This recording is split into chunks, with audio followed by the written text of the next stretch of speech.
Li Qingyun woke off his head groggy, like it was stuffed with pulp. It only took him a few seconds to realize he had been reborn. Because the scene around him was too familiar, it was his nightmare. A nightmare that haunted him for life. He was lying naked in a haystack, the same one used by the commune to feed livestock. But this wasn't some romantic or exciting situation. No, what awaited him was a tragedy that would tear his family apart. This was the year 1980. Just days ago, his father Li Taiza's old comrade had visited. Shocked at how poor their life was, he offered to help Li Qingyun enlist in the military, a golden opportunity to change his fate. Li Taizhu agreed. At the time, young Qingyun was overjoyed, full of excitement and dreams of glory. The whole second branch of the family, 6 people, had felt hope and happiness, never expecting disaster to strike so suddenly. The real matriarch of the Li family was Grandma Li Qingyun. She kept all the men in line with an iron fist, and treated her 2 daughters-in-law however she pleased, insulting them, beating them without hesitation. It was truly her house, her rules. Tragically, her heart was twisted. She lavished resources on the first branch of the family, her eldest son's household. But for the second branch, even drinking an extra bowl of porridge would earn a slap across the face. As a result, the first branch looked healthy, well-fed, and dressed finely, while the second branch were all thin as twigs, wearing patched-up clothes. When Grandma Lu heard about Qingyun's chance to join the army, she smashed her bowl in anger. It wasn't that she looked down on soldiers, but she believed Qingyun shouldn't be the one going. Such a precious opportunity should go to her favorite grandson from the first branch, Li Qingyun. After failing to stop it with a tantrum, she quickly hatched a cruel plan. She tricked Li Qingyun into drinking drugged tea, then stripped him naked and stuffed him into the haystack. At the same time, she had conspired with He Guangguo, a widow in the village, to send her daughter He Shaohua into the haystack as well. Her goal to ruin Qingyun's reputation and ensure he couldn't enlist. In his previous life, Qingyun fell right into the trap. He was dragged out of the haystack by more than 1,000 villagers, exposed and humiliated. The scandal destroyed everything. His father Li Taizhu was so furious he spat blood and died. His mother Zhang Shaowang fell ill and never recovered, passing away 3 years later. His older sister Li Hua had already been promised in marriage, but after the family collapsed, she had to cancel the wedding and stay home to care for everyone. She never married, living a life of endless hardship. His younger siblings dropped out of school before finishing elementary education to work in the fields. One ended up marrying a cripple, the other taking a widow as a wife. The money they received from these marriages was all handed over to the first branch of the family. Li Qingyun's face twisted with rage. Was this really his own grandmother? How could someone be so cruel in this era? Reputation meant everything. What she did was no different from killing him outright. That debt of gratitude for raising me is repaid. I've already died once. Li Qingyun knew the agreed time for the setup was after sunset. There were still 15 minutes left, could easily escape now. But there was one problem: had no clothes. Running out naked would be almost as bad as being caught red-handed. Just as he was thinking about weaving a grass curtain to cover himself, a soft rustling sound came from nearby. This startled him badly. Could there be someone else here besides He Shaohua? Carefully pulling aside 2 bundles of straw, he saw 4 bare feet. A woman's voice whispered, "Hurry up, it'll be time soon." A man's voice replied lazily, "There's still time." What a great opportunity, why not let me have a little fun? Woman, what if we wake that idiot up? Man, impossible. Grandma gave him triple the dose. If he wakes up at all, I'll still be half-dazed. There's no way he could be awake. Li Qingyun nearly exploded with fury. That man was none other than his cousin from the first branch, Li Qingyun, the executor of this whole evil plot. And now, He was taking advantage of the moment for some cheap thrills. So smart, huh? So you think you're about to wear a soldier's uniform? Today, you make sure you eat every bit of this shit yourself. Li Qingyun spotted their clothes nearby and slowly pulled them toward him. His own set had been tied together by Li Qingyun. He quickly untied and put them on, then grabbed both sets of clothes and slipped silently out of the haystack. The moment he stepped into the open air, he felt as though he had been reborn again. Not only had he escaped the trap, but he had also seized the perfect chance for revenge. He wanted to scream to the heavens. Scanning the area, he first threw their clothes into a foul-smelling ditch. Then he opened his mouth and shouted at the top of his lungs. Come quick! Shameless bastards are sneaking into the haystack. The dogs are having fun in the hay right now. Everyone come and see. There's a lot of white flesh in there.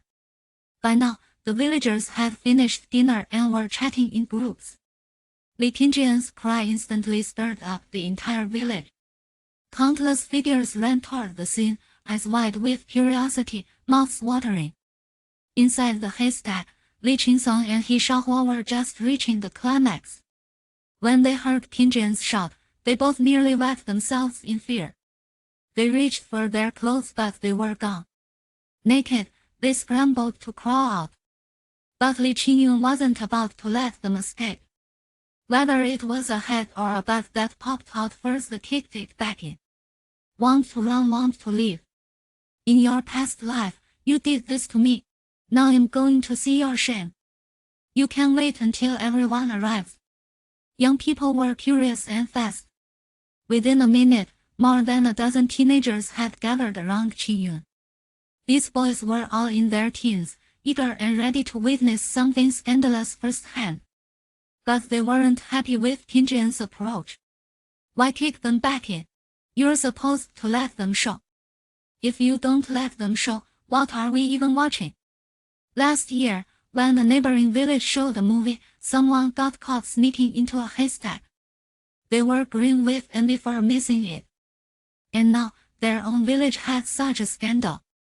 Could they miss this? Several grabbed Qingyun, holding him back, while others formed a thin shape around the haystack, waiting eagerly. Unfortunately, after more than a minute, they hadn't seen even a single foot. What's going on just now? They clearly saw a butt get kicked back in. Why is it gone now? Just then, waves of strong young men arrived. Behind them came middle-aged and elderly men and women. The crowd surged forward an overwhelming sight. In no time, the haystack was completely surrounded. With so many people, there were always those who knew what to do. They're hiding inside, too scared to come out. Let's lend a hand and drag them out. Chapter 2. The performance begins. Could this proposal be rejected? Hundreds of people joined forces, parting the haystack from all directions. First, a man emerged, covering his face. He instinctively attempted to flee, but how could he escape? In a matter of moments, he was pinned to the ground. Following him, a woman appeared. Her demeanor alluring and provocative. She was the complete opposite of the man. Instead of hiding her face, she shielded her vital areas. In an instant, a collective gasp escaped the lips of the crowd. He Shaohua. It truly is her. In our village, her family is undoubtedly the most shameless. I had suspected it was her all along. Oh, the audacity of her flesh and form. Those experienced knew that those who dared to speak still possessed a modicum of shame. The silent onlookers, adjusting their angles for a better view, were the true predators. Suddenly, someone shouted, "Now that we're in it, why pretend? Let go of your hands." The atmosphere reached a fever pitch. Men and women alike sought to push forward. As the commotion continued, several minutes slipped away. Lu Qiaoji, accompanied by his entire family, arrived at the perfect moment. Their walking posture revealed their unity. The old man, the old lady, and the members of the main family were clearly a faction. Meanwhile, Li Taiju and Zhang Shaoan trailed behind with their 2 daughters and a son, evidently the scapegoats of the group. Such matters had never concerned them. They had no intention of attending. Yet today, for reasons unknown, the old lady insisted on dragging them along. Li Taiju's final military campaign had been fought across the river, where shrapnel had injured his vocal cords. Though he had survived, he lost his ability to speak. Coupled with the arthritis from enduring harsh climates, his physical condition was dire. At that moment, Li Qingyun intercepted his youngest son and daughter, casting a meaningful glance at his wife. Their family's pace slowed considerably. They naturally looked down on those scrambling in the haystack, but why should they involve themselves in others' affairs? Moreover, their children were still young and ill-suited to confront such matters. And then, the performance commenced. Widow He and old lady Li exchanged a glance, and, like mad women, plunged into the crowd. She first produced a garment, wrapping it around her daughter. Then, she pointed at the man on the ground and unleashed a torrent of curses. You, Li Qingyun, you despicable beast, lower than a pig or dog. How dare you lay a hand on a child? Li Qingyun, I will fight you to the death. You have tarnished the good name of our He family. You scoundrel, I will report you to the commune.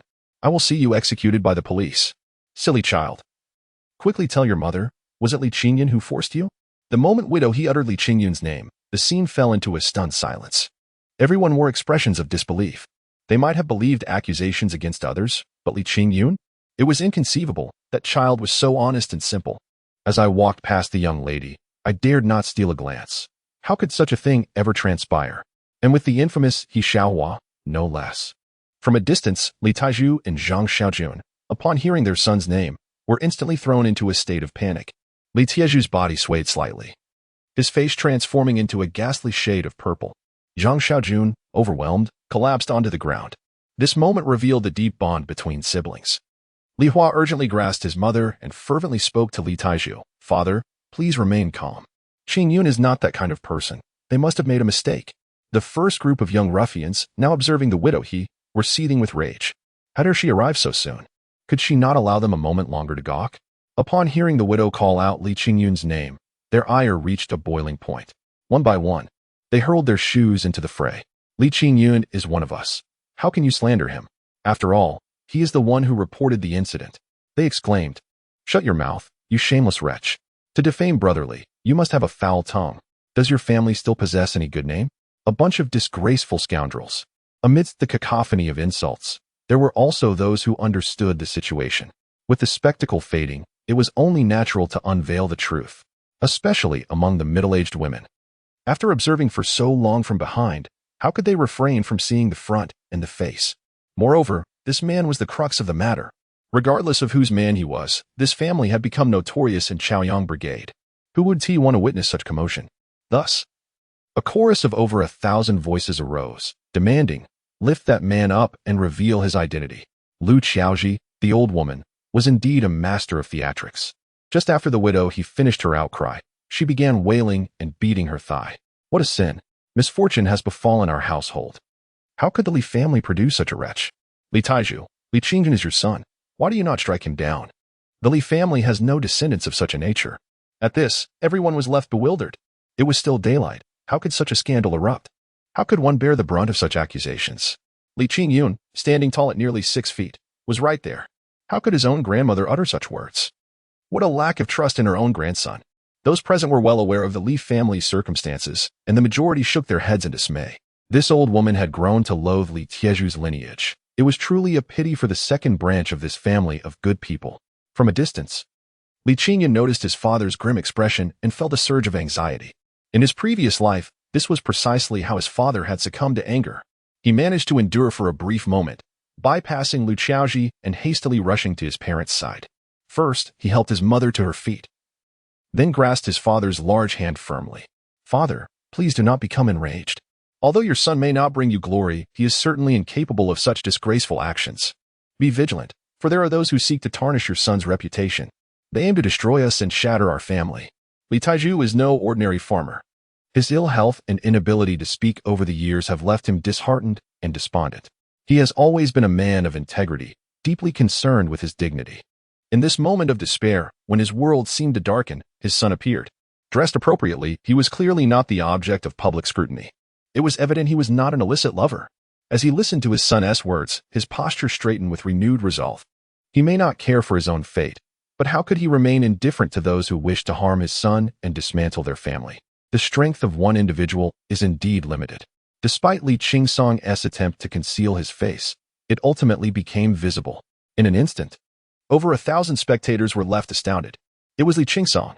This lad had always been the apple of old Lady Li's eye. Marrying would surely pose no challenge for him. How then could he be found in a haystack with the widow his kin? At this moment, some quick-witted individuals began to display expressions of disdain. They were eager to witness what old Lady Li would say next. When Li Qingyun was mentioned earlier, she had decisively made her stance known, as if she had anticipated this turn of events. Now, with her beloved grandson at the center of it all, what could she possibly say? What on earth is happening with the Li family? Chapter 3. Can he deny it? Some individuals are unyielding, unafraid of chaos. Most, however, simply disapprove of old Lady Li. They are eager to witness how she will endure this humiliation.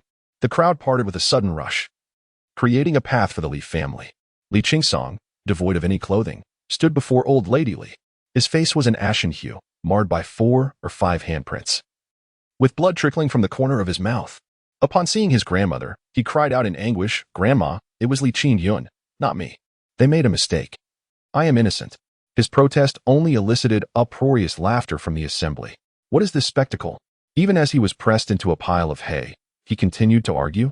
With over 1,000 eyes fixed upon him, could he truly exonerate himself with mere words? The irony lies in his desire for vindication. Should he not involve an outsider? How could he slander his own brother? Lu Xiaoji initially exuded an air of authority, but upon recognizing Li Qingyun, she was rendered speechless. Her aged visage twisted into a grimace of disbelief. How could this be? This was not a trivial matter. How could it be Qingyun? Her meticulously crafted plan had gone awry, or had she faltered? "My dear grandson, what shall we do now? How will you find a bride in the future?" She pointed a trembling finger at Li Qingyun and then gestured towards Li Qingyun, slowly collapsing to the ground. Li Qingyun's pillar of strength was Lu Xiaoji. Witnessing his grandmother's fall, he understood that his fate was sealed. He fell to his knees with a thud. "Grandma, save me. It was Li Qingyun. Please. Declare it was Li Qingyun." Though it is said that human nature is inherently good, even the most virtuous cannot bear such a scene. Almost everyone spat in contempt, their curses rising in a crescendo. Countless feet were mercilessly kicking Li Qingyun. How shameless. Even at this moment, he seeks to cast blame upon Li Qingyun. Do you think us fools? Poor Li Taiju, who had toiled tirelessly to earn respect for the Li family, now tarnished by this wretch. Kill this beast. End the life of this shameless scoundrel. At that moment, Li Qingyun let out a piercing scream of despair, collapsing to the ground like a puddle of mud. Without needing to look, it was evident that some brother had executed a ruthless kick, truly embodying the spirit of retribution. Li Qingyun felt a surge of satisfaction as he observed the downfall of his adversary. Malefactors should indeed face their just deserts. And may your brother suffer a fate most dire. Seizing the opportunity while Li Taiju was unguarded, he hoisted him onto his back and began the slow trek home. While witnessing the misfortunes of his foe provided a sense of relief, the well-being of his father was paramount. In the previous life, it was on this very night that his father had passed away. In this lifetime, he vowed to ensure his father lived a long and healthy life. This was the utmost filial duty, a means to rectify the regrets of a past life. After only a few steps, tears streamed down Li Qingyun's face. First, his father's height was a mere 5 feet 7 inches, and his weight barely exceeded 100 pounds. Was this merely a consequence of some hidden ailment? Surely.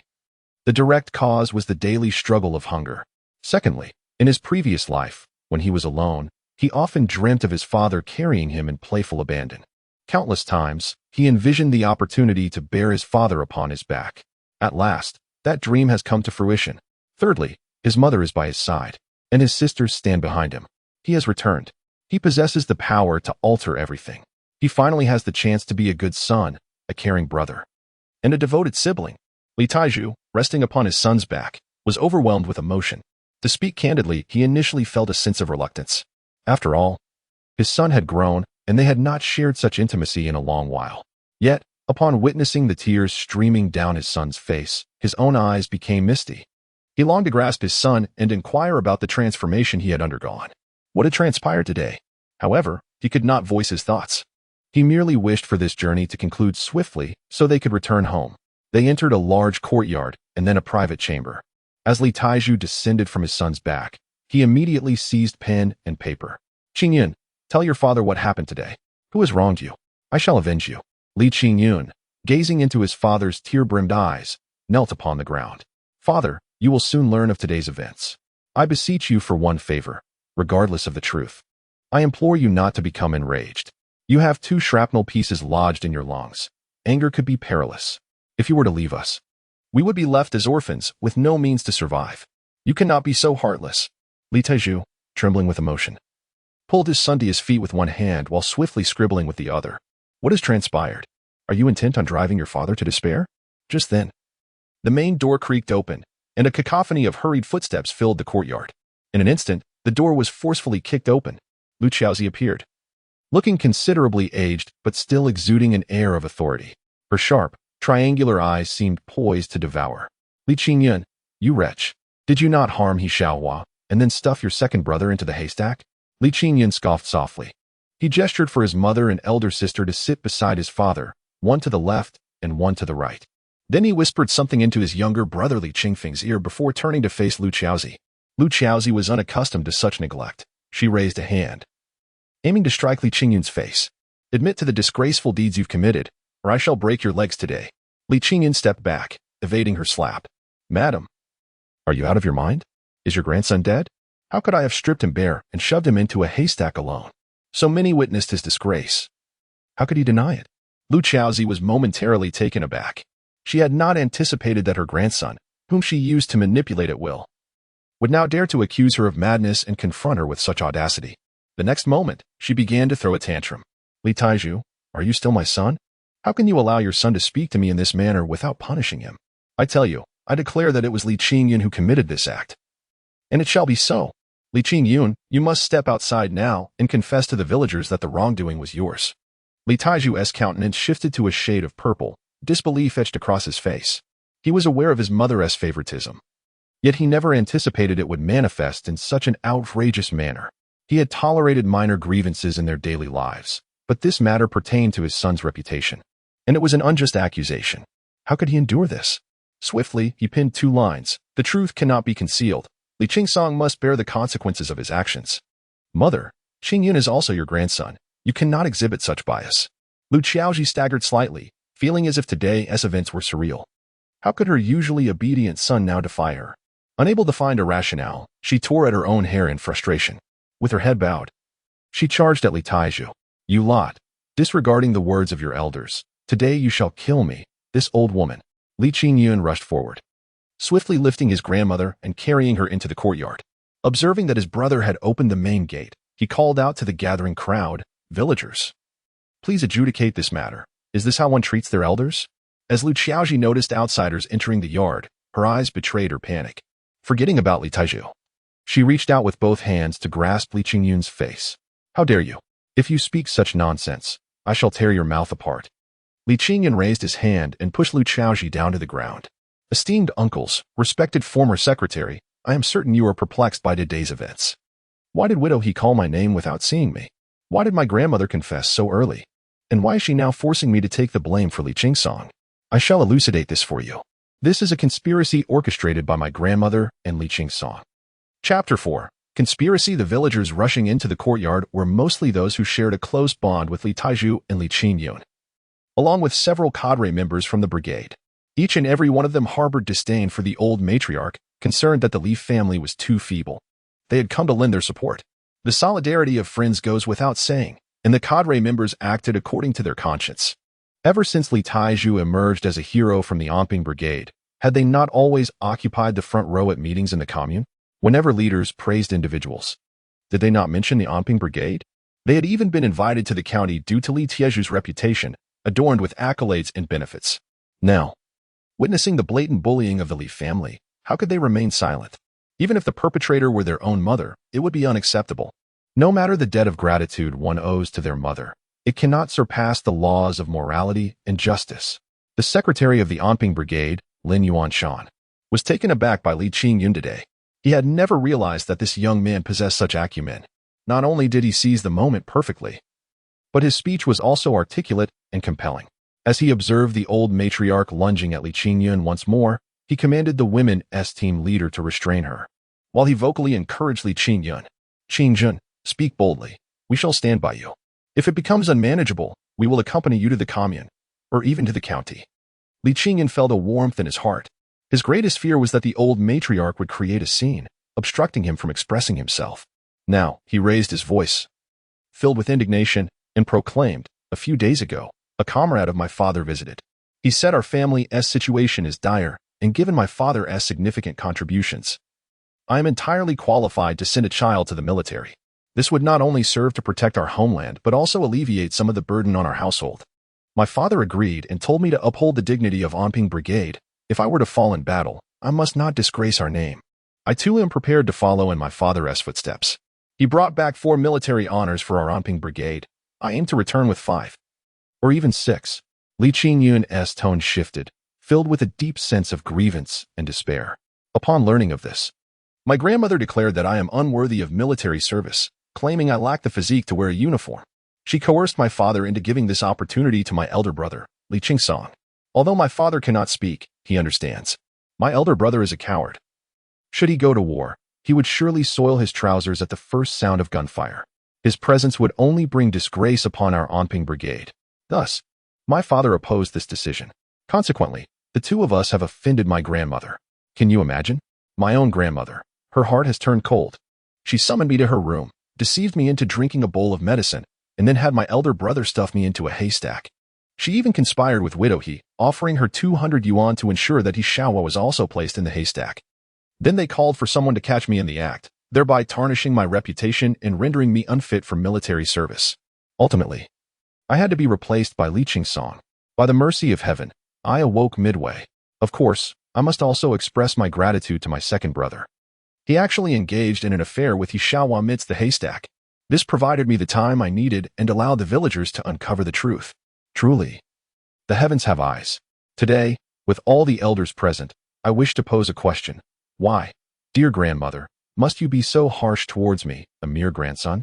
If you would peruse the accounts, you would see that more than 2/3 of the annual work points for our brigade were earned by my family.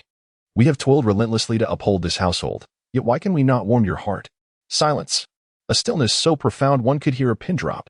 The over 100 individuals in the yard all mirrored the same expression, clenching their fists, gritting their teeth, with veins throbbing on their foreheads. The tranquility before us is merely the prelude to a tempest. At this inopportune moment, Lu Xiaoji lunged once more at Li Qingyun while issuing commands to her accomplices. What are you waiting for? This little beast is plotting rebellion. Help me silence him. Lu Xiaoji indeed held great sway in her household. No sooner had her command left her lips than her eldest daughter-in-law, Lu Hongying, and her eldest granddaughter, Li Xia, rushed forward. All stood in the same courtyard. Zhang Xiaowan and Li Hua were beside themselves with rage. How could they stand idly by as their son, brother, was bullied? They both rushed towards the fray with utmost speed. While their reactions were swift, they were not the first to reach Li Qingyun. The woman captain seized Lu Xiaoji and brought her crashing to the ground. A resounding slap landed on Lu Hongying's face. As for Li Xia, she was already being overwhelmed by several other women, her cries echoing in despair. What of women? Do they lack courage? The men of Li Taiju's family would never strike a woman, but we can. We have seen heartlessness, but never such a degree of inhumanity. Are you even human? To strike you down would be a service to the Anping Brigade, ridding it of a few miscreants. The women found relief in their actions. Yet the men were exasperated to the point of wanting to vomit blood. They could not resort to striking women, could they? Yet, the men of the main household were like turtles retreating into their shells, hiding within their homes. They had nowhere to vent their pin-up fury. In desperation, they resorted to furious curses. You scoundrels, may you meet a grim end for bullying the honest. Li Taiju is our hero. We will not allow you to mistreat him. Li Qingyun is a good child. We will not permit you to defame him. Old Mrs. Li, your disrespect towards the elderly will bring you misfortune. Lu Xiaoji, indeed resilient, continued to struggle even in this dire moment. You wretches, do you not fear the wrath of heaven for bullying this old woman? That little beast is lying. Make him produce evidence. Li Qingyun stepped forward. You seek evidence? Then I shall disabuse you of your hopes. I was taken to the haystack by Li Qingyun just an hour ago. Such a great distance, surely someone must have witnessed it. As soon as he finished speaking, a few individuals suddenly grasped the situation. I saw it. Li Qingyun was carrying a burlap sack, and at that moment, I was puzzled about its contents. I also witnessed that Li Qingyun rested twice along the way, and I too saw it. As I happened to pass right by him, I can attest to this. I can bear witness. The old party secretary was nearly grinding his teeth in frustration. Lu Xiaoji, do you have anything to say? Lu Xiaoji began to feign madness again. What can a sack prove? Is it not permissible for my grandson to carry grain? You all conspire to bully this elderly woman. May you suffer ill fate. Li Qingyun looked at her with disdain. Have you forgotten about Widow He is a witness? Do you truly believe she will keep your secrets? A single phrase awakened those in slumber. The women's team leader, who was at a loss for an outlet for her anger, shouted and charged out with a dozen women. They left swiftly and returned just as quickly. Having not ventured far, they apprehended Widow He and He Xiaohua from beneath the wall. Without a word, they forced them to kneel and slapped them repeatedly. The old party secretary's face was clouded with frost. Speak up. Dare to utter a single lie, and tonight, you shall be sent to a re-education camp. You will live a life of disgrace. Chapter 5. Embracing the learning class is a peculiar product of this era. Those who attend are often individuals engaged in petty theft, brawling, and deceit. Among them are those who defy authority and exhibit questionable conduct. In summary, these are individuals who, while not deserving of severe punishment, nonetheless disrupt social order and thus are confined in one place. They are required to bring their own provisions and pay management fees. Daily, they toil, endure beatings, and study. Only when they have reformed, with the guarantee of local leaders, may they be released. However, those who are freed carry a mark against them, regarded as the lowest of the low by society. Future opportunities, such as military service or employment, will be inaccessible to them. Not only will they be deemed unfit, but even their immediate family members will be shunned. It can be said that if one member of a household is sent to a learning class, the entire family is doomed. Though the reputation of Widow He's family was already tarnished, they were desperate to avoid the learning class. Not only must they provide their own food and money, but once admitted, they would face beatings and relentless labor. The company in such places is comprised of unsavory characters. A woman like her would surely be left as nothing but bones. Widow He was terrified. The mention of 200 yuan by Li Qingyun only deepened her fear, indicating that he was fully aware of the situation. Observing Lu Xiaoji's own precarious position, the old party secretary seemed ready to commit murder. She finally realized that she should not have involved herself in this disgraceful affair. In this moment, the callousness of a harlot and the treachery of a performer were laid bare. Widow He wiped away her tears and pleaded softly, "Secretary Lin, I beg you. Can you spare my daughter and me?" The old party secretary's eyes widened in disbelief. "Are you attempting to bargain with me? Speak up. If you perform well, I may lessen your punishment." Widow He nodded fervently. "I will confess. It was all Lu Xiaoji's idea. She promised me 200 yuan to help ruin Li Qingyun's reputation so that Li Qingsong could enlist. She even said that our little flower is young, and when Li Qingsong returns, they could marry. I was blinded by greed to agree to her plan. It was all that old woman's scheme. Please spare me. I want to dare again. Oh, and I have her written IOU for the 200 yuan. This is evidence." At that moment, the courtyard erupted not in silence but in a fervent uproar. They naturally despised such a woman, but their hatred was most directed toward Lu Xiaoji. Unfortunately, their pent-up anger found no outlet. When Widow He revealed the IOU, Lu Xiaoji collapsed as if struck by an electric shock. Goodness! With her age and pretense of illness, none could take action against her. The old party secretary's beard bristled as he shouted at old Li Maokai, "Are you even a man? Are you the head of your household? Will you remain silent on this matter?" Old Li trembled, reduced to a quivering mass. "Years have passed without me assuming a leadership role, and suddenly I am thrust into the position of making a significant decision. How am I to articulate my thoughts? We acknowledge our mistakes, and then we will confront that elderly woman." Even the old village leader found it laughable. He pointed at Li Maokai, enunciating each word deliberately. "Whether you choose to confront her or not is a matter for your family. Prepare the provisions and the funds for tomorrow morning. Your wife and your cherished grandson shall be sent to the training class. Furthermore, on behalf of the collective, I must ask you, can Li Qingyun enlist in the military? Does your family still desire dignity? Can we expect any further disturbances?" Li Maokai nodded repeatedly.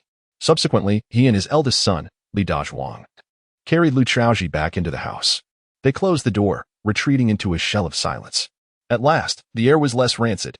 Justice had ostensibly been served, and everyone should have felt a sense of relief and departed. Yet, none in the courtyard chose to leave. They all silently gazed towards the left wing of the house. There sat a man. Moments ago standing, he had now gradually sunk to the ground. His gaunt face was closed in sorrow, tears streaming down his cheeks. Observing the movement of his Adam's apple and the tremor of his lips, it was evident to all that he was in profound anguish.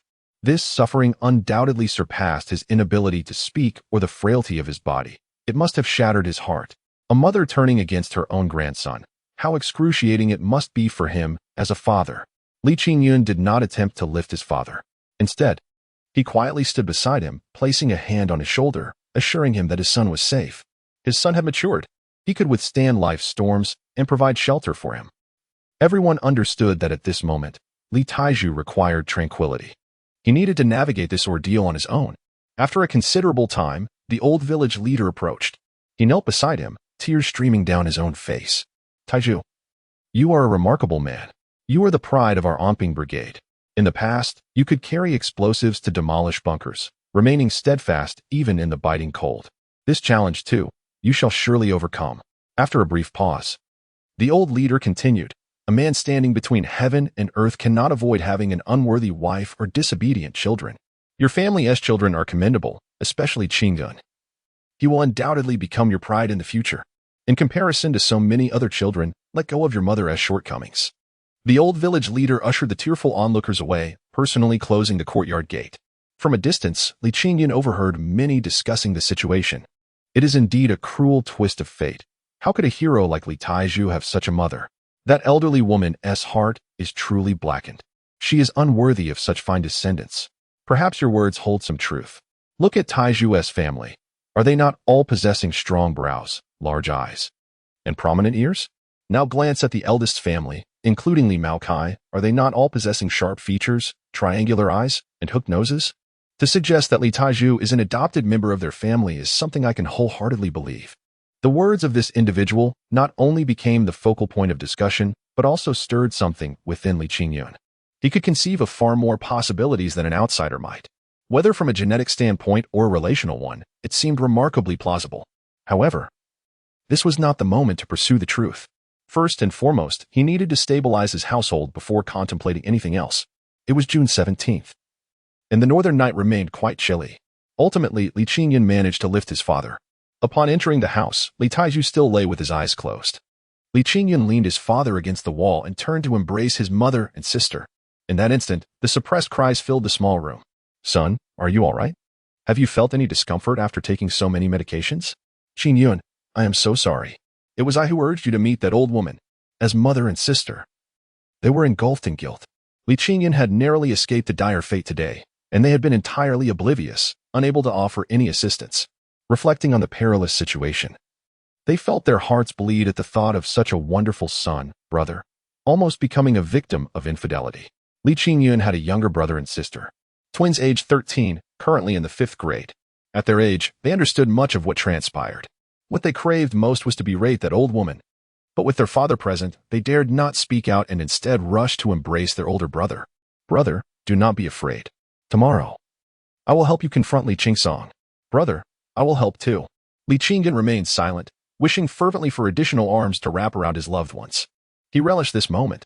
Everything had changed. From now on, his family would undoubtedly grow increasingly happy and joyful.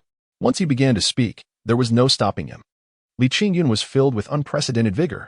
He conversed with his mother, sister, brother, and sister until 11 o'clock at night before they finally retired to sleep.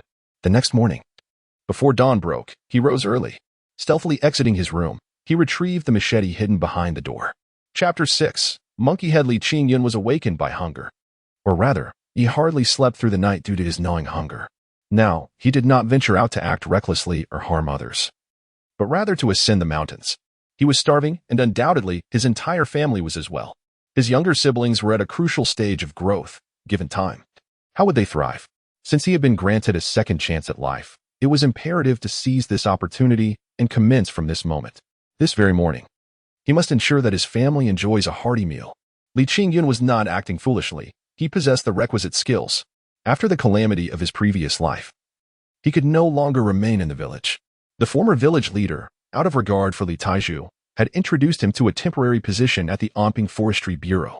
Little did anyone expect that this temporary job would turn into a lifelong endeavor. During this period, he experienced numerous events and acquired a wealth of knowledge and skills, particularly in foraging for ginseng and medicinal herbs, areas in which he excelled. Of course, it was not the season for ginseng digging, and thus it was not the appropriate time to earn that income. Under the cover of darkness, he first ventured to the horse pen at the brigade's headquarters to procure some horsehair. Armed with a willow basket, he then made his way into the mountains. Horsehair served as the most effective tool for trapping wild chickens, as its pungent odor could diminish their wariness. Moreover, it was remarkably resilient. A wild chicken would be unable to escape its grasp. The Onping Brigade would later be known as the first village at the foot of Chabai Mountain. The nearest mountain to Onping Brigade rises over 600 meters in elevation, forming part of the Chabai mountain range. As Li Qingyun entered this mountain, he was indeed well acquainted with the terrain. Along the way, he observed numerous traps set by others, some for rabbits, others for wild chickens. He merely chuckled at their efforts. The methods employed by individuals of this era paled in comparison to the decades of experience he had amassed. In those times, traps for wild chickens were set on the ground, often requiring bait. Once the bait was gone, the traps became mere ornaments. One could only imagine the lifespan of the bait, akin to the fleeting existence of ants upon the ground. Thus, for an ordinary person to successfully trap something in a month was already commendable. In contrast, his technique involved placing traps high in the trees, necessitating both experience and skill. Firstly, one must ascertain where wild chickens typically forage. Next, one must predict which tree they would flee to for safety when startled. Only then could a trap be appropriately set. Once such traps were established, they were nearly guaranteed to yield results. Whether it be a month or two, there remained a strong possibility of ensnaring wild chickens. On this journey, Li Qingyun set only 4 traps, as his physical strength was limited, and he needed to conserve energy for even greater endeavors. As dawn broke, casting a pale light across the horizon, he had already ascended the peak. After resting for just a few minutes, the sun made its appearance. Soon after, the fog dissipated, unveiling a breathtaking vista. He climbed the summit with purpose, seeking monkey head mushrooms, swallow's nest, and shark fin, traditional delicacies. Today, his quest was for the prized monkey head. This exquisite fungus, with its tender flavor and lingering texture, was truly a rare gem among fungi. Delicious yet rare, and renowned for its prestige, it is destined to command a high price. Li Qingyun had spent his previous life in solitude, affording him ample time to delve into the study of such wonders. Ultimately, he discerned the growth patterns of the monkey head mushroom. Regrettably, his epiphany arrived too late. By the time he could profit, it was already the year 2000. With the advent of various electronic devices, his modest knowledge was rendered obsolete in an instant. No matter how accurate your judgment, can it surpass the precision of instruments? From that era onward, wild monkey heads became a rarity, with restaurants serving only farmed varieties. Today is different. It is merely the 1980s. And his skills hold immense potential for application. If all goes well, he could undoubtedly amass wealth through this expertise. Of course, this hinges on ensuring his safety during every foray into the mountains. Li Qingyun traversed several hundred meters along the ridge. Considering the sun's oblique rays and the towering, dense trees, he selected the direction with the highest probability and sprinted downhill. His chance of a modest fortune rested upon this moment. After a few minutes, he found himself panting beneath a grand oak tree. Circling the massive trunk, a grin spread across his face. This was undoubtedly promising. He secured foot spikes onto his shoes, then retrieved a rope from his backpack. Encircling the tree, he fastened the ends of the rope to his wrists. Next, he placed his left foot on the tree, maneuvering the rope upward. He followed with his right foot, adjusting the safety rope accordingly. With each calculated step, he swiftly ascended the tree. This sequence of movements was as effortless for him, a seasoned climber, as the act of dining. However, weakened and famished, he felt somewhat unsteady. After climbing several meters, he finally spotted his target at the base of a large branch. Flipping himself onto the branch, he inhaled deeply, his gaunt face breaking into a radiant smile. The exquisite monkey head mushroom lay merely a foot away. The monkey head is a paradoxical entity. It thrives on sunlight yet shies away from the scorching sun, necessitating growth on the slanted side of triangular tree forks. To absorb sufficient nutrients, it must grow on a living tree, yet as a fungus, it requires decaying wood. Thus, it demands a towering tree with a rotting section, fortuitously coinciding with its kind and meeting the light requirements. The conditions for its growth are exceedingly rare. Moreover, it must be discovered and harvested. The thought of such improbability is disheartening. After resting for a moment, Li Qingyun drew a small knife from his waist. Selecting a branch, he whittled it into a sharp point. Stowing the knife away, he cautiously approached the monkey head with the branch. This was also a product of his studies. While ordinary individuals would simply grasp the monkey head, he employed a different technique. With his left hand, he gently held the surface of the mushroom, while with the branch in his right hand, he delicately severed the connection between the mushroom and the tree. Strive to leave a delicate layer of lion's mane mushrooms on the trees. The intention behind this practice is, of course, to foster sustainable prosperity. By preserving a portion of the mycelium, one ensures the potential for future growth of lion's mane in that location, while it may not flourish the following year. The likelihood of its resurgence in the third or fourth year becomes significantly greater. The lion's mane varies in size, averaging about the dimensions of an adult's fist. Li Qingyun cradled the mushroom in his palms, gazing at it from various angles, his eyes sparkling with excitement. This treasure signifies wealth, the end of hunger, and, most importantly, his own capabilities. Achieving such a remarkable harvest on his first attempt affirms the value of the knowledge he amassed in his previous life. His expertise extends far beyond merely locating lion's mane. The mountains abound with hidden treasures. From this perspective, the array of methods he possesses could fill hours of discourse. He is no longer a mere burden, though devoid of a protagonist's golden finger. His skills within this vast mountain should surely suffice to provide sustenance for his family and ensure a life of happiness. In the future, he aspires to provide medical care for his parents, bestow upon his sister the most splendid dowry, and send his younger siblings to school, high school, university, and even postgraduate studies. Naturally, he does not intend to live his life in vain. Marrying a woman of ample proportions is a must, and ideally, they would be blessed with a multitude of children. Chapter 7. The Big Mouth Brother Descending from the Tree. Li Qingyun skillfully ascended another tree in the distance using the same technique. This was the inherent growth habit of the monkey head fungus, where one is found, another is sure to follow. To his delight, the second specimen was even larger than the first he had discovered. Such a rare find. How much could these two sizable treasures fetch? Li Qingyun gathered some grass to wrap around the monkey heads and placed them gently in his willow basket, humming a cheerful tune as he made his way down the mountain. With such a bountiful harvest in hand, he eagerly anticipated the outcome of his 4 traps. For the 18-year-old Li Qingyun, possessing such precious treasures meant that a life of happiness lay before him. How could he afford to delay? As for hunger, if he felt it, so be it. It hardly mattered. To his astonishment, he discovered that his 4 traps had yielded 2 wild chickens. Today was undoubtedly a stroke of good fortune. The wild chickens were ensnared by their necks. Although lifeless, their bodies still radiated warmth. He carefully removed the 2 chickens and reset the traps before drawing forth his small knife to bleed them out. This was an essential skill for any hunter. While it was possible to consume prey that had not been bled, the flavor would be significantly inferior.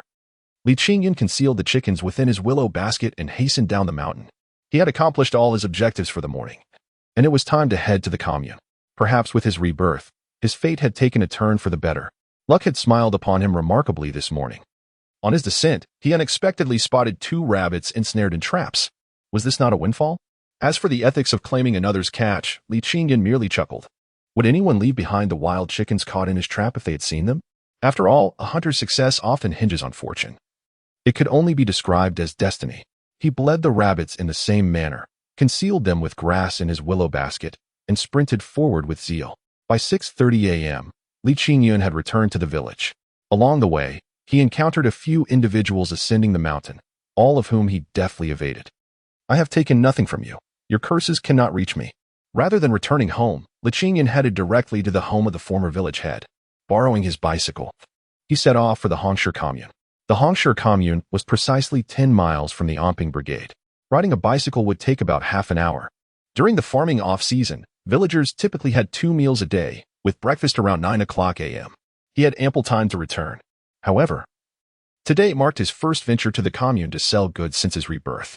He was uncertain whether the small black market he once knew still existed, and even more so, whether he would encounter the prominent buyers of mountain goods. Thus, the sooner he arrived, the better. Upon reaching the familiar dilapidated courtyard, Li Qingyun secured his bicycle and entered without hesitation. By the 1980s, few dared to pursue profiteers, unless someone reported them or there were those bold enough to sell contraband. It was unlikely anyone would intervene. However, this merely indicates a slight relaxation of regulations. It does not imply that clandestine transactions can now be conducted openly. Thus, the small black market remains a small black market, albeit without the need for coded signals. The number of vendors and buyers in this modest marketplace is approximately equal, totaling no more than 100 individuals. The majority of sellers offer grains, followed by those dealing in chicks and eggs, with a few also peddling mountain goods and game. What truly captivated Li Qingyun was the sight of that familiar bald head. The bald man, known as Chunjiu, bore the nickname Big Mouth. This moniker not only stemmed from his large mouth but primarily served as an homage to his reliability in keeping his word. Indeed, He was a formidable character. Having started collecting mountain goods years ago, he had connections in both the north and the south. As long as one could present the goods, he would offer a fair price and honor any agreements made, even if the market price dropped the following day. Over time, he had garnered a reputation as the leader in this trade. Regrettably, after amassing his wealth, Big Mouth succumbed to his baser instincts. A few years later, he met a tragic end at the hands of thugs in a seedy establishment. During his previous life, Li Qingyun had often sold mountain goods to Big Mouth while working as a temporary laborer in a forest farm. Their relationship had flourished over time, and now, seeing him again stirred deep reflections within Li Qingyun. He knew he had secured a buyer today, and everything seemed to be proceeding remarkably smoothly. He pondered the possibility of advising Big Mouth to steer clear of such places. Li Qingyun approached directly and intercepted Big Mouth. "Brother Jiu, the boss chief from the forest farm sent me to find you. I have some exquisite goods. Would you care to take a look?" In his previous life, he had uttered this very line a year later when he was there to sell mushrooms. Repeating it now filled him with nostalgia. Big Mouth was unfazed, even smirking dismissively. "Stop boasting. You haven't even matured yet. What could you possibly have? At most, a few mountain chickens or rabbits." Li Qingyun rubbed his nose, acknowledging the man's perceptiveness. He distinctly recalled that in his previous life, Big Mouth had worn a similar expression, except he had remarked that it was merely a few mushrooms. Was this mere coincidence? Did he possess a sort of X-ray vision to see the contents of the basket? Li Qingyun felt a surge of defiance and decided to jest with Big Mouth. "Brother Jiu, do not underestimate me. I truly have valuable goods. What price would you offer?" Big Mouth chuckled heartily, revealing a broad grin that showcased his large teeth. "You, my boy, are the youngest to dare speak to me in such a manner.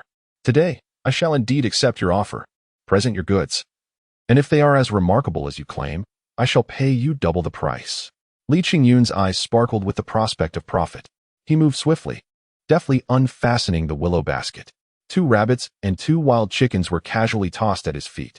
These creatures held little value and were hardly considered treasures, so they could simply stay there. He unveiled his disguise and retrieved the smaller monkey head. The crowd in the small market was already tightly packed. Big Mouth, the most prominent figure among them, engaged in conversation with him, and nearly everyone present could hear their exchange. No one believed that Li Qingyun could produce anything of worth. Though the young man was quite handsome, he was as slender as a reed. He was clearly a novice, having never been seen before. So how could he possess anything valuable? They all laughed with malicious intent, viewing the trinkets in the young fellow's eyes as mere folly. Big Mouth was likely concocting some mischief, surely intending to kick this young man to the curb. But in the next moment, their eyes widened in disbelief. Being mountain folk, they were all too familiar with monkey heads. Instantly, the scene erupted into chaos. Goodness, a fresh monkey head. Now that was indeed a prized possession. Oh my, such a rarity. Seldom seen in a year, and here it was before them. Why was fate so unkind to them?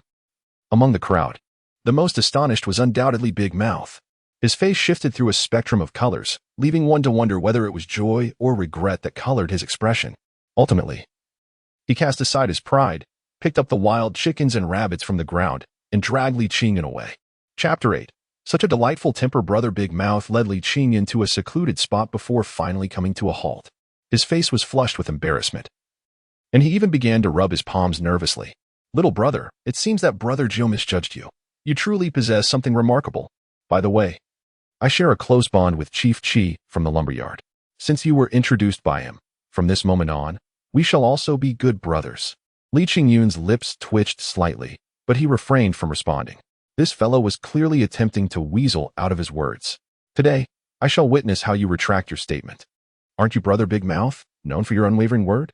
Come on, let us go." After a moment's wait without receiving an answer from Li Qingyun, Brother Big Mouth grew increasingly awkward. He scratched his bald head, undeterred by the embarrassment. "Little brother, please let Brother Jiu off the hook this time. I was merely boasting earlier. Monkey heads are exceedingly precious, and I truly cannot afford to pay you double the price. How about this? For these 2 wild chickens and 2 rabbits, I'll offer you $16. This monkey head is worth $44. I'll give you a total of $60, all right?" Despite Brother Big Mouth's pleading expression, Li Qingyun remained unfazed. He bent down and produced another monkey head. At this, Brother Big Mouth nearly slipped and fell to the ground. It was evident that his mouth was agape, on the verge of tears. "Little brother, you can't play me like this." Before he could finish, he snatched the wicker basket from Li Qingyun's hands. After rummaging through it without finding a third monkey head, he breathed a sigh of relief. Gritting his teeth, he continued, "For this one monkey head, I'll give you 50, a total of $110. How does that sound?" Li Qingyun finally lost his composure and burst into hearty laughter. "Brother Jiu, it was merely a jest. Just offer me a fair price." Li Qingyun understood Brother Big Mouth all too well. He frequented this modest market, scouring every nook and cranny, often earning a mere $10 a day. There were even times when he toiled in vain. It is worth noting that while the average worker's wage has surpassed 300 cents, it seldom reaches $40. The typical price for these two monkey heads hovers around $60 or $70, even if he managed to find a $20 price difference. Doubling it would mean he lost $40 or $50, a sum greater than the monthly wages of an ordinary worker, which he could hardly bear. It was rumored that he was currently supporting a widow, and without money, she wouldn't even allow him to share her bed. It was no wonder he reneged on his word. From another perspective, considering it was their first encounter, why should he offer such a substantial amount? Are there fools in business? If he were to retract his offer, what could one do? Offering a high price of $40 or $50 was indeed quite generous. This friendship must be nurtured. Brother Big Mouth's wide grin finally broke through. He continuously patted Li Qingyun on the shoulder. "Little brother, you're impressive. I accept you as my friend. In the future, come to me for anything, and I'll assist you wholeheartedly." As he spoke, he pulled out 11 large bills and handed them over to Li Qingyun. With such a substantial sum of money in his possession, Li Qingyun's heart raced with excitement. This amount equated to 3 months' wages for an individual, a sum that a laborer could hardly earn in an entire year. With this fortune, ensuring his family's well-being would certainly pose no difficulty. Nevertheless, he recognized that some money was off limits. He counted out 3 bills and returned them to Brother Dezue. "Brother Jiu, the price for those 2 rabbits and the wild chicken is already quite generous at 16 yuan.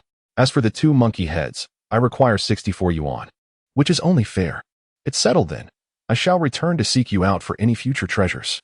Upon concluding his words, Li Qingyun shouldered the willow basket and prepared to depart. At this moment, Brother Dezue was utterly bewildered. He had always prided himself on being magnanimous and valuing reputation.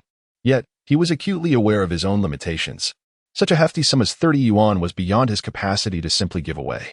This young man, despite his handsome appearance, bore no extraordinary qualities. Moreover, judging by his attire and the calluses on his hands, it was evident that he did not hail from a wealthy background. Why, then, could he regard money with such disdain? Why this remarkable sense of generosity? The more Brother Dezue pondered, the more he felt a kinship with Li Qingyun. Grabbing him by the arm, his eyes glistening with emotion, he exclaimed, "Brother, I truly admire you. Let us not allow this to affect our friendship. Engaging in petty disputes is unworthy of men like us. We shall head to the county state-owned restaurant, and tonight, let us indulge in revelry. We must spend this 30 yuan on Mao Dai and sumptuous pork knuckles." Li Qingyun shook his head vigorously. "I cannot afford it. Please keep that money for when I bring you something valuable in exchange." Brother Dezue struggled to keep pace with Li Qingyun's rhythm, but he realized he had been rebuffed. Was this acceptable? Could he truly allow himself to be so taken advantage of? His temper flared. "Little brother, you must not underestimate me. Just because you are generous, does that mean I am miserly? Either you take this money, or you join me for a drink." Li Qingyun understood this was merely Brother Dezue's temperament.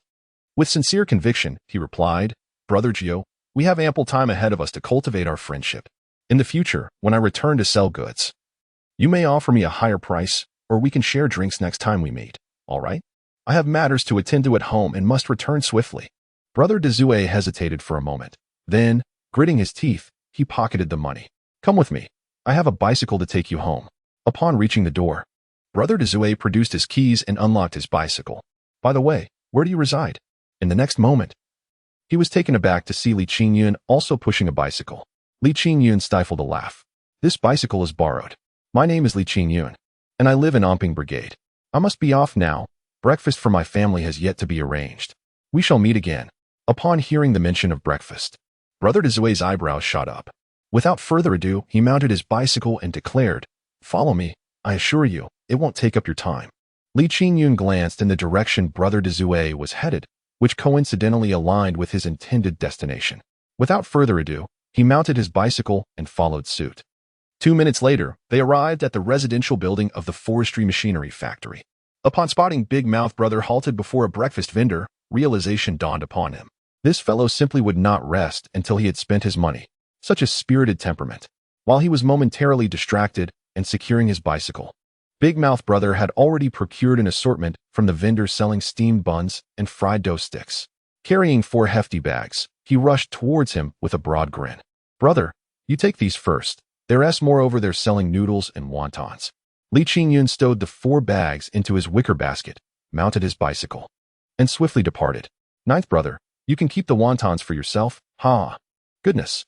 With steaming wontons and noodles packed into the basket, could he possibly carry it all?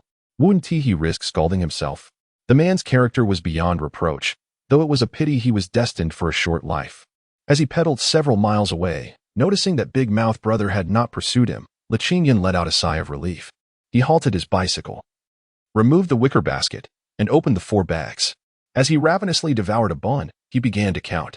There were 36 buns the size of a rice bowl and over 40 sticks of fried dough. Goodness gracious, not only was breakfast secured, but dinner was also assured. However, having acquired such a bounty, the price remained a mystery. It seemed he would have to wait until next time to inquire. Of course, that was not the crux of the matter. What truly brought him comfort was envisioning the expressions on his parents' and sisters' faces upon seeing these delightful provisions, especially Qingfeng and Guogua. Once they tasted such delectable treats, they might just lose all desire to attend school. Chapter 9. This is a family upon returning to the village. Li Qingyun first returned the bicycle and then hurried to his own backyard with utmost speed.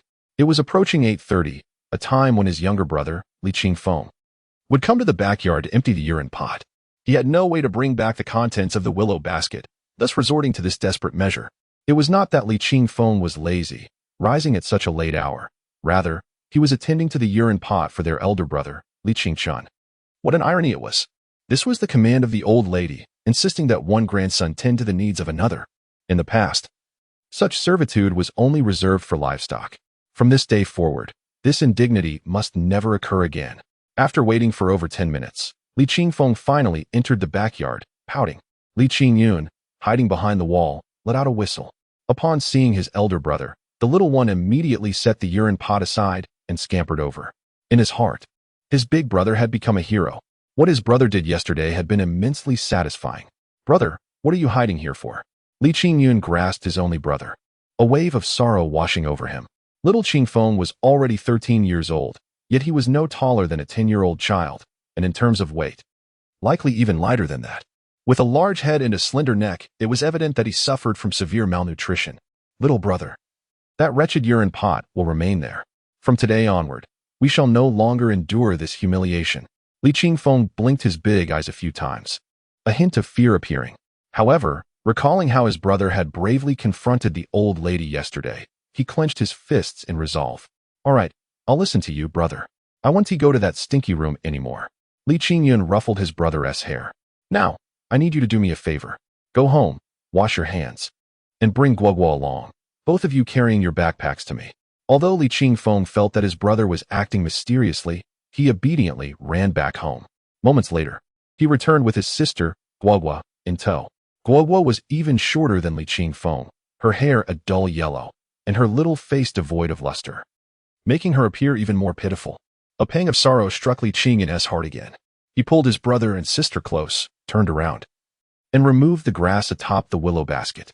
He opened a pocket, pulling out 2 large buns, handing one to each sibling. "Are you both starving? Hurry and eat." The 2 children instinctively accepted the buns but hesitated to take a bite, their fearful eyes fixed on their brother. "Brother, where did these buns come from? Grandma will beat us if she finds out we've stolen food." Li Qingyun's eyes reddened as he squatted down, speaking softly. "This morning, I caught a rabbit in the mountains and traded it at the commune for these buns. You can eat without worry, from now on. You need not fear that old lady anymore. If she dares to lay a finger on you, I will confront her with everything I have." Guogua still refused to take a bite. She glanced back and whispered, "Brother, our parents and elder sister haven't eaten either." This time, Li Qingyun simply pulled out the entire pocket filled with buns. Opening before them, he remarked, "There are plenty of buns. Please eat first, and then take some back for our parents." This time, the 2 little ones finally began to indulge. However, as they chewed, their eyes remained fixated on the pocket on the ground, as if fearing the buns might escape. Li Qingfeng savored the meaty flavor, crunching down on a couple more bites. After swallowing with a stretch of his neck, he incoherently exclaimed, "Meat. There's meat in these buns. Remarkably, they are meat buns, so delicious." Guogua, visibly more reserved, displayed a ring of grease around her small mouth and the corners of her eyes lifted, revealing her delight. Li Qingyun swallowed a mouthful of saliva. He had consumed only one bun on the way and was still quite hungry. Yet, he derived greater pleasure from watching his younger siblings eat. He picked up 2 more buns and handed them to the little ones. "Take your time, today's buns will fill you up. From now on, I shall ensure you never go hungry again. You shall eat meat every day, and whatever your heart's desire." Li Qingyun spoke from the heart, expressing his thoughts freely. However, he was taken aback when, before he could finish, tears streamed down his siblings' faces. Li Qifeng said, "Brother, I can manage this time.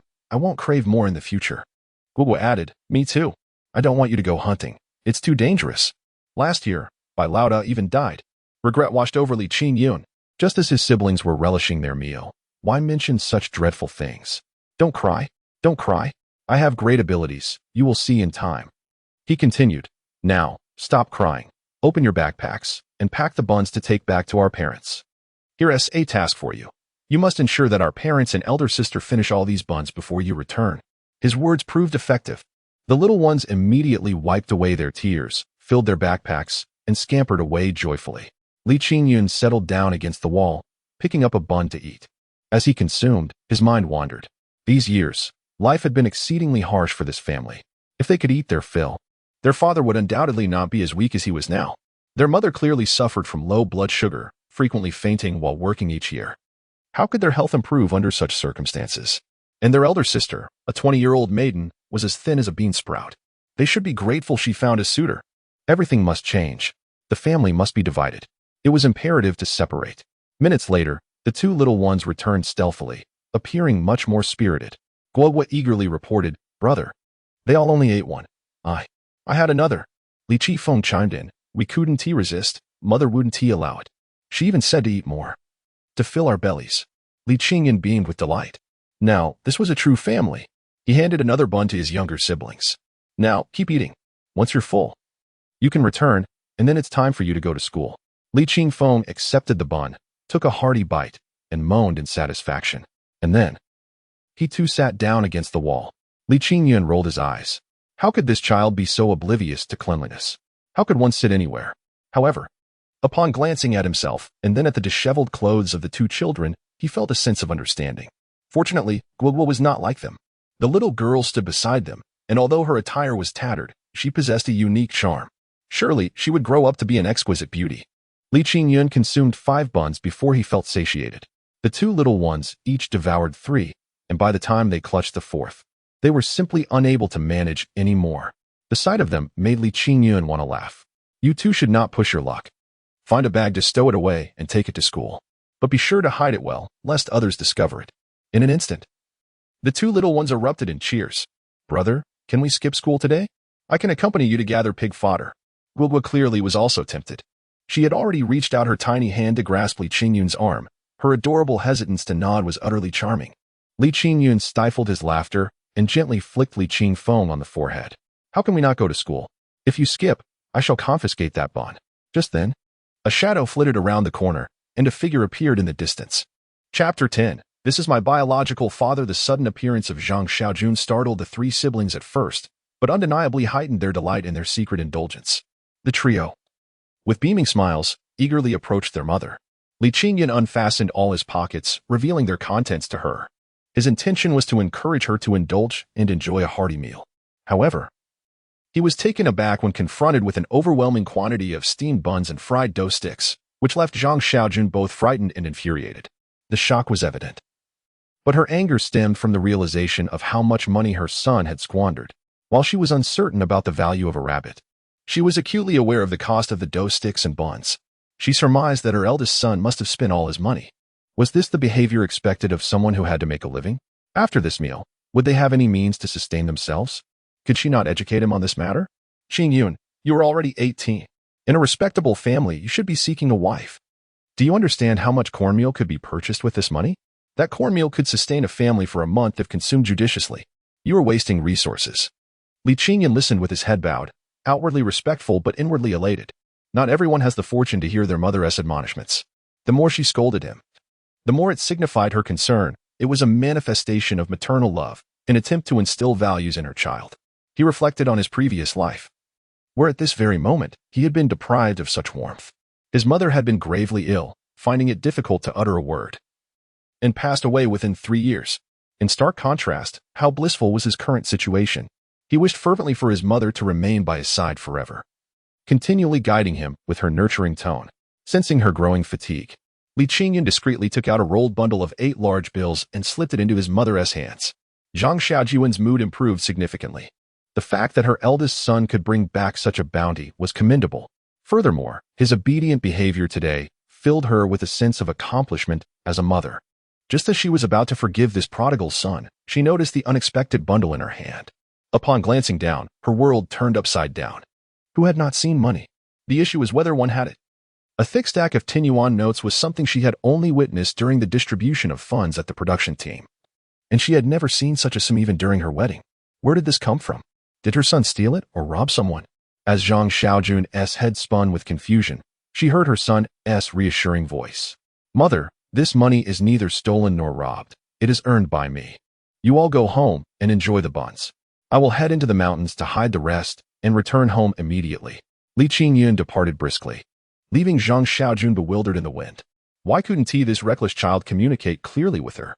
Yet she felt that her son was making the right call. With so many fried dough sticks, if they entered the yard, their aroma would surely attract attention, leading to an explanation that would be hard to provide. It is likely that the old woman will create quite a stir. Women of this era often exhibit a sense of dependency when their sons are nearby, frequently lacking the ability to make decisions. However, with her eldest son now gone, she finds herself both exhilarated and anxious in the presence of 2 younger ones and a dozen dumplings. Quickly, you two. Pack the dumplings into the backpack and head to the backyard. I'll make my way around from outside, she instructs. Li Qifeng and Guobuan nod vigorously, their laughter echoing as they jog along. Today, their mother seems transformed, her eyes sparkling with excitement. In the mountains, Li Qingyun possesses his own unique methods for concealing treasures, ensuring that they remain undiscovered by both people and animals. Having filled his belly, he is brimming with energy and hastens home at the swiftest pace. Upon entering the house, he presses himself against the wall, overwhelmed by the stifling atmosphere. His father, mother, and elder sister are all staring at him, their eyes wide with suspicion.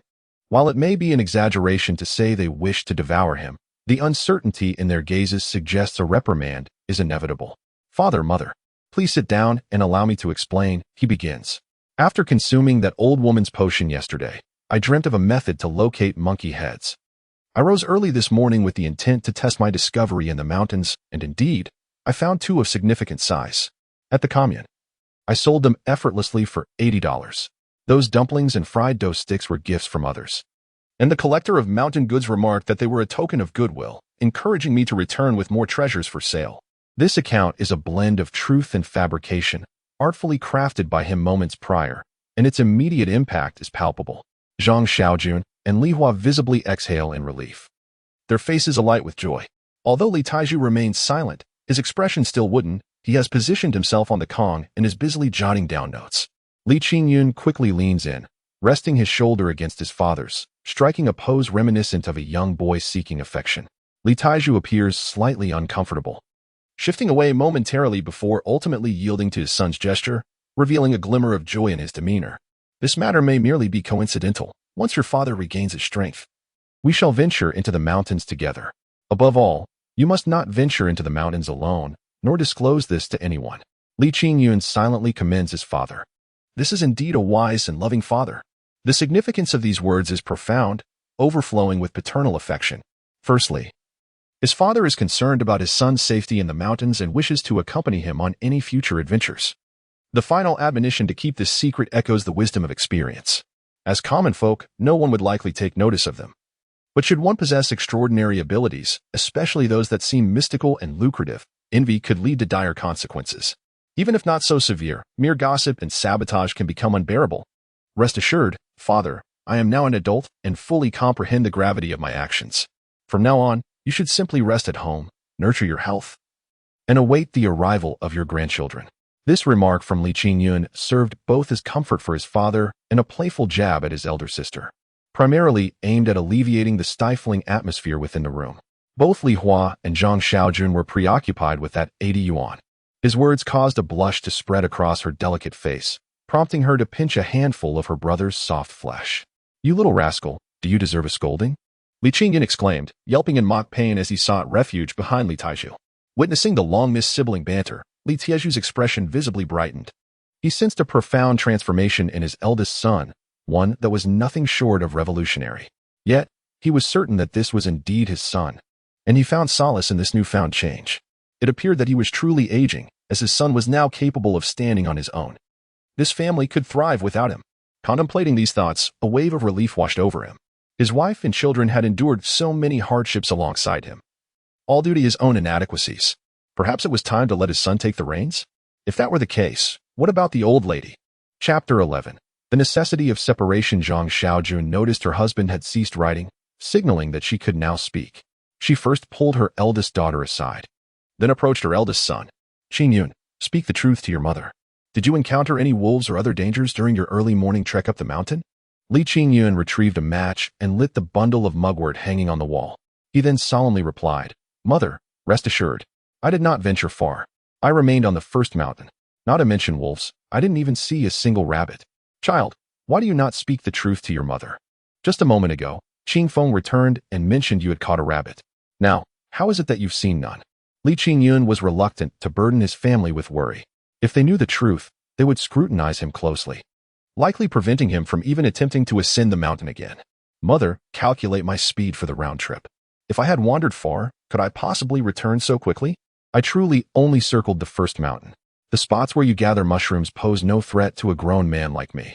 Besides, I have yet to marry. I would not dare take unnecessary risks." Perhaps it was this last statement that resonated with her, as Zhang Xiaojun let out a sigh of relief. "Son, you are still young and lack experience in mountain excursions. Please be cautious. If something were to happen to you, I would not know how to live." Tears began to well in her eyes as she spoke. Li Qingyun felt a surge of anxiety, unsure how to comfort her. He hesitated to reach out and wipe her tears, feeling it inappropriate. Sweat began to bead on his forehead. Observing her eldest son's unease, Zhang Xiaojun suddenly composed herself, retracting her tears. "This 80 yuan must remain a secret. When Qingyun returns from military service, I will ask the old lady for more. It will be sufficient for Qingyun to marry." Li Qingyun scratched his head, unable to engage with this topic. Military service was not a feasible option. 4 or 5 years away could mean never seeing his parents again. Such an act would be selfish, especially as someone who had been reborn. As Zhang Xiaojun secured the money close to her, Li Qingyun resolved to begin his endeavors. "Mother, have you prepared breakfast today?" Zhang Xiaojun nodded. Li Qingyun inquired further, "Then why are we not eating? Let us go and have our meal." The 3 individuals in the room were taken aback. It seemed they had just feasted on a belly full of large meat buns. Did they truly need to eat again? Li Qingyun sighed. His father, mother, and elder sister were all straightforward, lacking the cunning to navigate social intricacies. It was quite naive. "Father, mother, we have already consumed buns. Do those people not realize this?" In a normal household, when a meal is served, one should call out. What does this imply? They wish for us to remain hungry. They harbor resentment over yesterday's events and now view us as adversaries. If we do not go, they will perceive us as easy targets. Do you believe that once they are satiated, they will not come knocking on our door? We should head over now, even if we are full. We ought to have some porridge. One sentiment expressed is that we are unafraid, standing firm in our convictions. Furthermore, the provisions in our household are earned through our own labor, and breakfast was prepared by our mother. On what grounds are we denied our meals? Li Taiju found his son's reasoning compelling and rose to his feet, waving his hand. His expression bore a hint of gravity, yet there was no sign of evasion. Li Qingyun observed this and felt a profound sense of relief. Despite his filial piety towards the elderly matriarch, his loyalty to family remained paramount. He was certain to side with whoever held the stronger argument. This made matters much simpler. It all depended on his own cunning. The Li family resided in a compound consisting of 5 main rooms, flanked by 2 side rooms on either side. The elderly couple occupied the eastern side of the main house, while Li Dazhuang and his spouse, along with their 2 sons, resided on the western side. The right side housed Li Dazhuang's eldest son, Li Qinglin, along with his wife and daughter, Li Xia. The left side was home to their family of 6. Observing this arrangement filled Li Qingyun with indignation. Was there not a clear hierarchy emerging from this situation? It is essential to note that houses in the north are built around a sunken pit, necessitating the installation of a cooking stove, which consumes a significant portion of the living space. How much room would remain if the stove were removed? Their modest abode was already cramped, yet it was to be divided into 3 rooms. Who could witness this without feeling a pang of sorrow? The elderly couple occupied such a large room. Could they not spare a single corner for others? Even if they harbored great secrets that warranted solitude, could Li Xia not share a room with Li Hua and Guogua? Such unfairness had persisted for far too long. Were it not for his rebirth, this injustice might have continued indefinitely. Change was imperative. A division of the household was necessary. Having gained wisdom from his previous life, Li Qingyun approached the matter with efficiency and clarity. From the moment he resolved to initiate the separation, he devised a strategic plan. He aimed to compel the elderly matriarch to propose the division herself. Otherwise, if the suggestion came from his parents, she would undoubtedly torment everyone relentlessly. His intention for breakfast that morning was to provoke a confrontation. He thought to himself, before you attempt to scold me, witness my strategy first. At that moment, the main room was furnished with 2 tables. A large 8 immortals table sat on the Kong, while a smaller one was positioned against the wall. Only 4 individuals occupied the 8 immortals table: Li Maokai, Lu Qiaoji, Li Dazhuang, and a frail old man in his 60s. The rest of the family sat on the floor. Each table was set with cornmeal porridge and flatbreads, accompanied by 2 boiled eggs placed before each individual. The frail old man was Lu Qiaoji's younger brother, Lu Fa, who served as the village chief of Anping. In rural settings at that time, he wielded considerable power. Lu Qiaoji maintained a tight grip on the household, unafraid to undertake any task, bolstered by her brother's support. Lu Qiaoji placed the peeled eggs into her brother's bowl, and in the next moment, tears streamed down her face. Fa, this time you must stand up for your sister. She has been tormented by those 2 brutes to the point of despair. That man surnamed Lin intends to send her and Qingsong off to a training camp. Is that not a matter of life and death? Lu Fa visited the commune yesterday and returned home in the dead of night. Early this morning, he was summoned and has since grasped the unfolding of events. The Lu family possesses an inclination for nepotism. They tolerate no indignities and are quick to impose their will upon others. When a matter arises, they rally together as a formidable unit. Lu Qiaoji had previously rendered significant assistance to Lu Fa, thus he is almost entirely obedient to this elder sister. Now that she has encountered misfortune, his countenance has darkened considerably. However, he retains his composure. It is evident that this matter cannot be resolved without consequences. Qingsong is surely beyond saving. Yet, if they wish to trouble his elder sister, they must first contend with him. As for Li Taizhu and Li Qingyun, Lu Fa pondered for a moment before continuing. Elder sister, I am powerless against Li Taizhu. Even the county magistrate must show him respect. I truly cannot handle him. As for Li Qingyun, once this matter passes, won't it be a matter of how he wishes to deal with it? Li Qingsong was kicked yesterday and is still visibly suffering. While Lu Fa spoke, he dared not utter a word. Once Lu Fa finished, he suddenly knelt on the ground, exclaiming, Uncle, you cannot abandon me. If I attend the study session, my life will be ruined. You must help me. Chapter 12, Have You No Conscience? Lu Fa cast a glance at Li Qingsong, feeling both exasperated and helpless. This boy truly was a disappointment. Yet, his bond with his grandchildren was undeniably strong. If this matter was left unaddressed, it would be impossible to explain it to his grandsons. How do you weep here? You, who are more adept at creating chaos than achieving anything meaningful, and you stoop to associating with those worthless individuals from the family? Do you intend to waste time and leave them stranded in the haystack? Your grandmother's meticulously crafted plan has been utterly ruined by your actions. Just look at the trouble you've brought upon this family. Your grandfather, your father, and I, your uncle, have all been utterly embarrassed by you. And still, you dare to cry? How can I assist you? Shall I attend the learning class in your stead? Li Qingsong was taken aback. He had anticipated being scolded by his uncle, but he never expected Lu Fa to completely disregard him. He dared not speak further and turned to fervently bow to his grandmother. She was now his sole lifeline. He knew that Lu Fa would heed her wishes. This was a desperate gamble. He had placed his bet wisely. Lu Qiaoji truly could not bear to part with her grandson. While calling him her dear boy, she addressed Lu Fa. Little brother, is there truly no other way? Lu Fa tossed his chopsticks onto the table, taking a moment to respond. There is a solution, but it requires sacrificing my reputation. First, he must attend the learning class. After a few days, I will arrange for his release and send him elsewhere. His reputation is already tarnished. He cannot remain in this village. The old adage of listening closely to the words spoken rang true. As soon as Lu Fa finished speaking, the eyes of everyone in the room widened in astonishment. "Send him elsewhere," was the phrase that resonated most clearly with them. In this era, the village chief and the secretary possessed such authority to varying degrees. Nearby lumber yards, farms, reservoirs, and even some mines occasionally hired temporary workers. These positions were typically at the discretion of the village chief and the secretary. Lu Fa's declaration implied that Li Qingyun was to be sent off to work. Was this not a stroke of good fortune?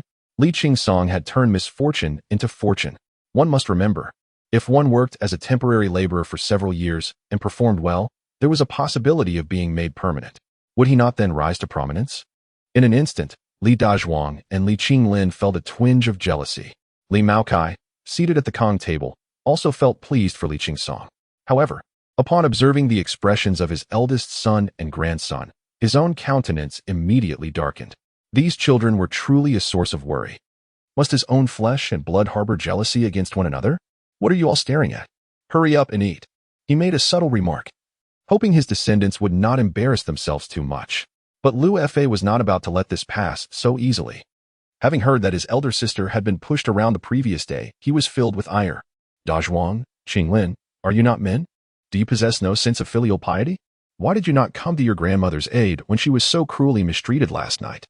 Li Dazhuang hesitated for a long moment before replying. "Yesterday, over 100 people came to the courtyard. How could we dare to act? We wouldn't even have enough to feed those scoundrels." Lu Fa seized a large flatbread and hurled it at Li Dazhuang with great force. "Is this how you treat your own mother? Are you so afraid of being beaten that you abandon her? I tell you, this grudge must be avenged. In a moment, we shall head to the second house. Li Taiju, don't touch anyone. If you kill him, we will all face execution. As for the rest of you, feel free to strike until they yield. I, as the captain, will bear the consequences for you. What else is there to discuss?" Li Qinglin was the first to rise in agreement. "Uncle, rest assured, I shall confront that beastly Qingyun and demand that he kneels before our grandmother. I won't stop until his head is bruised and bleeding. Whatever punishment our grandmother wishes to impose, let it be so." Though Li Qinglin was not as tall as Li Qingyun, he weighed a solid 140 to 150 pounds. He was confident that he could easily overpower Li Qingyun. The other family members could effortlessly deal with the two women, couldn't they? Such a straightforward task must not be overshadowed. With a leader and a supporter, the room instantly buzzed with excitement, especially among the women, who had all received slaps the previous day. Now, they clamored to scratch the faces of everyone from the second house. Why not? If men cannot strike, surely women can claw their faces? No matter their merits, they cannot execute us. Just then, Li Qingyun, accompanied by his family, burst through the door. Their sudden entrance caught everyone off guard. In unison, they hid the eggs or hurriedly cleaned up the shells. How sharp were Li Qingyun's eyes. Now that he was well fed, he was brimming with strength. He seized Li Qingchun and pulled 2 eggs from his pocket. Pointing at the eggshells on the table, he shouted, "Shameless creatures! You eat without even calling us? Stealing eggs, do you have no conscience? Oh, how could you throw away the flatbreads? This is all grain. In the past, you only gave us thin porridge. When we were away, you feasted on dry food and eggs, tossing flatbreads everywhere. Are you not afraid of divine retribution?" Li Qingyun's barrage of accusations left everyone in the room in stunned silence. Li Qinglin exchanged a glance with Li Qingyun and felt the murderous intent in his eyes. He forgot his earlier bravado and found himself retreating 4 or 5 steps. As for the women, it became clear they were in over their heads. They had indeed not invited those from the second house to eat, had stolen eggs, and had indeed consumed more than their fair share of dry food. Now, confronted by the gazes of Li Taiju and Li Qingyun, they chose to evade. At that moment, the first to erupt in outrage was Lu Qiaoji. "Li Taiju, you scoundrel! How can you remain indifferent to your son's outrageous behavior? Do you truly wish to witness your own son bring harm to your mother?" This old lady is indeed sharp-tongued, possessing an exceptional talent for turning the tables. In Li Tieju's gaze, there was nothing but a chilling sense of betrayal and simmering rage. He had overheard every word spoken by those in the room. While he believed his son's demeanor was somewhat excessive, he could not deny the truth in his words. From his pocket, he produced a sheet of paper, revealing a line he had penned earlier for all to see. "From now on, the fate of our family rests in Qingyun's hands. My health is failing, and I await my demise." Chapter 13. It's you. You old beast. These words struck like a bolt of lightning. leaving everyone in a state of utter shock. In this era, as long as I still breathe, who has ever heard of a son calling the shots? Lu Qiaoji wielded immense power in this household, relying solely on her control over Li Maokai, which allowed her to command her two sons without restraint. Whether it was her daughters-in-law or grandchildren, whenever she felt anger, her sons would undoubtedly apply pressure. But what now? The second son has thrown in the towel and handed over authority to his grandson. Ironically, this very grandson was nearly poisoned by her just yesterday, almost resulting in a scandal that could ruin his reputation. Clearly, her status as a grandmother no longer held sway. How should she navigate this predicament? Despite her lifetime of shrewdness, she was now left with a face that twitched in disbelief. Her outstretched fingers faltered, unsure of how to retract. For the first time, the once invincible matriarch found herself at a loss for words. Meanwhile, others were left with bruised egos, their faces mottled with shame. They had always looked to her for guidance, and now they were left speechless. Lu Fa glanced around, his frustration boiling over. How had their once harmonious family devolved into this chaos? How could his elder sister not manage a mere child? Li Qingyun had always been a pushover, who had given him the audacity to act so brazenly in front of his elder sister, who dared to speak so boldly before Lu Fa, the captain. Was he courting death? The more he looked at Li Qingyun, the angrier he became. Without uttering a word, he seized a bowl and hurled it at Li Qingyun's forehead. Li Qingyun had already sensed Lu Fa's impending action. Dodging the bowl would have been effortless. However, he chose not to evade. In the name of division, he resolved to fight back. His intention was clear. Whether he ended up with a swollen head or bleeding, it would serve his purpose. In doing so, he would firmly establish his stance today. He intended to escalate the situation, compelling the matriarch to plead for mercy. Yet, in his calculations, he failed to account for his father lurking behind him. How could Li Taiju stand idly by while his son was struck? His health may have waned, but he was a seasoned warrior from the battlefield. If he truly exerted himself, who in this room could rival him? As the bowl neared Li Qingyun's forehead, he reached out. With a resounding crash, seizing the bowl, he lifted his hand, and with a sharp crack, he shattered the bowl into fragments. In that instant, the atmosphere turned icy, leaving everyone in a state of dread. Li Taiju's hand was cut, blood dripping steadily to the ground. Everyone, including Lu Fa, lowered their heads in fear. They were terrified. Faced with such a formidable presence, they could only pray not to embarrass themselves. Li Qingyun was startled, his eyes instantly filling with red-hot fury. He indeed wished to separate from the family, but this could never be at the cost of his father's well-being. He had not anticipated his father's swiftness and resoluteness. Touched by his father's protective instinct, he was simultaneously engulfed by a tidal wave of rage. He leaped onto the Kong, seizing Lu Fa and delivering 2 resounding slaps. "You old fool, how dare you strike my father? Today, I shall confront you head-on." Li Qingyun, in his youth, unleashed an overwhelming surge of energy. Lu Fa, a man in his 60s, was entirely unprepared for such an onslaught. He was instantly dazed, resorting to shielding his head in a futile attempt to evade further blows. The authority of the team leader had vanished in an instant. At this moment, Li Qiaoji seized her opportunity, her voice piercing through the chaos. "Aren't you going to take action? With so many of you here, can you not subdue a single person?" Li Qingsong was the first to charge forward. After all, his uncle was meant to take him to work. He was determined to prevent Li Qingyun from harming his uncle at all costs. With him leading the charge, Li Qinglin and Li Dazhuang followed suit, lunging at Li Qingyun. Reacting swiftly, Li Qingyun delivered a forceful kick to Li Qingsong's abdomen. Li Qingsong stumbled back 2 or 3 steps before crashing into the window with a resounding thud. The wooden and glass window shattered spectacularly. Just then, the door swung open, and the village secretary, Lin Yuanshan, burst in with a group of people. He had come to escort Li Qingsong and Li Qiaoji to a study session. After standing outside for a while, calling out without receiving any response, he was prompted to enter upon hearing the sounds of scuffling within. Upon entering, he was met with the sight of Li Taiju, his face smeared with blood. The sight terrified the village secretary, momentarily causing him to forget his role as a leader as he rushed toward Li Taiju. "Taiju, are you all right? Is it serious? Where are you hurt? Who did this?" The blood on Li Taiju's head was, in fact, from his own palm. He had never anticipated that his son would be so bold as to confront Lu Fa alone. Anxiety welled within him as he touched his own head, inadvertently leading the old secretary to assume he had sustained a serious injury. Reacting quickly, he thought it might be better to assist his son in this manner. He offered no explanations, continuing to dab at his forehead while taking deep breaths, eventually sinking slowly to the ground. This display alarmed those who had followed him. Who was Li Qingyun? If he were to be killed in Anping Brigade, it could very well lead to the disbandment of their entire unit. The crowd gathered around. Some sharp-eyed individuals noticing Li Qingyun had already been subdued on the floor. 3 or 4 people were poised to strike him. This incited the wrath of the onlookers. How dare the old Li family push their luck? Not only did they strike Li Qingyun, but now they are ganging up on his son as well. This is an attempt to annihilate the family. In the next moment, a dozen burly men and several women sprang into action. Shouts of "Rescue him!" and profanities filled the air. Someone bellowed, "I am the team leader," to which another retorted, "To hell with that. What of being the team leader? You are nothing but an old brute." After several minutes, all those involved had spilled out into the courtyard, where a throng of spectators had already filled the space to capacity.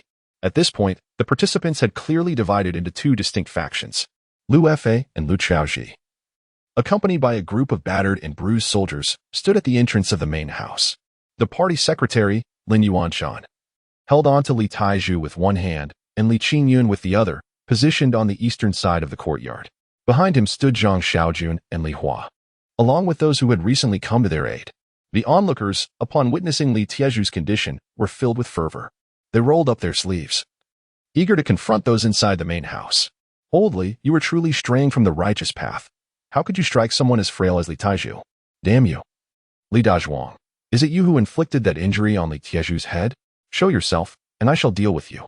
Li Qinglin and Li Qingsong, if you are men, step forward." These individuals hesitated to rush in, primarily due to Lu Fa's presence. However, their restraint was tenuous at best. With Li Qingyun's impassioned recounting, the crowd's emotions erupted forth. Chapter 14. What are you? Li Qingyun, having lived for several decades, naturally understands the significance of seizing the initiative and dominating public opinion. Before he could firmly establish his stance, his words, filled with grief and indignation, resonated throughout the room. Esteemed elders, uncles, and brothers, the Li family is about to astonish you once again. I implore you to consider this matter. This morning, my mother dutifully prepared breakfast for the entire family in the main house, yet, can you believe it? When it came time to eat, they neglected to call us and commenced their meal without us. By the time we arrived, the table was littered with discarded eggshells. My brother even had 2 eggs tucked away in his pocket, seemingly intending to take them to school. This may seem trivial in your households, but do you comprehend what this signifies for us? I swear to the heavens, since the new year, our family of 6 has not consumed a single egg. On ordinary days, we struggle to even have pancakes. We endure 2 meals a day, with each person receiving merely a bowl of cornmeal porridge. You are all discerning individuals. Just look at the gaunt figures of my family. You should discern the truth of my words.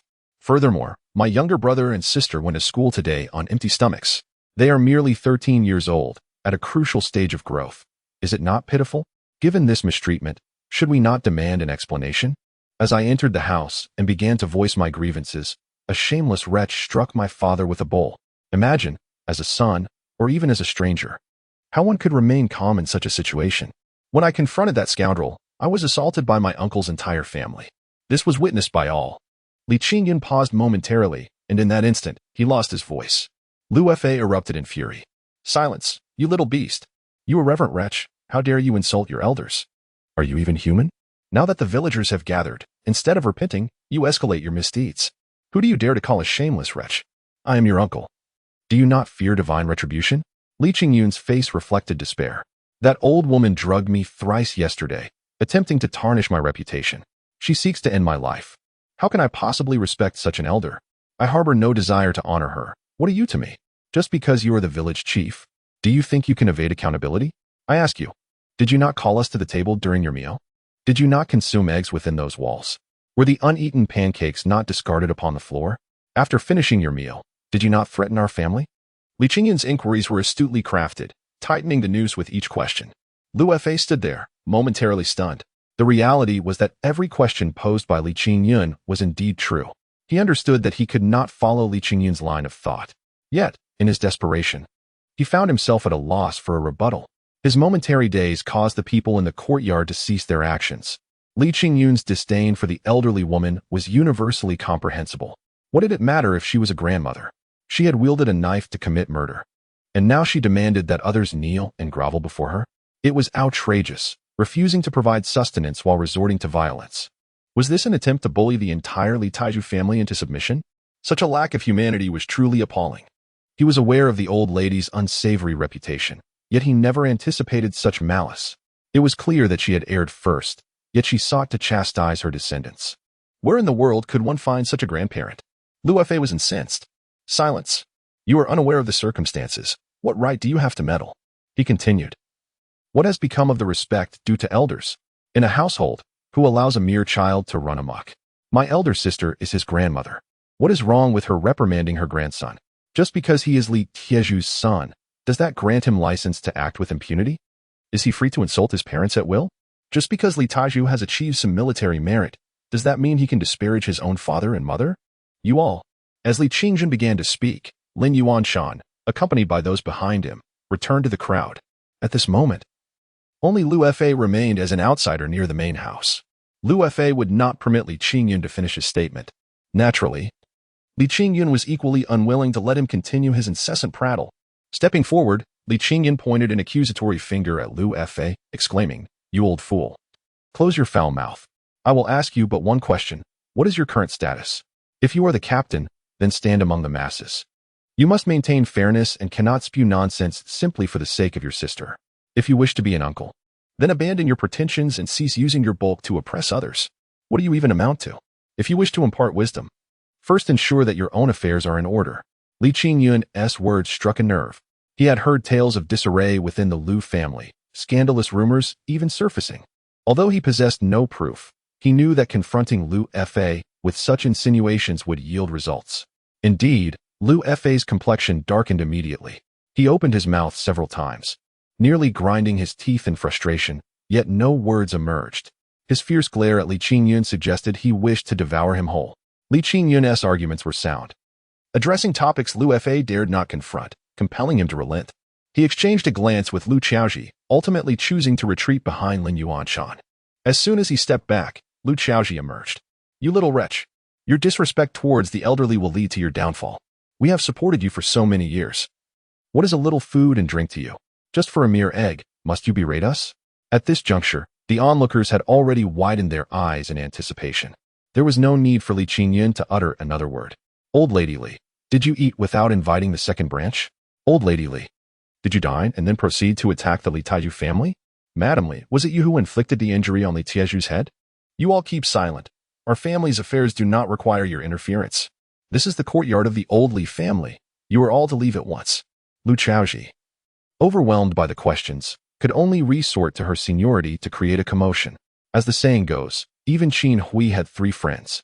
Lu Fei, having served as the village leader for many years, still had some sycophants among his subordinates. With a mere glance, some began to voice support for old Lady Li's side. Everyone, cease the noise. Is it not merely a missed meal? What difference does it make? Indeed, the Li Taiju family had no need to make a fuss over such triviality. There is a pot in the side room. Can't they simply prepare a meal themselves? As soon as these people spoke, chaos ensued. The onlookers quickly divided into 2 factions, rolling up their sleeves, ready to engage in a brawl at the slightest provocation. Lin Yuanshan, as the village secretary, found himself in the position of mediator. Everyone, settle down for a moment. Li Qingyun, someone has spoken up, claiming you are making a mountain out of a molehill. Your grandmother did not summon you for a meal. You ought to prepare another dish at home instead of escalating the situation. What do you have to say? Chapter 15. The benevolence of father and son. Li Qingyun felt a surge of joy within, yet his expression betrayed a deeper sense of indignation. Fellow villagers, do my family members appear to you as those who would engage in baseless provocations? If our home were stocked with grain, would we trouble anyone? If you doubt my words, feel free to search our dwelling. If you uncover even a single grain of rice in the second room, I, Li Qingyun, shall bow an apology today. At this point, it was evident that the villagers were skeptical. After all, each household must possess some provisions. Illness and missed meals are common afflictions. Yet, you may inquire of that elderly lady. Has she ever bestowed upon us even a grain of sustenance throughout these years? Lu Qiaoji, fearing Li Qingyun would continue, quickly interjected. So what if we haven't given you grain? Have we ever denied you a meal? My household operates by these rules. If I haven't provided for you, neither have I for others. The corners of Li Qingyun's mouth began to curl upwards, after much ado. He finally sensed the opportunity to reap the rewards. Villagers, this is her assertion. I now beseech the old party secretary and all of you to arbitrate on our behalf. With so many witnesses present, let us see if my uncle's household or my elder cousins possesses any grain. If there is none in their quarters, I reiterate my vow. I, Li Qingyun, shall kneel and apologize, and even if I am bullied to death henceforth, I shall utter not a word. To the ordinary observer, Li Qingyun's declaration held no flaw. He wagered his entire existence to seek justice. Moreover, he had already proclaimed that even his own home was open for inspection. What further argument could there be? If you, Madam Li, are so resolute, then let the search commence. Should you truly be impartial, we shall not shield Li Qingyun. However, if your heart is indeed hardened, the implications of today's events shall be grave. Li Taiju remained silent, yet we all possess voices. How could we allow such indignities to persist? Lin Yuanshan decisively declared, send 3 village officials to lead the search. Although Lu Xiaoji attempted to obstruct them, the conversation had escalated beyond her control. In this era, it was no trivial matter for officials to search a home. The legal framework of the time was far from robust. Lu Fa's audacity became apparent as he, knowing full well he had no grounds to impede the search, personally ventured into the second room's chamber. He rummaged through chests and cabinets, even tearing apart the bedding. His intent was to overturn the room entirely. If he could uncover even a single grain of rice, it would serve as a slap in Li Qingyun's face. Regardless of what provisions might be discovered elsewhere, he would have an argument to make. Regrettably, he poked around for naught, finding not even a single grain. Meanwhile, amidst exclamations of outrage, other rooms yielded their contents. In Li Qingyun's chamber, they discovered 20 to 30 pounds of corn flour and 5 to 6 pounds of white flour, along with a complete assortment of oil, salt, soy sauce, and vinegar. This was merely the beginning, as the atmosphere grew more animated in the quarters of Li Dazhuang, where they uncovered not just a small bag each of rice and flour, but much more. To her astonishment, she discovered 2 bags of furnace fruits and 2 bags of white rabbit milk candies. Moreover, she found more than a dozen eggs. At that moment, not only were the onlookers rendered speechless, but Lu Xiaoji was also left dumbfounded. She had genuinely never provided them with any food and could not fathom that her beloved grandchildren would resort to theft. It suddenly dawned on her why the hens at home had laid so few eggs. What a revelation! Her entire family was composed of thieves. In a fit of rage, the elderly woman slapped her eldest daughter-in-law. You shameless wretches, how dare you steal from your own mother-in-law? Today, I shall make you pay dearly. Silence fell over the courtyard as everyone watched Lu Xiaoji feign madness. Her act was a mixture of genuine and contrived, a desperate attempt to sweep this incident under the rug. Fortunately, the eldest son's family had not completely lost their wits, for no one dared to speak out against her. But did they think others were fools? Would a mere commotion render everyone mute? Lin Yuanshan squinted, waiting patiently. What sort of family were these? How could they possess such audacity? Li Tieju's family was toiling diligently. Every item in that household had been earned through hard work. With so many consuming and reveling, how could they possibly spare those who labored? Such actions were utterly devoid of conscience. One could not justify such cruelty, even towards adopted children, let alone their own flesh and blood. Once Lu Xiaoji had nearly struck everyone present and displayed her disgraceful behavior, Lin Yuanshan cleared his throat. Li Maokai, Lu Xiaoji, do you still possess any sense of shame? Will you continue this farce? On behalf of the brigade, I command you to distribute the food to Li Tieju's family immediately. Should you refuse, I shall deduct it from the brigade's funds, regardless of whether it was borrowed from your household, and it will be subtracted from your year-end dividends with interest. Lin Yuanshan made this decision to avoid further disputes, firmly putting an end to the matter. Lu Xiaoji's expression shifted dramatically for a while before she finally relented. I shall give the food. Then, as if she had hurt her ribs, she bellowed, is 10 jin of cornmeal sufficient? You outsiders have no business meddling in the affairs of the Li family. She was essentially presenting her own face for everyone to slap. For a family of 6, how could they possibly make do with just 10 jin of cornmeal? Moreover, there were the incriminating items discovered as well. This only served to affirm that what Li Qingyun had said was indeed true. After all these years, this old hag had truly rotted at the core. The very fact that their family still survived was a testament to their resilience. In an instant, everyone erupted. How shameless. Even Zhou Baopi pales in comparison. Old woman, your heart is as black as coal. 10 jin of cornmeal. Are you sending them off to beg? You old hag. Bring forth the food and divide it per person. Upon hearing the phrase divided per person, Lu Qiaoji immediately began to throw a fit. She even brandished a kitchen knife, pressing it against her own neck. Lu Fa stood by, assisting her in her theatrics. Biting the bullet, Lin Yuanshan understood that in a household, the control of provisions must rest with the head of the family. He reluctantly took a step back and commanded Lu Qiaoji to immediately allocate 50 pounds of cornmeal, 10 pounds of rice, and 10 pounds of flour to the second household. Furthermore, as long as they did not separate, they could not start their own fire independently. The supplies allotted to the second household were to be considered their private property, and a minimum monthly distribution of this quantity was to be ensured. Li Qingyun could not claim to be entirely satisfied with this outcome. This meager amount was not something he desperately needed. Rather, he was merely executing his plan step by step. As long as the villagers were aware of the current state of affairs within the household, they would assist him in upholding justice. Today was merely the first step. Patience was essential. The old matriarch would undoubtedly have her moments of madness, and there would inevitably come a time when she would take the initiative to separate. Seeing that neither Li Qingyun nor Li Taizhu objected, Lin Yuanshan nodded in approval. This father and son duo indeed embodied righteousness. Had it been anyone else? With such a multitude of supporters, they would surely have demanded exorbitantly. Feeling somewhat guilty towards Li Qingyun, he inquired once more, "Qingyun, do you have anything else to say?" Chapter 16. A few more kicks. Li Qingyun had no intention of asking for anything further. He did not wish to leave a petty impression on everyone. Yet, certain words must be articulated.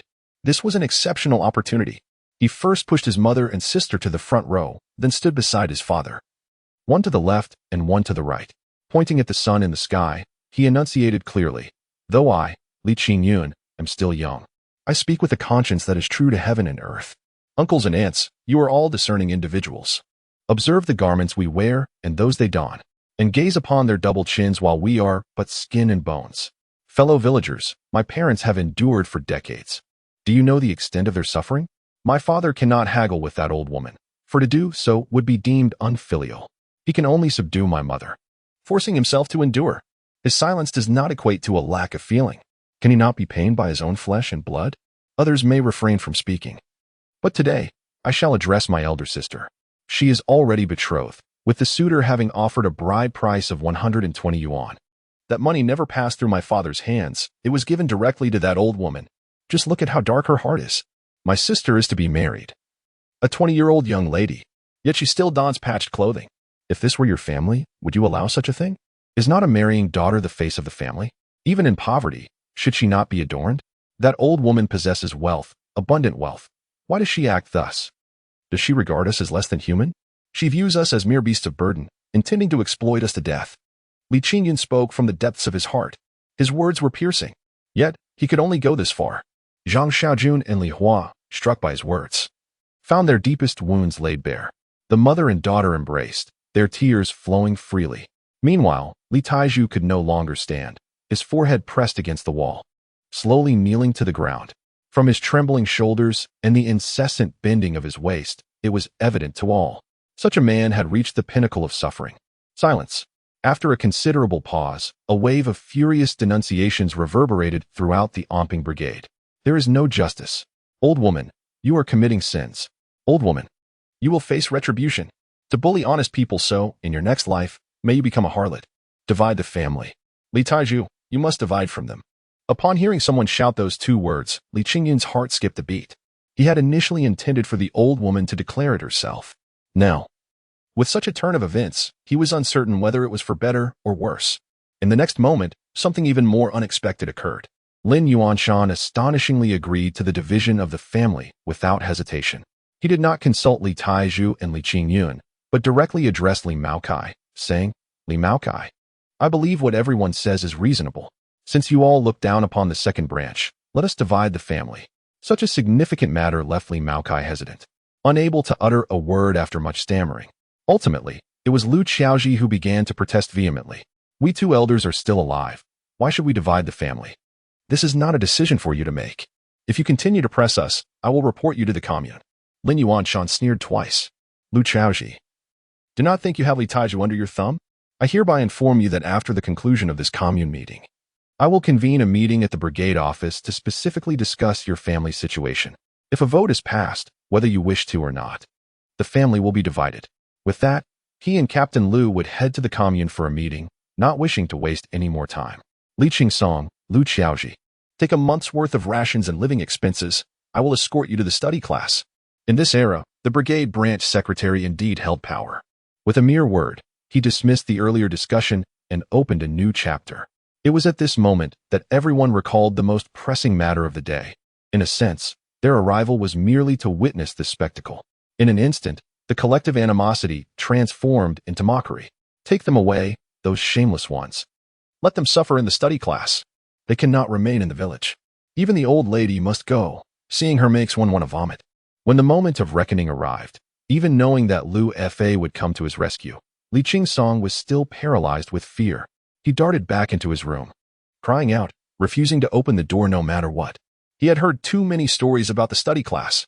Previously, he had dismissed them as mere jokes. Now, faced with the reality himself, the terror seeped deep into his bones. How could he, alone, stand against an entire brigade?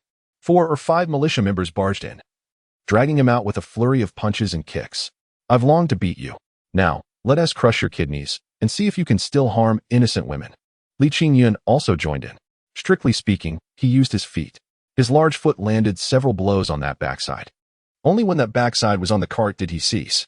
In a previous life, it was he who was taken away. And Li Qingyun had kicked him in the same manner.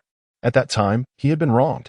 The grievances and indignation of calling out to heaven and earth, which Li Qingyun could not compare to at this moment, fueled his desire to kick a few more times. One was for vengeance, and the other was to prove once more that his fate had changed.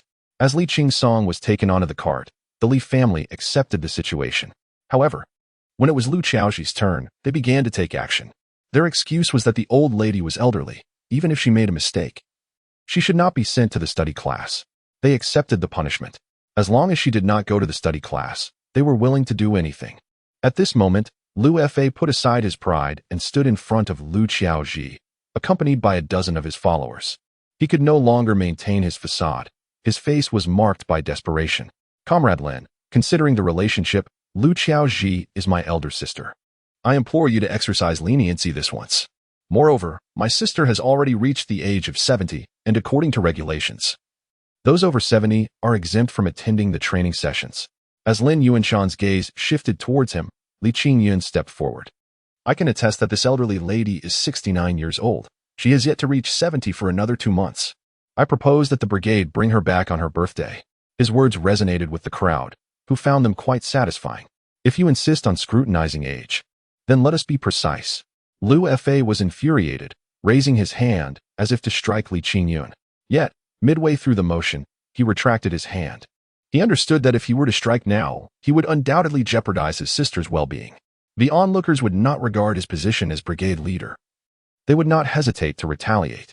He realized that the power to determine the outcome of this affair lay firmly in Li Qingyun's hands. Reluctantly, he chose to humble himself. Qingyun, regardless of the circumstances, this elderly lady is still your grandmother. Even if she has erred, you cannot impose an unbearable punishment. State your terms. What must be done for you to spare your grandmother? Chapter 17, Dreaming of Separation, unless we all perish such veiled and insinuative attacks. How could Li Qingyun fail to comprehend them? He glanced back at Li Taiju and discerned the pleading look in his father's eyes. It was evident that his father wished for him to refrain from being excessively ruthless. A reassuring nod was given to Li Taiju, signifying to his father that he need not worry. This was all part of Li Qingyun's strategy. Father, this time I am indeed granting you face. But should a similar situation arise in the future, you must not hinder me. In truth, even if others wished to send Lu Qiaoji away, Li Qingyun would never acquiesce. If she were to leave, how could the family be divided? She must be retained, driven to madness, compelled to utter the words of separation. However, retaining her does not mean allowing her to escape unscathed.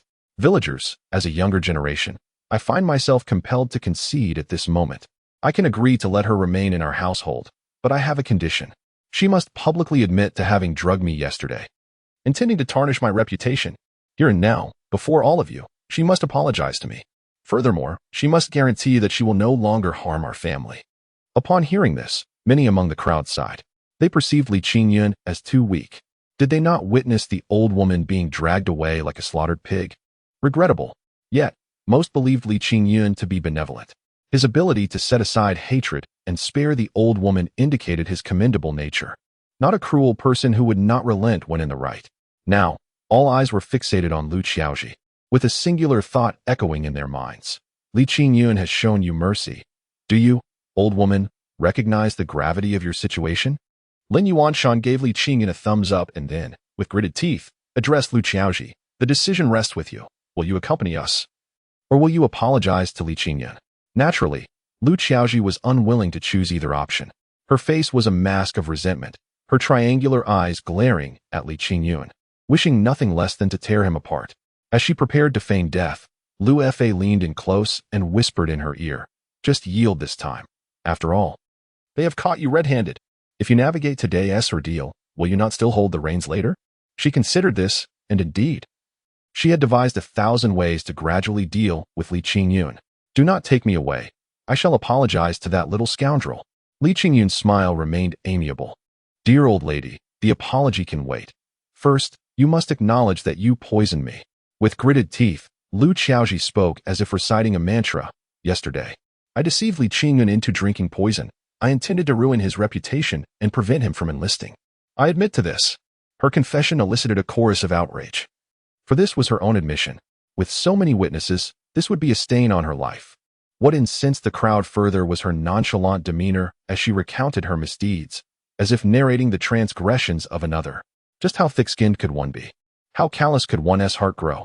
From her demeanor alone, one can ascertain that she would never forgive Li Qingyun. It is foreseeable that the days ahead for the Li Taiju family will become increasingly arduous. Li Qingyun's malicious intent has been achieved as he stepped forward with a cold smirk, declaring, "Apologize. Everyone must witness your sincerity." Where could Lu Qiaoji find sincerity? She did not even lift her eyelids. "I was wrong. I apologize to you." With those words, she turned to leave. At that moment, Lin Yuanshan's thunderous voice echoed. "Lu Qiaoji, even now, you are still passively responding? Have you forgotten your guarantees?" Lu Qiaoji spun around, her triangular eyes gleaming with menace. "Is my guarantee sufficient? I promise to treat everyone equally and ensure they are not troubled anymore. Is that satisfactory? What more do you want from me? If you have the capability, then just end me." Lin Yuanshan snorted disdainfully. "You would do well to remember what you said today. Otherwise, the team possesses ample means to deal with you. You shrew." After returning to her bed, Lu Qiaoji seized a feather duster and struck the bed twice with it. Subsequently, she hurled the duster to the ground and let out a howl, truly infuriated. Since her marriage into this family, she had never been humiliated, let alone endure such a profound affront. To apologize to her grandson, bowing down to someone she held in disdain, was more unbearable than consuming excrement. Li Maokai had been standing in the courtyard for quite a while, believing that his wife's anger had subsided. He weakly suggested, "Wife, since you are so angry, why not separate from them? Drive them away, out of sight, out of mind. Besides, Song ought to marry, and this courtyard is simply too cramped. Is this not a double benefit?" Lu Qiaoji's eyes widened instantly. She gritted her teeth and glared at Li Maokai for a long time. Eventually, she jumped off the bed, picked up the feather duster, and struck Li Maokai.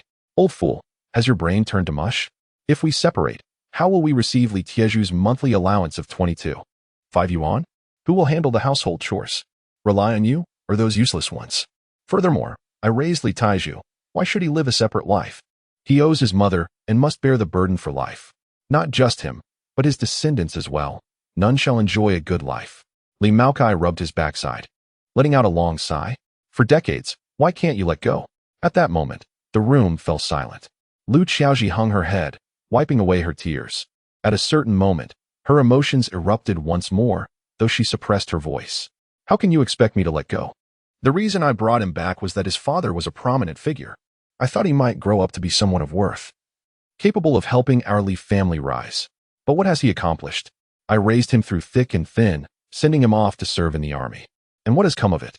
He returned home afflicted with illness, and yet still took on the burdens of labor. Had I known this would be the outcome, I would never have embraced him. Witnessing him unable even to pass gas, stumbling as he walked, fills me with ire. The notion of splitting the family is but a foolish dream, unless we all meet our demise." Li Maokai sighed once more. "This matter is not solely in your hands. Your brother's opinion holds no weight. If the collective council truly convenes to vote, our family will inevitably share the same fate as the Wang family. Not only would we have to divide grain and housing, but also the livestock, firewood, and savings must be apportioned.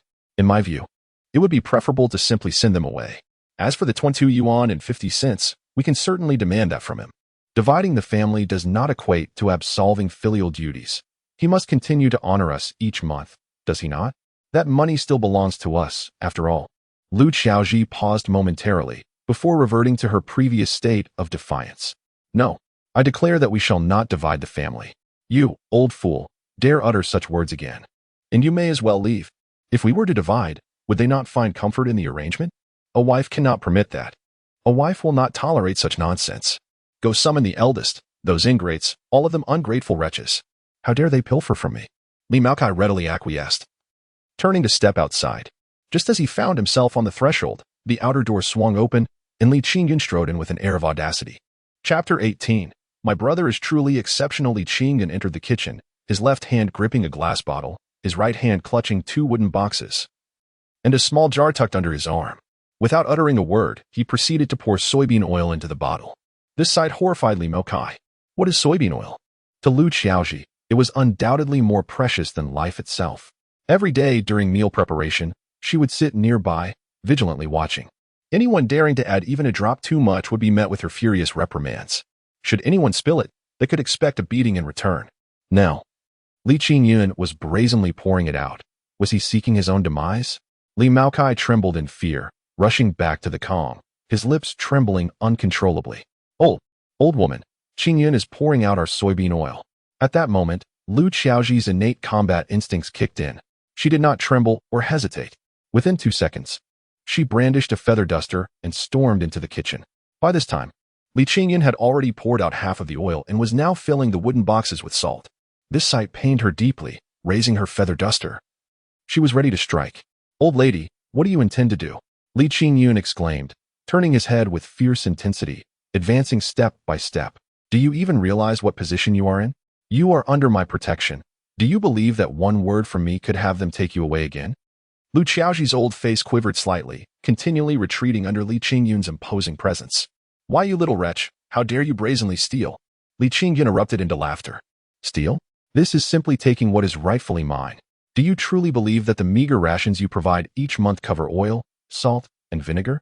If that is the case, just give me some pocket money, and I shall purchase them myself from the commune. Lu Xiaoji found herself speechless. It was indeed unreasonable to deny even a pinch of seasoning. However, her fear was not of Li Qingyun but of the vehicle. She genuinely dreaded attending the study class. But you cannot take so much. The corners of Li Qingyun's mouth curled upward. It was evident that he had triumphed in this contest of wills. Is it excessive? Each person receives 2 taels of soybean oil monthly from the brigade. With 6 members in our family, I am entitled to this much. And you dare claim it is too much? Shall I fetch someone to arbitrate this matter?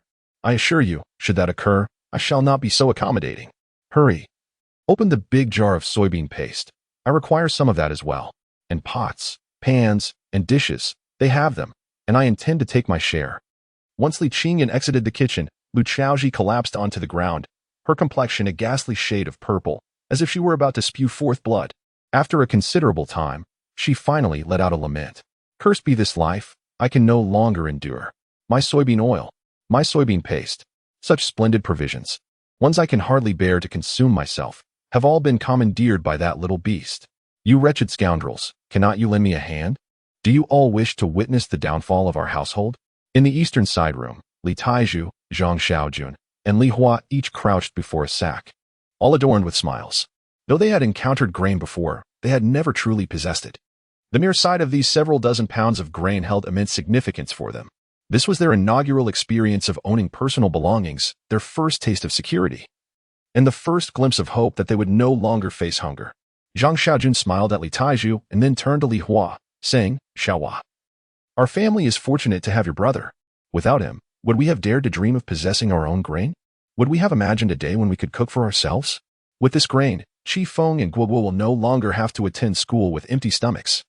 You should eat more too, grow plump, and when you marry, you won't be looked down upon. Li Hua's cheeks flushed instantly. Mother, you and father should eat more. Your health is too frail, especially father. Now that Qingyun is grown up, you can rest more. At that moment, Li Qingyun entered, carrying a pile of items. Upon recognizing the contents, the trio was taken aback. Good heavens, this lad has even brought back soybean oil. What a feat. That poor old woman must be heartbroken. Li Qingyun placed his spoils on the stove and turned to the three astonished faces, bursting into laughter. What is there to be surprised about? These items are rightfully ours.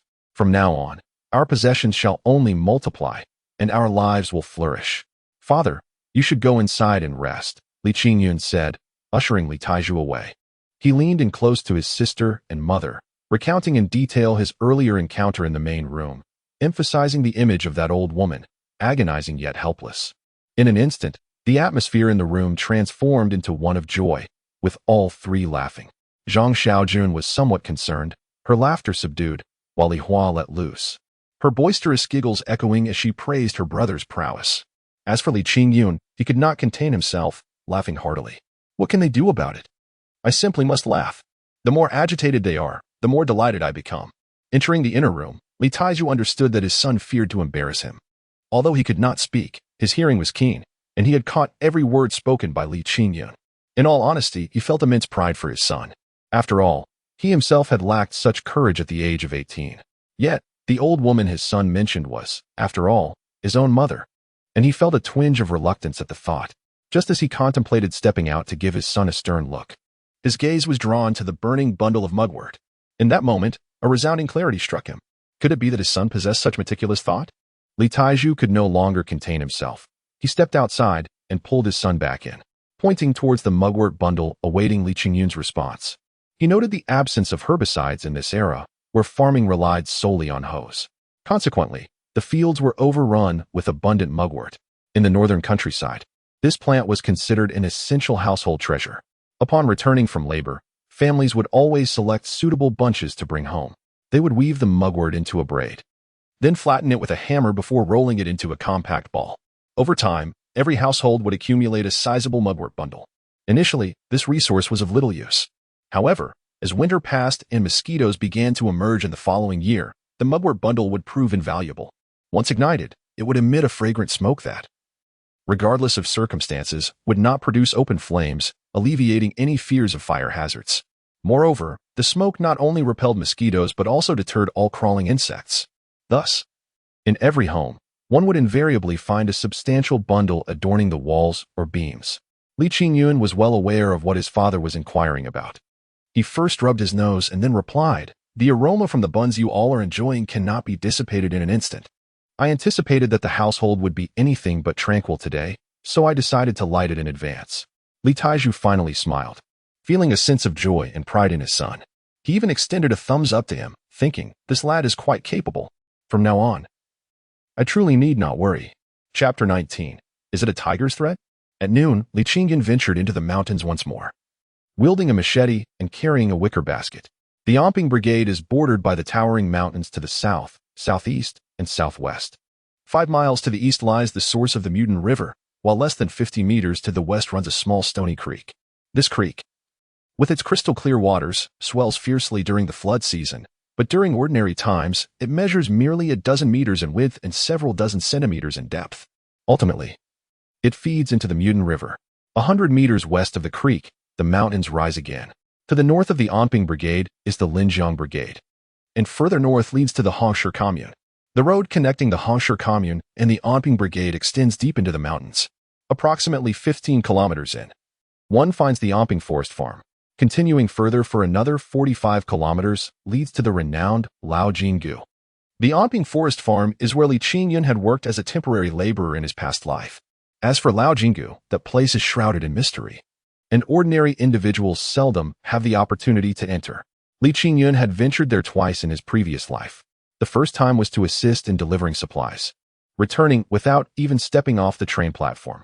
The second time was to aid in transporting the injured following a catastrophic collapse at the Lao Jinggu gold mine. That incident claimed numerous lives, and all the employees from the forest farm were dispatched to aid in the rescue. The experience of that rescue operation remained etched in his memory forever. He had indeed seen an abundance of gold, but it was a sight to behold, not to possess. Upon returning to the forest farm, they were scrutinized for 3 whole days. Not only were their clothes examined, but even their bodily excretions were thoroughly inspected within that time frame. This time, Li Qingyun's purpose in entering the mountains was not to pilfer gold, but to seek out a particular medicinal herb. Besides Lao Jinggu, the mountain is also famed for Haixaizi Ridge. Though referred to as a ridge, Haystack Ridge is actually a mystical region comprised of numerous towering peaks. Once one enters that realm, it is said that escape is nearly impossible. Tales abound that the gold deposits there surpass those of Li Qingyun. However, for every 100 who venture in, only one might emerge, and that is a cause for celebration. In colloquial terms, it is said that those who enter become lost, referred to as ma-de-shan in the local dialect. After the year 2000, with the advent of electronic devices, the enigma surrounding this region was unraveled. The truth is that the area is abundant in hallucinogenic herbs. Without an antidote, entering means certain death, due to the utter lack of ingress and egress. The treasures hidden within that mountain range are indeed plentiful. Li Qingyun is aware of the antidote and yearns to explore that land for treasures. Regrettably, with his current abilities, he cannot venture that far. Encountering a pack of wolves would spell disaster, as even a solitary wolf could easily rend him apart. As for teaming up with others, he is reluctant to share the spoils. The worth of a 20-year-old ginseng in this era is merely a few thousand yuan. After dividing it, how much would he be left with? He intends to develop cautiously, first strengthening his body and, if possible, acquiring a firearm, before embarking on his quest for wealth. After all, those treasures are not going anywhere. Within a decade or two, they will all belong to him. The longer he waits, the better the price he can command. The medicinal herb Li Qingyun seeks is the hallucinogenic variety known as Wenshan grass, found in Haystack Ridge. Certainly, it was inconceivable for him to dash towards Haystack Ridge. His true objective lay in the second mountain. This second mountain, as delineated, is the one that radiates from Anping Brigade, where one must traverse a peak before advancing further to reach it, followed by the third mountain. This constitutes one of the secrets he has mastered. Within this mountainous expanse, squirrels abound. Notably, these squirrels possess a peculiar affinity for Wenshan grass, particularly those aged 4 or 5 years. A portion of them transports the grass back to their tree hollows, where they rest their heads upon it as they slumber. It remains uncertain whether they indulge in it for the sake of intoxication or if it possesses beneficial properties for their health. Li Qingyun, a seasoned laborer, found his stamina unfaltering as long as he was well fed. He ascended to the mountainside of the second peak in a mere hour and a half. The quest for squirrel holes proved to be a trivial endeavor for him. After a brief span of 10 minutes, he selected a venerable pine tree, undoubtedly the oldest on this mountain, with a girth that would require the embrace of 5 or 6 individuals. In a realm where animals vie for territory, the large-tailed rodents that managed to establish residence here were certainly not of ordinary stock. The outcome of this day would determine whether he could conserve some energy. The ascent was still a leisurely task for Li Qingyun. However, after climbing a mere 20 meters, he was met with an unexpected thump atop his head. Glancing upwards, he was both infuriated and amused to discover an old squirrel, mottled gray and white, wielding a small pine cone to strike him. While the impact was minimal, the insult was profound. "Just wait. If I fail to find what I seek, I shall dislodge your front teeth." After scaling another 10 meters, Li Qingyun finally discovered the squirrel's den. Without hesitation, he extended his hand into the cavity. To his delight, not only did he unearth Wenshan grass, but he also stumbled upon a colorful stone. This stone, no larger than an egg, felt cool to the touch and possessed a smooth, refined surface. Li Qingyun did not recognize this stone and was not particularly enamored with its hue or pattern. Yet, he was taken aback when, at the moment he retrieved the stone, the old squirrel lunged at him. The fervor of its assault suggested a desperation akin to that of a lover's being snatched away. It was as if it were ready to fight for its treasure. Li Qingyun regarded it with disdain, casually tossing the stone back into the hollow. What a naive creature. Is it truly necessary to be so agitated over a mere rock? He pocketed the Wenshan grass and descended the tree. As he departed, the old squirrel was left in a state of bewilderment. Was he not there to pilfer treasures? He climbed to such heights merely for a handful of grass? Was he truly that foolish? Finding Wenshan grass with such ease felt surreal to Li Qingyun. He never anticipated such smooth sailing. He had prepared himself for several days of searching, even contemplating a journey to the third mountain. This hallucinogenic substance was intended for the elderly matron. As he sought to drive her to madness, Wenshan grass was his most potent ally in this endeavor. As for morality, let it be. She had once poisoned him. What harm could come from administering a bit of medicine in return? On his way back, Li Qingyun was likewise sprinting. One reason was his intention to enhance his physical fitness, while the other was the pressing nature of time. He first visited the location where he had set traps earlier in the morning. As he had anticipated, not a single hair remained. Moreover, 2 traps had been destroyed, indicating that they had originally ensnared 2 wild pheasants, which had been taken by passers-by. This was poetic justice, leaving no room for resentment. After all, had he not also taken someone else's rabbits? Nevertheless, it was of little consequence. This moment was precisely opportune. Chapter 20. Wild duck eggs. Those who have resided in the mountains are well aware that wild chickens forage at dawn and dusk. The morning activity occurs within the hour following sunrise, while the evening foraging takes place an hour before sunset. As night approaches, their vision fails them, and they invariably perch upon the trees. At this moment, there remains ample time before the sun descends. Li Qingyun meticulously removed all 4 traps, relocating them to a more concealed spot. This time, he ascended 10 trees and set down 16 traps in one go. To summarize, he was well fed today and full of vigor. After completing this arduous task, he swiftly made his way to the source of the Little Stone River, a distance of less than 2 kilometers, taking merely a matter of minutes. His purpose for visiting this locale was to procure wild duck eggs. With enough oil sticks for supper, capturing 2 wild chickens and a few duck eggs would render the evening truly perfect. The source of the Little Stone River is a shallow marsh teeming with dense reeds and willow branches. Locals are aware that wild ducks nest here. Yet few dare to covet the eggs, for the peril is too great to justify the risk for a handful of eggs. At first glance, the area appears tranquil, but those who dare to venture within soon discover its treachery. One misstep into the mire could submerge one's knees, and another step may ensnare one in the depths.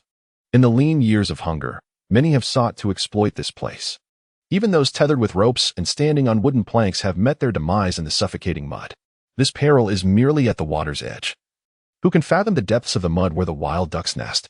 Furthermore, the cunning nature of the wild ducks complicates matters, as they often take flight from locations far removed from their nests.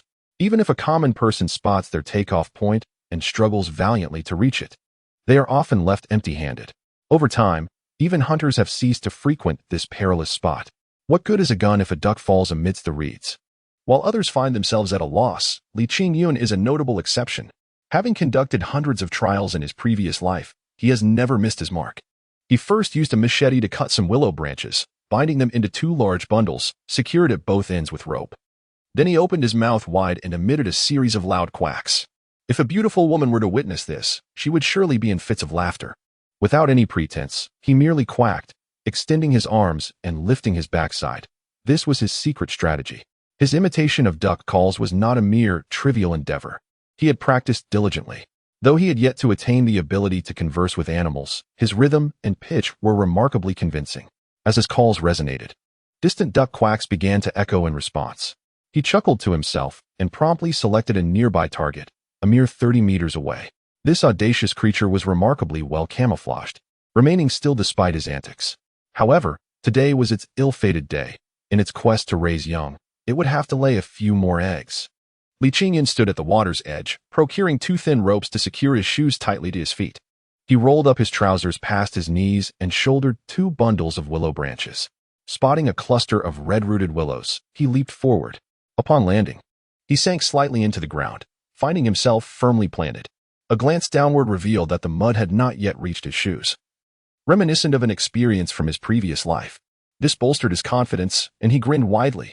Subsequently, employing the same method, he sought out these particular willows to tread upon. Within mere minutes, he located his target.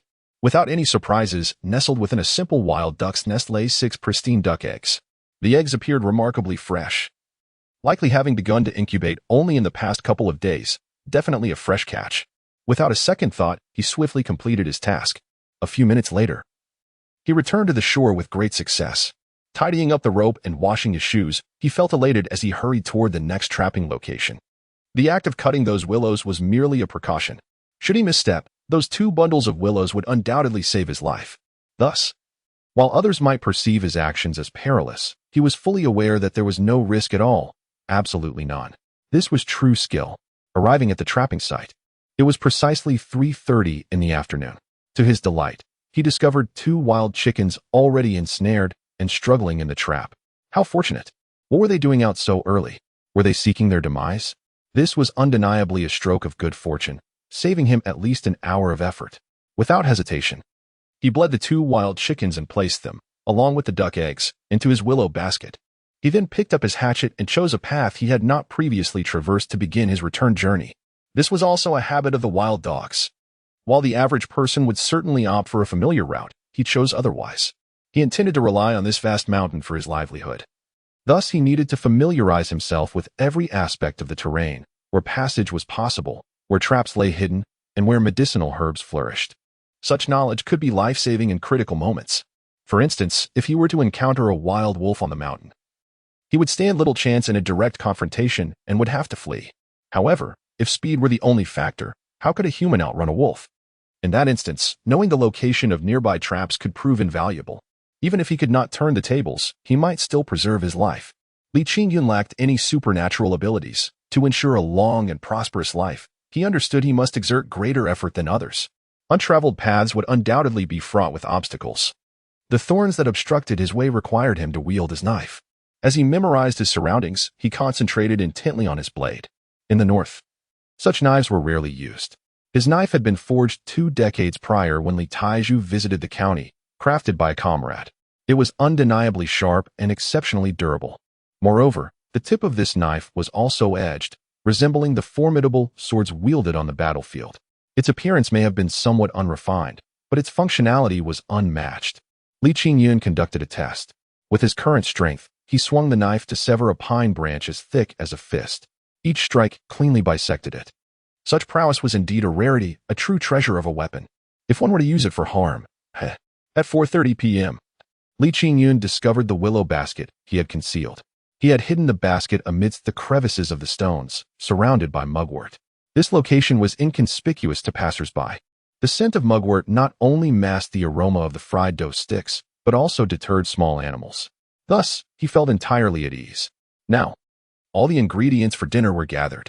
As a seasoned veteran of the mountains for decades, it was high time for him to showcase his skills. Chapter 21. Lu Qiaoji. Are you prepared with the money? In his previous life, Li Qingyun had spent several years as a chef in a mountain villa. He prided himself on his culinary skills when it came to cooking game and wild produce, believing he was on par with anyone in that regard. However, today was different. Without suitable cooking utensils or even a kitchen, his capabilities were rendered ineffective. The 2 wild chickens he possessed could only be prepared as beggar's chicken under the current circumstances. Earlier, while crossing the river, he had already removed the innards of the chickens.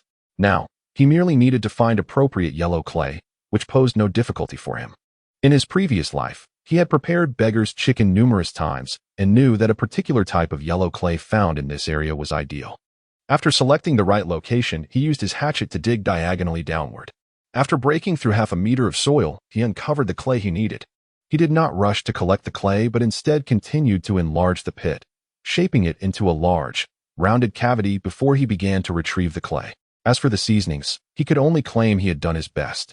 The salt was something he had brought from home, while the other spices were freshly gathered from the mountains: Sichuan pepper vines, star anise vines, poria leaves, and orchid roots. After cleansing them, he stuffed them all into the chicken's cavities. This was yet another charm of outdoor cooking.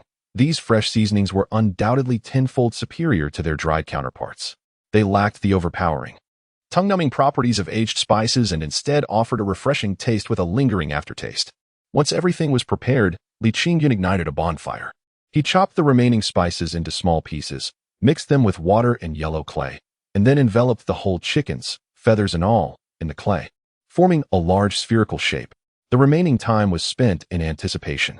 As the wood burned down, he selected a few half-burned pieces and tucked them into the pit he had dug. He then placed the 2 clay balls atop the embers, adding some half-burned charcoal on top. Half an hour later, the pit he had prepared was filled to the brim. The final step was to extinguish the bonfire and cover the entire pit with soil, compacting it firmly. This method ensured that the temperature within the pit remained stable. Drawing from his experience, he knew that in 2 hours, the beggar's chickens would be ready for consumption. The timing was irrelevant. As long as the pit remained undisturbed, it would retain its warmth. Even if he waited until the following morning, the chickens would undoubtedly be a delectable treat. Thinking of his father, mother, and siblings' astonished expressions, Li Qingyun couldn't help but wiggle his hips in excitement. They would surely be surprised, wouldn't they? They probably wouldn't expect such a skill from him. Little Guogua, you'd better be ready after tidying up the area. Li Qingyun glanced around to ensure no one was paying attention before hiding the basket containing the fried dough sticks and hurried back home. as he stepped through the door. It was just past 5 o'clock. Qingfeng and Guoguo had already returned from school. The two children were clearly somewhat distracted as they attempted their homework. Upon seeing their older brother return, they immediately tossed their pens aside and rushed over, each grabbing one of his arms. Their intentions were unmistakable. When would they set off? When would they go to eat fried dough sticks? Li Qingyun's hands gently caressed the two small heads before him, a smile blooming at the corners of his mouth. After just one hearty meal, the faces of his younger siblings had already taken on a rosy hue. Should this continue day after day? It would not be long before they underwent a remarkable transformation. Gazing into their bright, twinkling eyes, Li Qingyun steeled his resolve. Let us first go to the main house for some porridge. We shall venture to the West Mountain once night falls. Rest assured, I have reserved all the good things for you. Not a single morsel shall be spared. Guoguo, feeling a twinge of embarrassment, released her brother's arm with a soft huff. I wasn't even thinking about eating. It's better if you consume it all. Qingfeng, though slightly disheartened, was remarkably understanding. It was imperative they partake in the porridge, otherwise, suspicions would surely arise. At that moment, Li Hua pushed open the door to the main house. Dinner is ready. Hurry up. Clearly, tonight's meal had once again been prepared by their mother and sister. With their father absent from the house, he was undoubtedly out chopping firewood. In this household, the labor of oxen and horses fell upon the family itself. Indeed, as he led his younger siblings outside, he spotted Li Qingyun along with his wife, Niu Li, hurrying towards the main house, closely followed by Li Xia. It was evident that the three were still groggy, having just awakened from their slumber.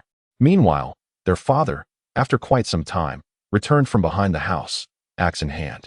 The weariness etched across his face spoke volumes of the effort he had exerted. Upon entering the kitchen of the main house, Li Qingyun's frustration only intensified. The 6 members of the main family, grandparents included, were already seated at the table, while his mother and sister busied themselves in the kitchen. This was truly an unbearable state of affairs. Not only were they ungrateful, but they also resorted to scolding and hitting, all while denying them sufficient nourishment. Was this not more inhumane than the infamous Zhou Poppy? Once seated, Li Qingyun glanced at the small bowl of rice before him, nearly choking on his indignation. It was precisely as he had anticipated. Although porridge had been a staple in the past, it had at least contained some cornmeal. Today, however, the bottom of the bowl was nearly visible. Was this truly a meal? It resembled more of a tea gathering. Yet, with so many mouths to feed in the household, all receiving the same meager treatment, he could not help but endure. He exchanged a glance with his younger siblings, lifted his bowl, and within mere seconds, the porridge was consumed. The others, too, followed suit, finishing their meal in a matter of minutes. Li Qingyun was a pampered child. At first, he may have been able to tolerate it, perhaps having been taught by his mother to endure. However, once the meal concluded, he began to whine. Grandma, is this all there is for dinner? I am still hungry. I want an egg. If I don't get one, I shall not sleep tonight. Lu Chaoji, half embarrassed and half furious, reached for a feather duster. Do you not know that the household has run out of grain? It has all gone to feed the dogs. Now, be gone. Your grandmother finds you all exasperating. Henceforth, this shall be the standard for meals. If you do not wish to eat it, do not come. Li Taiju's face shifted through various shades of distress. He was acutely aware of whom the elderly lady was targeting and understood the significance of today's meal. Casting a glance at his eldest son, he gritted his teeth, called over Zhang Xiaojun and a few others, and strode out with determination. However, Li Qingyun did not leave. Not only did he remain, but he also brought over a small stool to sit at the entrance. He even broke off a small piece from the firewood to sharpen his teeth. This unexpected action left everyone utterly bewildered. What was he doing sitting there? Was he waiting for tomorrow's breakfast? The issue was, he had only consumed a bowl of water earlier. What was the purpose of sharpening his teeth? Silence enveloped the atmosphere as time passed agonizingly slowly. Lu Xiaoji felt utterly powerless against this audacious grandson of hers. With a curse, she turned and climbed onto the Kong. Her departure left the others even more at a loss, exchanging glances in confusion, all rendered speechless. Li Qingyun burst into laughter. Have you all gone asleep? If you wish to cook, you must include our family. If you intend to disregard us and indulge in a private feast, that is out of the question. I shall sleep right here tonight. Upon hearing this declaration, Li Qingyun opened her mouth wide and began to cry. Grandma, you're deceiving me. Didn't you say you would cook me an egg soon? What should we do if he refuses to leave? I'm so hungry. The slap of reality was sharp and immediate. Lu Qiaoji had no choice but to intervene once more. Li Qingyun, what are you trying to accomplish? Haven't you already received your share of grain? If you are not satisfied, why don't you prepare something yourself? Li Qingyun abruptly stood up. Elderly lady, put away your cunning schemes. The old party secretary has stated that while our branch of the family is absent, you are not permitted to eat. If you dare to pilfer food, I can report you at any time. As for our grain, it is our personal property. Do not covet it. Remember, you are 69 this year, and you could still be sent off to a re-education camp. Lu Qiaoji staggered back in anger. Just as she was about to unleash a torrent of curses, a woman's voice rang out from the courtyard. Lu Qiaoji, have you prepared the money? Chapter 22. A woman of extraordinary character, Li Qingyun, sat at the entrance, glancing back with an immediate smile. He quickly rose to make way, sensing that this evening would require less exertion on his part. The visitors were Widow He and her daughter, He Xiaohua, both strikingly beautiful. Widow He, not yet 40, possessed a captivating figure, clad in a pink blouse with 2 buttons undone, revealing a tantalizing expanse of skin. Her trousers appeared intentionally tight, accentuating her ample rear to perfection. He Xiaohua, though youthful and somewhat naive, had all the requisite attributes, and her coy demeanor was undeniably alluring. Li Qingyun recognized that the duo was not there for commerce. They sought the 200 yuan owed to them. He mused that the old lady would surely be distressed by this predicament. It was evident that a confrontation was imminent, promising an entertaining spectacle. Widow He displayed a hint of trepidation as she passed by Li Qingyun, maintaining a considerable distance and offering him a nod. Meanwhile, He Xiaohua's gaze remained fixed on Li Qingyun, her smile and posture quickening his heartbeat. He wondered if this young woman harbored ulterior motives towards him. Initially intending to retreat home to observe the unfolding drama, he halted midway upon noticing Zhang Xiaojun, Li Hua, and Li Qifeng, along with Guoguo, standing at the entrance. Returning would leave him without a place to stand, so he opted to witness the events from the courtyard. Upon spotting Widow He and her daughter, Lu Qiaoji's expression darkened instantly. With a huff, she cornered them in the kitchen. What are you doing? What money are you preparing? It was clear she was ready to play hardball. Widow He had anticipated this moment and chuckled softly. Lu Qiaoji, your tactics may work elsewhere, but not with me. Here's the IOU. Hand over the 200 yuan without delay. What 100 yuan? What I owe you? I know nothing of it. You are not welcome here. Leave at once. Widow He stood her ground, her chest thrust forward as she approached Li Dazhuang, pressing against him. Brotherly, where have you been these past few days? Her soft voice nearly overwhelmed him, causing beads of sweat to form on his brow. Lu Hongying, standing beside Li Dazhuang, could hardly tolerate her husband being flirted with. You shameless hussy, keep your distance. If you continue, I swear I'll tear that mouth of yours apart. Widow He merely laughed. Indeed, I may be a hussy, but are you any better? You think you can deny a written IOU? You are worse than I am. Once you have used us, you wish to cast us aside? Not a chance. If I do not receive my money today, I will take up residence in your home. Brotherly, brother Shaoli. You two should deliberate on who will take the first half of the night watch. Widow He's gaze fell upon Li Qinglan, who seemed even more feeble than his father, his legs trembling in trepidation. At that moment, Widow He let out a piercing scream. Lu Qiaoji, may you meet a wretched end. Your actions have sullied the reputation of our dear Xiaohua. How can she ever hope to marry now? It was supposed to be a foolproof arrangement, was it not? You had promised to guarantee it with your own head. We, the women, have fulfilled our duties. Yet Xiaohua has been mistreated by that brute, and you think you can evade responsibility? You not only must produce the 200 yuan, but you are also obligated to find a suitable match for Xiaohua. There can be no exceptions. It must be someone with a job.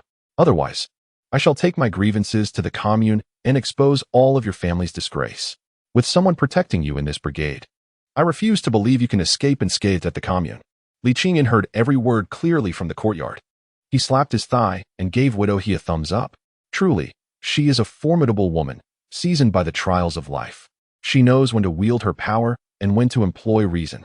The Li family was now in an uproar. The old matriarch was bound to face dire consequences. Li Qingyun's thoughts were rooted in reality. Widow He had not always been like this. During her husband's lifetime, he was the militia captain of Anping Brigade. After their marriage, they had 2 daughters in 4 years, namely He Dahua and He Xiaohua. However, tragedy struck 10 years ago when her husband was killed by a falling rock while working as a laborer, leaving her without the pillar of support. Imagine the hardship of a woman raising 2 children alone in such trying circumstances. Later, for reasons unknown, she became entangled with the then deputy director of the commune. From that moment on, her reputation was irreparably tarnished. A woman's reputation, once sullied, is nearly impossible to redeem. Resigned to her fate, She reportedly even joined forces with her eldest daughter to secure the deputy director's favor, becoming the subject of ridicule in those years. After the movement concluded, the deputy director was apprehended and the support for her family vanished. She once moved away with her 2 children, but wherever she went, being a widow with 2 beautiful daughters made life exceedingly difficult. Despite her desire to preserve her reputation, it was inevitably stained. Day and night, they faced harassment. Ultimately, she steeled her heart and returned to Anping Brigade. From that point onward, she truly let go. There exists a local legend, as long as one brings enough grain, they may knock on her window. The choice of companionship, whether the old, the big, or the small, depends entirely on whether the offering is fine or coarse grain. Would a woman of her caliber willingly accept defeat? Li Qingyun surmised that his uncle and cousin must have sold grain at some point. Otherwise, it would be inconceivable for them to be in their current predicament. Indeed, that fool Li Qingsong must have also participated. After all, how else could he and Xiaohua have been so in sync in the haystack? This entire bunch is truly a remarkable assembly of characters. Uncertain if evidence will ever be discovered in the future, one cannot help but ponder whether sending the 3 men from the Li family to a re-education class would render the Li household even more boisterous. Might the elderly matriarch be driven to her demise by indignation? As Li Qingyun indulged in such fanciful thoughts, a sudden outburst pierced the air. Lu Chaoji had begun her counterattack. "You wretched harlot, who do you think you are intimidating? My brother is the captain of the brigade. Do you dare to believe that I could summon him to apprehend you 2 worthless tramps?" Widow, he merely chuckled in response. "Go ahead and call him. If your brother dares to come, I shall write my surname upside down. You may intimidate others with him, but you have chosen the wrong person to frighten." She taunted. "Shall it be you, brotherly, who makes the call, or shall we entrust it to young Masterly?" The moment Widow He's words escaped her lips, Lu Xiaoji fell silent, as if someone had gripped her by the throat. She was painfully aware of her brother's temperament and understood that invoking him would be futile. Yet, without her brother's backing, to whom could she turn? Li Qingyun, observing from the courtyard, sensed an abrupt stillness. Why had the atmosphere grown so tense? Was he to incite further confrontation? At that moment, Li Dazhuang and Li Qinglin emerged cautiously along the wall. What a predicament! They were attempting to evade the fray. How could this be acceptable? If they left, would the commotion not dissipate entirely? Seizing the opportunity while the 2 were distracted, he forcefully nudged them back into the room. Was this truly a matter of seizing the moment? Chapter 23. Now that the soldier is you, you must marry me. Women are particularly sensitive to matters of relationships. Even Lu Hongying and Yoli, despite their naivety, have realized something is amiss. Their men are behaving unusually today. Why do they shy away from the 2 women? Why are they breaking into cold sweats and trembling? Moreover, the old lady is arguing. Why do they feel compelled to hide? The terrifying possibility dawns upon the 2 women, driving them to madness.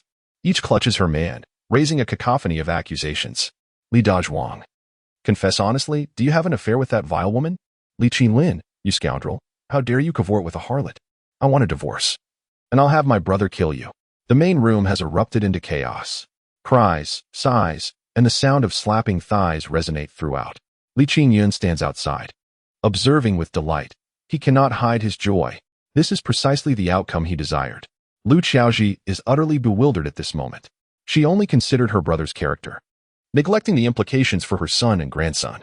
Now the evidence is irrefutable. The fact that Li Dazhuang and Li Qinlin do not dare to retaliate signifies their guilt. What to do now? Can a mere 200 yuan truly shatter this family? Curse be Li Taizhu, damn Li Qingyun. It is all because of you. If you had obeyed, how could this family have descended into such disarray? Enough of your shouting. You, the wretched woman surnamed He, come here. The eldest daughter-in-law and Qinglin's wife, you too. Enter the room. With the excitement dissipated, Li Qingyun shrugged his shoulders and retreated to the side room. Without uttering a word, he plopped himself onto the con. Once again, there were hair-pulling, thigh-slapping, and incessant sighing. His actions left Zhang Xiaojun and Li Hua utterly perplexed. Zhang Xiaojun wished to catch the noise from the other room, but was more concerned about her son. She approached, prying Li Qingyun's hand away from his hair. What madness has seized you? Just moments ago, you seemed quite happy. What troubles you now? Li Qingyun sighed once more. Mother, is it not obvious? That old lady intends to part with money. 200 yuan, money we earned. To let her squander it so carelessly, how could I not feel pained? The mention of money struck a chord with Zhang Xiaojun as well. Oh dear, if she takes out 200 yuan, it surely belongs to your sister's dowry. She would never return it to us. As she spoke, Zhang Xiaojun made to rush outside. Li Qingyun, exasperated, grasped his mother firmly. Mother, do you not see that this is simply inviting humiliation? That old lady has suffered a great loss and is surely looking for someone to vent her anger upon. Zhang Xiaojun continued to struggle. I must go. I need to ask her what will happen to your sister's dowry. Li Qingyun pressed his mother back onto the Kong, his expression a mix of frustration and concern. Mother, hear me out. My father's yearly allowance is just over 270. Last year, our family earned nearly 300 in work points as well. This is merely a matter of 1 year. What about the many years that preceded it? My father has relinquished all his allowances to her since his retirement. The sum she possesses is certainly not as trivial as 200 yuan. Furthermore, her refusal to repay my sister's dowry is largely irrelevant to this matter. If she wishes to give, she has the means. If she does not, even if you were to kneel before her, she would not part with a single cent. This is not mere speculation on Li Qingyun's part. In her previous life, the old lady did not merely produce 200 yuan. She initially contributed that amount, but subsequently dispensed 500 yuan more to facilitate He Xiuhua's marriage to Li Qingsong. Later, when Niu Li eloped, the old lady again provided funds for Li Qinglin to purchase a bicycle and a sewing machine, as well as to secure him a bride. When all these sums are combined, they must surpass 1,000 yuan. It is likely that 1,000 yuan is not her total contribution. Otherwise, she would not have been so willing to part with it. Li Qingyun's distress, aside from the reasons expressed, was also deliberately intended to be observed by Li Taizhu. He aimed to fundamentally transform this old man. There would be no reasoning, only the presentation of facts. This 200 yuan is money that your own mother squandered on her son. Does it not pain you? This money was earned through the hard work of you and your children, yet it has been so recklessly wasted. Can you truly accept that? Indeed. Li Taizhu lowered his head once more. In truth, it was unnecessary for Li Qingyun to elaborate. He understood everything. However, the burden of filial piety can be truly overwhelming. With the desired effect achieved, Li Qingyun donned a smile. He sat close to Li Taizhu and whispered, Father, you need not be too sorrowful. Money is earned by people. We have been able to earn in the past, and we shall earn even more in the future. As long as our family stands united, our days ahead will undoubtedly improve. Zhang Xiaojun also took a seat on the Kong. Even Li Hua and the two little ones gathered around Li Taizhu. Though they spoke not a word, it was evident that they were all comforting him. The atmosphere in the room instantly became warm and inviting. Li Taizhu's eyes reddened. Just as he was about to write, a sudden commotion outside was followed by the door being kicked open with a resounding bang. The first to enter was once again Lu Qiaoji. The old lady, with her triangular eyes glinting fiercely, pointed at the family and began to berate them. You ungrateful wretches, hiding away in your own little world, indifferent to your mother's plight, are you not? Li Qingyun, his family requires your promise. You should address that. Li Qingyun was incensed. Was it wrong to keep to themselves? They had not yet settled accounts with her, and she had the audacity to bully them. This was truly intolerable. Old lady, speak your mind. No one wishes to see your aged visage. Lu Qiaoji gasped in fury, nearly incensed to the brink of collapse. Very well. You wretched little beast, you will face divine retribution. To clarify, she stated, I have promised the widow He two things. First, to give her 200 yuan. Second, to allow He Xiuhua to marry the soldier Qingsong.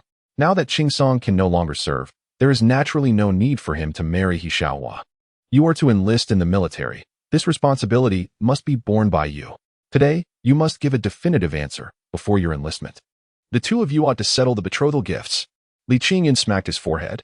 He had anticipated merely watching a play this evening. Yet he found himself half the protagonist. This is truly outrageous. It feels as though he is being forced into a most humiliating predicament. Moreover, it is of a nature that could reach the heavens. No wonder that little girl had been eyeing him so intently just now. It appears that she and her mother had conspired prior to their arrival. However, does one truly believe that he is so easily trifled with? It seems that in order to live a comfortable life, one must establish authority. Now then, He Xiuhua, do you think I was oblivious to the activities you and Li Qingsong engaged in within the haystack? You still wish for me to marry you. How brazen can one be? At this moment, it is evident that there are those even more shameless. Without a hint of hesitation, He Xiuhua, though her cheeks flushed, spoke with unyielding clarity. So what if I slept with your brother? Aren't they all part of your family? The promise made by that elderly woman must be fulfilled. Now that it is your turn to serve, you must marry me. Otherwise, I shall go to the learning classes and ensure your family's complete disgrace, preventing any of you from enlisting in the military. Chapter 24. The robbery. Li Qingyun gazed skyward and erupted into a fit of wild laughter. In that fleeting moment, he discerned the intent behind Lu Qiaoji's gaze, and enlightenment struck him. The old lady had devised a cunning scheme, playing a game of intricate strategy, aiming to achieve two objectives with a single stroke. It became evident that in her heart, Li Qingsong was truly her favored grandson. She was willing to part with 200 yuan for him. To prevent Li Qingsong from being cuckolded, she forcefully thrust the little harlot upon him. How absurd! If he were to accept her, it would align perfectly with her desires. If he refused, he would have to endure the torment inflicted by the women of the He family. As Ishawa had remarked, unless he donned a stack of green hats, he could forget about joining the army. This old lady was indeed malevolent. Deep down, she harbored no intention of allowing him to enlist. Even if Li Qingsong abstained, she would not permit him to go. To put it plainly, she merely wished to keep him at home, laboring as her lifelong servant. Li Qingyun shoved He Xiaohua aside and approached Lu Qiaoji, glaring at her with fierce intent. Old lady, if you think I shall abandon my military aspirations, then I shall remain here to keep you company every day. As for this He Xiaohua, you must fulfill your own promises. The absurdity of the situation caused Li Qingyun to chuckle involuntarily. Why not inquire of that little harlot? If I decline to enlist, will she still cling to me? His words were undoubtedly earth-shattering. He Xiaohua's expression morphed into one of astonishment as all her carefully laid plans unraveled before her. This type of woman placed utmost importance on material wealth. Although Li Qingyun possessed striking looks and an impressive stature, his family's financial situation was dire, verging on the poorest in the village. How could she possibly consider a life with him? Would that not condemn her to a lifetime of meager rations? Comparatively, even though Li Qingsong was shorter and less capable, she would still choose him. After all, one must prioritize the more advantageous option. I refuse to marry a pauper. Lu Qiaoji, you deceitful old hag, you nearly ensnared me. He Xiaohua's fiery spirit flared as she tugged at Lu Qiaoji's clothing, pulling her towards the exit. She could scarcely bear to remain in that room for another moment. The gaze of Li Taiju instilled fear in her, while Li Qingyun remained an enigma. In that space, she felt utterly humiliated. Lu Qiaoji had made all the promises, so it was best to hold her accountable directly. With her daughter dragging her away, widow, he could no longer linger. She cast a glance at Li Qingyun, her legs trembling slightly, before turning to flee. However, she had scarcely crossed the threshold when Li Qingyun intercepted her. He found himself puzzled. Why was this old harlot so terrified of him? Did she perceive something? Or had someone whispered words of caution in her ear? Now was not the time for inquiries. Li Qingyun adopted a menacing demeanor, gritting his teeth as he inquired. Have you secured the money? Widow, he trembled once more, instinctively retrieving a stack of cash from her pocket. Her intention was merely to flaunt it before Li Qingyun's eyes. After responding to his inquiry, she hurried to the main house to assist her daughter. To her astonishment, just as she produced the money, it was swiftly seized by Li Qingyun. In the next moment, Li Qingyun counted out 12 large bills and hurled the remaining 8 at her. It took Widow He a full 2 seconds to comprehend that she had been robbed. Her anguished scream truly pierced the heavens. Li Qingyun, you have stolen my money. You dare to rob someone like me. You must have accumulated 8 lifetimes of misdeeds. Return it to me. Return it to me. Li Qingyun extended a foot, kicking the flailing Widow He aside, and ominously declared, Scream all you want. The villagers will arrive shortly. Let us see if they will come to your aid. This IOU was given to you by the old party secretary at my behest. If you do not heed my words, I shall have him send you to a re-education class tomorrow. Widow He was left bewildered. What was happening? Yet, upon hearing mention of the old party secretary in the IOU, she found herself at a loss, no longer daring to create a scene. Then, return the money to me. Why did you steal my money? Her voice dropped to a whisper, clearly indicating her reluctance to summon help. Li Qingyun wore a mysterious expression. Why did the old party secretary return the IOU to you? It is because he disdains Lu Qiaoji and wants you to torment that old hag. Widow He suddenly understood. She had not anticipated that Lin Yuanshan would hand the IOU to her, believing she would have to suffer in silence. Reflecting on Li Qingyun's words, it indeed appeared to be the case. Lin Yuanshan had given her the IOU not for the sake of money, but to incite her to deal with that elderly woman. However, regardless of the rationale, Li Qingyun had no right to rob her. A smirk crept onto Li Qingyun's lips. To seize the moment. This 120 yuan is my sister's dowry, which I am now withholding from you. Widow He was brought to tears. If it is your sister's dowry, You should seek it from her, not bully me. This is unacceptable. Li Qingyun immediately interrupted her. Are you truly ignorant or merely feigning confusion? Do you think you can take the money and leave? Would the old party secretary be satisfied with that?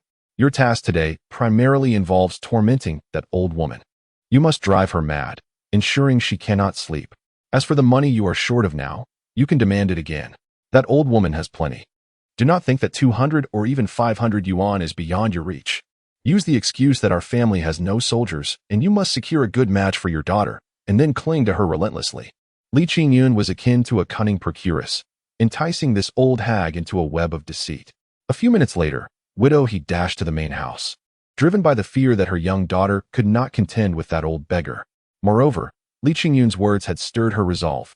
The difference between 120 yuan and 500 yuan was clear to her. Moreover, Li Qingyun spoke with unwavering conviction. She genuinely believed that Li Qingyun and the old party secretary were in cahoots, and she felt utterly powerless to contend with them. Thus, her only recourse was to confront Lu Qiaoji, another woman of her ilk. Li Qingyun's audacity stemmed from her profound understanding of human nature. Logically, Lin Yuanshan should not have returned the IOU to widow He, yet he did so, indicating his intention to incite a conflict between widow He and Lu Qiaoji. Having already discerned the underlying motives, why not exploit the situation? Although widow He may not fear her, she would certainly harbor trepidation towards the old party secretary. It was apparent that she had relinquished any hope regarding the 200 yuan. Even if she managed to reclaim merely 80 yuan tonight, she would still consider it a gain. Furthermore, she had been guided to earn 500 yuan. To speak candidly, he had treated them exceedingly well. Most importantly, he was confident that widow He would not dare to confront the old party secretary to verify the matter. This incident had presented him with a remarkable opportunity. As for reclaiming his sister's dowry through such means, Li Qingyun found it immensely gratifying. He could envision the astonished visage of that elderly matriarch. Her agony as each rib was pulled from her body. The thought of it brought him joy even in his slumber. In his exhilaration, Li Qingyun had barely turned around when he found himself encircled by his family. Li Tieju's gaze was laden with complexity as he looked at his son, sighing and furrowing his brow. Zhang Xiaowan, on the other hand, was in a state of shock, her throat dry with trepidation. How could her once docile son now possess such audacity? Every action he took was beyond her imagination, or rather, beyond what she dared to envision. He dared to seize widow He's money and even instructed her to demand funds from the elderly lady. Standing nearby, Li Hua was a picture of inner turmoil. Tugging at her clothing as she gazed at her brother, she was uncertain of her own emotions. Her brother held in his hands what was rightfully her dowry, and logically, she should feel elated. Yet, the means by which he sought to reclaim that money had left behind considerable peril. She genuinely wished for her brother not to suffer on her behalf. As for the two younger ones, each clung to one of their brother's arms, their faces brimming with admiration. Li Qingyun felt an overwhelming sense of satisfaction. He relished the concern of his family and, with a sweeping gesture, declared, "Let us go. Dinner awaits." Chapter 25. Tears of joy. Li Qingyun felt somewhat elated, eager to whisk his family away to savor delightful delicacies. Yet, his aspirations were thwarted. Before he could revel in his triumph, he was pulled back inside by Li Taiju. "You are still rather inexperienced. Are we in a position to leave now? If we all depart, do you truly believe your grandmother won't dismantle our home?" Li Qingyun refrained from retorting, acknowledging the wisdom in his father's words. Moreover, everyone was undoubtedly keen to discover the outcome of the main house's dispute. Thus, the entire family fell silent, straining their ears to catch the commotion outside. What a spectacle! The widow He and her daughter were indeed formidable.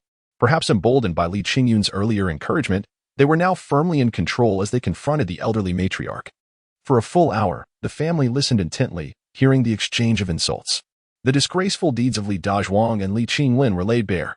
Lu Qiaoji might have struck the widow He several times, yet the final verdict was evidently in favor of the widow. Lu Qiaoji eventually relinquished 150 yuan, finally managing to send the two harbingers of misfortune away, albeit temporarily. As the widow He exited, she cast a glance in Li Qingyun's direction. He maintained a stern expression, conveying a clear message. This turmoil was insufficient. Further efforts were required. The subsequent events unfolded as Li Taiju had anticipated. Lu Qiaoji returned with renewed vigor. Having suffered a significant loss before the widow, she was seething with indignation, intending to exact revenge on Li Tieju's family and reclaim the 120 yuan. She was unprepared for the formidable resolve displayed by Li Qingyun today. Like a guardian at the threshold, he steadfastly barred the old woman from entering their abode. He had written a lengthy statement. You may treat me as you wish, for I am your offspring, but you must not bully my son and daughter. Is the money in your possession not earned by my labor? I do not demand that you squander it on us. Yet you ought not to use my earnings against my children. Today, Qingyun has committed no transgression. Continue your unreasonable tirades, and I shall sever our mother-son ties. Lu Xiaoji was taken aback. She genuinely did not anticipate that her most dutiful son, Li Qingyun, would threaten to disown her. In her moment of shock, Li Qingyun seized the opportunity to deliver a few more blows. Old lady, the money I possess was taken from the widow He. It has nothing to do with you. No matter where you choose to pursue legal action, your claims will hold no merit. Furthermore, have you lost your senses? You reclaimed the IOU, which signifies you owe her nothing. Why then, would you still wish to part with your money? Lu Xiaoji was utterly confounded, collapsing to the ground with a thud. It was unlikely she would retrieve the 120 yuan, which was merely a trivial sum. Her fainting spell likely stemmed from regret. Li Qingyun's reasoning was sound. Having reclaimed the IOU, why would she still part with her funds? Once Lu Xiaoji was carried back to the main house, Li Qingyun armed himself with a machete and a shovel, shouldered a willow basket, and led his family toward the small stony river beyond the village. Along the way, when encountering acquaintances, he offered a singular explanation. The widow He has caused a ruckus at our home. We are stepping out to engage in some work and to take refuge. After crossing the bridge and turning a bend, he arrived at the place where he concealed his culinary treasures. Amongst family, one can naturally let their guard down. Li Qingyun first removed the willow basket from his back, then took out 120 yuan, directly placing it into Li Hua's hands. Sister, this is for you. Keep it for your wedding expenses. Li Hua's face flushed instantly. She understood that everything her brother did was for her benefit. She was aware that this money would eventually be returned, as their parents would not spare a single cent. Yet, when the money was actually in her hands, she felt somewhat at a loss. After all, in this era, the bride price was typically held in the hands of the elders. The most reputable families would return the bride price intact when their daughter married, and may even add a little more. Families of lesser means would retain a portion. Of course, there were those shameless families that would keep the entire bride price, akin to selling their daughter. Under such circumstances, how could one expect the in-laws to treat their daughter well? Ultimately, Li Hua chose to pass the money to Zhang Xiaojun. Zhang Xiaojun smiled, a smile filled with pure joy. Silly child, this money rightfully belongs to you. We lack the means to reclaim it for you. Must we extend a hand at this moment? If you feel uneasy, help Qingyun when he marries in the future. Li Qingyun silently praised his mother. Though uneducated, she had no flaws in major matters and in raising her children. Her words expressed her emotions and taught her children to support one another. Such a mother is truly rare. Li Hua then glanced at Li Qingyun. He too smiled, remarkably reaching out to pat his daughter's shoulder. Unable to contain herself, Li Hua finally burst into tears. Father, mother, I cannot take so much. Let me keep half for Qingyun as future bride. Li Qingyun had his back turned to Li Hua. He was not eavesdropping. He simply wished to savor this moment. In his past life, he had never experienced such warmth. Even in his dreams. In this life, he would not miss a single opportunity. He wished to remain with his family, seeking not great wealth but merely health and happiness. When the time came for him to speak, he would naturally step forward, ensuring that this warmth would continue to flourish. Sister, thank you for your kindness. But I will not marry so soon. You need not touch this 120 yuan. Keep it in your pocket for your wedding day. Tomorrow, I shall buy some fabric to make you a new outfit. I will also ensure you have all the necessary adornments. Let my sister be the happiest bride in the 10 miles and 8 villages. With a sudden outburst, Li Hua embraced her brother, crying tears of joy. She needed to release her emotions. Just yesterday, she worried whether she could marry at all, enduring the judgment of others. Today, her brother had changed her destiny. Though she dared not believe that her brother could truly accomplish so much, the current situation was already sufficient. He felt content, with genuine affection. He longed to embrace his brother. A little over 10 minutes later, under the astonished gazes of his family, Li Qingyun produced a wicker basket containing over 40 fried dough sticks from an inconceivable place. Li Qingyun was the first to approach that spot. After surveying the terrain and pondering with a sprig of mugwort for a while, he subtly nodded. Indeed, the eldest son had proven himself capable. Such a simple ruse was beyond the imagination of an ordinary person. With delectable food at hand and 2 children aged 12 or 13, the atmosphere naturally became lively. Li Qingyun did not hinder their enjoyment. He swiftly ignited a bonfire and crafted 6 grass bundles, placing them beside the flames. Satisfied that they resembled his design, he clapped his hands. Wait, wait, wait, now is the moment to witness a miracle. Chapter 26. The eldest son can indeed cook chicken in this day and age. It is not just families like Li Tieju's that face such challenges. Even those who seem to enjoy a better standard of living find it difficult to relish fried dough sticks more than a handful of times a year.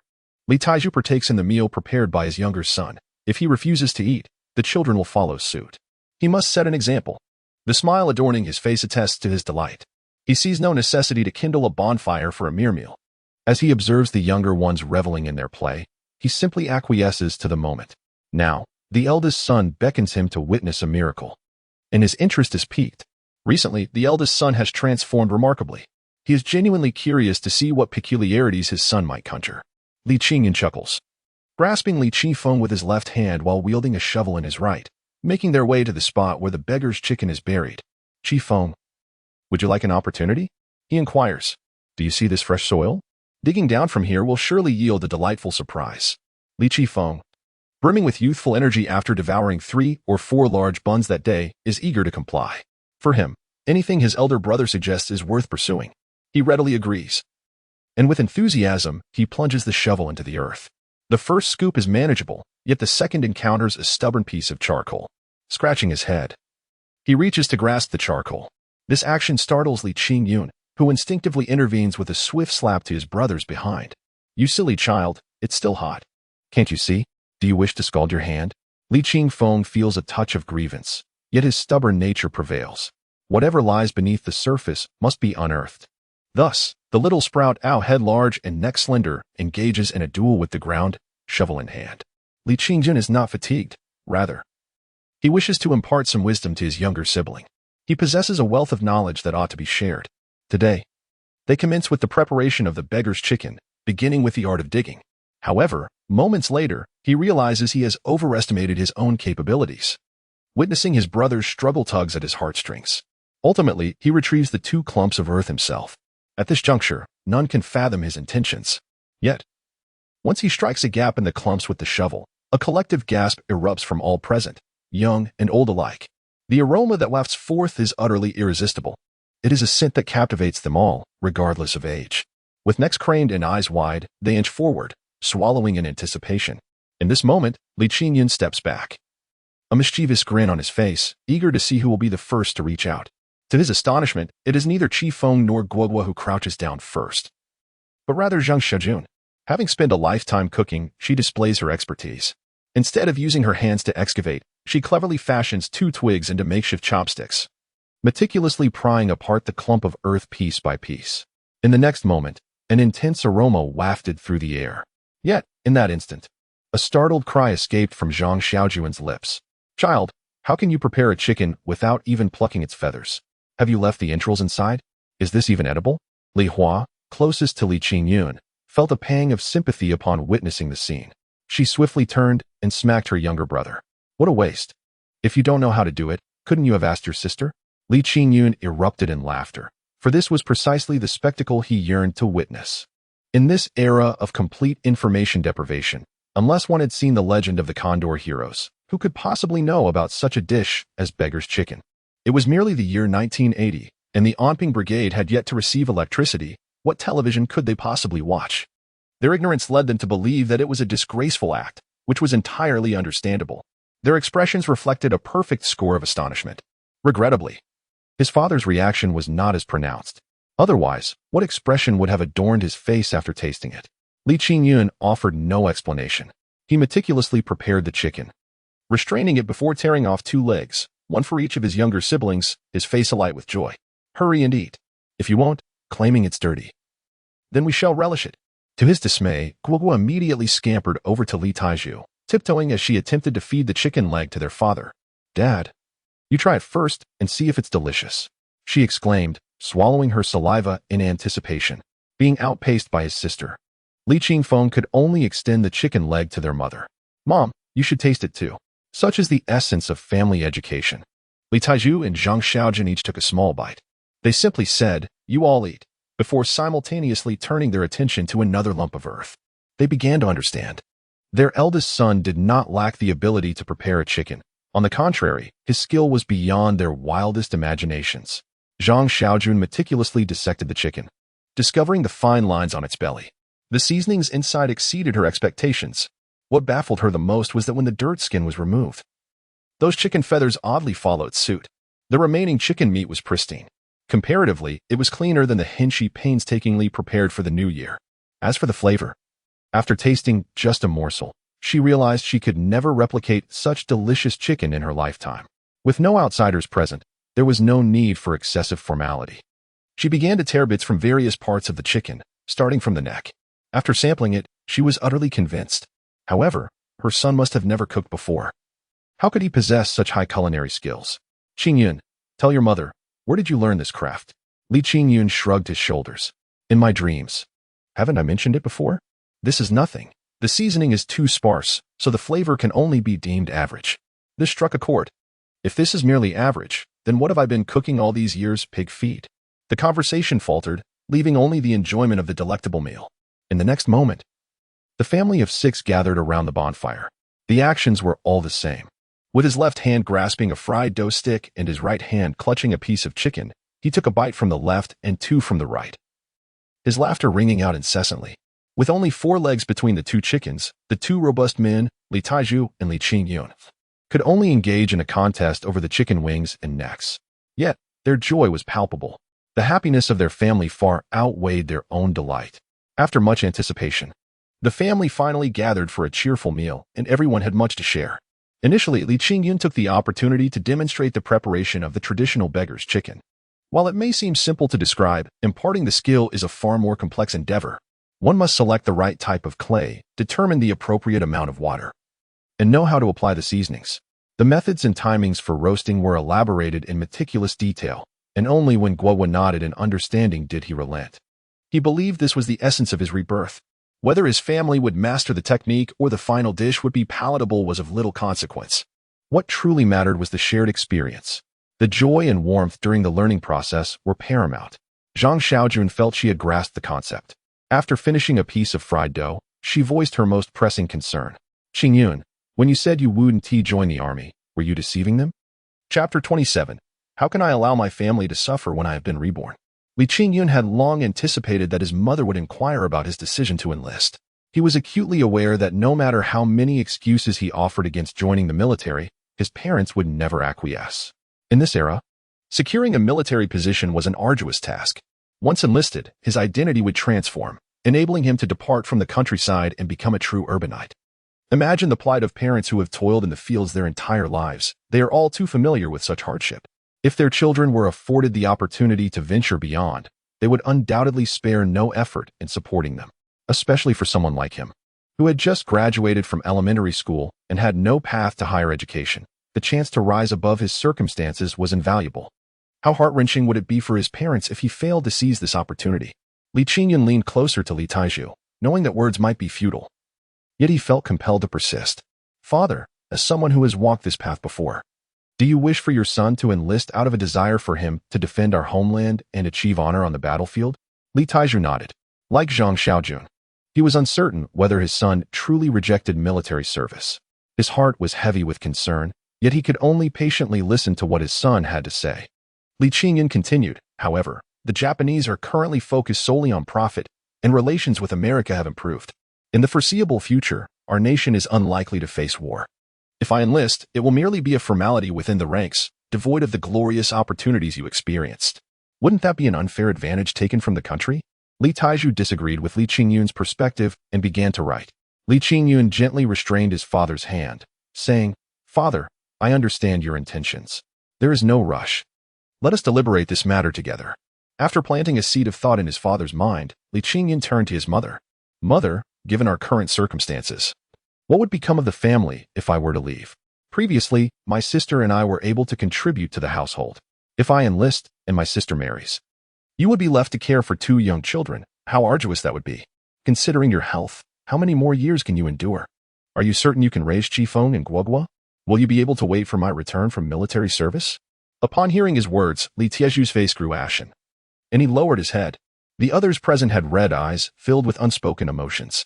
Zhang Xiaojun and Li Hua were consumed by thoughts of hardship, each preoccupied with their own feelings. Tears flowed naturally from their eyes, while Li Qifeng and Guogua felt the weight of being burdensome, lamenting their inability to contribute and resenting their dependence on their brother and family. Li Qingyun could not bear to witness such sorrow. Having been reborn, how could he allow his family to suffer? He clapped his hands decisively and proclaimed, "I can agree to enlist, but you must also understand my sentiments. I cannot be selfish and abandon you all. Today, I have just turned 18. Whether I enlist next year or the year after, it matters not. At this moment, Guogua, why not venture into the thicket and see if you can uncover something of value?" Li Qingyun is indeed employing a strategy of delay. Once we have separated our households, they will witness the transformations within our home. Furthermore, they must become aware of the skills we possess to earn a living. Most importantly, as long as our family's standard of living surpasses that of the city dwellers, will they still compel themselves to enlist? Just imagine, donned in a suit, a tie neatly fastened, a watch adorning my wrist, and seated in a jeep, while residing in a brick dwelling. At that point, I suspect my mother would staunchly prevent me from enlisting. She would surely exclaim, "My son, military service is fraught with danger, even if you survive. The toll on your health is dire. Our lives are so comfortable. Why endure such hardships?" This outcome is inevitable. And Li Qingyun possesses the confidence to assert such a belief.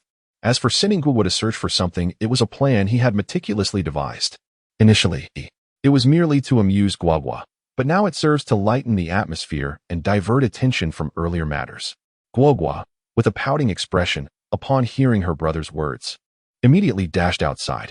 She had envied her brother when he and Qingfeng were digging earlier, and now that her brother had finally remembered her, how could she not seize the opportunity to shine? Whatever her brother said must be true. Surely, there must be treasures to be found. As she approached the edge of the thicket, her large eyes widened in astonishment even before she reached out.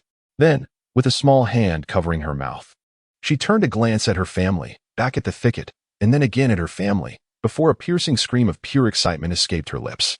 "Duck eggs! I've found so many duck eggs." The ensuing scene was one of sheer joy. Naturally, Li Qingfeng darted over like the wind. The two little ones, cradling 6 duck eggs, bounced back to the campfire, their demeanor and actions entirely a display of their achievements. Given that today's provisions were ample, Li Qingyun resolved to roast these 6 duck eggs, allowing the two little ones to take them to school tomorrow. This way, they would not go hungry throughout the day. With this delightful interlude, dinner concluded splendidly. A few remaining deep-fried dough sticks were taken home by Zhang Xiaojun. Now, there was no need to fear that old woman. Even if she caught a whiff of the aroma, what could she do? We acquired these with the bride's dowry, after all. Moreover, widow he had only received 230 yuan. Still a significant distance from her 500 yuan goal. She would undoubtedly return tomorrow. That old woman surely lacked the energy to trouble them in the meantime. Upon returning home, Li Qingyun sat indoors for a brief moment before stealthily slipping out. Armed with his tools, he intended to venture into the mountains. However, just as he stepped out of the courtyard, he was intercepted by Li Taizhu. Li Taizhu first inspected the items his son was carrying, then gestured with his hands. Li Qingyun had no choice but to confess honestly. "Father, I have set traps down the mountain and am about to check them. Should I be fortunate enough to make a catch, I shall take it to the commune for sale tomorrow morning."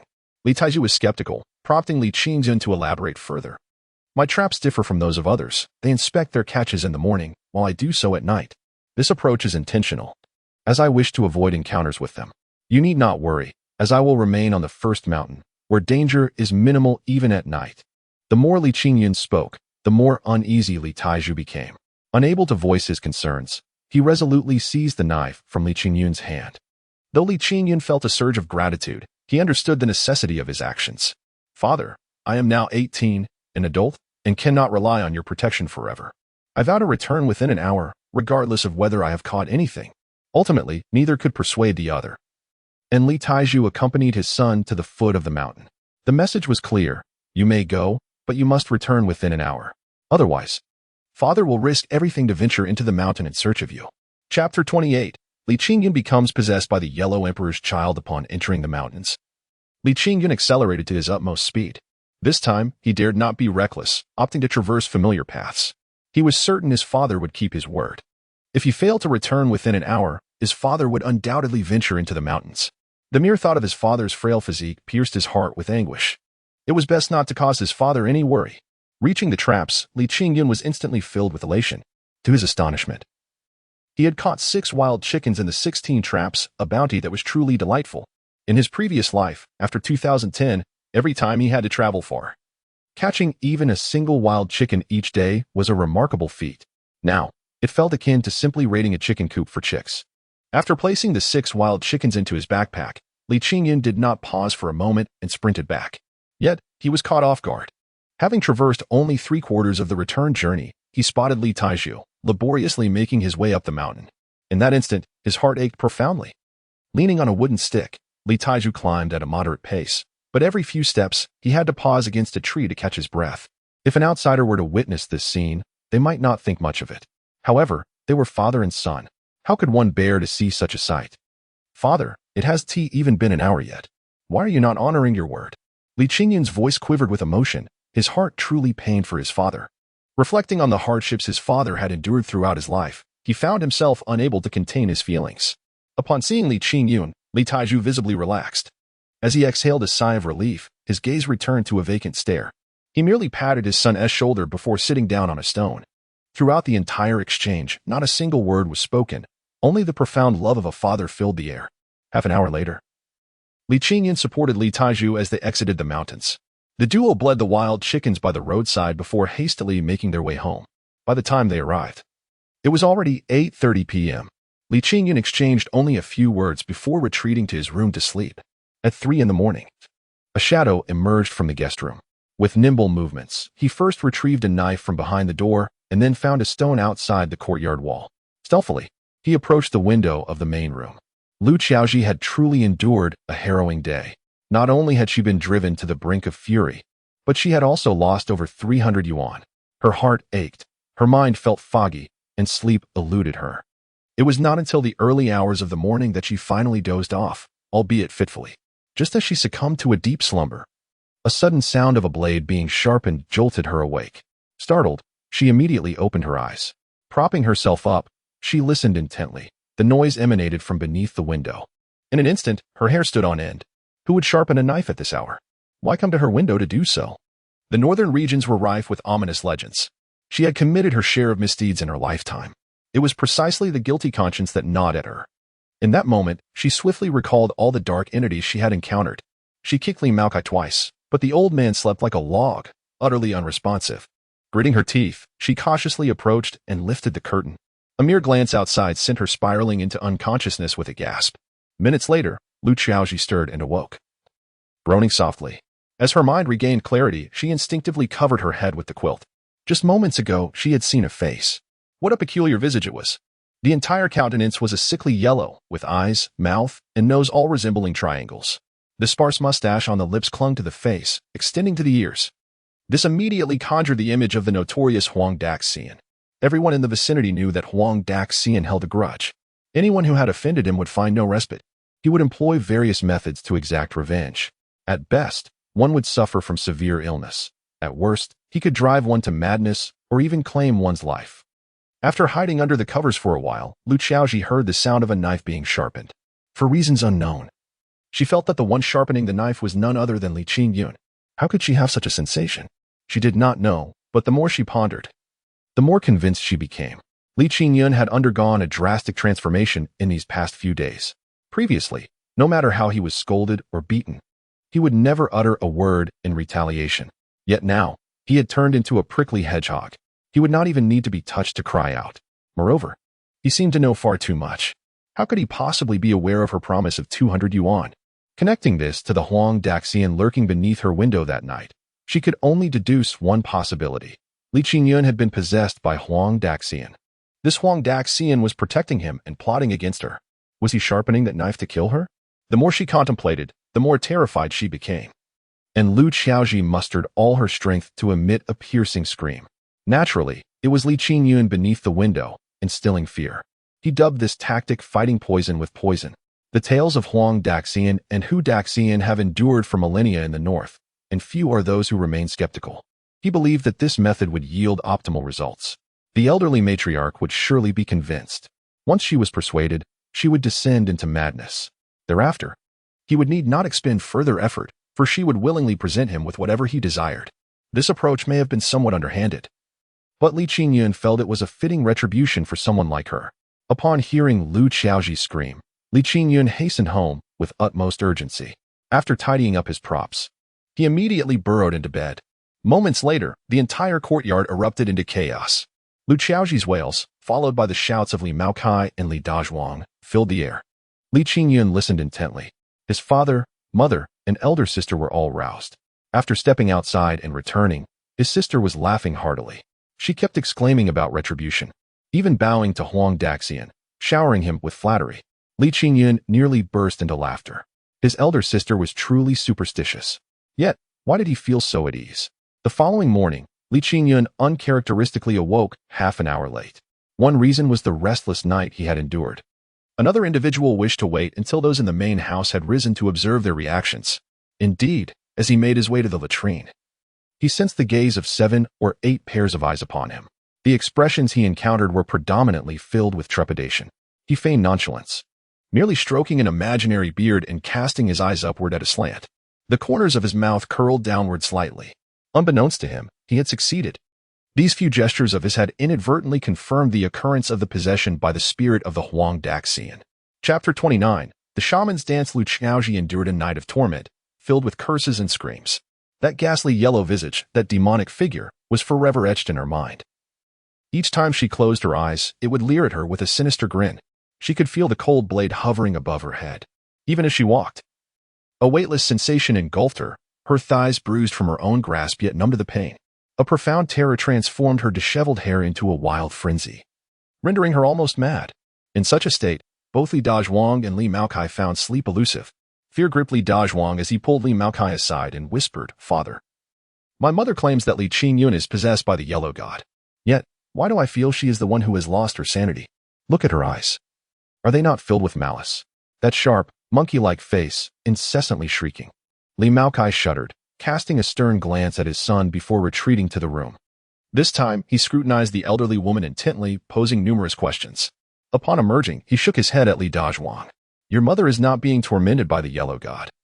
She is merely frightened out of her wits." Just as despair loomed, Li Qingyun staggered out, on his way to the outhouse, necessitating passage through the main room. They all hid behind the curtains, eyes fixed on Li Qingyun. Once they observed his actions, they collapsed onto the Kong in disbelief. Lu Xiaoji's screams had turned hoarse. "Did you all see that? That wretched creature is indeed possessed by the Yellow God. Do you still doubt me? Oh, what shall I do? The Yellow God seeks my life. I cannot endure this. Oh, Li Maokai, you must devise a plan quickly. Eliminate that wretched creature. I shall confront him. Do not restrain me." With Lu Xiaoji's gaze unfocused and her speech incoherent, she was confined within the room. Li Maokai convened his first family meeting, focused solely on one matter: the imperative to rescue Lu Xiaoji. Li Dazhuang, being the eldest, had heard much over the years. "Father, the crux lies with Li Qingyun. If we can rid him of the Yellow God, Mother will be free from her plight." Li Maokai, lacking decisiveness, nodded repeatedly. "But what method shall we employ?" After contemplation, Li Dazhuang responded, "I have heard of 2 possible approaches. The first involves summoning individuals who have previously vanquished the Yellow God. More, the better. We could have them beat Li Qingyun until the Yellow God flees. The second method is to perform the shaman's dance." The mere mention of the shaman's dance caused a stir among those present. Lu Hongying seized her husband's arm. "Have you lost your mind? Engaging in the shaman's dance could lead to execution." Li Dazhuang recoiled slightly, yet spoke with feigned bravado. "These are not the old days. I heard there were still shamans last year. If apprehended, it merely results in a few months at a re-education camp. Surely, that is a small price to pay compared to saving our mother's life. In my opinion, we should first find someone to give Li Qingyun a beating. If that proves ineffective, we can seek out Wang Laoqi to perform a divination." Little does Li Qingyun know that he is about to be assaulted. He is currently squatting by the stove, enjoying fried dough sticks. Zhang Xiaojun, having risen even earlier than him, prepared breakfast for her son, knowing he was headed to the commune. Although Li Qingyun initially intended to forego the meal, he immediately succumbed to his mother's gaze. He relished every bite. The cornmeal porridge was savored with delight, and the fried dough sticks were devoured with a satisfying smack of his lips. Who wouldn't he wish for a few more moments of slumber? His mother woke early, determined that her son should not go hungry. If he ate, she would feel fulfilled and accomplished. If he refused, she would feel a pang of disappointment, even a sense of inadequacy. Li Qingyun was acutely aware of this. Therefore, not only did he eat, but he also did so with great joy. This was his way of reciprocating his mother's love. To put it more pointedly, it was a form of filial piety. He deeply regretted any past neglect of maternal affection. If his brothers did not concur with his perspective, he bows to them, as if he had said nothing. Today was Sunday, and Qing Feng and Guoguo did not have school. Li Qingyun finally entered the house and affectionately tousled his younger brother's head.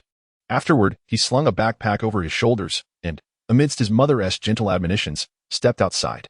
This time, he borrowed a bicycle from another household and set off towards the commune. Not long after Li Qingyun departed, Li Qinglin also ventured out. However, he soon returned. In the main hall, Li Maokai and Li Dazhuang were waiting for him. Li Qinglin shrugged his shoulders. His uncle had to attend a meeting at the commune today, which he deemed crucial, leaving him no time for the next couple of days. Nevertheless, he promised to find someone for them and instructed them to take care of Grandma. Li Qingyun was never one to dawdle. He pedaled the bicycle with remarkable speed. Just past 7, he entered the small black market. Upon encountering Brother Big Mouth, he was met with a flurry of complaints. Brother Big Mouth issued a command. Within the next couple of days, he must make a trip to the county's state-run restaurant. He demanded that they procure braised pork and Maotai liquor. Li Qingyun could only acquiesce. The 6 wild chickens he brought were taken by Brother Big Mouth at 3 yuan each, leaving him with an additional 18 yuan in his pocket. Without hesitation, he inquired if Brother Big Mouth had any grain or oil coupons. Brother Big Mouth promptly emptied his pockets, revealing a stash of tickets, 2 or 3 dozen jin of grain tickets, over a dozen jin of oil tickets, and several for cigarettes and alcohol. Unfortunately, there were no fabric tickets, which Li Qingyun urgently needed. In this era, mere money was insufficient. Without tickets, one could purchase nothing at the supply and marketing cooperative. After clarifying the situation, Brother Big Mouth called out to Xiao Haizi. From a distance, a man in his late 20s appeared beside them. Qingyun, this is Wang Dayo. You can tell him what tickets you require. With the presence of this brother, he wouldn't dare to exploit your finances. Li Qingyun, not one to hesitate, swiftly extended his hand. Brother Wang, do not heed his words. The price is what it is, and you too must provide for your family. Brother Wang clearly held great regard for Dezui Gu, treating Li Qingyun as a true companion. When exchanging fabric coupons for others, one could only acquire 8 feet of cloth for a single dollar. However, for Li Qingyun, he generously offered 11 feet for that same dollar, clearly incurring a loss. Li Qingyun felt immense gratitude. He then expressed his need for tickets for a bicycle, a sewing machine, and a wristwatch. This revelation astonished both Xiao Haizi and Dezui Gu. While there were those who purchased large items, they had never encountered someone like Li Qingyun who sought to acquire 3 items in a single breath. Not even the wealthier city dwellers displayed such extravagance. Xiao Haizi instantly perked up, recognizing a significant opportunity. Even if he couldn't make a substantial profit for the sake of friendship, it would undoubtedly yield considerable earnings. Unfortunately, his capital was limited, and he had not prepared such valuable items. However, he assured Li Qingyun that he had connections. Within 3 days, he would procure at least 1 item for him. Li Qingyun was quite pleased, never anticipating such ease. It is worth noting that some individuals, despite having money, scoured far and wide for months without being able to purchase a bicycle. Many families have even been unable to celebrate their children's weddings due to the lack of a single ticket. In summary, having numerous friends opens many avenues.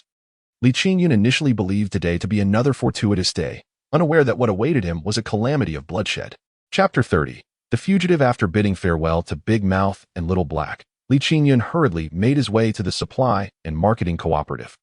He only waited for a brief moment before becoming the first customer of the day. His heart brimmed with joy as he dashed straight to the fabric counter. In his previous life, his elder sister had never married to care for the family. Today, with his own earnings, he intended to purchase her a new outfit. He had altered her destiny and rectified his own regrets. This was true success. In this era, the majority of fabrics sold at the counter were cotton, limited in quantity and monotonous in design. With a single glance, Li Qingyun was captivated by a piece of floral fabric displayed prominently in the center. Its white background adorned with blue plum blossoms left him utterly astonished. This fabric was undoubtedly a stroke of good fortune for his sister. He could hardly believe that he had discovered such a gem in this desolate place, especially one with the trendiest pattern. Anyone familiar with period films would know that during this time, regardless of a woman's status, donning a white shirt adorned with blue plum blossoms, was a remarkable feat. In the bustling cities, among 10 working women, 7 or 8 were likely to be seen in such attire. If he were to craft a shirt for his sister, would it not leave the village girls in envy? Would the men who once deemed his sister too poor not be filled with regret? He had to buy it. "Excuse me, how much is this fabric per foot?" A quarter of an hour later, amidst the astonished gaze of the sales attendant, Li Qingyun exited the counter. She was taken aback.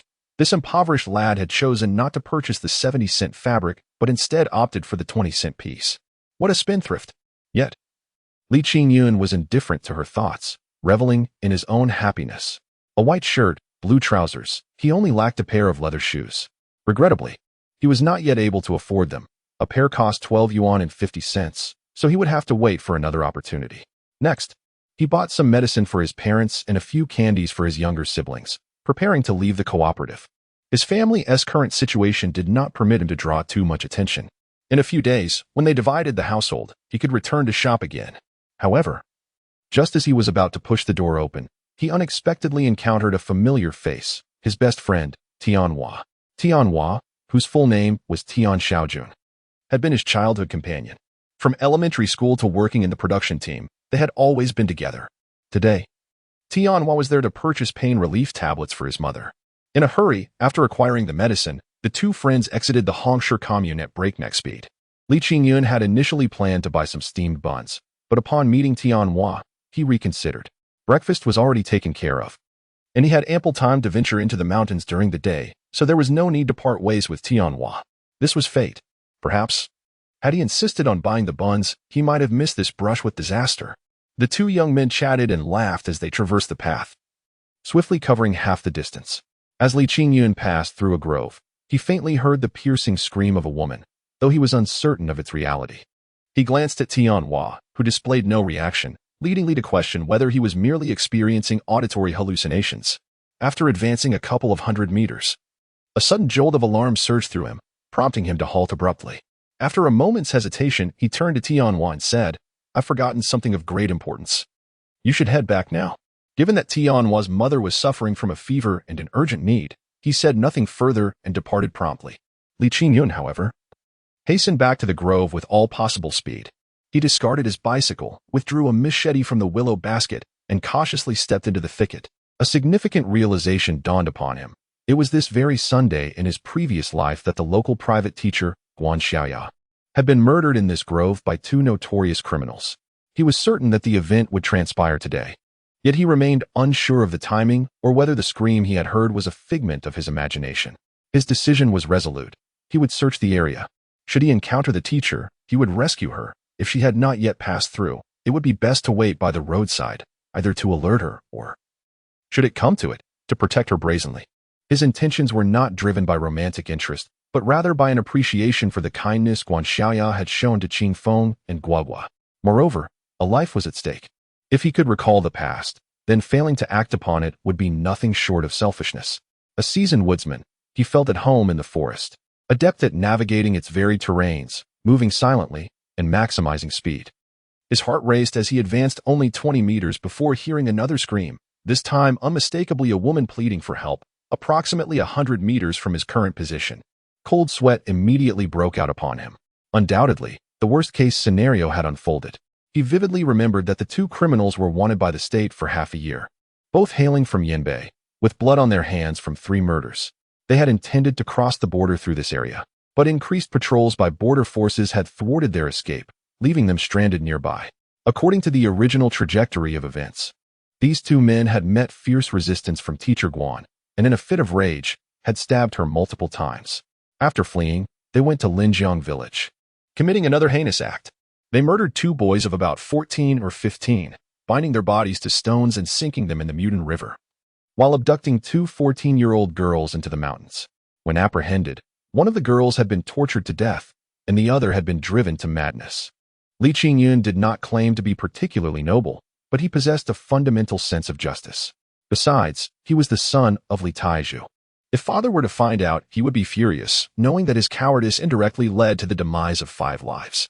Given his temperament, he would likely confront the situation head-on. There is no room for retreat in this matter. One must fight with all their might. Once the decision was made, fear dissipated. Li Qingyun quickened his pace to the utmost, and in a fleeting moment, he approached the location. Upon discerning the scene, his eyes blazed with fury. Before him, a short distance away beneath a towering tree, two bare-chested men were violently tearing at Teacher Guan's clothing. Chapter 31. The man who covered Teacher Guan's mouth from behind was in his 40s, his features twisted in a menacing grimace. Another man, in his 20s, held a dagger in his hand, methodically slicing through Teacher Guan's clothing. Perhaps he feared harming her and provoking a negative reaction. Perhaps he was merely toying with her like a cat with a mouse. He did not exert his full strength, only cutting away the fabric of her front and the back of her trousers. It was evident that these two brutes were depraved criminals devoid of humanity. The more Teacher Guan struggled, the more they reveled in her torment, spewing vile insults. They awaited the moment when her strength would wane, ready to indulge in their sinister desires. At that moment, Teacher Guan astounded Li Qingyun. A seemingly frail woman possessed such formidable willpower. Though on the brink of collapse, she continued to fight with all her might, her face set in a grim determination, resolute to face death rather than endure humiliation. Li Qingyun's blood surged with fervor. Today, regardless of life or death, he was determined to rescue Teacher Guan. Adjusting his stance, he raised the axe in his hand. But just as he was about to act, the scene shifted dramatically. Teacher Guan summoned all her strength, breaking free from the man's grasp. She sank her teeth into his arm, tearing away a chunk of flesh. Simultaneously, her right foot rose and struck the young man squarely in his vulnerable region. Both men emitted muffled groans, their primal instincts ignited. The older man hissed, "Ungrateful wretch, do you wish to die? I shall grant your wish." As he spoke, he yanked Teacher Guan's hair with one hand while reaching for the dagger strapped to his calf with the other. Li Qingyun's eyes lit up. Now was the moment. Without a moment's hesitation, he propelled himself off a tree trunk and lunged forward. In a flash, the axe came crashing down upon the old man's neck. He felt the blade sink in, then lighten as the man's head flew away. The young man, reeling from the blow to his sensitive area, was momentarily paralyzed by fear at the sight of the severed head soaring through the air. In that brief pause, Li Qingyun's axe struck home. It was a clash of gazes, a brutal confrontation. With a sickening thud, the young man watched in horror as the blade penetrated his collarbone. Li Qingyun had previously felled a wolf. He knew with certainty that this man was doomed. Instinctively, he released the weapon and collapsed onto the ground. The young man clutched his throat, letting out a few desperate gasps before his eyes rolled back, and he fell lifeless to the earth with a thud. Though these two strikes appeared straightforward, they had drained every ounce of Li Qingyun's strength. Had it not been for the fierce resolve within him, the determination to survive and amend the regrets of his previous life, he might have succumbed to unconsciousness after the first blow, just as the young man had. Fortunately, he had persevered. Now, he stood as the victor. Human nature is such that once one relaxes, their fragile side is inevitably revealed. Li Qingyun found himself seated amidst a pool of blood. A mere glance sent him spiraling into disarray, his vision blurring as he retched violently. Summoning every ounce of strength, he crawled to the side, utterly spent. Leaning against a tree, he opened his lifeless eyes, reduced to merely gasping for breath. Unfortunate fate had him facing the panicked Teacher Guan, whose disarray was painfully evident to him. At 18, she too had accepted her grim fate in that dire moment. She never anticipated that in such a desolate locale, a savior would emerge.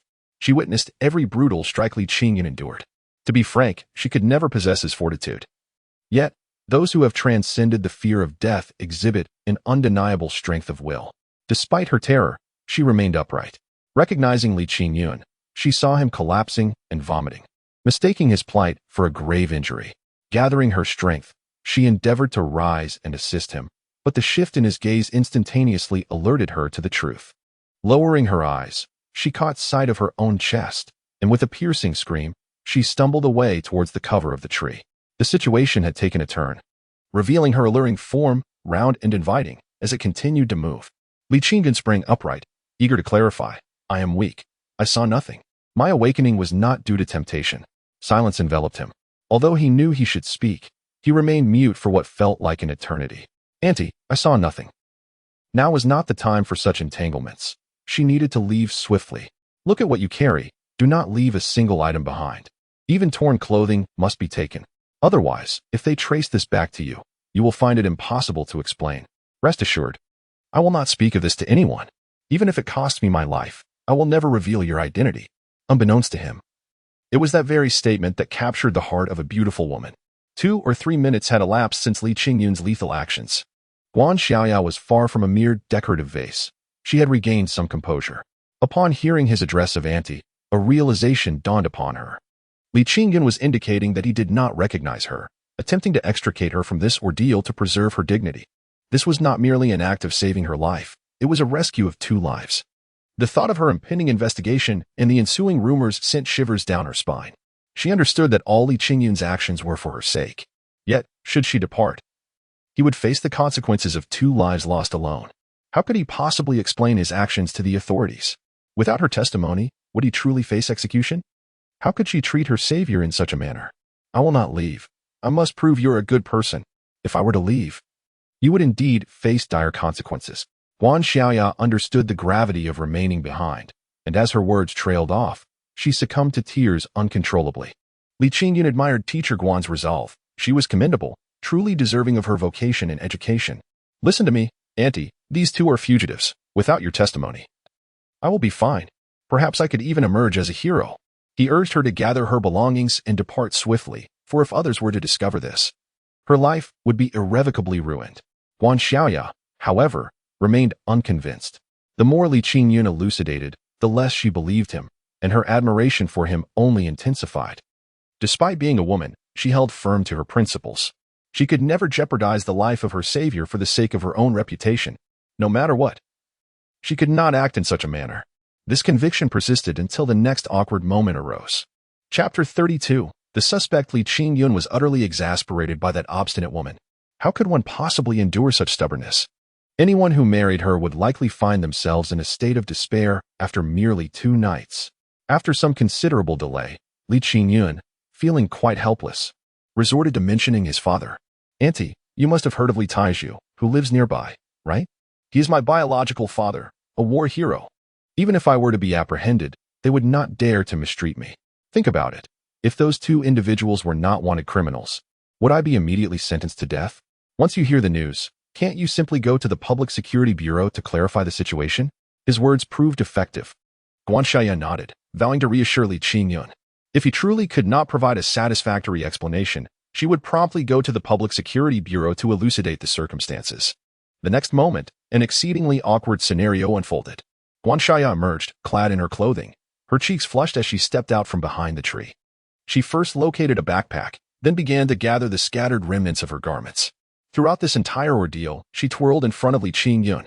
Perhaps due to the overwhelming shock she had just experienced, she was entirely oblivious to the sunlight behind her. Well, it seemed that someone's nose was bleeding profusely. It was of the sort that could not be staunched.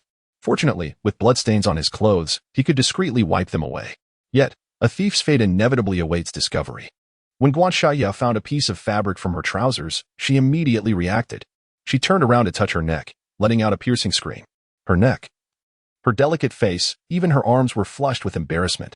Her speed in retreat was astounding. In the blink of an eye, she had darted back behind the tree. Li Qingyun swallowed several times before managing to avert his gaze.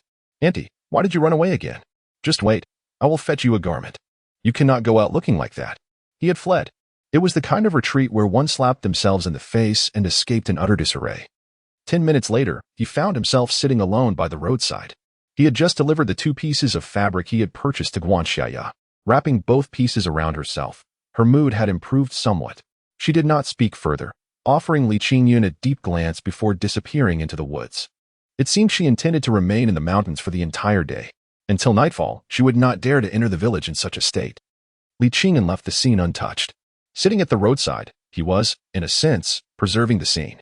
His greater purpose was to hope that someone familiar would pass by and report the incident on his behalf. Coincidentally, after sitting for only a short while, 3 bicycles approached from the direction of the Anping Brigade. It was Lin Yuanshan, Lu Fei, and the militia squad leader, Yu Dabin. Li Qingyun's spirit soared. With these 3 present, he could rest assured. They were all cadre members of the brigade, perfectly positioned to report the incident. Moreover, with Lin Yuanshan around, he was certain he would not suffer any loss. From a distance, he stood up, waving to the trio. Then, an unexpected event transpired. Lu Fei was in the lead on his bicycle. Li Qingyun, drenched in blood and radiating an unmistakable aura of menace, instilled terror in those around him. With a sudden misstep, he stumbled and fell to the ground with a resounding thud, landing unceremoniously. A significant patch of skin was scraped off his left temple. The two individuals behind him fared little better. Upon seeing Li Qingyun, they too froze in shock. Colliding into one another, they tumbled to the side. Li Qingyun, touching his nose, hurried over to assist Lin Yuanshan to his feet. Do not fear, old committee head. The blood on me belongs to someone else. This statement, rather than providing reassurance, only heightened their alarm. Initially, their fear stemmed from shock, but now, every hair on their bodies stood on end. Was the blood not a sign of murder? The notion was indeed more terrifying. Lin Yuanshan, seasoned by the storms of life, struggled to contain his stammer. Qingyun, what has happened? Where did all this blood come from? Li Qingyun recounted the events truthfully, merely substituting his teacher with an unfamiliar woman. By the time he finished, the three village officials had regained their composure. It became evident that the people of this era possessed a heightened sense of vigilance. Lin Yuanshan and Yu Dabin positioned themselves on either side of Li Qingyun, clearly not fully convinced of his narrative. A death implied a major incident. And now Li Qingyun was a suspect. As village officials, they felt compelled to fulfill their duties and keep a close watch on him. Whether he was a hero or a murderer could only be determined by law enforcement. Though Li Qingyun felt wronged, he understood that anyone in his position would be treated similarly. He refrained from uttering a word and complied fully. They first proceeded to examine the scene before returning to the roadside. The nature of the two escorts differed greatly.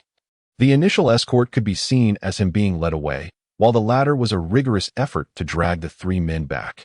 Were village officials truly formidable? Witnessing such a gruesome scene could make anyone nauseous and weak-kneed.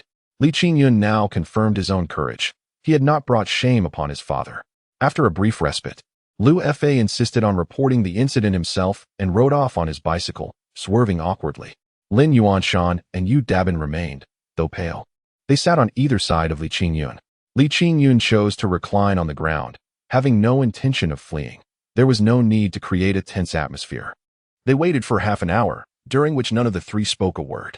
Li Qingyun sensed that Lin Yuanshan and his companion, aside from their doubts about him, harbored a deeper fear. Their gazes towards him had completely transformed. Strangely, Li Qingyun found himself relishing this sensation. Following this incident, he would likely become a figure of notoriety. There would be no need to exert authority. It was likely that no one would dare to flaunt their bravado in his presence again. Moreover, if the old man were to discover the enormity of his son's actions, would he not feel a sense of pride? Just envision the stoic expression on his father's face. Might this display of his son's prowess rekindle some semblance of the former spark within him? How I long to see my father. Yet, Li Qingyun's thoughts seem rather simplistic. Or perhaps he underestimates the nature of humanity. Lu Fa's eagerness to report the incident stems not merely from fear of remaining at the scene, but from ulterior motives. He is exceedingly petty. Li Qingyun's defiance towards his sister marks him as an enemy in Lu Fa's eyes. This morning, he heard rumors that Li Qingyun had terrified his sister, to the extent that she might have been possessed.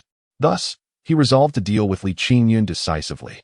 Despite his intricate calculations, he never anticipated that Li Qingyun would embroil himself in such a grave matter. Is this not the epitome of wickedness? As for Li Qingyun's claims of rescuing someone, Lu Fa harbors no belief in such fabrications. Where is the person he claims to have saved? How could a mere boy possibly overpower two grown men? It is likely they were accomplices, engaged in wrongdoing. And the discord over spoils led to the demise of two individuals. This time, Li Qingyun is surely destined for execution, and Lu Fa relishes the thought of retribution. Upon seeing the police plaque, he could not restrain himself, exclaiming loudly, "Murder! Li Qingyun has killed two people." Chapter 33. Just want to see my parents. A sudden roar of motorcycles pierced the air, followed by the appearance of the only two public security officers from the Hongshe commune, enveloped in a cloud of dust, before Li Qingyun. At that moment, it became evident what fate awaited those standing in opposition to the people. Li Qingyun, who had been lying on the ground, was abruptly flipped over by Yu Dabin, who then planted his considerable weight upon his back. "What the hell? You, I curse your entire family." Li Qingyun seethed, recalling how you had refrained from acting when the police were absent. Was he now seeking to assert his presence? No, he felt another heavy foot pressing down on him. What a shameless act, Lin Yuanshan. So you too are of this ilk. With a face ashen with fury, Li Qingyun chose not to struggle, allowing the two officers to fasten the handcuffs upon him. Both officers were in their 30s, one, a balding man named Wang, and the other, a lanky figure known as Huang. After securing the handcuffs, they exhaled a sigh of relief. Officer Wang scrutinized Li Qingyun for a moment before shifting his gaze to Lin Yuanshan. Comrade Lin, your handling of this matter has been commendable. We shall report your merits to our superiors. Now, escort the prisoner to the scene. How absurd. I can endure many things, but to be called a criminal? That is simply intolerable. Li Qingyun exclaimed, his arms thrashing and his neck stiffening. Comrade Wang, have you made an error? I acted in defense of justice.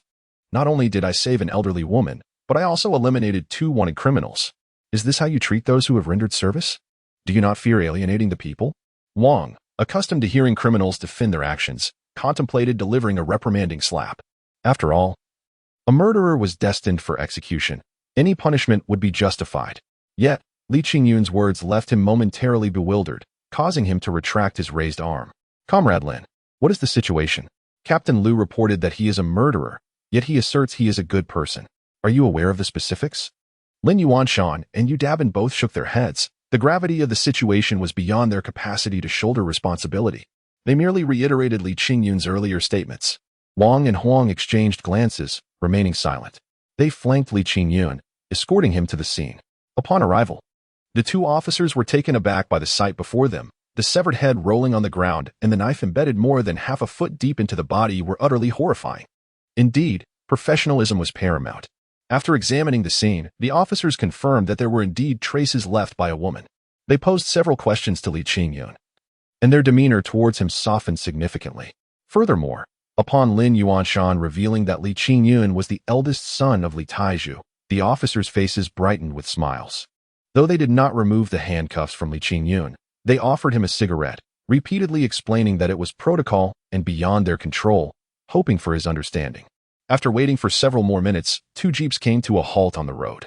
A dozen armed police officers swiftly took control of the scene. Among them was a short, stout man who exchanged a few words with Officer Wang. He then retrieved several photographs from his briefcase and compared them with the deceased. What followed was a melodramatic turn of events. The stout man's voice soared. Xiao Wang, hurry back to report. The 2 suspects of the major case 113 have been apprehended in our Dunhua County. Quickly, inform the state authorities and the provincial office. This is a significant achievement. We shall gain recognition. Li Qingyun rolled his eyes. The lack of education was truly alarming. There were outsiders present. Could he not be a bit more discreet? In the next moment, the stout man rushed to his side and personally unlocked his handcuffs. Young brother, what impressive skills. What great spirit. You've accomplished a great feat. You are the pride of Dunhua County. However, there is something you must cooperate with. Do you remember the appearance of the female victim? What kind of clothes was she wearing? What were her distinguishing features? Did you 2 converse? Do you know where she resides? Li Qingyun shook his head vigorously, finally exclaiming. She was a woman of substantial size, dark-skinned, with a gaunt front and a deflated back. A greedy individual, yet he hopes to gain merit from me. No chance of that. Go search for her. If you find her, that will be your merit. The stout man was instantly taken aback. In rural areas, such women seem to be ubiquitous. How curious that these 2 beasts had previously targeted young girls and had now changed their preferences. Ultimately, Li Qingyun was invited into the jeep. Although he had cleared his name, he was still required to assist the police and could not leave just yet. The stout man assured him that someone could be sent to his home to explain the situation, so as not to worry his family. This was imperative. Li Qingyun immediately called Lin Yuanshan over, requesting that he personally visit his home. He wanted to inform his father of his accomplishment before discussing the events of the day. He was meticulous in his instructions, knowing that Li Taizhu could not be angered easily. If someone else were to convey the message and mention a murder, his father would likely faint on the spot. Lin Yuanshan stood before Li Qingyun, unconsciously bending slightly in respect. This was admiration. He was eager to make the trip, patting Li Qingyun on the shoulder to reassure him. Though Li Taizhu often appeared expressionless and never engaged in emotional exchanges with his children, Li Qingyun was certain that his father would be the first to shield him from any storm. There was no doubt about it. Anyone who dared to interfere would face his father's wrath. Such was the silent love of a father. The wait for his father felt like an eternity. Li Qingyun, for reasons unknown, simply longed to see him. He had so much to say to his father. In summary, he perceives himself as possessing the soul of someone much older. Yet his emotions have been assimilated by this youthful physique. At present, he embodies the essence of an exuberant 18-year-old. After achieving significant feats, he yearns to see his parents, eager to share his joy with them. Naturally, he also desires their support and encouragement. This time, the wait stretches into a lengthy half-hour. Upon catching sight of that familiar figure, Li Qingyun can no longer contain himself. He rushes forward and envelopes his father in a warm embrace, his face radiant with joy and vitality. "Father, I saved a life and vanquished 2 villains. I have not brought shame upon you." What he never anticipated was his father, Li Taiju, showing no signs of elation, but instead trembling with anxiety, to the point where he struggled to write on paper. In that moment, Li Qingyun gained profound insight. Having never experienced fatherhood across 2 lifetimes, his understanding of paternal love had been rather superficial. Now, he begins to grasp its depths. His father, who faced countless adversaries on the battlefield without flinching, succumbs to fear when his own son confronts danger. This is the raw essence of paternal love. No father wishes for his son to risk his life. They wish to shoulder all dangers and suffering alone. Their hopes for their children are simply for them to enjoy peace and happiness. Chapter 34. The decision to leap into the unknown. Li Qingyun realized his mistake. He had thought that by eliminating 2 wanted criminals, his father would be pleased and proud of him. However, the reality was quite the opposite. His father did not require such actions from him. Beyond being a soldier, he was a devoted father who yearned solely for his son's safety. Li Qingyun stood quietly beside his father, patiently awaiting the completion of a line of writing. Afterward, he embraced his father once more.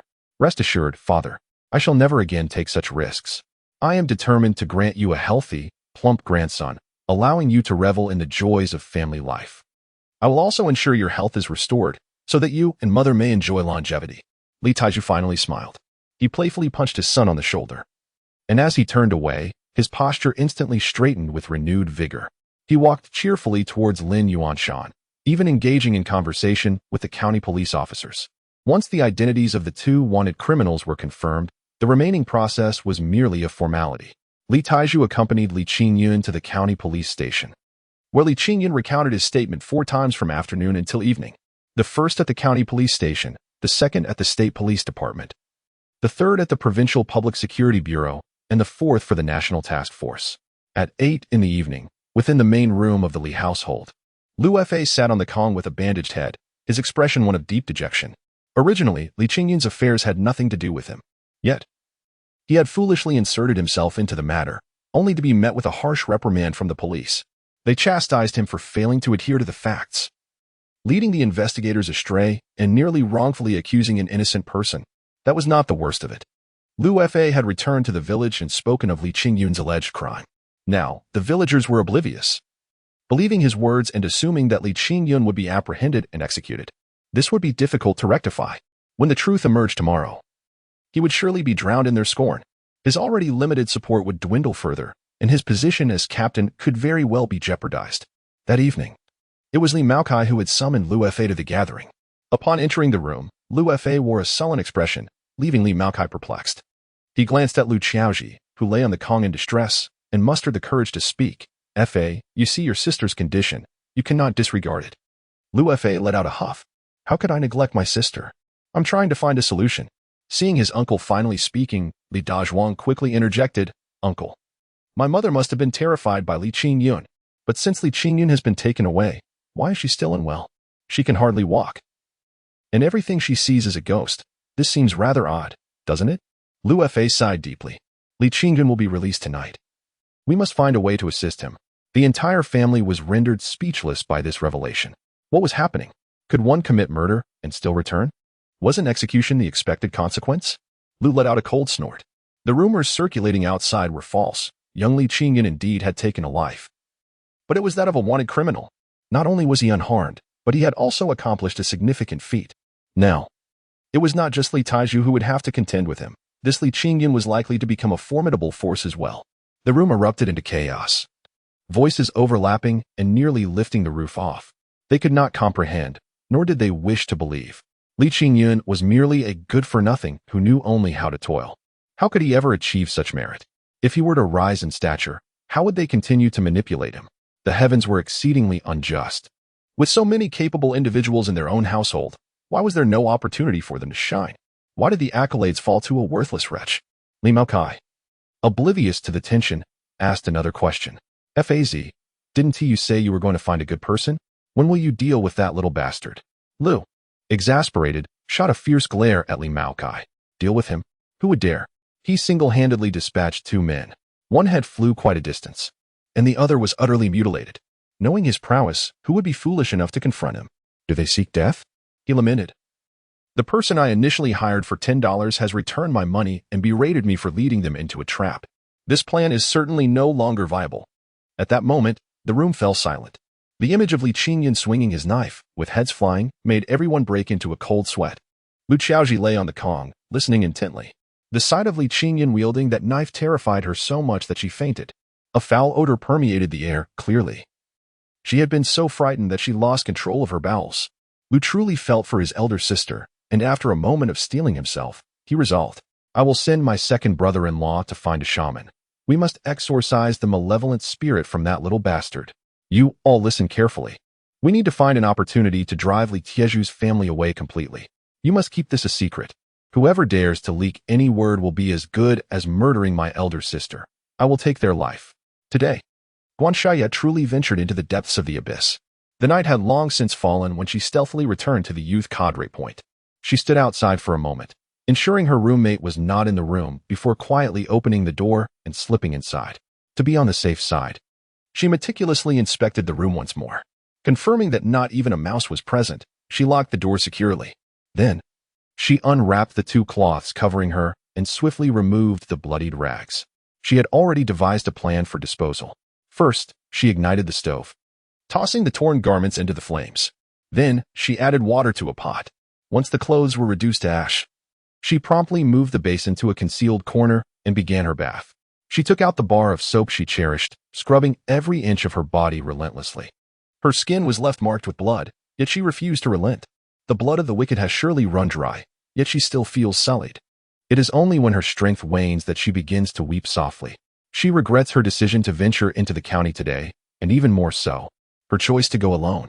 Her deepest resentment is directed towards those two heartless brutes. Were you not raised by a mother? Do you not have sisters? When you perish, you shall surely descend into the depths of the 18 layers of hell. After cursing the evildoers, her thoughts naturally turned to gratitude for Li Qingyun. She is acquainted with him, and her previous impression was of a capable worker with striking looks. They had never exchanged words, nor even shared a glance. She never anticipated that Li Qingyun would become her savior. Had it not been for him, she would undoubtedly be dead by now, unable to even preserve her innocence. The thought sends her into a chilling abyss. But now she is safe. Perhaps no one will ever learn of her harrowing ordeal. Yet, Li Qingyun has been taken away. Can he elucidate the situation? Will he truly face execution? After enduring such terror, one's mind often drifts into disarray. Just as Guanxia is lost in her tumultuous thoughts, on the verge of slumber, a loud bang resonates from outside the door, and a figure appears. Chapter 35. This is Brotherhood. In recent years, a significant number of educated youth have returned to the city, resulting in spacious accommodations at the youth settlement. As long as one can afford food and firewood, it is permissible to occupy a room alone. Luing's family is affluent. Her mother is the director of a provincial garment factory, and her father holds a mid-level position. Logically, she should have returned to the city by now. However, she aspires to attend university and wishes to escape the incessant nagging at home. Most importantly, her best friend, Guanxia, excels academically and can assist her in reviewing her studies. Thus, she has remained at Omping Brigade, wholeheartedly focused on preparing for this year's college entrance examination. Due to her financial means, she and Xiaoya enjoy the luxury of a private room. They cook their own meals and procure firewood, all to allocate more time for study. Today, she has financed a trip for Guanxia to the county to purchase review materials. By all accounts, Guanxia should have returned by now. Yet, as dusk fell, there was still no sign of her. Feeling a sense of unease, Luing began to inquire around the village. The news she received was alarming. The honest and straightforward Li Qingyun had reportedly killed 2 people in the mountains. Decapitations, no less. A wave of regret washed over her. Xiaoya would undoubtedly pass through that area. Could she have been frightened by that murderous fiend? After searching several locations without any news of Guanxia, Luing reluctantly decided to return to the youth settlement. She resolved that if Xiaoya had yet to return, she would seek the brigade leaders and request that they send someone to search for her. To her surprise, she found the door locked, which surely indicated that Xiaoya had returned. Using her key to unlock the door, she was astonished to discover Xiaoya bathing alone. The perplexing part was that they had bathed together the previous night. Why was she bathing again today? Filled with confusion, she lit a candle. Upon clearly seeing Guanxia's face, She felt as though she had unearthed a new world. The girl's vivacious side immediately came to the forefront. Xiaoya, what are you thinking about? What has captured your attention so completely? You return and immediately bathe. Have you been on a date with a man? After jesting, she wore a look of disdain. Guanxia appeared flustered. She indeed had lingered in the bath for far too long and had not prepared any clothes. It was decidedly unusual. Xiaoyingjia, please help me fetch a set of clothes, she implored. This only heightened Lu Ying's suspicions. It was a classic case of trying to cover up a secret. Oh dear, you're calling me sister now? Am I onto something? You haven't even prepared clothes. Are you just thinking about that scoundrel? Lu Ying teased, pulling Guanxiao from the water. But the outcome of her examination would remain known only to herself. Ultimately, Guanxiao had no choice but to confess her involvement with the man. Denying it would not free her from Lu Ying's relentless inquiries. And the 2 costly pieces of cloth Lu Ying discovered were undeniable evidence. There was no way she could have purchased them herself, as she had not brought that much money with her. Thus, she was left with no option but to concede. Lu Ying believed she had mastered everything and had let Guanxiao go, becoming increasingly enigmatic. Xiaoya, something significant has occurred in our village. Do you know Li Qingyun? Guanxiao's eyes instantly filled with panic, and she could only claim ignorance. Lu Ying continued, he is the eldest son of Li Taizhu, the older brother of Qi Feng and Guo. You wouldn't believe it, would you? That seemingly honest lad is a ruthless murderer. This morning, he killed 2 people on the hillside by the commune road. Can you fathom it? Isn't it true that one should not judge by appearances? Guanxiao had regained her composure. Her concern was not for the gruesome details. Stabilizing her emotions, she inquired, is that true? Isn't he to be executed? Lu Ying nodded repeatedly. Absolutely. The captain said he was apprehended on the spot by the police, bound in chains. They had a gun pointed at his head, nearly executing him right there. Guanxiao's heart raced. What about his father, Li Taizhu? Didn't he go? Lu Ying scoffed. What can Li Taizhu do? No matter how great his contributions, he cannot shield his son from culpability, can he? I heard the police ignored Li Taizhu altogether and took Li Qingyun into the county, awaiting a public trial. Guanxiao sank onto the Kong, clearly distressed. It was evident that Li Qingyun had indeed kept her situation a secret, just as he had promised. Why would he do such a thing? Why was he so protective of himself? Unrelenting, Guanxiao grasped Lu Ying's arm, trembling as she asked, who told you this? Is it true? It was Captain Lu who said it. How could it be false? Guanxiao had not slept a wink that night. She awaited dawn, determined to visit Li Taizhu's home. If Lu Ying's words were true, she would immediately rush to the county police station. At midnight, a jeep halted in front of the Li residence. Li Qingyun emerged first, then opened the door to assist Li Taizhu out. Afterward, he waved goodbye to the vehicle. At that moment, Zhang Xiaojun and Li Hua, accompanied by their 2 little ones, appeared at the entrance. All 4 were tearful, eager to embrace Li Qingyun, but he, like a startled rabbit, darted aside. Wait, I know you are worried about me, but it cannot happen now. I am laden with misfortune and must bathe before I can interact with you. Otherwise, I might bring you ill fortune. Li Taizhu seemed transformed, gesturing for the others to remain inside. His meaning was clear. They were to heed his words. Zhang Xiaojun finally broke down in tears. Silly child, how can you dare to undertake such risks? If something were to happen to you, how would your mother survive? 10 minutes later, Li Qingyun fled in haste with Li Qifeng. They reached the riverbank, yet his heart remained uneasy.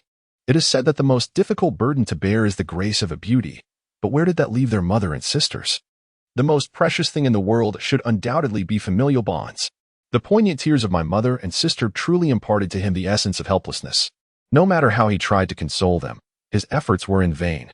They remained skeptical of his promises to cease his actions. Ultimately, their greatest fear was the loss of him, their son, brother. Little did they know, I was even more reluctant to lose them. Li Qingfeng had come along solely due to my mother's command. She instructed him to keep a close watch on his brother, and if he misbehaved, he was to weep. In the northern regions, bathing in the river during late June could still be quite chilly, especially at midnight. Li Qingyun had sternly forbidden Li Qingfeng from entering the water, yet he himself had already reclined in the river. The water was too shallow, and to cleanse himself properly, this was the only way. Li Qingyun had initially anticipated a moment of tranquility, but unexpectedly, his younger brother transformed into a chatterbox. Brother, how do you possess such audacity? Brother, how did you discern the presence of villains in the mountains? Brother, were you frightened when you took a life? Li Qingyun had no intention of engaging with him. A mere child, completely oblivious to the realities of the world. Wouldn't such words frighten him to the core? However, his brother's next utterance shattered his defenses. Brother, next time there is danger, take me along. I shall grasp their ankles for you. This was his little brother. Aware that he could not best others, he willingly offered to sacrifice himself to assist his elder brother. This exemplified the bond of brotherhood. For this very reason, he vowed to nurture and uphold their family for a lifetime. Chapter 36. Why does it smell like roasted chicken feathers? After being doused with cold water, Li Qingyun's restless heart gradually calmed down. In his previous life, his younger brother suffered from malnutrition, reaching a mere height of 1.60 m as an adult. Enduring a lifetime of ridicule as the shorty, ultimately he was coerced into marrying a widow by their domineering mother. In this lifetime, he vowed to instigate change.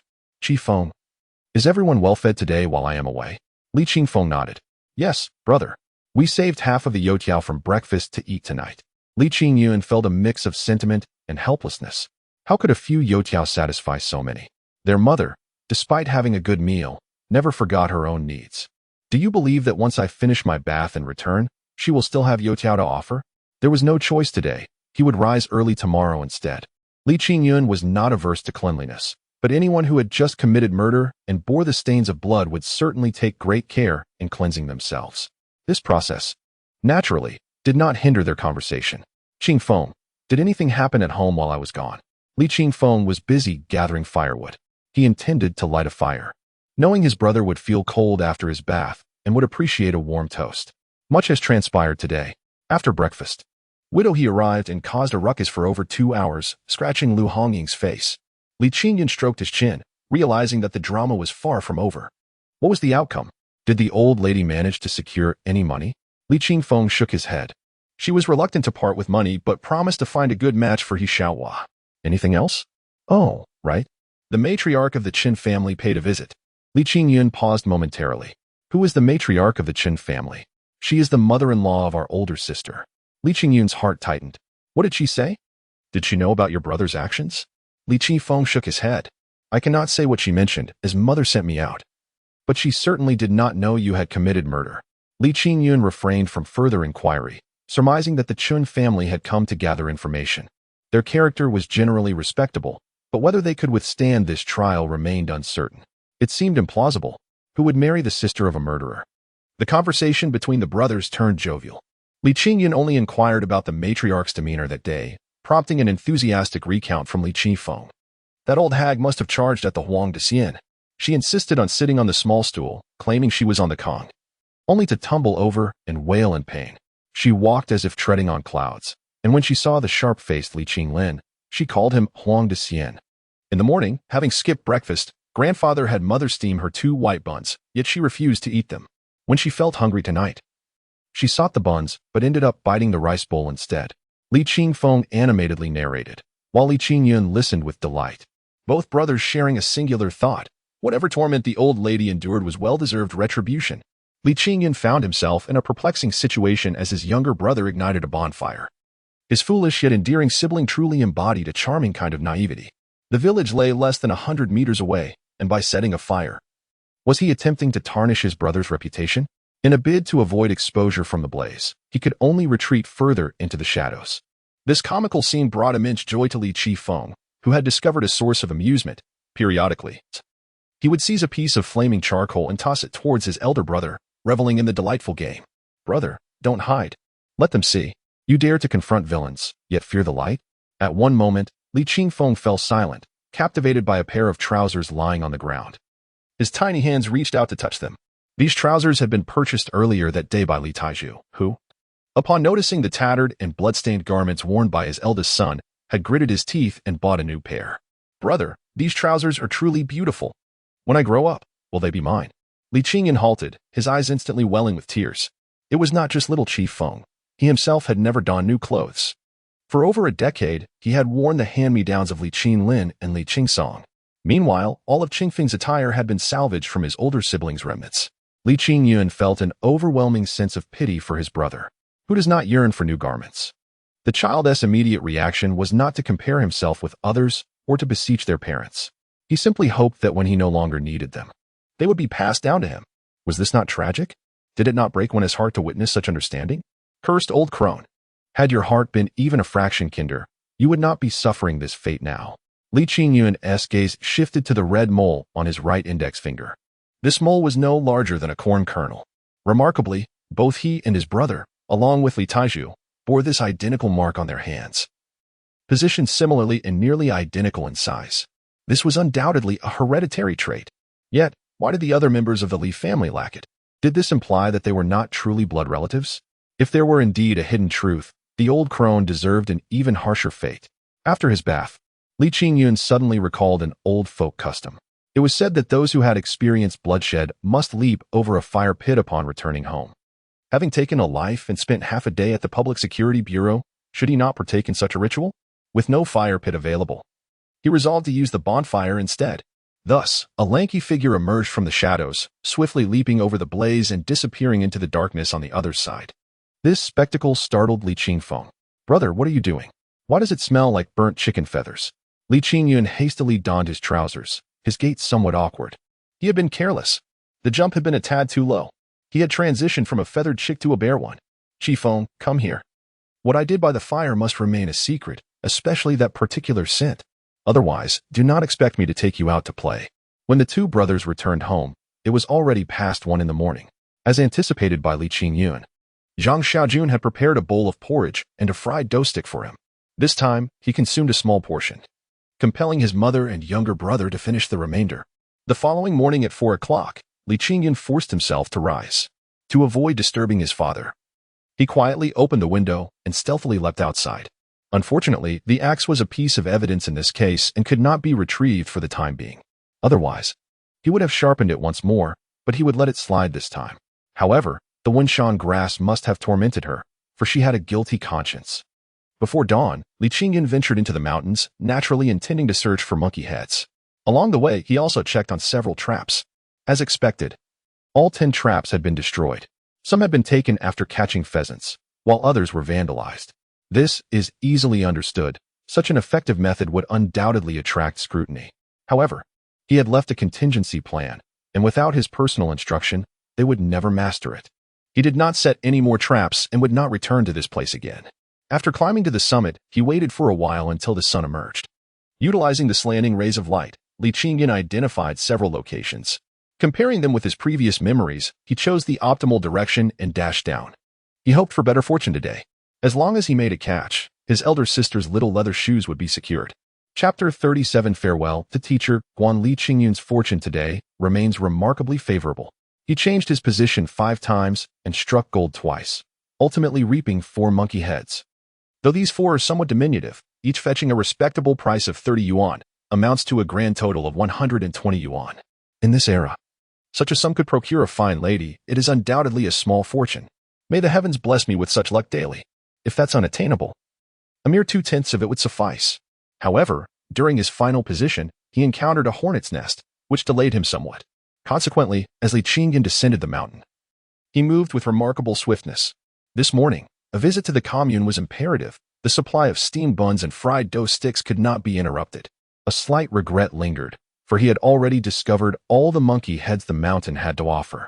Surely, others remained hidden, but they were beyond his prowess to unearth. From now on, he would seek a different peak.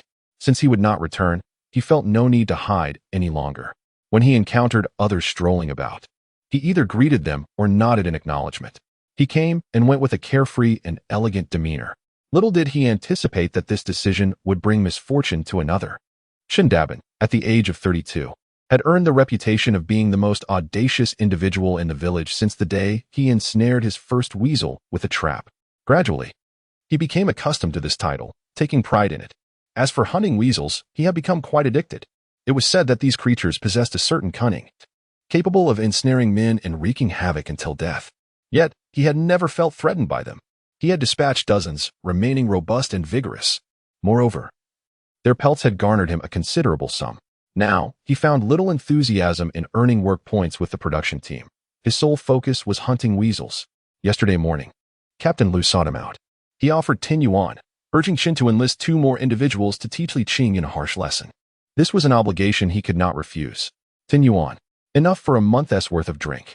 Li Qingyun was merely a feckless laborer, scarcely weighing 2 liang. Did he really need assistance to subdue him? With a single hand, he could easily overpower him. This money would be his alone. However, as he stood at the crossroads, ready to ambush, a thunderous roar echoed nearby. Li Qingyun had killed 2 men, right on the back mountain. One had lost his head, while the other was cleaved in 2. It was said that blood spurted up to a meter high, staining the earth a crimson hue. This revelation utterly terrified Chen Dabin. A mere weasel hunter had ventured into the realm of murder. Was he not courting death? He trembled in fear. Fortunately, Li Qingyun had been apprehended and would not seek retribution against him. This morning, as was customary, he went to inspect his hall. To his astonishment, he spotted Li Qingyun rushing towards him from a distance. This sight nearly caused him to lose control of his bladder. He attempted to flee, but his legs were unresponsive.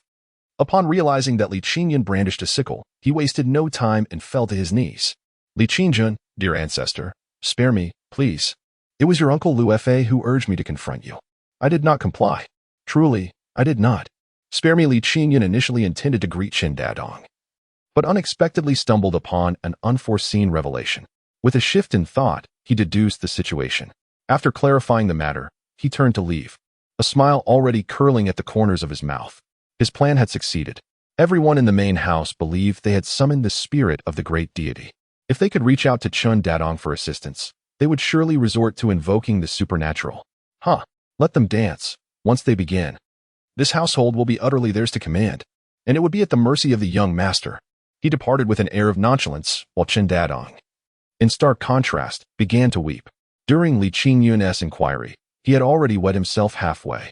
Now that Li Qingyun had departed, he surrendered completely, soaking his trousers. He vowed that even if he were to face the black bear in a battle, he would never provoke Li Qingyun again. He was simply too terrifying. With this clue in hand, it could be said that Li Qingyun had everything about the main house firmly in his grasp. He merely awaited their moves to counter them and achieve his desires. He hummed a tune as he approached his home, only to feel his heart leap into his throat the next moment. A woman, a beautiful woman, a strikingly attractive woman with ample curves, standing at his doorstep, gazing at him intently. It was none other than Teacher Guan. What was she doing at his house? That thought barely flickered in his mind before he recalled the delightful scene from yesterday in the woods. The 2 ample mounds before him resembled small bowls resting upon her form, with 2 rosy cherries adorning the bottom. In an instant, his focus blurred. He was quite certain that even today, through 2 layers of fabric, he could discern those 2 features. Men, in their baser instincts, often display undesirable reactions. Fortunately, he still possessed a semblance of decorum. He hastily crouched down, grabbing the willow basket behind him and holding it in front of himself. Guan Shaya had arrived at the Li household's doorstep quite early, yet she hesitated to knock. She merely hoped that either Li Qifeng or Guo would emerge to inquire about Li Qingyun's whereabouts.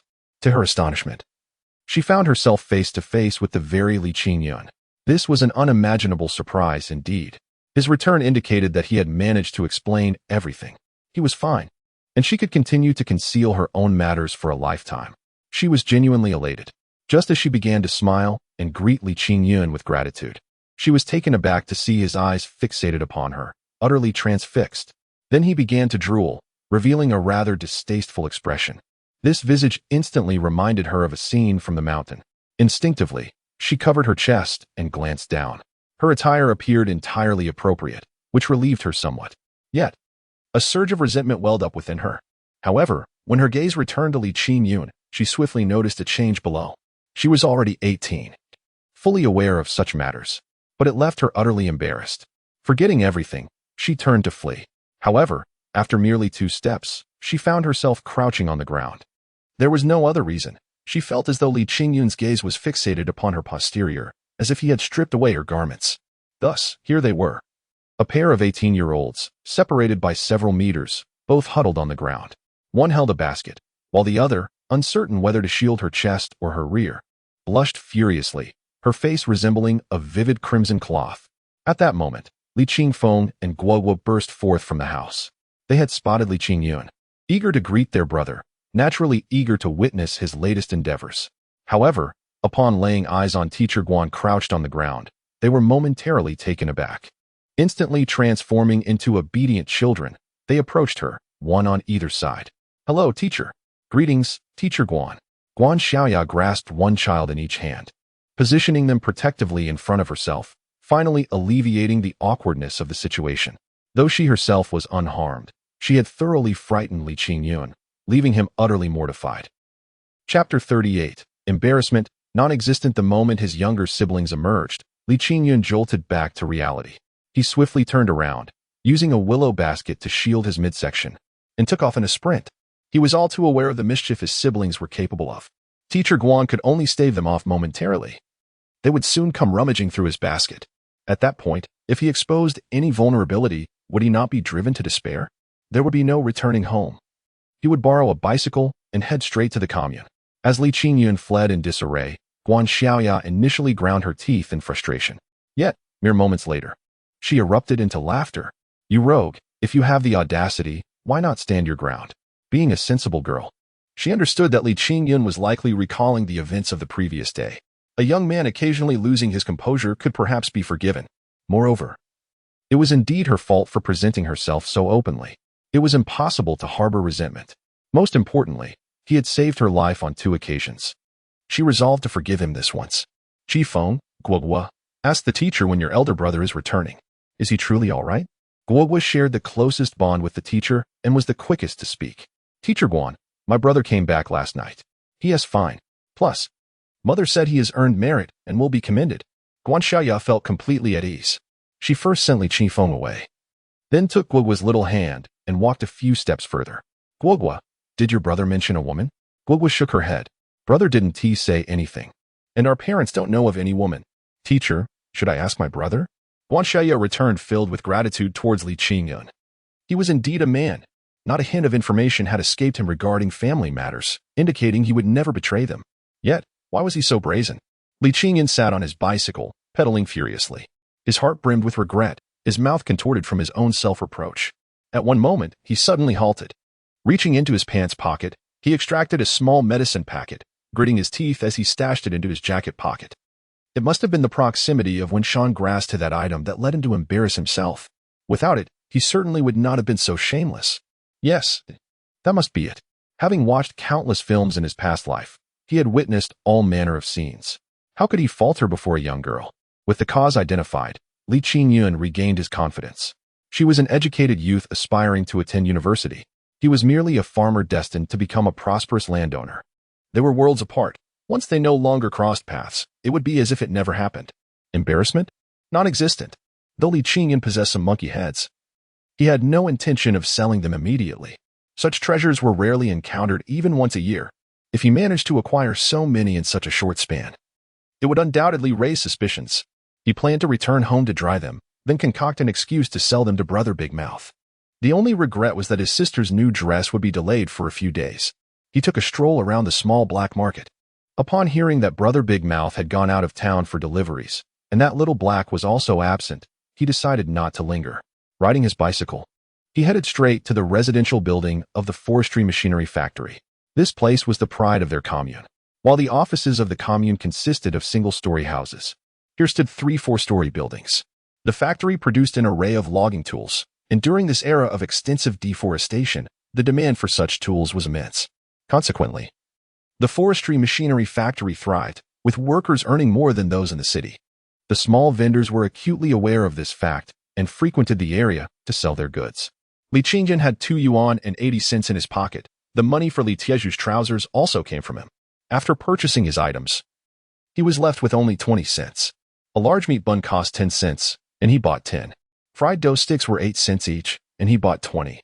These were high-energy foods, ensuring that his mother could prepare extra corn porridge, thus preventing hunger for the entire day.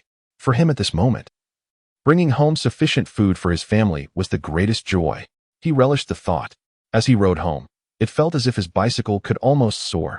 Upon arriving, he did not bother with anyone. He simply carried his bag into the room. What could they do? If they had the ability, they could come and snatch it. Li Qingyun's assessment was spot on. The people in the main room indeed noticed the buns and fried dough sticks he was carrying. Yet not a single one dared to step outside. Lu Qiaoji's triangular eyes had lost their luster. Upon seeing Li Qingyun, she merely opened her mouth before collapsing onto the bed. Li Maokai, Li Dazhuang, and Li Qinglin, the men, were essentially cowards. Just a glance from Li Qingyun made them retreat in fear. They all had guilty consciences. In the past, they had bullied Li Qingyun, but now, seeing his ruthless demeanor, they were genuinely afraid. The most foolish of all were the women in the main house. Lu Hongying, upon spotting the buns and fried dough sticks, couldn't help but drool. Glancing at the pot of corn porridge, she could hardly restrain herself. Your second aunt, didn't your family have buns for breakfast today? In the past, Zhang Xiaojun would never have dared to refuse. But today was different. With the men supporting her and her son now quite capable, she had never felt so assertive. No, that is the children's money. If you want to eat, you should ask the old lady for money. Nioli had yet to grasp the reality, and she abruptly stood up from her stool. Where did your kids get money? Isn't it all from their grandmother? If you have something delicious, you should share it. Otherwise, you are being unfilial. Just wait until Grandma recovers, and see if she doesn't deal with you. Li Xia chimed in. Grandma has no money. Even if she wanted to buy something, she couldn't. Hurry up and bring the buns over. Li Hua set down his work, refusing to yield an inch. What are you shouting about? You say Grandma has no money, but where do you think she got the money for widow he? With a casual disregard for hundreds of yuan, why should one feel any remorse over the mere cost of a few buns? Li Hua's indignation grew as he pointed an accusatory finger at Li Xia, exclaiming, It was I who provided the dowry money for my younger brother to purchase those buns. He vanquished 2 villains yesterday. He deserves a bit of nourishment. His tone was resolute. Should you wish to partake as well, hasten to find a suitable match. With your dowry, you may spend it as you see fit. Li Hua's words were assertive. Lu Qiaoji, reclining on the Kong, let out a hum that resonated with a notable intensity.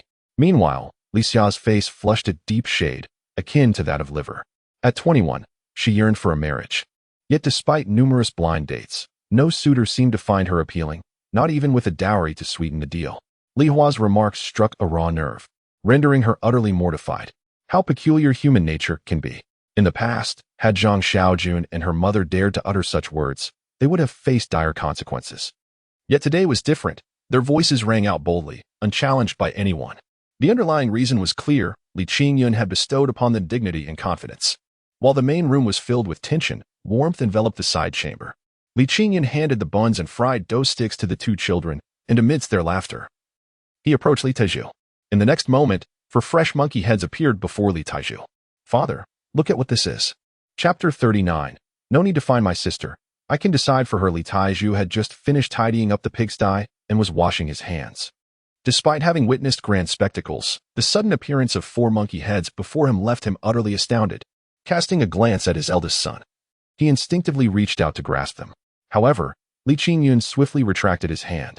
Father, your hands are too dirty. You mustn't touch these. Li Taiju was well aware of this taboo. With a snort, he turned and picked up the pig's pancreas he had previously hesitated to use, meticulously washing his hands. Yet, his gaze remained fixated on the monkey heads, brimming with excitement. A smirk tugged at the corners of Li Qingyun's mouth as he gestured with his hands to indicate a score of 120. Li Taiju momentarily paused, but soon comprehended his son's meaning. Without finishing his hand washing, he raised his foot and playfully kicked Li Qingyun's backside, though the force was considerably diminished by the time it landed. You little rascal, can't you speak? Are you teasing your father?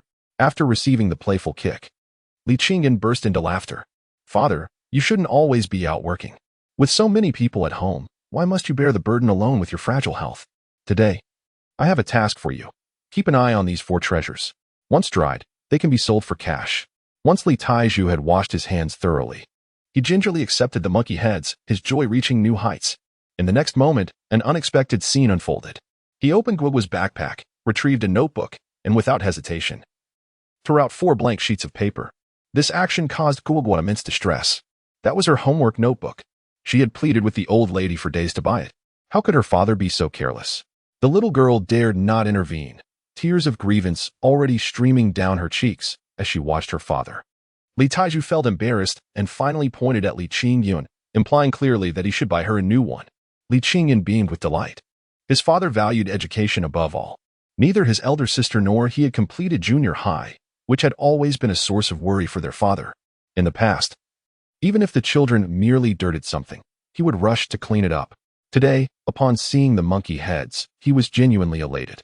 Unable to find a suitable item, he had resorted to the daughter's homework notebook. Li Qingyun gently patted Guoguo on the head. Don't worry, I will get you a new homework notebook, pencils, pens, and a stationery box. His words were somewhat flawed. In the next moment, Li Qifeng pulled out his own homework notebook and unhesitatingly handed it to their father. Father, tear this one. For the first time since his rebirth, Li Qingyun witnessed his father laughing heartily, a genuine, unrestrained chuckle. Although the sound was rather unmelodious, it was evident that Li Taiju was truly happy. This moment must be preserved. Li Qingyun returned the homework notebook to his younger brother. Rest assured, as long as Guogua has hers, yours will not be lacking. If you both study diligently, you will possess what others have, and even what they lack. Li Taiju required the blank sheet solely for the purpose of drying the monkey heads. He folded the white paper at 1/3 of its length. The smaller section was placed over the monkey head, while the larger section effectively shielded it from direct sunlight. All 4 sheets of paper were put to use. The monkey head, being a delicate item, should not come into contact with metal or oil stains before it is completely dried. And it must certainly be protected from direct sunlight. This method of treatment was the simplest, albeit it required someone to supervise. Li Qingyun entrusted this significant task to his father, hoping to alleviate some of his burdens. It seemed that his intention had been fulfilled. After breakfast, the 2 little ones, satisfied and full, headed off to school. Li Qingyun returned to his room and reclined on the heated bed, deciding not to venture outside today. Since the main house had resolved to engage in a shamanistic ritual, he felt it was imperative to keep a watchful eye. With his family present, they would surely hesitate, likely seeking a location elsewhere. He must not allow them to succeed. He had to accompany them. Once they commenced their ritual, it would present the perfect opportunity. After breakfast, Zhang Xiaojun and Li Hua were tasked with feeding the pigs and chickens, followed by a rare moment of respite. Soon after, they would ascend the mountain to forage for wild vegetables and gather pig fodder. Meanwhile, Li Taiju had to head to the production team daily, completing whatever tasks were available. Even if it only earned him a single work point, he was determined to contribute. Their industriousness was evident, and this was merely the off-season. In a mere 10 days, they would be tilling the fields, transforming into beasts of burden. They rose before dawn and toiled until nightfall. Upon returning later that day, both Zhang Xiaojun and Li Hua were perplexed. Typically, at this hour, Li Taiju was nowhere to be found. What could have transpired today? When they finally spotted the 4 monkey heads on the windowsill, they were momentarily frozen in astonishment. At that moment, the shock was entirely due to the little treasures that Li Qingyun had brought home. They recognized the monkey head. Recalling that Li Qingyun had mentioned one could fetch 30 yuan, was this not a total of 120 yuan? Their lives were about to improve. Zhang Xiaojun exclaimed in surprise, rushing onto the heated bed without even removing her shoes, muttering about 120 as she reached out to touch them. Li Taiju, displaying clear disdain, extended his arm to block her. His gaze was unmistakable. Stay back and do not touch my treasure. Li Qingyun lay on the bed. Though he could not see, he could infer everything from the sounds. The exclamations of surprise, laughter, and hushed whispers all indicated that his family was overjoyed. This was a change he had brought to their home. He felt a swell of pride. Just as he was basking in his satisfaction, a young man's voice rang out from outside the door. Is Li Qingfeng home? Is Li Qingfeng here? What on earth? Why was someone looking for Qingfeng at this hour? The voice sounded so unfamiliar. As he opened the door, he encountered his elder sister, who appeared flushed and flustered, as if caught in a theft, hurriedly attempting to slip away. What was going on? Why was my sister trying to hide? Zhang Xiaojun, tidying up the room, cast a sidelong glance at her son and softly urged, why don't you go open the door? Your brother-in-law is here. Li Qingyun smacked his forehead and immediately dashed outside. A young man, approximately 21 or 22 years of age, stood outside the door. He was of similar height, but considerably more robust. With a broad face and a striking appearance, he was none other than Chen Xiaodong, Li Hua's fiancé, hailing from the neighboring Linzhong brigade. At this moment, Chen Xiaodong appeared somewhat haggard, his expression akin to that of someone who had encountered a ghost. Li Qingyun furrowed her brow, sensing an ominous premonition. Xiaodong, come in. Qingyun, you are at home? He stammered. I wanted to speak with your sister. Observing Chen Xiaodong's demeanor and listening to his words, Li Qingyun surmised the situation. It seemed he had come to call off the engagement. However, such matters should typically be addressed with the parents. What did he mean by seeking her sister directly? Was he intent on delivering a public humiliation? With this realization, Li Qingyun's expression immediately darkened. Let us speak plainly, she asserted. There is no need to involve my sister. I can speak on her behalf. Chapter 40. Breaking off the engagement? Chen Xiaodong found himself in an awkward predicament. Were it someone else, he might have offered a few explanations. However, facing a living, breathing murderer like Li Qingyun left him with nothing but fear. He turned to leave, filled with reluctance. Remaining behind, he found himself at a loss for words. In an instant, he was drenched in sweat. Just then, Zhang Xiaoan cheerfully emerged. "Xiaodong, come inside."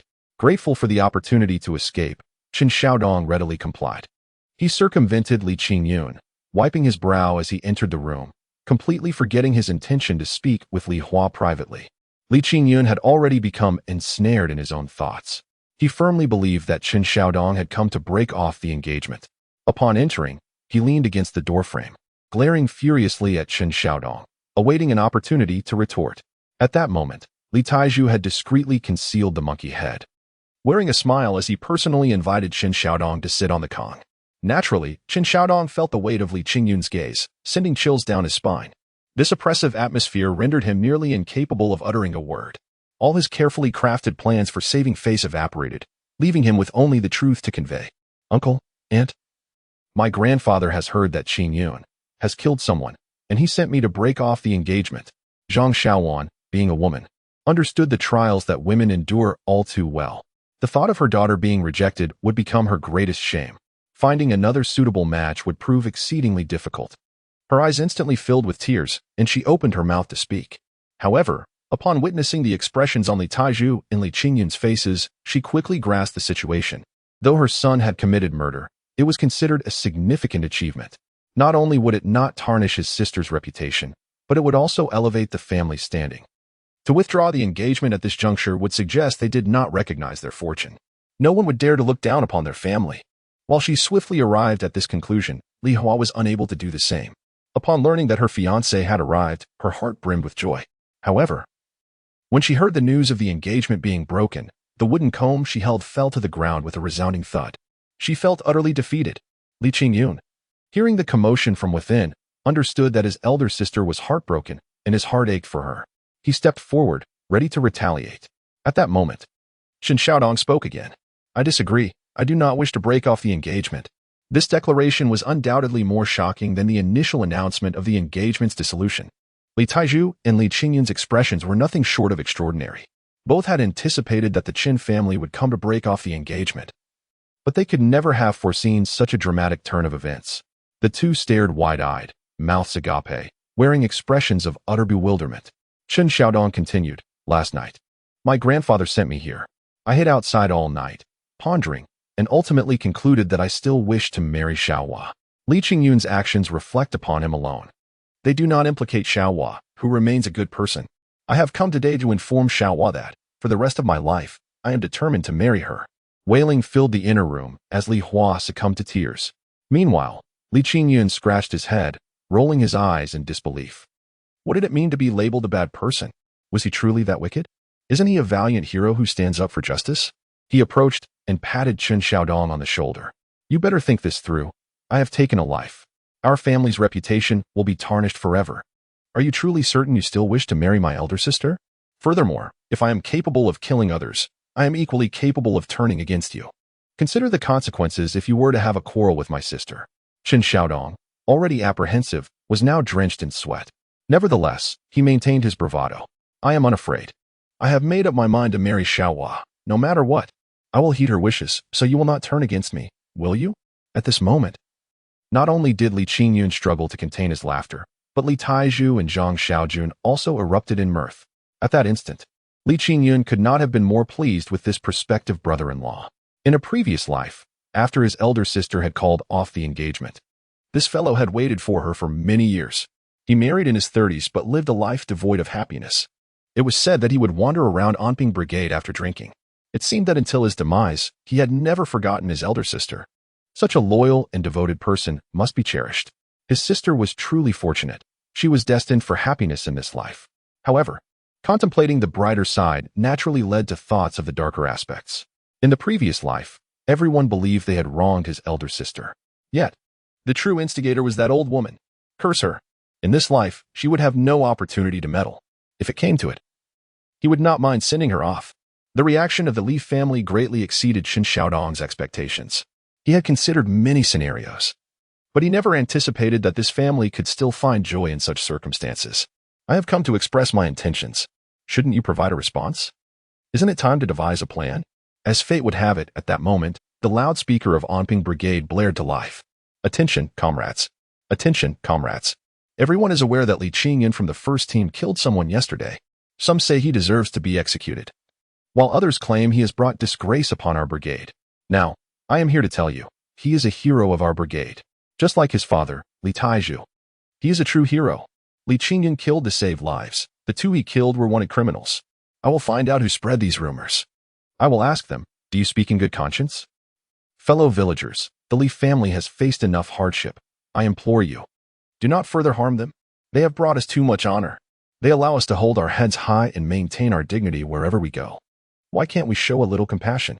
A handsome young man entered the courtyard, and the main house could not possibly remain unaware. Li Xia's greatest jealousy was directed at Li Hua. Just 1 year younger than herself, yet so slender and impoverished. Why was she able to find a suitor while she could not? Moreover, her partner was so strikingly handsome. Infuriating. After Qin Xiaodong entered the house, she crept along the wall to eavesdrop.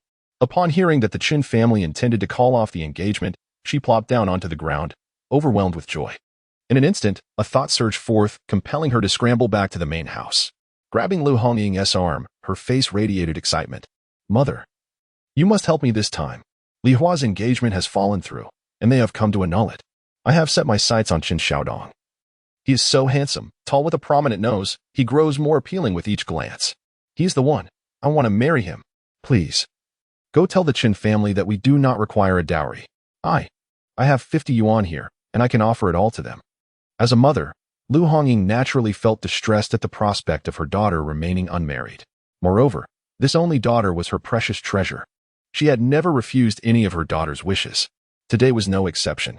She believed her daughter was right. Since the Qin family had already severed ties with the second branch, her daughter's request was entirely reasonable. Their family was far superior to the second branch. If the Qin family did not favor Li Hua, they would surely appreciate her daughter. She readily agreed. All right, dear, I will go speak on your behalf. I will ensure your wishes are fulfilled. Chapter 41. The ambition of the impoverished Qin Xiaodong was not lacking in wit. Rather, he was simply overwhelmed by panic. The moment he laid eyes on Li Qingyun, an unsettling feeling washed over him. However, the intense fear he experienced dulled his analytical faculties.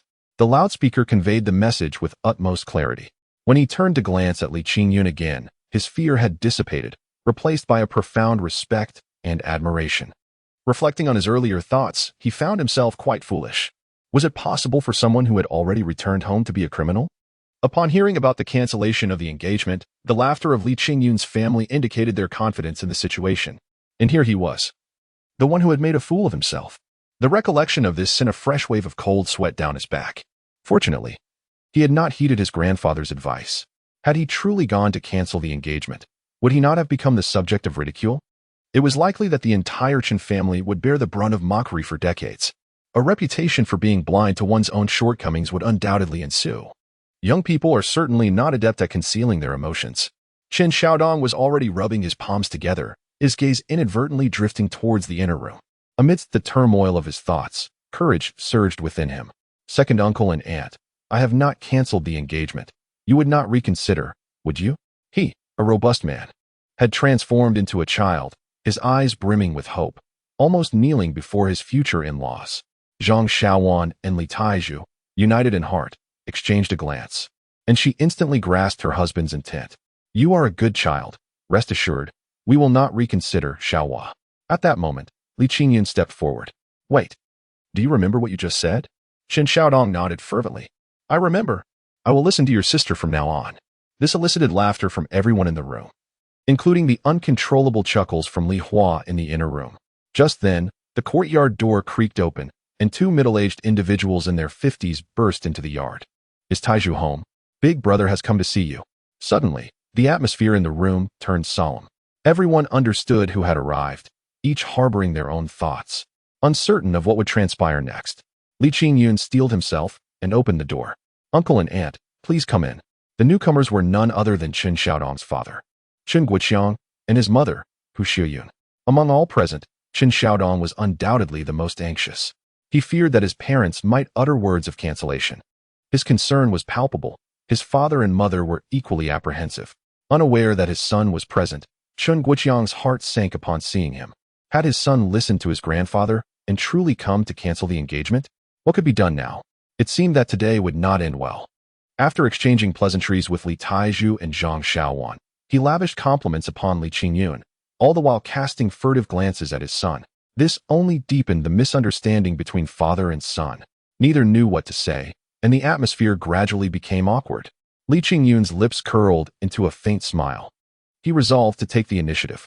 The Qin family and the Li family, both large households, cohabited under one roof. However, in the Li family, it was the matriarch who held sway, while in the Qin family, it was the patriarch who called the shots. In the Qin family, the venerable grandfather has 4 sons and over 10 grandchildren. Despite their commendable upbringing, cohabiting with so many individuals inevitably leads to clashes and discord within the household. It is impossible for such a large family to maintain tranquility. The eldest sister, upon marriage, became the youngest daughter-in-law. Reflecting on how his own mother endured her earlier years, he resolves not to allow his sister to repeat the same hardships. Today presents a golden opportunity. Li Qingyun understands that he must seize it. The happiness of his elder sister hinges upon the words he articulates. Dear uncle and aunt, may I speak for a moment? You are here to annul the engagement, correct? At that moment, Chen Guiqiang's face turned a shade of green, casting a glance at his son. He silently acknowledged that it was his foolish offspring who had prematurely broached the subject of the annulment. Gritting his teeth, he steeled himself to counter the situation. Nephew, how could we engage in such shameless conduct? It is all due to that scoundrel, Xiaodong. Did he not claim he wished to break the engagement? His words bear no weight. Such momentous decisions are made by the parents. We do not consent to the annulment. He must marry Xiaohua and treat her well. Otherwise, I shall break his legs. Li Qingyun raised a hand to interject. Uncle, let us speak plainly. There is no need to use Chen Xiaodong as a scapegoat. I have but one question. Prior to the announcement, were you not contemplating the annulment? Did you change your mind only after hearing the proclamation? Chen Guiqiang managed to utter a single word before shame compelled him to lower his gaze. They were aware of the truth. Was there any point in further evasion? It would be prudent to retain some dignity. Li Qingyun internally acknowledged the integrity of this family. Were it a different household, they might well deny everything to the end. Since you have acknowledged this, allow me to clarify the situation. Your esteemed grandfather is aware of my past transgressions and wishes to annul the engagement, which is entirely reasonable. Perhaps in the case of 100 families, such a decision would be made. However, once you have retracted the engagement, you cannot deny that fact. This indicates a lack of faith in our family or, perhaps, that you are not the most trustworthy of families. We cannot entrust my elder sister to you. Particularly not to that grandfather. His inability to wait even 2 days, offering no opportunity to his own grandson, reveals a rather severe patriarchal demeanor. At this juncture, Li Qingyun deliberately paused. Both Chen Guiqiang and Hu Shouyun bowed their heads, clearly engaged in a tumultuous internal struggle. I have articulated all this to you because of your son. Your son possesses admirable character. He did not come to sever ties, but rather to demonstrate his commitment to us. He has declared that even if your entire family opposes, he shall marry my elder sister. In an instant, Chen Guiqiang and Hu Shouyun's eyes sparkled with hope.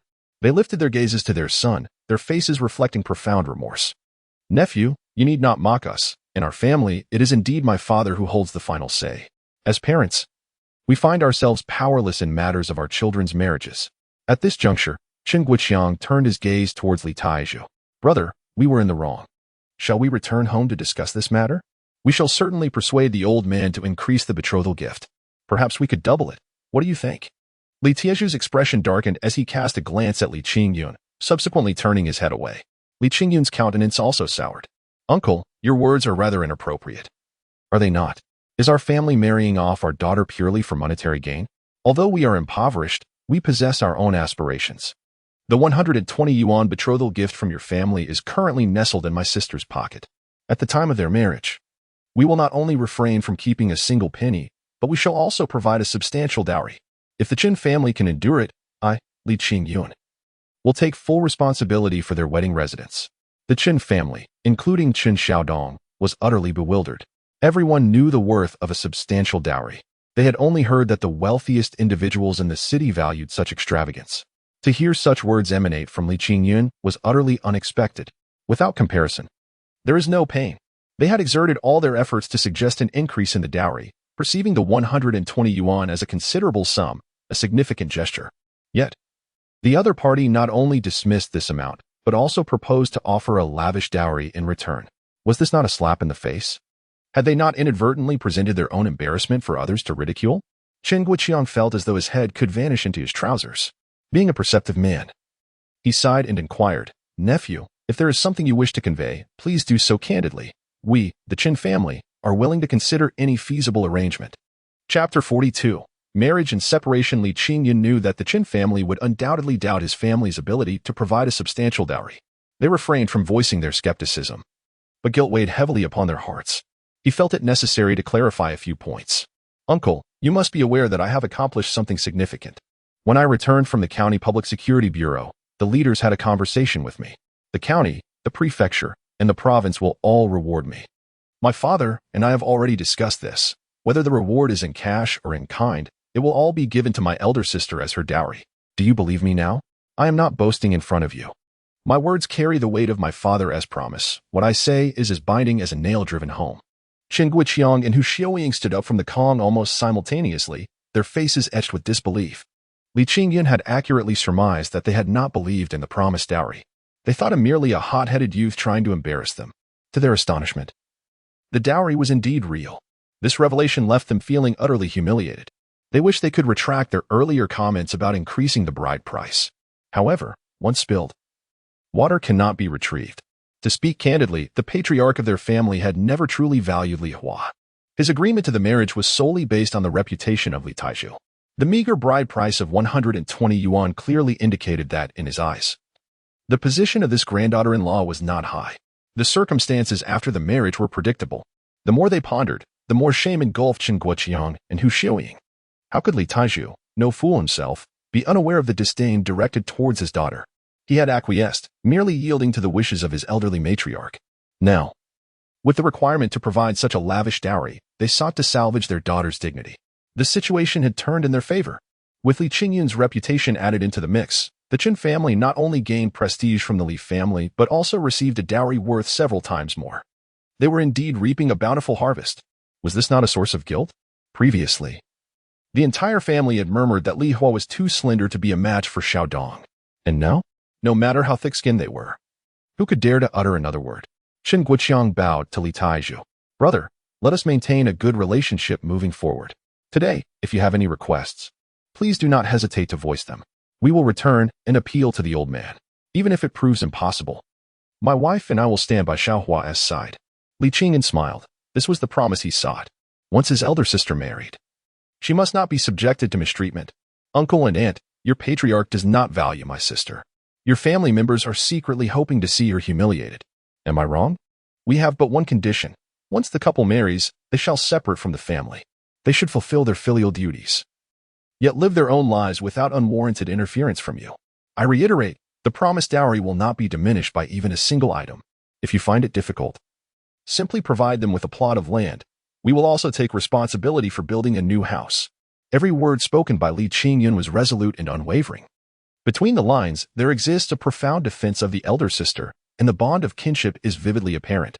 Li Hua, confined within the house, suppresses his sobs, audible to all. Even Chen Xiaodong has shed tears. Now, gazing at Li Qingyun, where is the fear that once lingered? Were it not for the presence of his parents, he would surely kneel before his brother-in-law. He harbors a deep envy for his father-in-law's family, longing for a fiancé who possesses such a brother.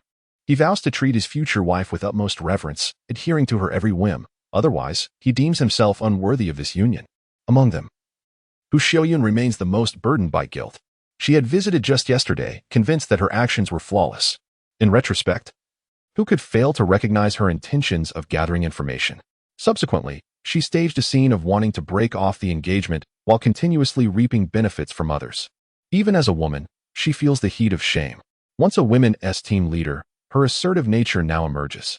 Without waiting for Chen Guoqiang to speak, she declares loudly, "Nephew, your demands are entirely reasonable. Rest assured, I shall handle this matter.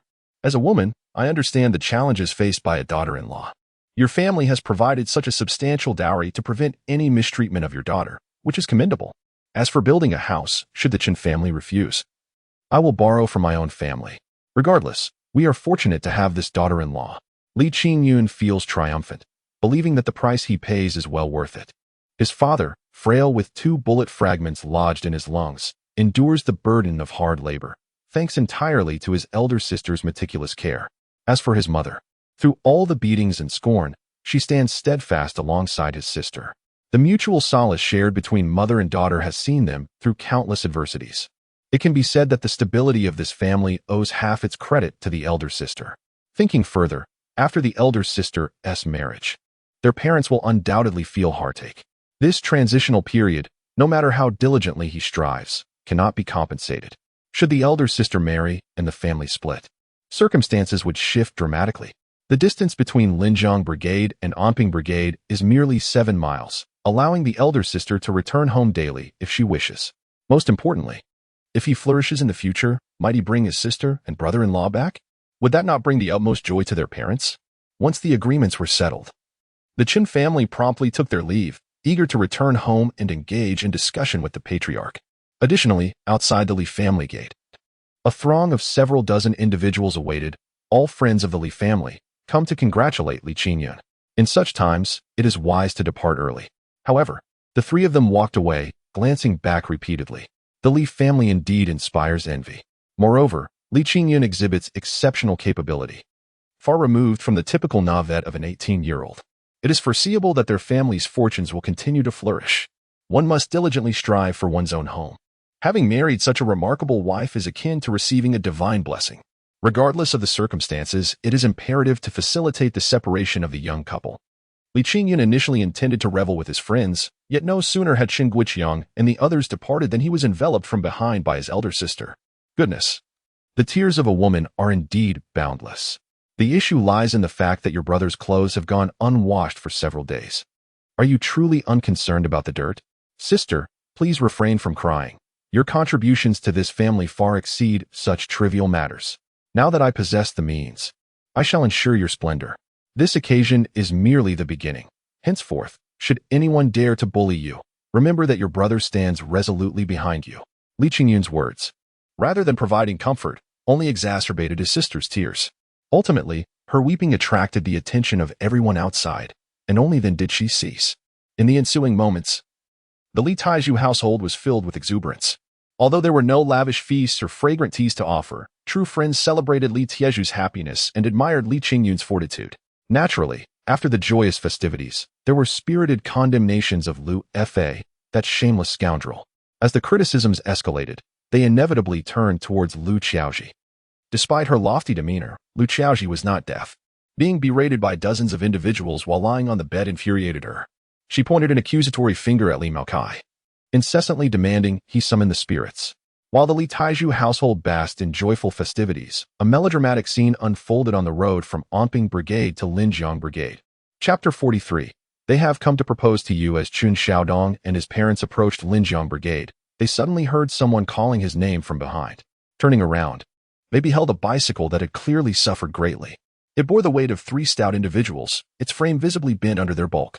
During the engagement discussions for Chun Xiaodong, Qin Guiqiang had encountered them before and retained some memory of their presence. Aware of their character, he refrained from displaying any warmth. It was the Li family's eldest son. What urgent matter had prompted their haste? The visitors were none other than Li Dazhuang, Lu Hongying, and Li Xia. Li Xia, possessing a modicum of modesty, dismounted and immediately positioned herself by the roadside. Yet, what could be the reason for her furtive glances at a grown man? Li Dazhuang and Lu Hongying had decided to pursue them upon hearing Li Hua's heart-wrenching sobs, convinced that Li Hua had been jilted. Their hearts swelled with vindictive satisfaction. How dare you create such a ruckus? How dare you seek the spotlight? Ultimately, were you not merely a bunch of ineffectual workers? A daughter rejected. What a disgrace. How could you still show your faces in public? Once the soothsayer was dispensed from Li Qingyun's presence, would they not still be toiling like beasts of burden? Their daughter's persistent requests led them to believe their family might have a chance. They were certain this visit would yield success, hence their pursuit. At a critical moment, Li Dazhuang proved to be a coward, leaving the speaking to Lu Hongying. Old Shun, you are indeed right to break off the engagement. How could such a commendable family like yours wed someone like Li Hua? Just look at her, dull-witted and devoid of any appeal. How could she possibly bear children? The 3 members of the Qin family exchanged bewildered glances, their anger igniting swiftly. Undoubtedly, in their eyes, Li Hua was a treasure. How could they tolerate such an affront? Before they could respond, a more shameless spectacle unfolded. Lu Hongying smirked. Look at my daughter, observe her figure and her grace. She and Xiaodong are a perfect match. Are they not? Chen Xiaodong spun around, unable to contain himself any longer. Chen Guoqiang placed a hand to his forehead, astonished by the sheer audacity before him. He had encountered shamelessness before, but this was beyond anything he had witnessed. However, Hu Xiaoyun, having served as a women's team leader, was unfazed. Today, she was determined to defend her daughter-in-law's honor. You dare to speak? Your daughter may have ample proportions, yet she resembles a gluttonous spirit. With that sharp nose and abundance of flesh, she dares to offer herself to my son? Dream on. Do you not realize why Xiaohua is so slender? In our eyes, Xiaohua far surpasses your daughter in every conceivable way. I warn you, if you utter another disparaging word about my daughter-in-law, I shall not hesitate to put you in your place. Lu Hongying was utterly taken aback by this turn of events, her face flushed with humiliation. Realizing the marriage proposal was thoroughly thwarted, she was consumed by rage. You are utterly ungrateful. All right, wait for me. I shall return home to deal with that wretched Li Hua. I shall make her eat swine feed, deny her clothing, and ensure you marry a harlot. Is this even human discourse? Hu Xiaoyun rushed over in mere moments, delivering a resounding slap. Li Dazhuang attempted to intervene, only to be unceremoniously kicked to the ground by Chen Xiaodong. Per Xiaohua, how unfortunate to have such relatives. If you cannot expel your excrement today, you might as well clamp down tightly. Chen Guoqiang, seething with rage, observed as both his wife and son engaged in conflict, filling him with jealousy. He could not strike a woman, and with his son having the upper hand, he deemed it unwise to intervene. As for that cunning jar, let it be. If it runs, so be it. Li Qingyun found himself at ease today. His sister's significant matter was resolved, and they were on the verge of dividing the family assets. The primary strategic objective was nearly accomplished. He ventured out with friends, only returning home by 3 in the afternoon. As he stepped inside, he nearly choked on the smoke. Within the abode sat a dozen elderly women, the youngest in her 40s and the eldest in her 60s. Most were indulging in dry tobacco, rendering the air nearly suffocating. He glanced at his beaming mother and sister, bewildered. How could they not find this intolerable? How could one still smile in such an environment? As he turned to leave, 3 or 4 elderly women had already seized his arms, as if they had been awaiting his arrival. Zhang Xiaojun looked at her son with increasing fondness. Approaching him, she brushed off the dust from his clothing with a proud expression, proclaiming, "Son, you must thank these esteemed elders. They have come to discuss your potential suitors." Naturally, Li Hua was the most delighted of all. With her amiable disposition, she seized the opportunity to tease her brother. "Qingyun, do tell me, what kind of girl are you seeking?" Her inquiry stirred a hornet's nest, as the elderly women swiftly encircled him. Each chimed in, nearly uprooting the roof with their enthusiasm. "My niece is your age, with big eyes and double eyelids. Surely, you would fancy her. My cousin has a generous figure. She is bound to bear sons. There's a girl from my village, the fairest in the vicinity. You must not overlook her. Oh, my granddaughter is lovely, fair-skinned, and industrious. Your family must see her first." Li Qingyun felt himself on the verge of madness.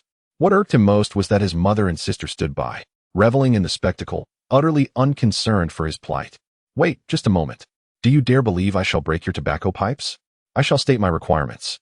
And if you can find a suitable match, then come forth." This statement proved remarkably effective.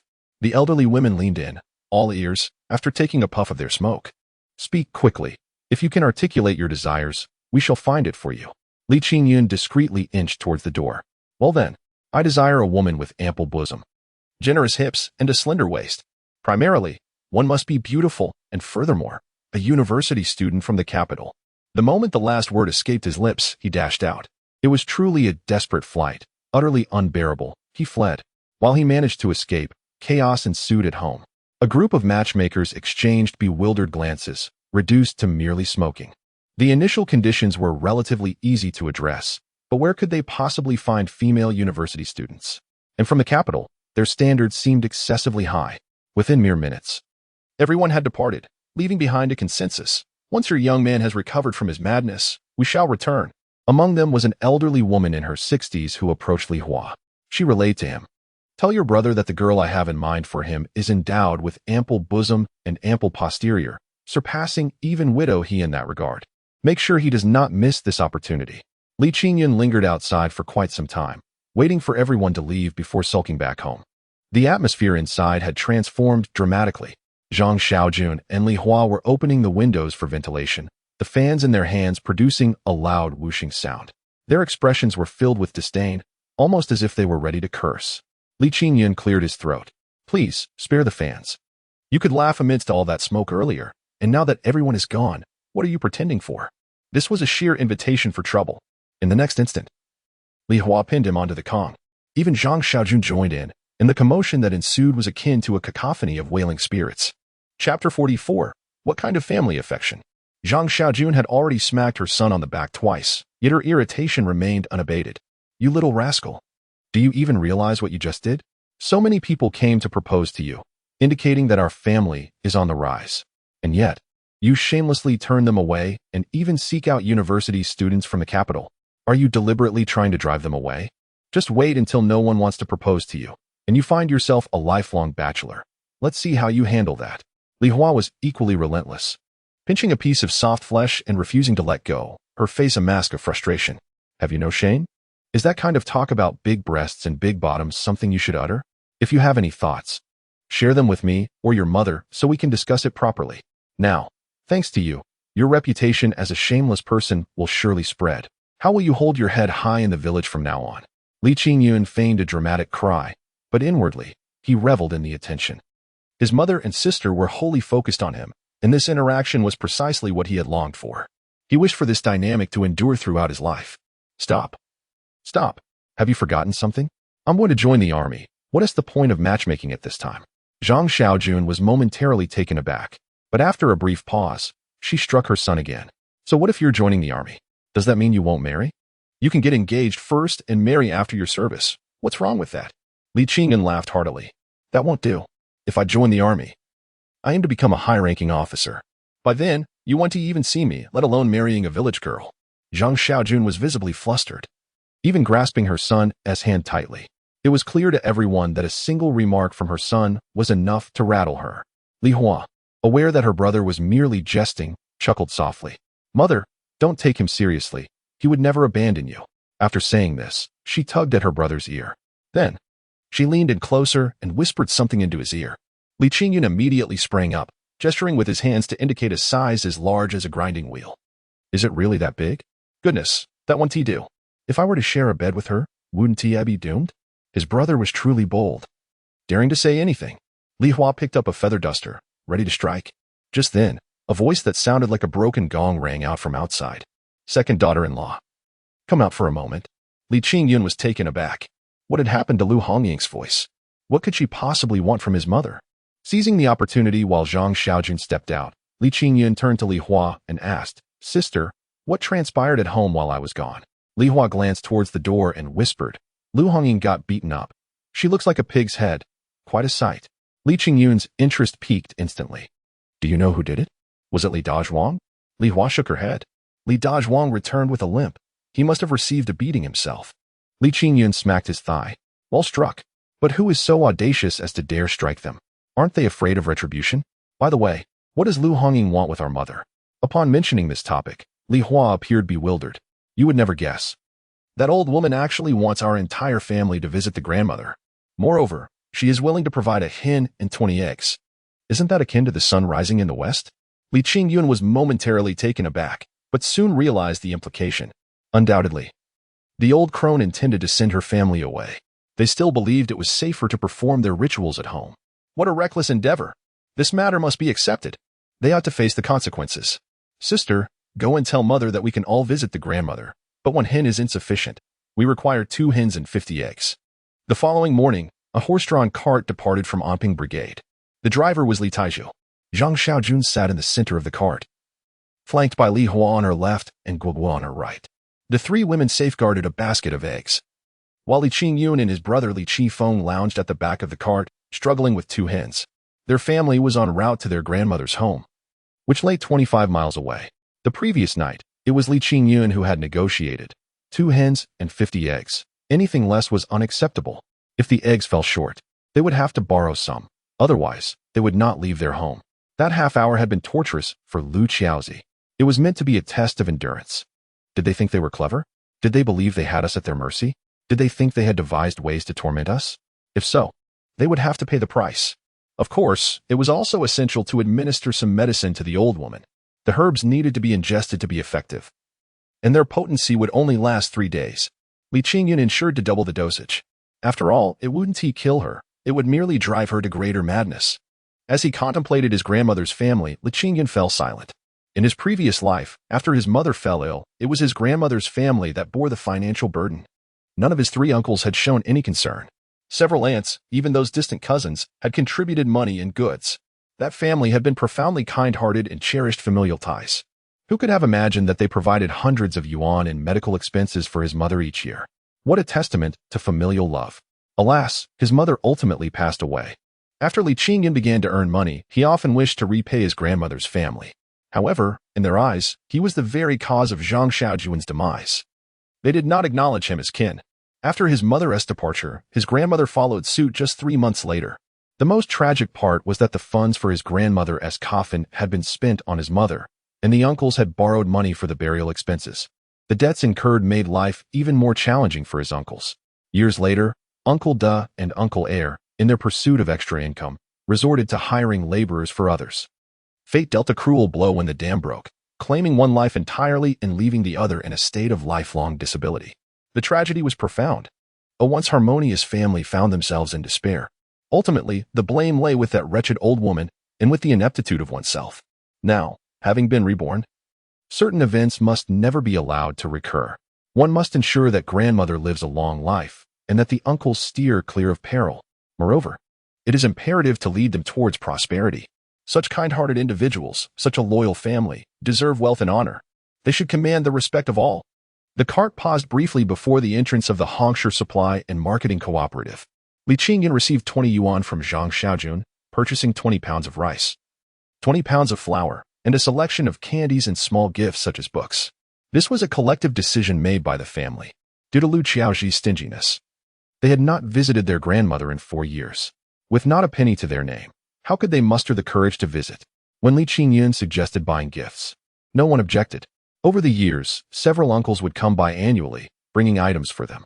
What saddened them was that, despite the distance, the uncles had never partaken in a single meal at the Li household. In a gesture of empathy, they felt that spending all their money today was entirely justifiable. Zhang Xiaojun was pleased with her son, yet little did she know, he had only come to escort them back. To her astonishment, he intended to return home alone. Chapter 45. What is so great about it? Li Qingyun understood the significance of visiting his grandmother's home this time. He was acutely aware that if he did not go, his grandmother would be deeply saddened. However, some matters take precedence, and he found himself unable to comply. He explained to Li Taizhu, "Father, the village officials are currently convening in the commune, as you know. I suspect there will be significant changes to the land policy." Li Taizhu nodded, encouraging Li Qingyun to elaborate. "You are certainly aware of the household production responsibility system in the south, although we cannot implement it all at once. We will undoubtedly have some form of private land allocation." Li Qingyun spoke with conviction, drawing from his prior experience. The rural officials' meeting had stretched on for a full month, marking a historical record for its duration. The primary reason for this prolonged gathering was to await the specific policies from the provincial government. It could be said that, at this moment, Lin Yuanshan and Lu Fa were completely in the dark regarding the final outcome. This foresight was a privilege of the time traveler. Li Tieju's expression was one of intrigue. He recognized the terms household production responsibility and private land and displayed a hopeful demeanor. Li Qingyun nodded emphatically. "The old lady must have sent us away for some nefarious purpose. I intend to compel her to divide the family property. This is the opportune moment. Once they realize the allocation of private land, they will vehemently oppose our separation." The matter of family division had been discussed by Lin Yuanshan, and many relatives and friends had encouraged it. Li Qingyun had previously elaborated on this, so bringing it up now did not seem out of place. At this juncture, including Li Taizhu, the entire family placed their trust in Li Qingyun. If he insisted on staying, claiming today was the best opportunity, there must be sound reasoning behind it. Li Taizhu patted Li Qingyun on the shoulder and turned to dismiss the carriage. Jumping the god is a ceremonial activity that combines song and dance. It is said to have been passed down since the Qing dynasty. While no one can substantiate its efficacy in healing, many still hold steadfast belief in it, particularly when it pertains to figures like Huang Daxian and Hu Daxian. In recent years, the practitioners of these deities had faced scrutiny, but the restrictions have relaxed somewhat. After the 1990s, they experienced a resurgence, only to gradually fade into obscurity. It is rumored that even after 40 years, some continue to believe in this practice, predominantly among the wealthy, who always offer their most precious items in worship. The entire process of jumping to God requires two individuals, and it must be two. The principal figure is referred to as the Great God, or Old Immortal, among other titles. The secondary figure is known as the Second God, or Assistant Soldier. Typically, these two individuals have collaborated for decades, with little room for ad hoc partnerships. During an outing with friends today, Li Qingyun gathered insights into this. Coupled with his memories from a past life, he discerned that the Anping Brigade had no great god, only a second god, Wang Laoqi, the brother-in-law of Lu Qiaoji. This made it easier to deduce the situation. The insistence of the old lady for them to stay the night at their grandmother's house indicated that the event was set for this evening. Thus, Wang Laoqi, this dubious figure, must seek divine intervention from other brigades. Therefore, there is no need for him to return to the village for surveillance. It suffices to keep watch over him by the roadside. Today marks a significant occasion, a pivotal moment of success. Li Qingyun exerted himself. Lying in wait on the hillside all day long, Wang Laoqi departed on his bicycle at 10 o'clock a.m. By 6:30 p.m., just as dusk began to settle, he returned with a woman in her 40s. It goes without saying that this woman is the revered deity. Once night fell completely, Li Qingyun stealthily returned to the village. He concealed himself outside the wall, observing everything within the Li family's courtyard. The ritual would undoubtedly take place after 10 o'clock p.m. By then, the Li household would secure their doors and even cover their windows with quilts. Only then could he act. Everything was under his control. And Li Qingyun settled back against the wall. After a full day of vigilance, fatigue began to set in, and he gradually closed his eyes. Meanwhile, Guan Xiaoyao had been tormented these past few days. For reasons unknown, her thoughts kept drifting back to Li Qingyun, the slender yet spirited young man who had saved her life twice. Most astonishingly, she could not shake the memory of that prominent feature, the substantial bulge hidden behind the willow basket. Each recollection sent a rush of warmth to her cheeks. She tried every conceivable method to distract herself and forget about it. Yet to no avail. The more she suppressed those thoughts, the clearer they became. Today, Li Qifeng and Guobo both took the day off. And she knew Li Qingyun had also gone to his grandmother's house. Unexpectedly, while she was fetching water to wash her feet, she caught sight of the furtive Li Qingyun. She saw him clearly. He moved as if he had stolen something, deliberately traversing the shadows. Her curiosity piqued, she followed him without a second thought. She did not believe Li Qingyun to be a villain. She merely wished to uncover what mischief this little rogue was up to. However, she was left utterly disappointed. Li Qingyun had taken a seat outside her family's courtyard wall. What was he up to? Why wasn't he going home? What was he spying on? After waiting for what felt like an eternity, Li Qingyun remained utterly still, pushing her to her limits. She stepped out and cleared her throat softly. In truth, she only wanted to express her gratitude to Li Qingyun privately and return the money for those 2 pieces of fabric. 10 yuan was a significant amount. She could not act against her conscience. Li Qingyun was far from asleep. He merely had his eyes closed, resting. The moment Guan Xiaoyao stepped outside, he noticed her, which startled him. The embarrassing events of yesterday flashed vividly in his mind. He could say that the one he feared most at this moment was this little girl. Without uttering a word, he stood up and walked away. Throughout the entire ordeal, he didn't even glance at Guan Xiaoyao. His resolute demeanor stemmed not from a lack of time, but from a fear of further humiliation. He truly doubted his ability to control his brother. His disregard infuriated Guan Xiaoyao. The little girl walked away, huffing. Humph, what's so impressive about that? Stupid rogue, who cares to pay you any mind? However, after walking a few hundred meters, she turned back. She decided not to express her gratitude to that obnoxious rogue, to return the money to him, and to never see him again. As she strolled back to the place she had just been, Li Qingyun had not yet returned. So she decided to look for him along the way. Turning a corner, she fortuitously spotted Li Qingyun standing with his back to her. The more she pondered, the angrier she became, and with all her might, she tugged at Li Qingyun's shoulder. Then, there was nothing that followed. Li Qingyun, having just watched Guan Xiaoyao walk away, never anticipated that she would return. In urgent need, he had chosen that very spot to relieve himself. Little did he know. Just as he unlatched the flow, he was suddenly interrupted. At that moment, a long stream, gushing forth, appeared vividly in the moonlight, clear as day to Guan Xiaoyao. Her mind momentarily short-circuited. For the first time in her life, she witnessed such a sight. For an 18-year-old young woman, this sudden revelation was truly overwhelming. Chapter 46. The resilience of one's life. Guan Xiaoya felt an overwhelming heat enveloping her entire body, her cheeks aflame with embarrassment. Her last fleeting thought was that she was on the brink of death, and then her consciousness faded into oblivion. Li Qingyun cursed his misfortune repeatedly. Had it not been for the swift closure of the gate, he would have undoubtedly found himself in an even more compromising situation. Why had this girl returned? She had witnessed everything, and this predicament was insufferable. If she were to cry out for help, his life would be irrevocably tarnished. He contemplated silencing her permanently, yet hesitated. Torn by conflicting emotions, just as he grappled with his dilemma, the woman before him unexpectedly collapsed into his embrace, her body languid and warm. He instinctively opened his arms, hesitant to touch her, but the heat radiating from her body felt akin to cradling a furnace. This sensation further weakened his already wavering resolve. Holding her was out of the question. It would be far too uncouth. Yet, allowing her to sit on the ground seemed excessively cruel.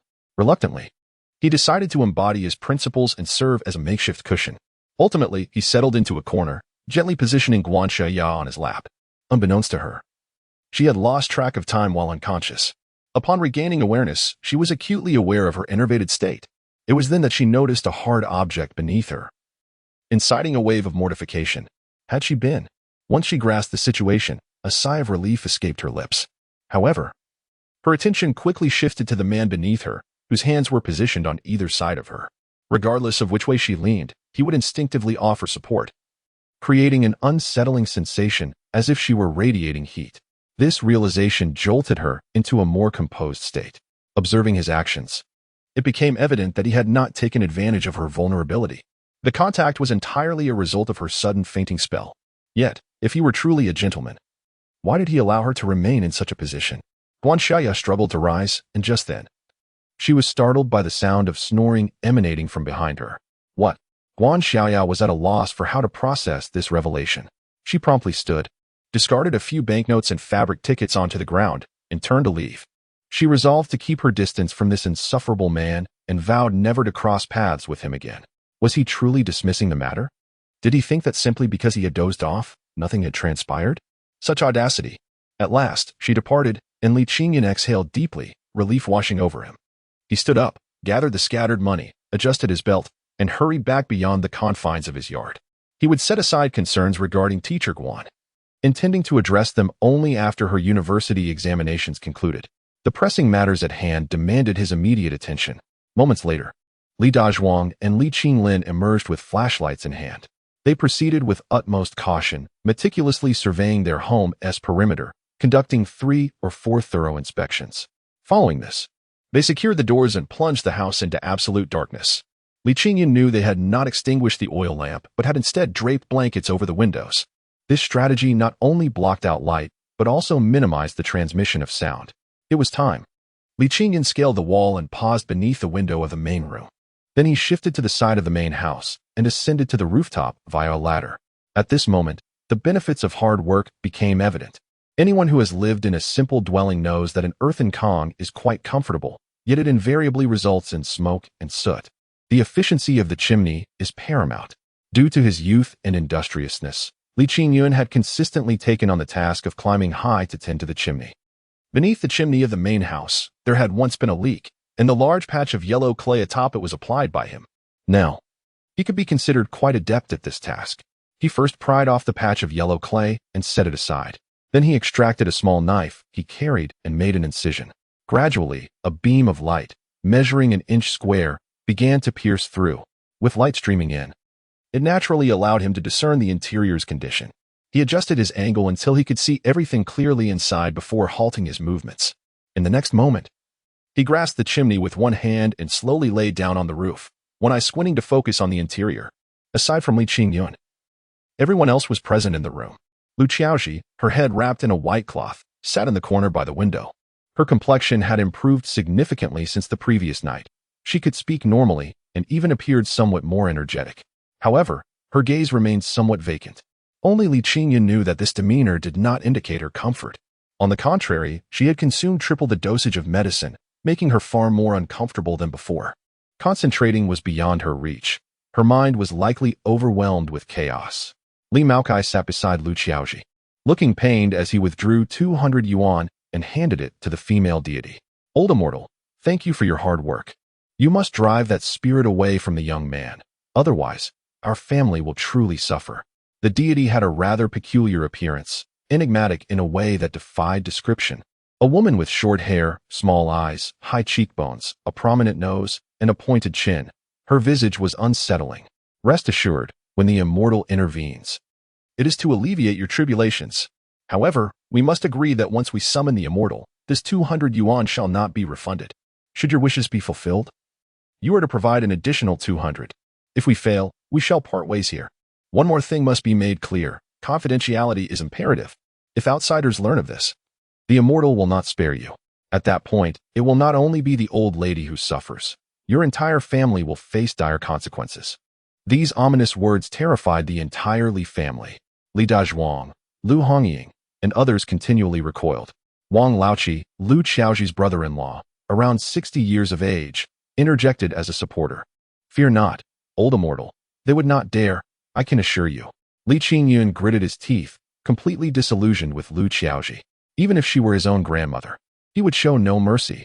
He would rather part with 400 yuan for an outsider than allow his descendants a single morsel of dry food. Such a person was unworthy of being an elder. After the division of the family, they would cease all interactions until death.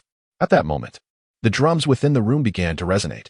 The ritual of the jumping god employs only two essential instruments, both utilized by the assisting soldiers. One is known as the Wenwang drum, and the other as the Wuwang whip.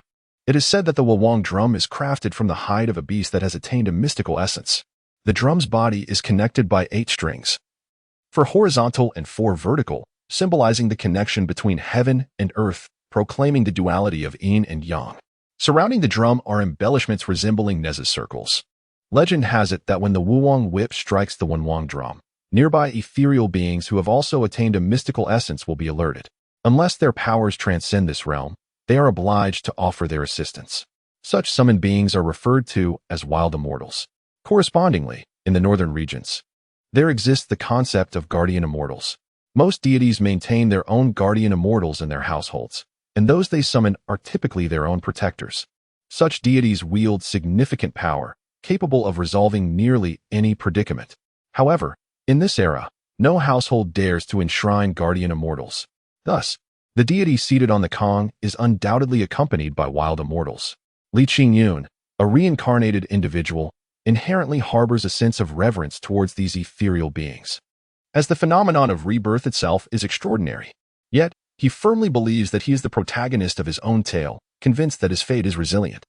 Ordinary monsters should pose no threat to him. Otherwise, what purpose would heaven have in intricately orchestrating his rebirth? He crouches here, eavesdropping with a singular intent, to ascertain whether this world truly encompasses the presence of immortals. At this juncture, the assisting soldiers have commenced their chant. Chapter 47. The Galloping Horse on the Wall. Hooing long as the sun set behind the western mountains, darkness enveloped the land. The city gates were secured with locks, while magpies returned home and sparrows fed on the eaves. Out of 10 households, only one remained unlocked. The sound of whips cracking and drums resonated in the air, calling upon the deities. When Wang Laoqi opened his mouth, Li Qingyun was utterly astounded. The old man, usually known for his drinking and boasting, possessed such remarkable talent. It was completely unexpected. His voice was notably subdued, yet resonated with clarity, and the drumming was impeccably timed. It was evident to all that this old performer was indeed a seasoned expert. The melody was enchanting and elongated, reminiscent of the two-person turn but more akin to the Mongolian long tune. It was beautifully captivating. Li Qingyun wished to commend Wang Laoqi, but in the next moment, he felt a chill creeping up his spine. With Wang Laoqi's call to the deities, the previously closed eyes of the goddess sprang open. She began to sway on the bed, her movements exaggerated, shaking her head dramatically, accompanied by rolling her eyes and incessantly slapping her thighs. Anyone who witnessed this would feel a cold shiver run down their spine. After a minute, the goddess's eyes burst open, and her gaze could frighten the faint-hearted into submission. The words "hala foam" tumbled from her lips, sounding awkward and clumsy, reminiscent of a chicken scratching on metal. Li Qingyun understood that hala foam referred to liquor. The goddess was now possessed.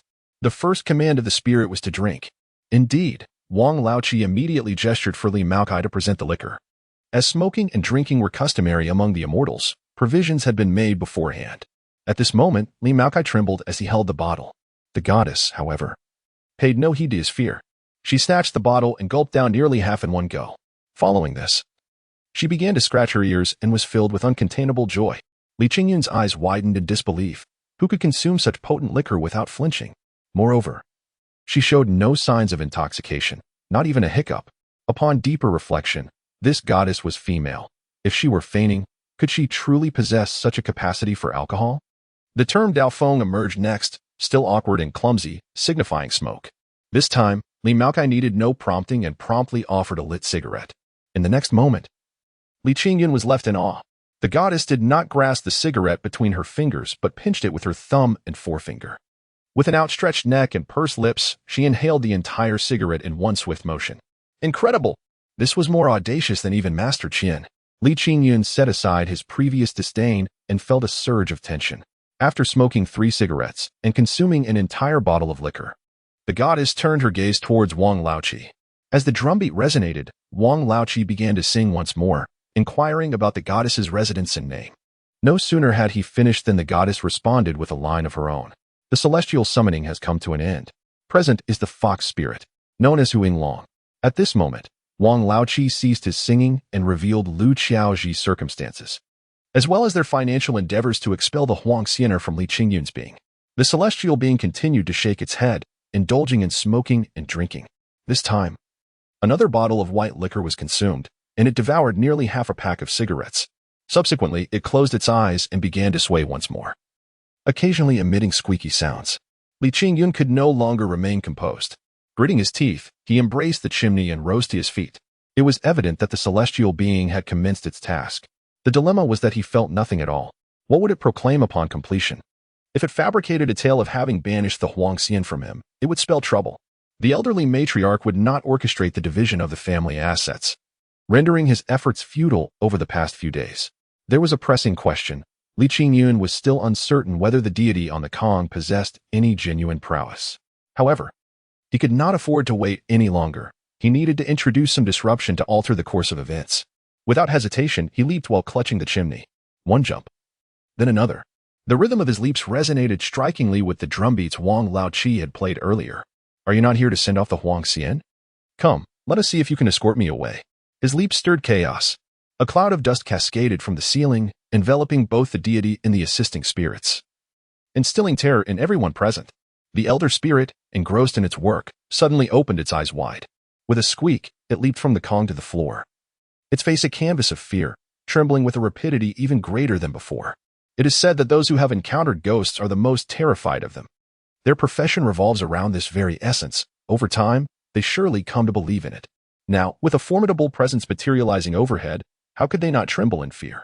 Wang Laoqi collapsed onto the ground, yet inexplicably, he instinctively struck the one Wang drum. At that moment, the elder spirit sang once more. The mountains are high, and the forests dense, no waste to be found, sheltered from the wind. With the drum's resounding echo, Wang Laoqi continued to sing. Send off the spirits. Subsequently, both the great deity and the secondary deity collapsed to the ground like lifeless clay. The room fell silent, and Li Qingyun dared not move. He stood atop the roof, quietly listening to the commotion within. A full 2 minutes elapsed before the female deity managed to rise from the floor, uttering a simple "I cannot manage this," as she sought to leave. Strangely, the most alert person in the room was Lu Qiaoji. Despite her discomfort, her mind remained sharp. She firmly believed that the family's misfortunes stemmed from Li Qingyun. Braving the risk of attending a study class, she withdrew several hundred yuan merely to deal with Li Qingyun. Yet, after spending the money and making mistakes, the deity merely stated, "I cannot manage this," and attempted to depart. Could this be tolerated? She seized the woman firmly, commencing a scene of protest. "You cannot leave. You received the payment, thus you must assist me in dealing with that scoundrel, Li Qingyun." She swayed unsteadily, yet her hands exhibited an extraordinary strength. Initially, she attempted to reason, but soon her words devolved into curses. "Shameless fraud. You cannot even handle a mere yellow weasel. May you meet an untimely demise." Her outburst instilled terror in everyone present. Li Maokai and Li Dazhuang rushed over, holding her tightly and incessantly trying to persuade her. They had just witnessed the extraordinary abilities of the master and dared not offend such a person. Moreover, it had been previously agreed that if the issue could not be resolved, a sum of 200 yuan would still be provided. The individual had every right to leave. Wang Laoqi was even more terrified. He explained to the deity that Lu Chaoji was unwell while pleading. Is it truly impossible to handle this? Can we not make another attempt? The master shook his head vigorously. We cannot. No celestial being would dare return here. The old woman, wishing to preserve her life, must distance herself from that individual. The farther the better. Ideally, she should never cross paths with them again. After leaving this warning, the master and the deity departed. Lu Qiaoji collapsed onto the ground, her mind consumed with the desire to survive. Moments later, a piercing cry echoed, "Separate the households. Let them all leave." Chapter 48. A comedic division of household. The words of the elderly matriarch were akin to a royal decree, coupled with the collective disdain for Li Qingyun, Li Taizhu, and even Li Hua. Not a single soul opposed the notion of partitioning the household. The ensuing scene was nothing short of amusing. Lu Qiaoji genuinely wished to take charge, yet her body and consciousness were utterly beyond her control. At times lucid, she would sporadically descend into madness, particularly when matters of dividing rooms, grain, money, and possessions arose. Her frenzy was quite severe. When Li Maokai casually suggested distributing a few chickens to them, Lu Qiaoji lunged at him, her nails raking across his face. Nonsense! Not a single feather shall they take. Unless I am dead. What audacity! Do they think they deserve to raise chicks and eat eggs? Let them choke on the northwestern wind. Only when they starve to death will my grievance be avenged. After 2 additional hours in the room, Li Qingyun stealthily returned to his own quarters. He enjoyed a most delightful slumber. Even the craftiest of foxes cannot outwit the seasoned hunter. Old matriarch. We shall meet again tomorrow. The following morning at 4 o'clock, Li Qingyun rose punctually. This time, he did not borrow a bicycle, opting instead to walk to Hangshi Commune. Fortunately, Teacher Guan had returned 10 yuan yesterday. Otherwise, he would have lacked the funds for breakfast. Recalling the large woman, he tightened his belt, even casting a glance at her. Must you be such a nuisance? Do you not realize you've caused trouble twice already? After issuing a warning to his younger companion, he procured 20 steamed buns and climbed a small hill. From this vantage point, he could observe the path to his grandmother's house. He consumed 2 buns and closed his eyes for a brief nap. By 9 o'clock, a familiar horse-drawn cart finally came into view. Descending the hill, he leapt onto the cart and shared the buns with his family. His unexpected appearance caught even Li Taizhu off guard. How does he appear and disappear so mysteriously? Taizhu pondered. He longed to inquire about the events of the previous day, but words eluded him as he listened to his family converse. Li Qingyun insisted that his mother and others consume the buns, while he rummaged through the pockets and baskets on the cart. Over 100 pounds of cornmeal, more than 50 pounds of millet, and a sack full of potatoes and carrots awaited him. They had departed with 2 hens, and now there were 4. The eggs were scarce, likely taken and returned in equal measure. What did this signify? They had gone to visit their grandmother, and in return, they were gifted multiples of what they brought. Li Qingyun was no fool. Without needing to ask, he understood the situation. Given his parents' character, they would not have returned with goods unless forced to do so. Reflecting on the nature of his grandmother and uncle, Li Qingyun felt a tinge of shame. What a debt of gratitude his family owed them. He vowed to repay it in due time. From another perspective, how could the disparity between grandmother and matriarch be so vast? Zhang Xiaojun had not consumed any buns at all. When her son opened his pocket, her eyes glistened with unshed tears. Noticing her son's face imbued with shame as he glanced at her, she could no longer restrain herself, and tears began to fall, drop by drop. Qingyun, throughout my life, I have wronged my family, and I owe much to your grandmother, as well as to your uncle and aunt. I am growing old and powerless. Now that you have matured, I hope that when you possess the means, you will repay this debt of gratitude to me. Furthermore, do make an effort to visit your grandmother more often. She misses you dearly. Since yesterday, she has been incessantly speaking of you. As Zhang Xiaojun wept, Guogua and Li Hua also shed tears. Guogua pointed to the 4 hens and said, "Brother, these were personally delivered to me and my second brother by grandmother. She feared that we would refuse them, and only after we boarded the carriage did she rush out, cradling 2 of the hens. She insisted that we were too thin and needed to consume more eggs to nourish our bodies. Yet, grandmother's health is not well either." Wowa. Guogua's cries were unceasing. It is the children who have endured hardships who hold the deepest affections. Li Qingyun understood her emotions. He embraced his little sister, offering silent comfort, believing it is a good thing for children to understand loyalty. Let this genuine sentiment ferment within their hearts. To preach lofty morals at this moment would only disrupt the atmosphere. As he pondered these thoughts, a neatly folded piece of floral fabric appeared before him. Then he heard his elder sister's voice. Qingyun, this fabric was given to me by Annie. The daughter of my uncle is to be married this autumn. And this fabric was originally intended for her new garments. Seeing the tattered state of my clothing, uncle and aunt insisted on gifting me this fabric. When I refused, Annie shed tears, claiming that if I did not accept it, she would personally bring it to her home. I resisted, but uncle, he threatened to strike me. Li Qingyun finally broke down. Familiar figures flickered through his mind like a revolving lantern. They say men seldom shed tears, but that is only because they have not experienced true hardship. Li Qingyun felt a twinge of envy towards his mother, for she belonged to an extraordinarily exceptional family. Yet, he also felt a sense of pride. This is my maternal family. My grandmother, uncles, aunts, cousins, all embody kindness. On the journey home, Li Qingyun recounted the events of the previous night. He spoke candidly and felt a sense of relief. However, those who listened harbored their own thoughts. Zhang Xiaojun and the children were naturally overjoyed. As long as they could escape that household, even a diet of husks and vegetables would taste sweet. Conversely, Li Taizhu experienced a different sentiment. While he exhaled in relief, an unavoidable pang of guilt towards his biological parents crept into his heart. Finally, he took out paper and pen, scribbling a line to Li Qingyun. If you can yield, do so a little. After all, they are your grandparents. Li Qingyun nodded on the surface but inwardly sighed deeply. Oh dear, do you truly believe that you can simply yield in the face of that old hag? Once you discern their malicious intent, you shall realize how foolish you have been. Li Taizhu and Li Qingyun both opined that the division of the family estate should wait until evening. After all, the brigade leaders were attending a meeting at the commune, and it was essential to await their return. With such thoughts in mind, there was no need for haste. The cart ambled along, finally returning to the village by 10 in the morning. What awaited them, however, was a scene that left them utterly astonished. Lin Yuanshan, accompanied by several brigade leaders, was seated by the roadside, smoking nonchalantly. On either side of the road stood a crowd of 100 or 200 people, anticipating the arrival of their family. From a distance, Lin Yuanshan rose, a genuine smile illuminating his face. It appears that while the emperor may be unhurried, the eunuchs are not. Do hurry, for your family is eagerly awaiting the division of the estate. Today, I shall witness for myself just how far Lu Chaoji's favoritism extends and whether there remains any semblance of humanity within her heart. Chapter 49, A Fractured Home, Part 2. Li Taizhu found it difficult to articulate his thoughts, and naturally, Li Qingyun stepped in to fill the void. He was acutely aware of the purpose behind the crowd's gathering, yet he feigned ignorance with an innocent expression. Old party secretary, esteemed uncles, what do you mean by dividing the family?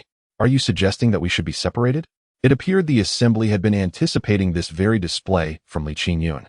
As Bai Laojiu and the crowd erupted into laughter. Youngster, you've been deceived by your grandmother. You still haven't realized, have you? You think she sent you to visit your grandmother out of kindness? She is merely trying to send you away to discuss the division of the family. Upon hearing this, everyone, including Lin Yuanshan, burst into laughter. Among them were a few who merely relished the spectacle, while the majority bore expressions of indignation. They were friends of either Li Taizhu or Li Qingyun, as well as some righteous individuals. Lin Yuanshan nodded at Li Taizhu before turning to Li Qingyun and reassured him. Do not fear. With us here, we will ensure that the old lady does not overstep her bounds. The old party secretary's words were met with support from many nearby, expressing their goodwill. Some, with benevolent intentions, advised Li Qingyun to concede a little, emphasizing that separation was paramount. After all, the family was industrious, and once divided, they would not suffer unduly. Li Qingyun recognized their good intentions and expressed his gratitude to each of them. However, deep down, he harbored a different plan. Why should I retreat? Was there anything in that household not earned through our labor? Today, it was imperative to confront that old hag to the bitter end. Accepting even a little less was out of the question. Why would I settle for less? To feed the dogs? As the cart entered the throng, its contents immediately captured the attention of the onlookers. Li Qingyun deliberately sought to create a stir, meticulously introducing each item from his pockets. Initially, a young man remarked, Li Tiezhu's family isn't impoverished. This much could last a month. After that, silence enveloped the crowd. No one was a fool. Zhang Xiaojun had returned to her maternal home, and given Lu Chaoji's disposition, she would hardly bring back in abundance.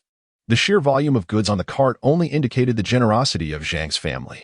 Reconsidering from another perspective, if Li Tiezhu's family were not starving, if they were not emaciated, would the Zhang family have brought back so many items? Human nature is inherently compassionate. Upon grasping this crucial insight, a collective sigh escaped the crowd. An elderly man in his 70s stood by the roadside, tapping his cane twice. What a travesty, he lamented. Having lived to 75, he had witnessed it all. Even the most unscrupulous landlords exhibited more humanity than Li Qingyun. No one spoke further. The crowd held their breath, eager to witness the depths of Li Qingyun's malevolence. The cart finally halted at the entrance of the Li household, where tables and chairs had already been arranged in the yard. Li Qingyun, Lu Fei, Li Maokai, Li Dazhuang, Li Qinlin, and a throng of others had long been seated, awaiting their arrival. Li Taizhu intended to unload the cart's contents, but to his astonishment, Li Qiaoji burst forth like a rabid dog, her face twisted with malice. A pair of triangular eyes gleamed with a yellowish light, and two claws flailed about like a madwoman. Enough of this nonsense. Take your worthless trinkets and leave. This household no longer requires your presence. Even if you starve, do not dare to return. If you dare to step foot in this courtyard again, I shall break your legs. This is truly shameless. Is this the sort of thing a mother should say? Li Tieju's face turned a deeper shade of green, his lips twitching slightly as he reached for paper and pen. Li Qingyun stepped in front of his father, resolute. At this moment, he had no desire for idle chatter. He glared menacingly at Lu Qiaoji and declared, "You, old woman, take pride in bullying the honest, do you? If you wish to drive us away, the villagers have gathered, and the brigade leaders are present. How will this family be divided? You must provide an explanation." Lu Qiaoji sneered coldly. "What explanation do you seek? Everything in this house belongs to me. You should hurry and get lost. Leave far away, never to return." Li Qingyun chuckled, extending his right hand to mimic a beheading gesture. "Why should we leave? You wish to expel us without offering anything in return? Do you take us for fools? If this family remains undivided, I shall follow you daily." As he spoke, he gestured toward Lu Qiaoji with his right hand. Lu Qiaoji, as if stepped upon by a cat, shrieked and scrambled away. Li Qingyun laughed again, thoroughly satisfied with the effects of the herbal medicine. This old hag, it seems, can only bring shame upon herself. The clash between Li Qingyun and Lu Qiaoji was lost on the onlookers. No one anticipated that Li Qingyun wished to avoid division. Had he lost his senses? Would he truly remain in a household where he would be bullied? If it were me, I would want nothing and willingly depart. Lin Yuanshan, too, failed to comprehend, casting a contemplative glance at Li Qingyun. Just then, Lu Fei, seated on a chair, spoke up. "Li Qingyun, the decision to divide the family is not yours to make. How this household is divided is not for you to dictate. Lin, the village secretary, please come and take a seat. You must preside over this division." Lin Yuanshan chuckled softly. "My backside is not so precious that I must sit. However, as the secretary of Omping Brigade, I cannot ignore such a significant matter. My Huiji, you shall record the proceedings." In this era, family divisions were quite common in rural areas, and a set of unwritten rules had formed. Brigade leaders presided over the process.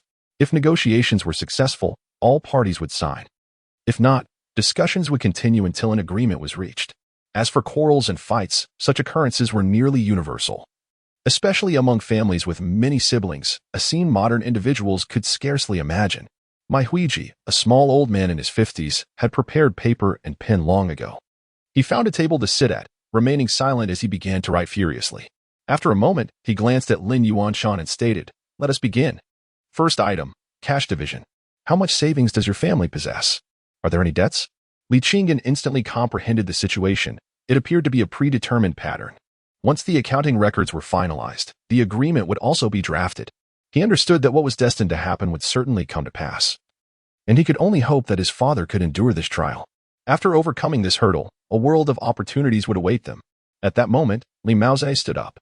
"Our family is facing hardships. We have no savings whatsoever, and we still owe 800 yuan in debts."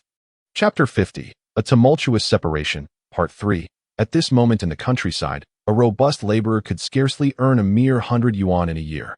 The figure of 800 yuan loomed large, a sum many would scarcely dare to contemplate in a lifetime. As soon as Li Maokai uttered these words, an eerie silence enveloped the courtyard. Even the Lu family, who had come to rally support, wore expressions of sheer astonishment, as if they had encountered a specter. The others were no less astonished. Lin Yuanshan shook his head. He anticipated that Lu Qiaoji would undoubtedly make things difficult for Li Taizhu. Yet he had not foreseen such a despicable tactic. Li Tieju's family labored ceaselessly, and he was acutely aware of how much they earned for their household each year.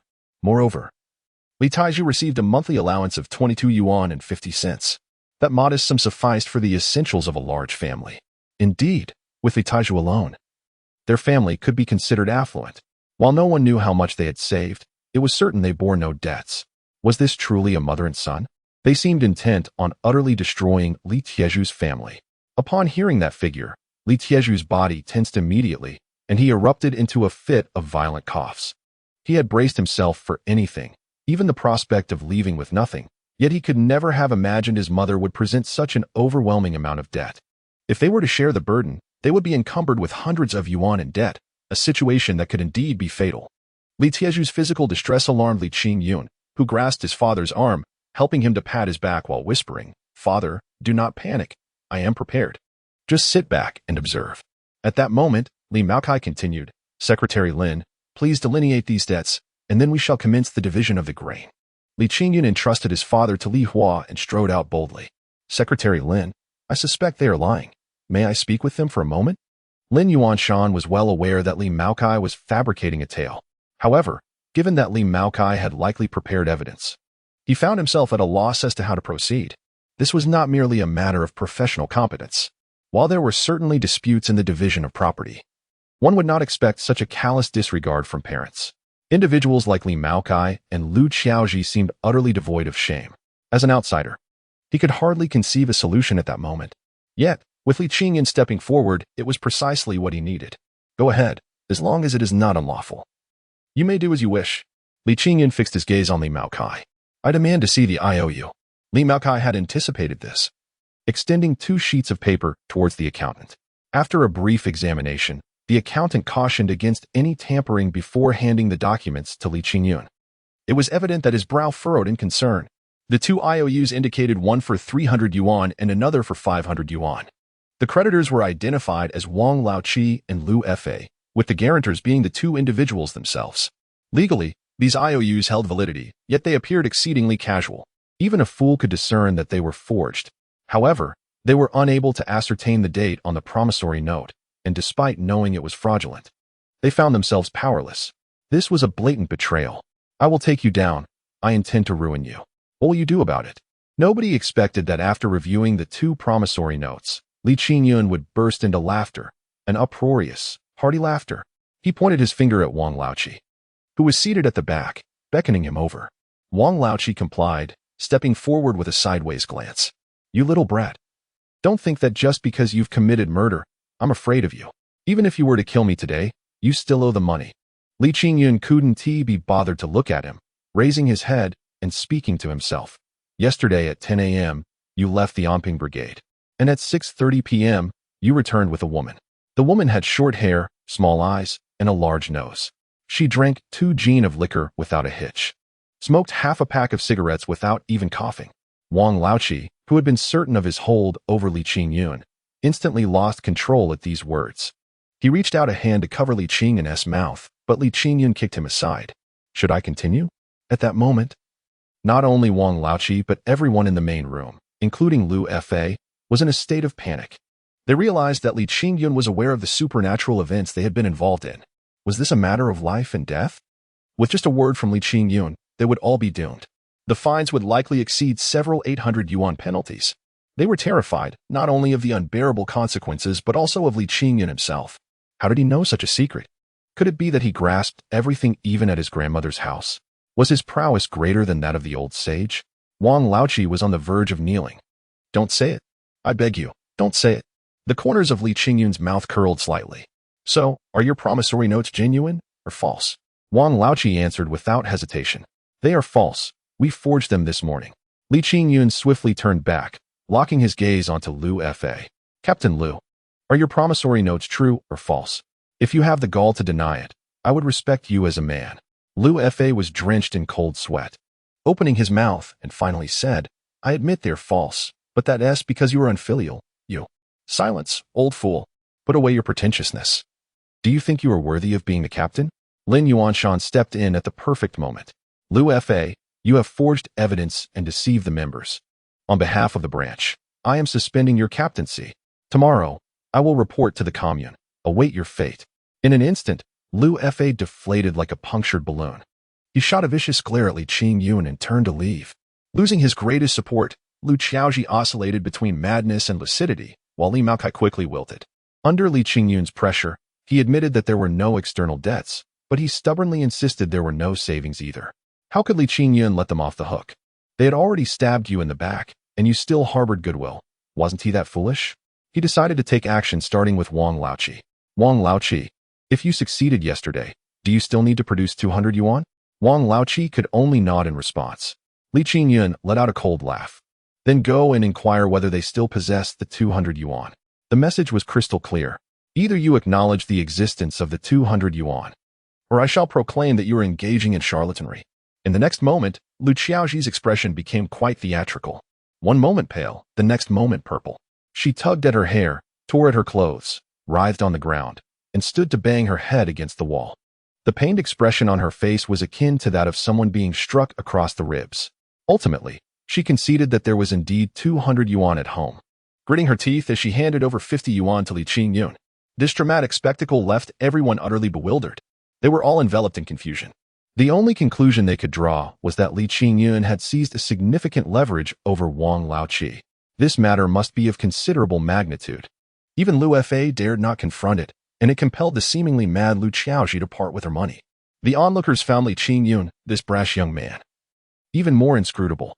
Simultaneously, they gained a deeper understanding of Lu Qiaoji's shamelessness. From having a debt of 800 yuan to producing 200 yuan in savings. What a stark contrast. Is this behavior befitting of a human being? If she treats her own flesh and blood this way, who would dare to associate with them? Only because Li Qingyun triumphed did they suppress their emotions. Otherwise, it is likely that many would have resorted to violence. Furthermore, everyone was aware that this farce was far from over. The distribution of food, houses, and possessions was yet to come. Chapter 51. Li Taiju finally emerged. No one anticipated that the division of the Li family would conclude so swiftly. This left many onlookers utterly disillusioned. They could not comprehend why Lu Qiaoji, renowned as the most notorious shrew, displayed such diminished vigor today. Even more astonishing was the fact that even Lu Fa and Wang Laoqi were intimidated by the mere youth, Li Qingyun. Yet, an ending is an ending. A profound impression lingered in their minds. The Li family was on the brink of prosperity. This young man, Li Qingyun, was formidable and should not be trifled with. Just moments ago, the faces of the main household had been thoroughly slapped by Li Qingyun's actions. They claimed that the family had less than 200 pounds of cornmeal and could only allocate 50 pounds to Li Qingyun. However, Li Qingyun, accompanied by others, managed to uncover 5 sacks of grain hidden beneath the firewood pile. There was rice and flour, and even over 30 pounds of soybean oil. There was no argument. It was to be divided among the people present. Subsequently, the main household was left utterly subdued, except for Lu Qiaoji, who, in her despair, left behind 2 pigs. She relinquished all the dozen or so hens she had coveted to Li Qingyun's family. As for the house, the Li family had the advantage of having Lu Fa, the captain, in their corner. Adjacent to the brigade office, they possessed a plot of land with 3 rooms. They had devised a plan to evict Li Qingyun's family and provide them with nothing but an empty lot, leaving them to sleep under the open sky. However, Li Qingyun refused to comply, insisting on residing in the wing of the house. Lu Qiaoji was terrified. If she wished to survive, she had to expel Li Qingyun. Thus, after a fit of madness, the lumber for constructing a house in the backyard was also granted to Li Qingyun's family. Ultimately, the division agreement concluded with an additional clause stipulated by Li Qingyun. Unless Li Maokai and Lu Qiaoji were to pass away, the 2 families would henceforth have no ties. No more entanglements regarding New Year celebrations, holidays, or birthdays. Li Qingyun made concessions as well. He agreed that Li Taiju's allowance would be distributed monthly to Li Maokai and Lu Qiaoji, amounting to 12.5 yuan, as a form of pension. This resolution left both Li Taiju and Zhang Xiaojun immensely satisfied. The main household, too, felt temporarily content. They had their own little schemes. Recovering more than half of Li Taiju's allowance would be their greatest gain, totaling over 100 yuan a year. This exceeded the earnings of a sturdy laborer and was cash in hand every month. Furthermore, the doctor had stated that Li Taiju would likely be paralyzed within 3 years. By then, he would become a burden. A paralyzed individual could drag an entire family down.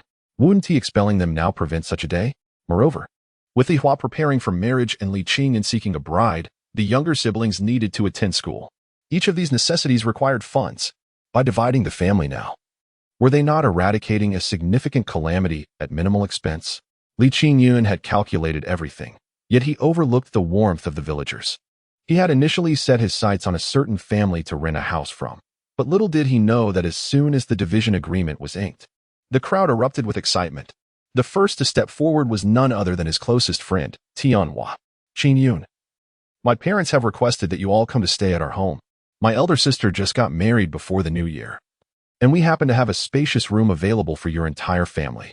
This is when one's character truly shines. Before Tianhua could finish his words, several middle-aged individuals nearby began to shout, "How can so many people fit in your house? Come to my place. Who has more space than us? Don't be ridiculous. Come to my home. I'll even provide the meals. Taizhu, ignore them. Come closer to your elder brother. Let us live together and have a good chat." Li Qingyun felt a wave of emotion. He was perceptive enough to take a couple of steps back discreetly.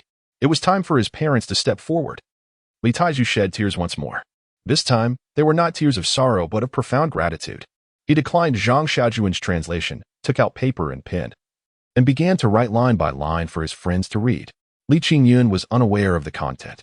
He only noticed that everyone who read the words would lower their heads to wipe their eyes. He understood that his father was truly moved. After years of suppressed emotions, they were finally released in this manner, which was a good thing.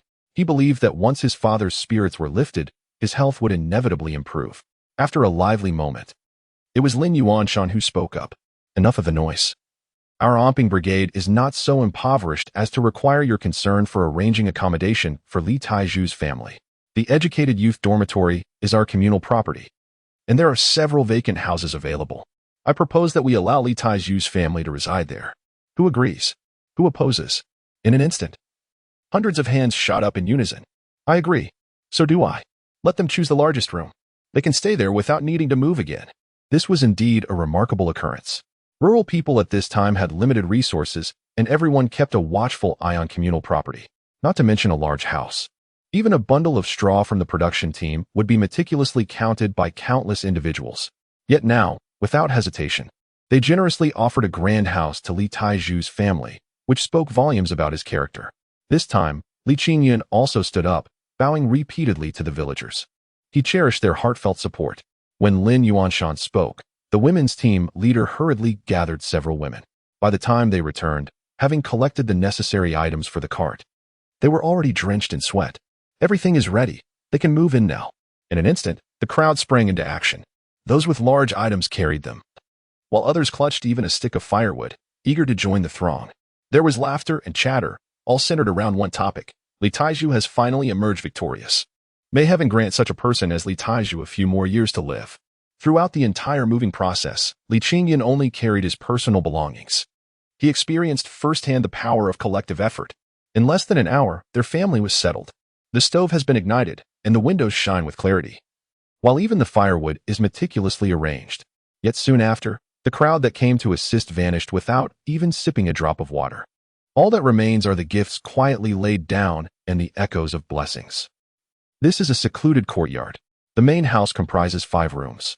Upon opening the door, one enters a kitchen equipped with 2 stoves on either side. The room on the left is relatively small, consisting of just 1.5 rooms. Conversely, the right side is where the family resides, comprising a cozy trio of rooms. Once the people departed, Li Qingyun shifted his attention to the left room. Surely, someone must still be living there. However, amidst such merriment, why did they not emerge? Is it possible they are not at home? Once curiosity piqued, the youth could not restrain himself. He first knocked on the door, but received no response. Then he pressed his face against the crack. In the next moment, he gasped in shock and plopped down onto the ground. Chapter 52. How could she live here? Guan Xiaoya was summoned back to school by the women's team leader. Both she and Lu Ying received the same notification that a family would be moving in next door, and they were advised to prepare for harmonious coexistence. This was of little consequence to Guan Xiaoya, but Lu Ying was vehemently opposed. With the college entrance examination merely days away, she was in the crucial phase of her studies and required tranquility. The sudden arrival of a family next door would undoubtedly disrupt her concentration. She voiced her concerns to the women's team leader, hoping for a change of residence for the incoming family. To her astonishment, the previously amicable team leader's demeanor shifted drastically. Do not be so ungrateful. Sharing a house with them is a privilege.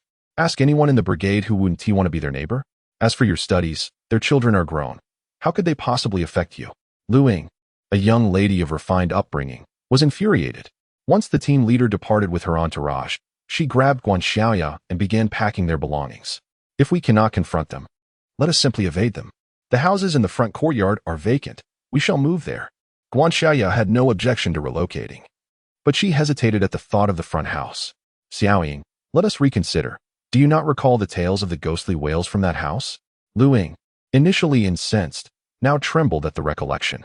Then let us wait. The two resolved to observe their new neighbors and assess whether they would be bothersome before making a final decision. After a brief wait, an astonishing sight unfolded before their eyes.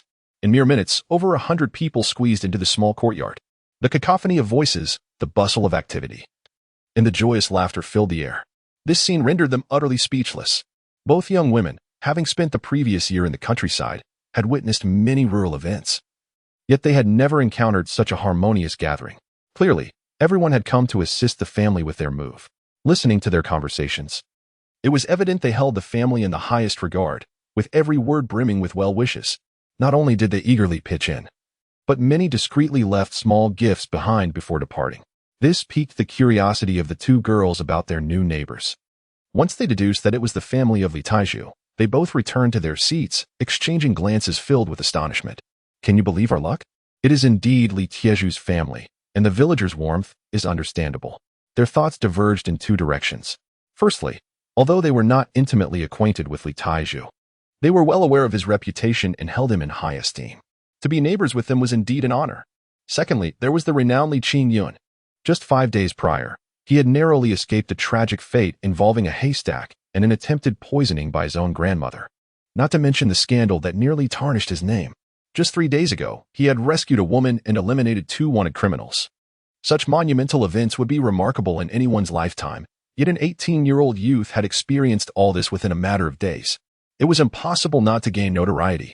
Both of them are girls, and aside from these significant matters, they are also preoccupied with the old hag, Li Qingyun. Such stories are prone to spread easily. Over the past few days, an abundance of rumors has circulated, all invariably glorifying Li Qingyun. It is not an exaggeration to say that Li Qingyun is currently the most renowned figure in Anping Brigade, considering they live next door to this father-son duo. They truly have no desire to move away. Of course, their thoughts differ.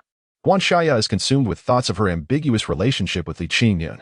She harbors the delusion that if she were to spend time alone with Li Qingyun, something would inevitably occur. This terrifies her. Yet she cannot fathom why she also feels a sense of longing. One voice urges her to distance herself from Li Qingyun, while another incessantly speaks in his favor. She is utterly conflicted. As for Lu Ying, her curiosity is boundless. She has had no interaction with the Li father and son yet idolizes them immensely. What occupies her mind now is how to navigate their future interactions and how to pose her most pressing questions, just as they were each lost in their own thoughts. A knock echoed from the door. Guan Xiaoya, being closest to the entrance, instinctively stood up to open it. However, upon seeing Li Qingyun, she hesitated. She was unsure of what to say. Moreover, she felt exceedingly shy. At that moment, Li Qingyun pressed his face against the crack of the door. Resolute, she decided to open it. Thus, a coincidence unfolded. Li Qingyun was met with a blushing face, so familiar yet instilling in him a profound dread. Just as he contemplated fleeing, the door was pushed open from within. With a loud thud, it collided with his forehead. He fell to the ground and scrambled away in a panic, exclaiming, "Oh dear, how is she living here? This is a disaster." He fled heedlessly, leaving everyone else in a state of shock. Guan Xiaoya and Lu Ying stood in the doorway of the west room, while Li Taiju lingered at the far end of the east room. Li Qifeng and Guguo were at the entrance of the east room, and Li Hua along with Zhang Shaoan busied themselves in the kitchen. Thus, a misunderstanding was born. Zhang Shaoan felt that her son had been caught eavesdropping on their neighbors. Li Hua did not witness Li Qingyun spying, but did observe her brother's disheveled state and Guan Xiaoya's flushed cheeks. At that moment, Lu Ying spoke up. "What happened? Why is your face so red?" Zhang Xiaojuan's heart skipped a beat. The instinct to protect her son compelled her to approach immediately. "Li Jiqing, Teacher Guan, you live here, don't you? Just now, Qingyun knocked on your door to meet the new neighbors. He meant no harm. Look, our entire family is here. How could he dare to do anything wrong? My son has excellent character. You can ask around the village, and you'll find he is undoubtedly the most benevolent. Some matters are such that the more one explains, the more they foster suspicion. Fortunately, at that moment, Guanxia spoke up. "Aunt Li, it's nothing. I accidentally bumped into his head when I opened the door. Having just moved into a new home, there were numerous tasks to be accomplished, and I offered my assistance." At that moment, Li Qifeng and Guo rushed over, their cheerful greeting of "hello, teacher" instantly lightening the atmosphere. Guanxia extended her hand to help, and naturally, Luing joined in as well.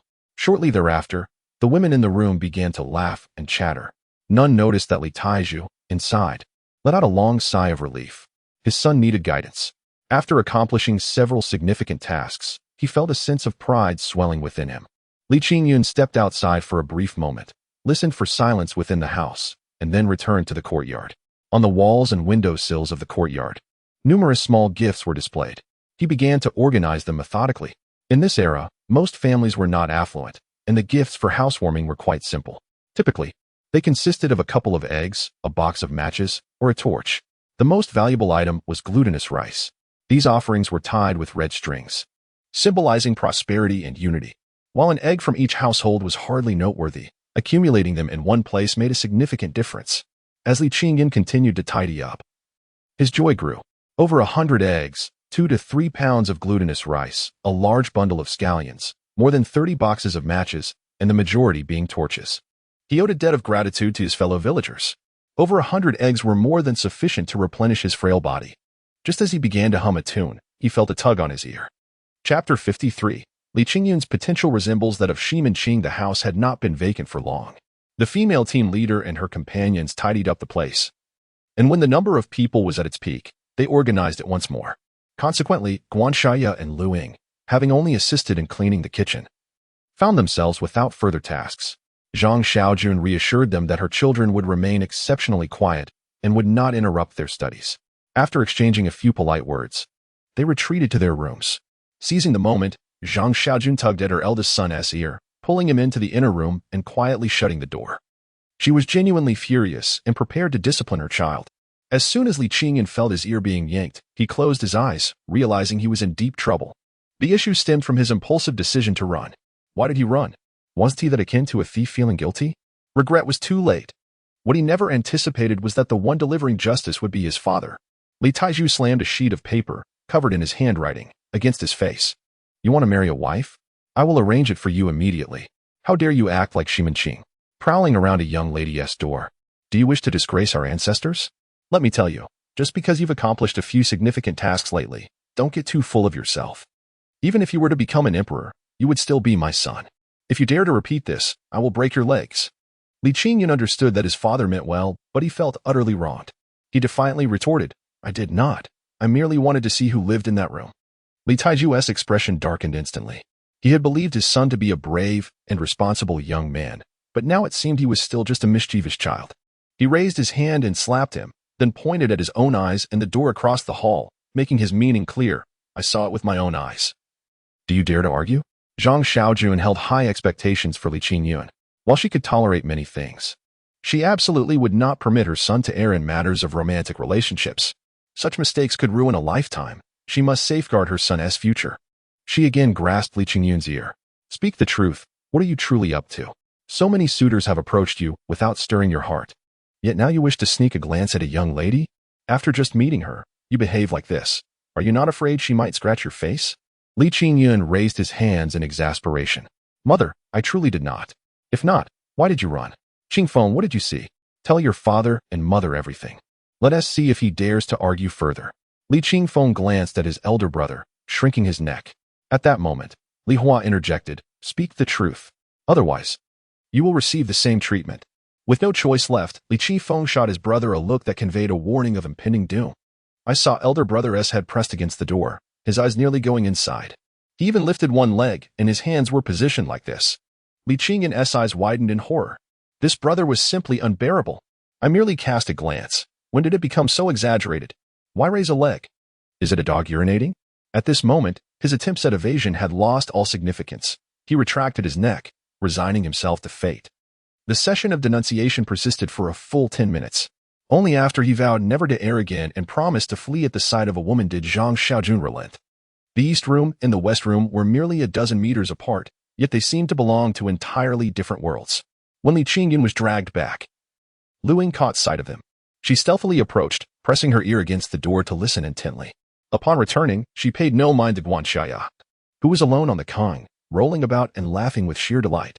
As Luing eavesdropped, Guanxia naturally objected, yet she could not intervene. Anxiously sweating for Luing. Now, seeing Luing so amused, her curiosity piqued. Climbing onto the Kong, she pressed down on Luing. What happened? What did you hear? Luing held her belly, and after a considerable pause, finally exclaimed, how utterly ridiculous. I never imagined Li Qingyun would be so obedient in front of his parents.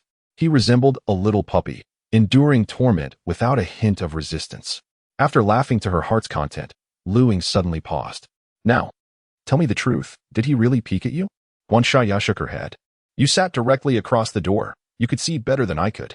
As soon as he knocked, I opened the door, and it hit his head, causing him to flee.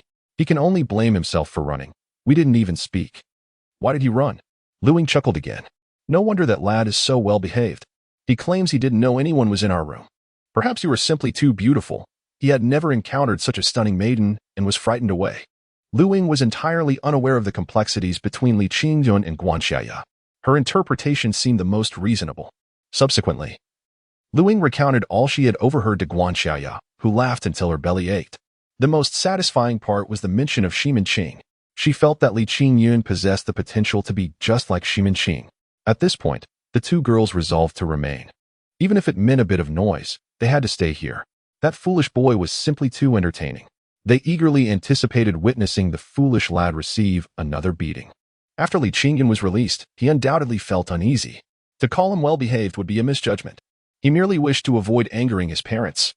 There was no concept of being scolded in his own family. They relished managing their son, so let them do as they pleased. Enduring a bit of hardship was merely an act of filial piety. However, Qi Feng had to be dealt with. What a disloyal fellow. What nonsense was he spouting? How could he perceive his brother in such a manner? He mimicked the gesture Li Qi Feng had demonstrated, arms outstretched, leg raised, feeling the sensation. Then, he immediately became infuriated. This was no mere dog urinating. It was clearly a large monkey mating. What a disgrace. That lad must be taught a lesson. Some matters are merely coincidental. At present, there are a total of 16 hens in the household. Due to a change of surroundings, both legs of the hen were bound with ropes, allowing it to move yet preventing it from running. Li Qingyun was performing this action in the courtyard, inadvertently scaring the hens away. However, in a twist of fate, two hens, flapping their wings and drooping their heads, collided with his legs. Could he endure this?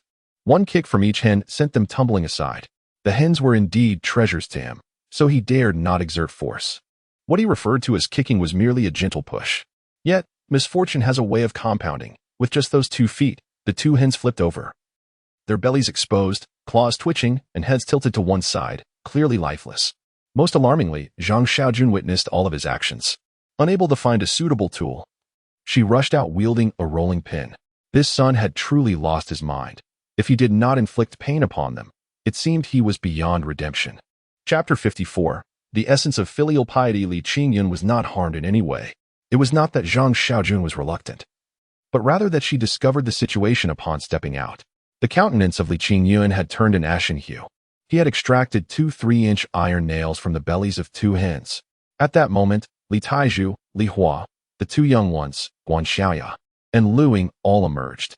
Those who understood were gritting their teeth, while those who did not were filled with perplexity. Li Qingyun glanced at Zhang Xiaojun. Mother, when we were catching the chickens, we all participated. Did you see anyone else intervening while you were with father? A vivid redness spread across Zhang Xiaojun's face as she examined a hen, tears welling in her eyes. Li Qinglin, along with a few from the Lu family. Li Qingyun grasped the 2 nails and turned to leave. A nest of vile creatures. It must have been that scoundrel Li Qinglin. Just wait. I shall drive these nails into his belly. With a forceful thud, Zhang Xiaojun hurled the hen to the ground, rushing over to seize her son's arm, stifling her tears. Son, you must not go. They are merely 2 chickens. They mean nothing. We still have 14 left, which is far better than before. If you go and harm him, you could be arrested. It's not worth it. Please, listen to me. Zhang Xiaojun was genuinely frightened. Just days prior, Li Qingyun had taken 2 lives, and she feared her son might resort to extreme measures again. The last time was to save someone. This time, it was for revenge, a different matter entirely. Li Qingyun had not reached that level of ferocity. His actions were, in fact, a form of consolation for Zhang Xiaojun. She had a particular fondness for pigs and chickens. To finally have a few hens was more precious to her than life itself. The sudden loss of two would surely be unbearable for her. From her countenance upon emerging, Li Qingyun understood the gravity of the situation. He intended to alleviate her sorrow in this manner. The reasons she found herself would undoubtedly resonate more than any counsel from others. Li Qingyun turned back and embraced his mother. Mother, you possess such profound wisdom. You are indeed correct. Moreover, look at how thin our family has become. The loss of these two chickens will not be in vain. It would be beneficial for us to restore our health, would it not? The remaining chickens can still lay eggs, and if you find that insufficient, we can hatch chicks. In the future, we can live independently, and you can have as many chickens as you desire. Zhang Xiaojuan's expression returned to normal, her eyes even shining with renewed vigor. All right, we shall hatch chicks and raise dozens more. As she spoke, she playfully shoved her son away.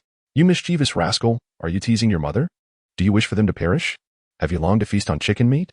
Li Qingyun burst into laughter. Mother, you cannot blame me. I did not cause their demise.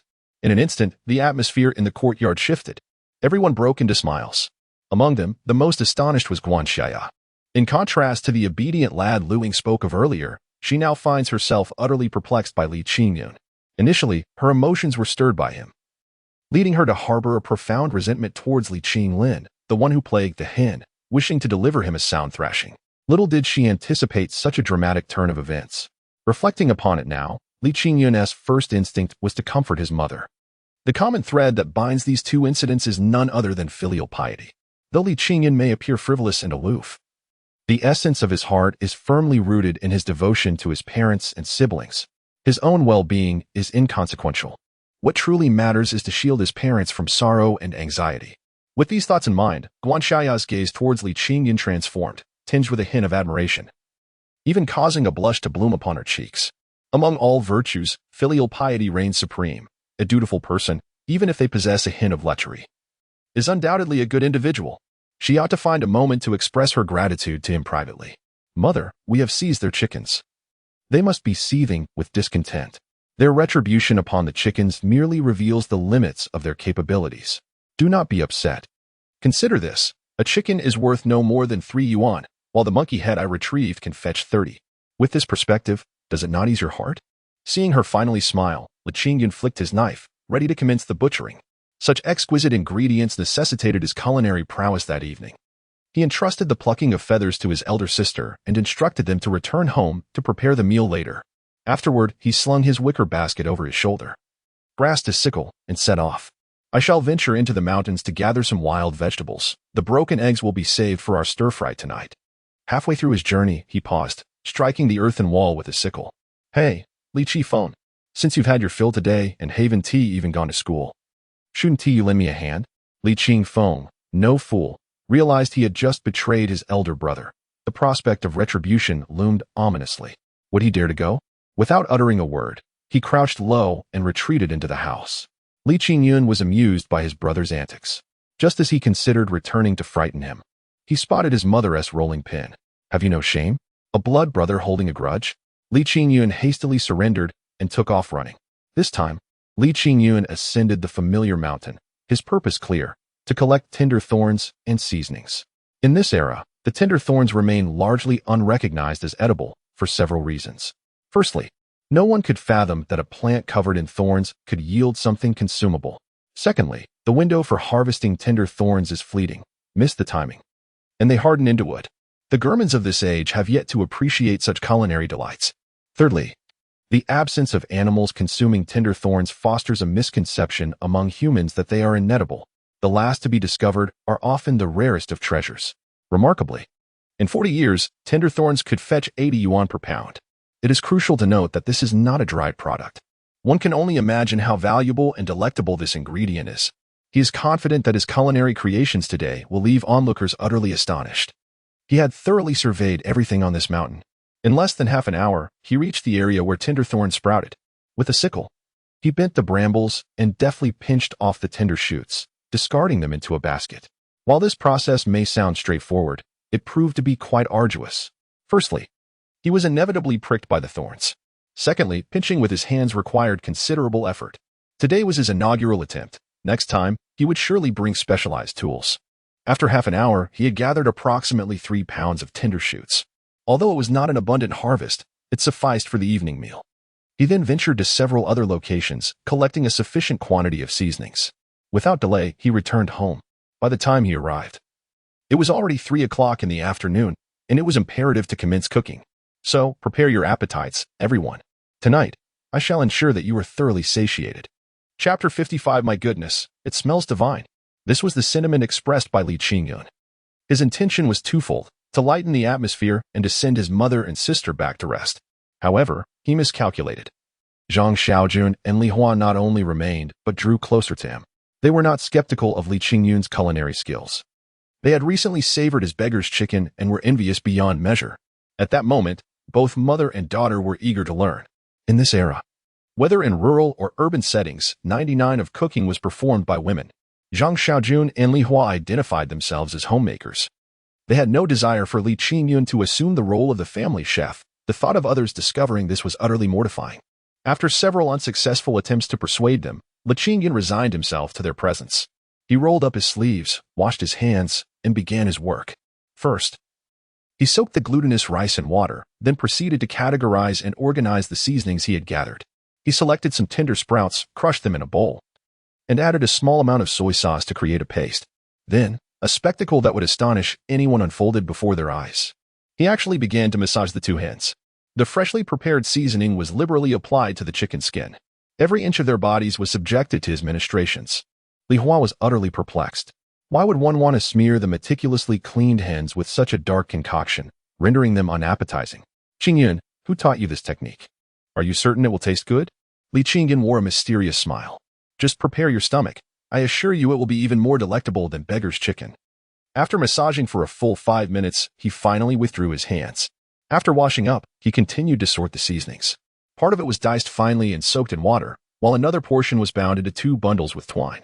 15 minutes later, Li Qingyun placed the 2 hens in a pot, added cold water, and ignited the fire. Simultaneously, he added the smaller bundle of seasonings to the pot. This time, there were no mishaps. Once the water began to boil, he removed the chickens. Yet, this normalcy was short-lived. In the next moment, something even more bewildering occurred. He stuffed the soaked glutinous rice entirely into the hens' cavities. At this point, Zhang Xiaojun could no longer contain her disbelief. Son, the rice can be steamed in the pot. Are you sure it will cook inside the chickens? Li Qingyun beamed with self-satisfaction. This is precisely the effect I desire. After stuffing the rice, he added more seasonings into the hens' bellies and finally stitched them up. The preparations were complete. Li Qingyun stood up to stretch his back. Elder sister, please tend to the fire and maintain a gentle flame. Li Hua nodded, yet her gaze remained fixated on the 2 chickens. She sensed that both she and her mother had made a grave error. Just because her brother could prepare beggar's chicken, it did not guarantee he could master everything. Today, they feared he had deceived them. No matter how they pondered it, this dish seemed impossible to be palatable. What Li Qingyun was creating was a dish known as jiangmi chicken. In decades to come, it would be heralded as a renowned delicacy in the northern regions. Due to its greasy nature, certain dishes gradually faded from high-end menus. However, times have changed. There is now an absence of hypertension and diabetes. Instead, nutritional deficiencies prevail among the populace. This dish, when presented at the table in this era, can only be described as perfection. Once the water reached a boiling point, Li Qingyun placed 2 chickens into the pot simultaneously, followed by the largest bundle of seasonings, and then secured the pot lid. From that moment on, Li Qingyun adopted a rather enigmatic demeanor, as if he were carrying out his tasks in secrecy. He even took over Li Huaxing's role of tending the fire with a hint of forcefulness. Ladies, you may take a break for a while. This dish requires 2 hours of simmering, he declared. It was a matter of necessity. Cooking the rice chicken in a pressure cooker takes merely 45 minutes. But with the large pot, the lid was far from airtight, necessitating his personal oversight for the full duration. Otherwise, the desired flavor would be unattainable. Zhang Xiaojun and Li Hua waited in the kitchen for a while, noticing that Li Qingyun remained seated on a small stool, tending to the fire. They recognized he spoke the truth and retreated to their respective rooms. The day's events had been overwhelming, even if they were not fatigued. They needed time to process it all. Guanxia and Lu Ying could not continuously study. Once Li Qingyun returned, they began to rest. Lu Ying was the first to emerge, taking a quick glance around, and was utterly astonished to find that it was Li Qingyun cooking. She rushed back to pull Guanxia, and both leaned against the doorframe. First, which household had a man cooking? Secondly, how could an 18-year-old like Li Qingyun possibly know how to cook? As Li Qingyun began massaging the chickens, both young women felt an involuntary shiver run down their spines. Lu Ying remarked, "What a waste of these two old hens. If he invited me to eat this, I wouldn't touch it." Guan Xiaoya shared a similar sentiment, believing Li Qingyun was ruining the ingredients. Furthermore, she was perplexed. How could Zhang Xiaojun and Li Hua, accustomed to a life of modest means, indulge Li Qingyun in such a manner? Consequently, her impression of him diminished slightly. However, when they witnessed Li Qingyun stuffing glutinous rice into the chickens, the pair decisively abandoned their eavesdropping. It was somewhat nauseating. They feared they would lose their appetite for dinner that night.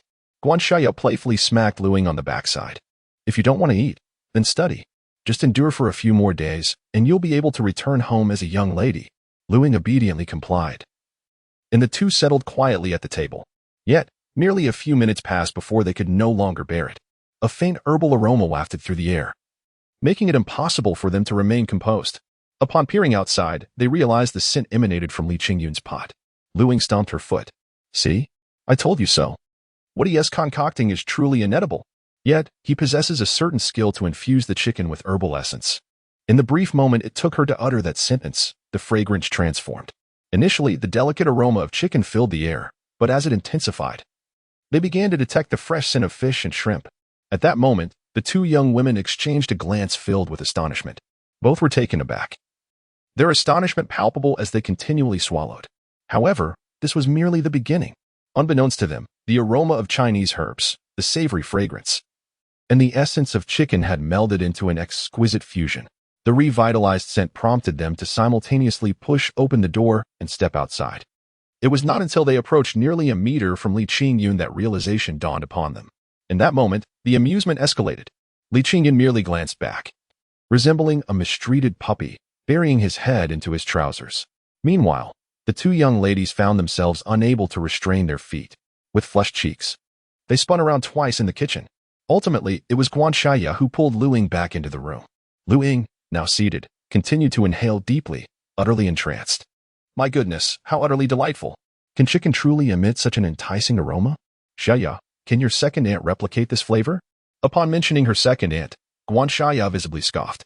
"Humph, I've never had meat at her place. Everything she serves is boiled to perfection."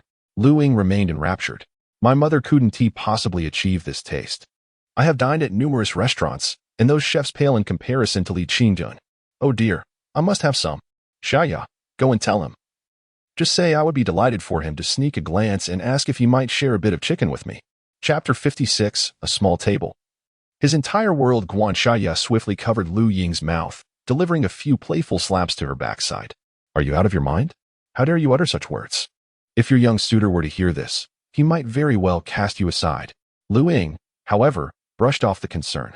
"Humph, being cast aside would be even better. What does he have going for him? Just a well-to-do father, that's all. If it truly came to that, I'd happily follow that well-behaved lad, making him prepare delicious meals for me every day." As she spoke, Lu Ying scampered over to peer through the crack in the door, unable to contain her laughter. "Xiaoya, did you notice? That silly boy, the moment he saw us, he buried his head in his trousers. Did we scare him today?" Guan Xiaoya recalled the scene, and for reasons unknown, a pang of sorrow pierced her heart. She glanced at the young man, biting her lip. The rich aroma wafting through the air was undoubtedly noticed by Zhang Xiaojun and the rest, including Li Taizhu. Everyone emerged from within. Guo rushed out, wrapping her arms around her elder brother's neck. "Brother, it smells so good. When can we eat?" Li Qingyun affectionately ruffled Guo's hair. "You little glutton. The aroma is just beginning. It's still too early to eat." Li Qingfeng, having inadvertently betrayed his brother, was now filled with regret. The only thought occupying his mind was whether his brother would deny him a share. He vowed to learn from this experience, promising himself to support his brother in the future, even if it meant enduring a few beatings. Meanwhile, Li Hua was already apologizing to her younger brother. "I shouldn't have doubted your culinary skills earlier. Would you be willing to teach your sister how to prepare this dish?" As for Li Taizhu and Zhang Xiaojun, one discreetly praised her son, while the other was eager to start cooking. Li Qingyun quickly intervened, explaining that some dishes should not be cooked prematurely, as it would greatly diminish their flavor. Time passed slowly, punctuated by the tantalizing aroma. It was not until 5:30 that Li Qingyun called for the end of preparations. During this time, Guan Xiaoya had attempted to help with the cooking but was halted by Zhang Xiaojun and Li Hua. Being neighbors for the first day, they insisted on contributing to the festivities. Both Guan Xiaoya and Luing felt a bit embarrassed. In the end, they decided to prepare a large pot of rice together. This way, they could salvage a bit of their dignity. Li Qingyun did not object. In truth, the dish of jiangmiji already encompassed both rice and meat. Given the hearty appetites of people in this era, cooking extra rice was hardly a disadvantage. Since the two families were not well acquainted, they tacitly agreed not to force a shared meal at a single table. Zhang Xiaojun brought the jiangmiji and Li Qingyun stir-fried eggs to the girls' table, while Guan Xiaoya only set aside 2 bowls of rice for herself, sending the remainder to Li Qingyun's family. With this, the matter was settled, and they eagerly awaited the feast. Luing, obviously a rather impatient and greedy girl, seized a piece of chicken without hesitation and stuffed it into her mouth. The heat from the food made her leap from the Kong in surprise. Guan Xiaoya was anxious, yet she couldn't help but smile at Luing, extending her hand to pass her water cup. It's just a little longer, and no one is competing with you for it. To her surprise, Luing did not respond to her remark, nor did she take a sip from the cup. Instead, she picked up another piece of chicken and stuffed it into her mouth, her eyes widening in delight. The position of her hands clearly indicated her intent to reach for the platter. Was it truly that delectable? Guan Xiaoya, feeling emboldened, swiftly brushed Lu Ying's hand aside and reached for the chopsticks. After savoring the flavor, she instantly lifted herself from her seated position on the Kong. With her left hand clutching the plate and her right hand seizing a hefty piece, she shoved it into her mouth, her mind consumed with a singular thought: eat. The fear of starvation loomed large. A large platter of jiangmi chicken was devoured entirely by the 2 young women. In the next moment, they exchanged a glance, realizing their lack of decorum. However, retracting their hands was out of the question. There remained a bowl of golden rice and a generous serving of chicken soup. This time, Luing opted for the rice while Guan Xiaoya took a spoonful of the soup. Though they consumed different dishes, both erupted in similar exclamations of delight. Luing marveled at the fragrant rice, while Guan Xiaoya was enchanted by the savory chicken soup. 5 minutes later, they each polished off a bowl of rice and jointly annihilated a large bowl of chicken soup. At this point, only a plate of scrambled eggs remained on the table. Clutching their bellies, they leaned against the wall in a half-reclined position. Silence enveloped them, save for their soft hums of satisfaction. One was sated, while the other, having eaten too hastily, needed to catch her breath. Unlike the raucous feast in the West Room, the East Room was filled with warmth and affection. The 6 members of the family gathered around the table for the first time to share a meal. To add a sentimental note, this was their family's inaugural proper reunion dinner. All of this was hard-won, and each person cherished it deeply. Qi Feng and Guogui always served their parents first before indulging themselves. Li Hua not only ensured that her parents had their fill but also attended to her younger siblings. Li Qingyun was no different, consuming little himself while serving others. However, after a few rounds, the bowls of Li Taiju and Zhang Xiaojun were brimming with chicken. The elderly couple laughed until their eyes could barely open. They shared the meat from their bowls with the children, filling the room with laughter and merriment. Li Taiju sat between Li Qifeng and Guogui, and for the first time in his life, he gently patted the heads of both his little ones. His eyes conveyed a singular message: eat well, grow strong. Perhaps it was only at this moment that he dared to reveal his paternal affection, for in the past, he had felt powerless. He lacked the means to ensure his children were well fed and could not protect them from being bullied. His love had been stifled. In his quest to fulfill his filial duties, he had only brought hardship upon his children. Now, however, everything was different. A new life had begun. He sought to compensate his children and embrace the responsibilities of fatherhood. Li Qingyun observed the expressions of his family, meticulously etching this moment into his memory. That small table represented his entire world. The individuals he cares for are all present here. Their smiles represent the culmination of his lifelong pursuits. As for his family, they are only aware of eating and yielding to one another. Not a single soul has praised his culinary skills, yet he remains indifferent. His family has scarcely tasted meat. Their meager experiences utterly fail to support their ability to discern the nuances of exquisite cuisine. To them, a dish of glutinous rice chicken or chicken stewed with potatoes is indistinguishable. That said, why does he labor tirelessly to prepare gourmet meals? Fully aware that it is a fruitless endeavor? This is intrinsically linked to his life as purpose. Having been reborn, his mission is to repay his family. All of his talents and abilities are dedicated to serving them. Whenever possible, he will provide his family with the finest sustenance and create the best living conditions for them. This commitment extends beyond today's meal. Every aspect of their future will follow suit. Forever and always. Chapter 57. How I longed to spend my days with him as two families relished their delightful meals at the youth station. The old Li residence was also filled with exuberance. Lu Qiaoji remained her usual self, sitting on the Kong, hurling insults as she always did. However, she was no longer the focus of attention. Today, Lu Hongying took on the role of head chef. On such a joyous occasion, she was determined to feast heartily. Li Maokai and his descendants concurred with her sentiment, and in an instant, everyone busied themselves. Today, the flatbreads must be plentiful. Furthermore, the cornmeal must be mixed with 1/3 of wheat flour. More potatoes should be brought back. This time, no soup would be served, but rather, they would be steamed with water. Additionally, a generous bowl of soybean paste was prepared, and a good handful of green onions from the garden was gathered. Dipping the green onions in the soybean paste would be delightful. Once all the dishes were laid out on the table, Lu Hongying produced a dozen boiled eggs. Each person received one, while the remaining eggs were given to Li Qingyun. Although this decision was made without prior discussion, no one voiced any complaints. The second family's members had been rather bothersome. Sending them away had evidently improved the household atmosphere. Just look around. Hasn't the commotion ceased? There was no need to consume gruel any longer. For this reason, a few eggs were hardly a concern. Li Xia swallowed her egg in one go. Not caring that it made her choke. Hoarsely, she exclaimed, "It's for the best that they left. Now we can eat solid food every day. Grandma will surely ensure we never go hungry again." Lu Hongying continued peeling the eggs. "That is certain. We used to have porridge every day just to limit their intake. Now that we have no outsiders, why should we save that little bit?" Li Qingyun, with a flatbread in one hand and an egg in the other, was relishing the feast. "Mother, what do you think they are eating now? Can they enjoy flatbreads and eggs like us?" Lu Hongying scoffed with disdain. "Do they deserve it? They're only worthy of porridge. Regardless of their current grain supply, with their impoverished state, they would surely hesitate to indulge. Oh, my dear son, you have truly lived a life of comfort. If you were born to Zhang Xiaojun, just imagine the suffering you would endure." Li Qingyun shrank his neck, resting against Lu Hongying's embrace. "Mother, I am your child. I enjoy this happiness alongside you." Meanwhile, Guan Xiaoya and Lu Ying had reclined on the Kong for quite some time. Overcome with satisfaction, they felt drowsy. They lost track of time. When they finally sat up, they could still hear the sounds of laughter emanating from the eastern room. They could tell that the laughter was genuine joy. Zhang Xiaojun was laughing. Li Hua was laughing. The giggles of the two children were even louder. They even heard the silly boy recounting a small joke. Infectiously, they too began to laugh. Suddenly, they found themselves envious of that family. Parents and siblings gathered together, each member present. Together, they enjoyed sumptuous food, faced adversities, and created a shared future. It appeared that these were the very things they yearned for. The two girls laughed for a while before their gazes naturally drifted to the table, where the solitary plate of scrambled eggs lay. Lu Ying pouted slightly. Is that foolish lad being unnecessarily redundant? With such delectable chicken available, who would indulge in scrambled eggs? Her remark, though somewhat audacious, aligns perfectly with her stature.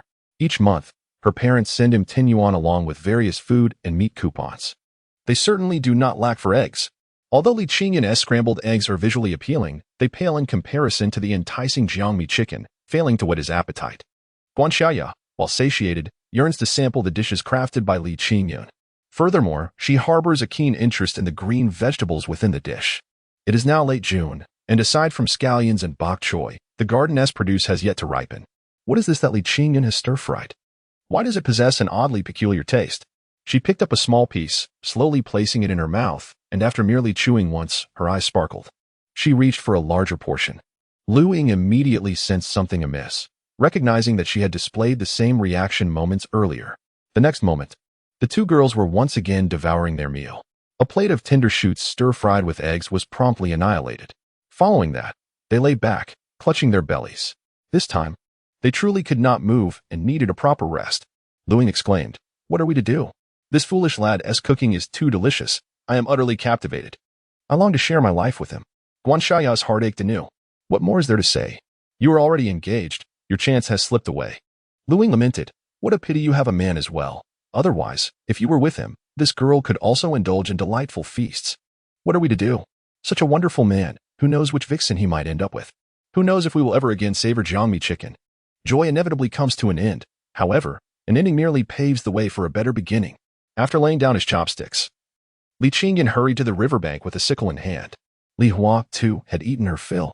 Yet, years of habit compelled her to leap into action. After tidying her own table, she took a metal basin to return to the neighbors. However, as soon as she stepped one foot into the house, she froze. Then quickly retreated. Two beautiful girls lay sprawled on the kong, utterly devoid of poise. Every bowl and plate on the table had been completely devoured. Li Hua could not help but chuckle. In her brother's words, these two are truly foodies. It would be best for her not to intrude upon this scene, lest it become awkward. Li Qingyun returned from the riverbank, hauling a substantial bundle of willow branches, feeling quite pleased with his physical prowess. Though his physique remained somewhat slender, his potential is immense. With just another 20 pounds, he would undoubtedly be a handsome lad. This aspiration is not far-fetched. If he continues to eat as he did last night, success is assured within a month. Upon his return, Li Taiju was already poised with fine twine, waiting in the courtyard. The two were intent on crafting a chicken coop from the willow branches. This task is not difficult, requiring merely time. During this process, Li Taiju pointed toward the direction of the village office and gestured as if outlining the shape of a house. Li Qingyun understood that his father was inquiring about when he would begin constructing a house. There was nothing that could not be discussed with his father. He shook his head and softly replied, "I'm not fond of that location. It is small and far too noisy. I intend to seek a larger place to build a grander residence." Li Taiju paused his work, gazing at his son, awaiting further explanation. With a sigh, Li Qingyun continued, "I have a prime location in mind, exceptionally excellent. I have even lost sleep over it. However, I have yet to devise a plan." Li Taiju's emotions were stirred by his son's enthusiasm. What could possibly be so significant that it captured his eldest son's attention? He believed he still had a voice within the village committee and was eager to assist his son. When inspiration struck, his demeanor transformed. Li Qingyun nodded at his father, his eyes darting around furtively. "Father, during your military service, did you ever find yourself offering cigarettes or liquor to your superiors to secure assignments?" Upon mentioning his military past, Li Taiju instantly perked up, nodding vigorously. The implication was clear. Absolutely. Offering a portion of the seized cigarettes and liquor made one stand tall. They would feel embarrassed to deny requests for assignments. Li Qingyun smiled. "Then, might I suggest we seek out your old comrades? Perhaps we could present them with a couple of bottles of liquor to assist us in acquiring that plot of land?" In the next moment, the smile vanished from Li Taiju's face, and he turned his back to his son. He would never resort to soliciting favors or bribery for personal matters. However, after a brief pause, he turned back, his gaze filled with curiosity. Li Qingyun raised his hands in a gesture of surrender. "I must insist that you keep this confidential. The location I desire is the very dead land spoken of by our fellow villagers." Li Taiju was taken aback, his willow branch slipping from his grasp and falling to the ground with a resounding thud. Chapter 58. A land of feng shui. On the western bank of the Little Stone River lies a patch of land they had previously traversed while indulging in baked chicken. This expanse, exceeding 3 acres, is peculiar. While the surrounding areas are cloaked in a pristine blanket of snow, this plot remains starkly black, causing any snowflakes that settle upon it to melt away instantly. Attempts to cultivate crops in this land have ended in dismal failure, although seedlings sprouted. They were frail and stunted, barely reaching half the height of a typical corn stalk. As for vegetables, the results were even grimmer, yielding a desolate expanse of withered yellow, devoid of any harvest. Over 2 decades ago, a family chose to inter their deceased in this very spot. It is said that on the night of the burial, every member of the family was plagued by the same haunting nightmare, prompting them to relocate the grave the very next day. Since that incident, the area has been regarded as a cursed ground. Rarely does anyone even contemplate wandering there. Upon learning that his son harbored an interest in this forsaken land, Li Taiju was taken aback. Although he dismissed superstitions, he possessed an instinct for self-preservation. He understood his son's discontent with the small size of the property, but questioned why he would not seek out other options, even on the village outskirts. What compelled him to fixate on this desolate area? Why was he so preoccupied that he could not sleep? Had he lost his senses? As a father, he felt compelled to intervene in such a significant matter. However, as Li Taiju reached for pen and paper, Li Qingyun gestured for him to halt. Leaning closer, he whispered urgently, "Father, we must keep this confidential. If word spreads, our opportunity will vanish. That land is not cursed. It is a treasure. You are aware of the hot springs near the heavenly lake of Chabai Mountain, correct? Where there are wells, hot springs will emerge. Would you not consider that land to be precious? In a few years, the means of production will be privatized, and this property could be passed down through generations." As he spoke, Li Qingyun swallowed hard, his excitement palpable. Father, do you not feel the allure? If we secure this venture, our family will never want for food or clothing. He danced before his father, a child consumed with exhilaration. Yet, Li Taiju could only respond with a series of incredulous eye rolls. After a moment of contemplation, he slapped his forehead in realization. While he understood the concept of hot springs, he was unaware of the immense profits generated by modern resorts. The idea was still too convoluted for him to grasp. Let me put it this way, Li Qingyun continued. The land is not unfit for cultivation. It merely contains an excess of sulfur in the soil. With a few deep tillings, we could successfully farm it. Observing his father's expression, he sensed a glimmer of hope and pressed on. However, such a magnificent piece of feng shui would be wasted on corn. I plan to cultivate fruit trees and ginseng. Li Qingyun had reached the limit of what he could convey. Though his father appeared somewhat intrigued, many aspects remained elusive to him, having never witnessed fruit tree cultivation. Let alone ginseng, Li Taiju adhered to his old ways. He resolved to implant his ideas into his father's mind gradually, allowing him to comprehend and observe over time. When the moment was ripe, he would naturally lend his support. Li Qingyun and his father spoke nothing but the truth. Decades later, the most renowned fruit beneath the Changbai Mountains would be the apple pear. To Southerners, this fruit may seem trivial and of mediocre taste, yet its yield is undeniably abundant. In this era, Northerners find it challenging to procure an apple. It is not a matter of finances, but rather the arduous transportation involved. Imagine, within a span of 3 to 5 years, if one were to cultivate a fruit of exquisite flavor, could one not amass a fortune? Selling mere saplings could very well elevate the Li family to landowners. As for cultivating ginseng, that is his grandest scheme at present. In his previous life, he spent nearly 20 years as a temporary worker in a forest farm, dedicating himself to this endeavor. He is undoubtedly confident in his ability to succeed in its cultivation. The thought that others regard it as a treasure, while his family treats it as commonplace, fills him with a fervor that keeps him awake at night. After completing the chicken coop with his father, Li Qingyun, unable to contain his excitement, hummed a little tune as he made his way to that coveted land. This place, he must secure at all costs. It seemed impractical to have his father deliver gifts, so he contemplated alternative strategies. If straightforward methods were unfeasible, perhaps a touch of cunning would suffice. He followed the river, heading directly to the spot where wild ducks nested. This entire valley was his target of interest. Decades later, a magnate spent over 100 million to acquire this land, transforming it into a resort. That fortune was earned by him. Countless eyes must have burned with envy. Now that he had traversed through time, how could he relinquish such a treasure? He was not motivated by greed. His intention was to secure the entire area, crafting it into a paradise where he and his family could live joyfully and without worries. What a delightful prospect. That night, Li Qingyun dreamt vividly. He envisioned himself frolicking in the pear orchard with his family. His parents and sisters were present, along with a curvaceous woman accompanied by 2 small children. They sang and danced. Petal-like pink blossoms swirled through the air, saturating the space with warmth and joy. At one moment, he ran towards the 2 little ones.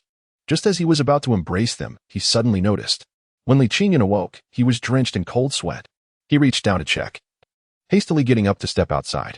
Goodness, what a dream. Yet, the imagery felt strikingly real. If only he had seen the face of that plump woman. And those 2 little cherubs, simply adorable. It seemed he ought to consider marriage sooner rather than later. As he muttered to himself, he finished his business. Just as he prepared to return and chase after his dream, he heard footsteps approaching from a distance. This immediately brought him to full alertness. His hearing had sharpened remarkably since his rebirth. The footsteps were light, clearly intentional in their stealth. Moreover, they were headed straight for his home. His first suspicion fell upon those residing in the main house. Did they resent his family's prosperity? Were they plotting to steal under the cover of night? Reflecting on the characters of Li Dazhuang and Li Qinlin, he swiftly solidified his suspicions. He quietly crouched in the shadows behind the door. Come forth. And should you dare to step into the courtyard, today I shall discount your dog's leg. Throughout, Li Qingyun's focus remained unwaveringly distant from the direction of the latrine. Unbeknownst to him, a woman was squatting merely a few meters away from his side. Chapter 59. Has he already seen her? One evening, while Guo Xiaoyao was assisting Lu Ying with her studies, she consumed copious amounts of water and was awoken in the middle of the night by the pressing urge to relieve herself. After rising, she took her freshly laundered undergarments outside to hang them on the clothesline, a necessary change. Previously, before the arrival of Li Qingyun and his family, they had never dared to hang their intimates outdoors, as garments would mysteriously vanish every few days. They were compelled to dry their clothes indoors at a leisurely pace. Now, with Li Qingyun's family having moved in, hanging the clothes inside seemed inappropriate. The most sensible solution was to wash them in the evening and hang them out to dry immediately. Furthermore, with several men now in the courtyard, the perverse thief who had once stolen undergarments would likely be deterred from returning. Thus, she decided to take a risk. Sometimes, boldness breeds fearlessness. After hanging her clothes, Guoxiaya contemplated her next move and headed toward the outhouse. In the past, she and her companion would hastily urinate as soon as they stepped outside, seeking proximity and swiftness. However, that was no longer feasible. The thought of being overheard by the men next door while relieving herself was mortifying. Guoxiaya walked toward the outhouse, finally finding a secluded spot to squat down. Just as fortune would have it, she had only just begun when Li Qingyun emerged, adjusting his pants. The moon was particularly bright that night, illuminating the surroundings more than in previous days. The unmistakable sound of water splashing nearby made her acutely aware of her predicament, despite her desire to avert her gaze. Her eyes were drawn to the scene unfolding before her. She could not help but witness it clearly. The water ceased, yet he had not yet tucked himself away. As she opened her eyes, she caught sight of him, and this time, she dared not close them. With trembling hands, she grasped her own pants, silently wishing that the careless man would hasten his departure. She implored the heavens for cover, fearing the humiliation of being seen in such a vulnerable state. At that moment, she noticed Li Qingyun growing anxious, even crouching in the shadow of the gate. Panic surged within her. What was he up to? Had he already laid eyes on her? Was he about to?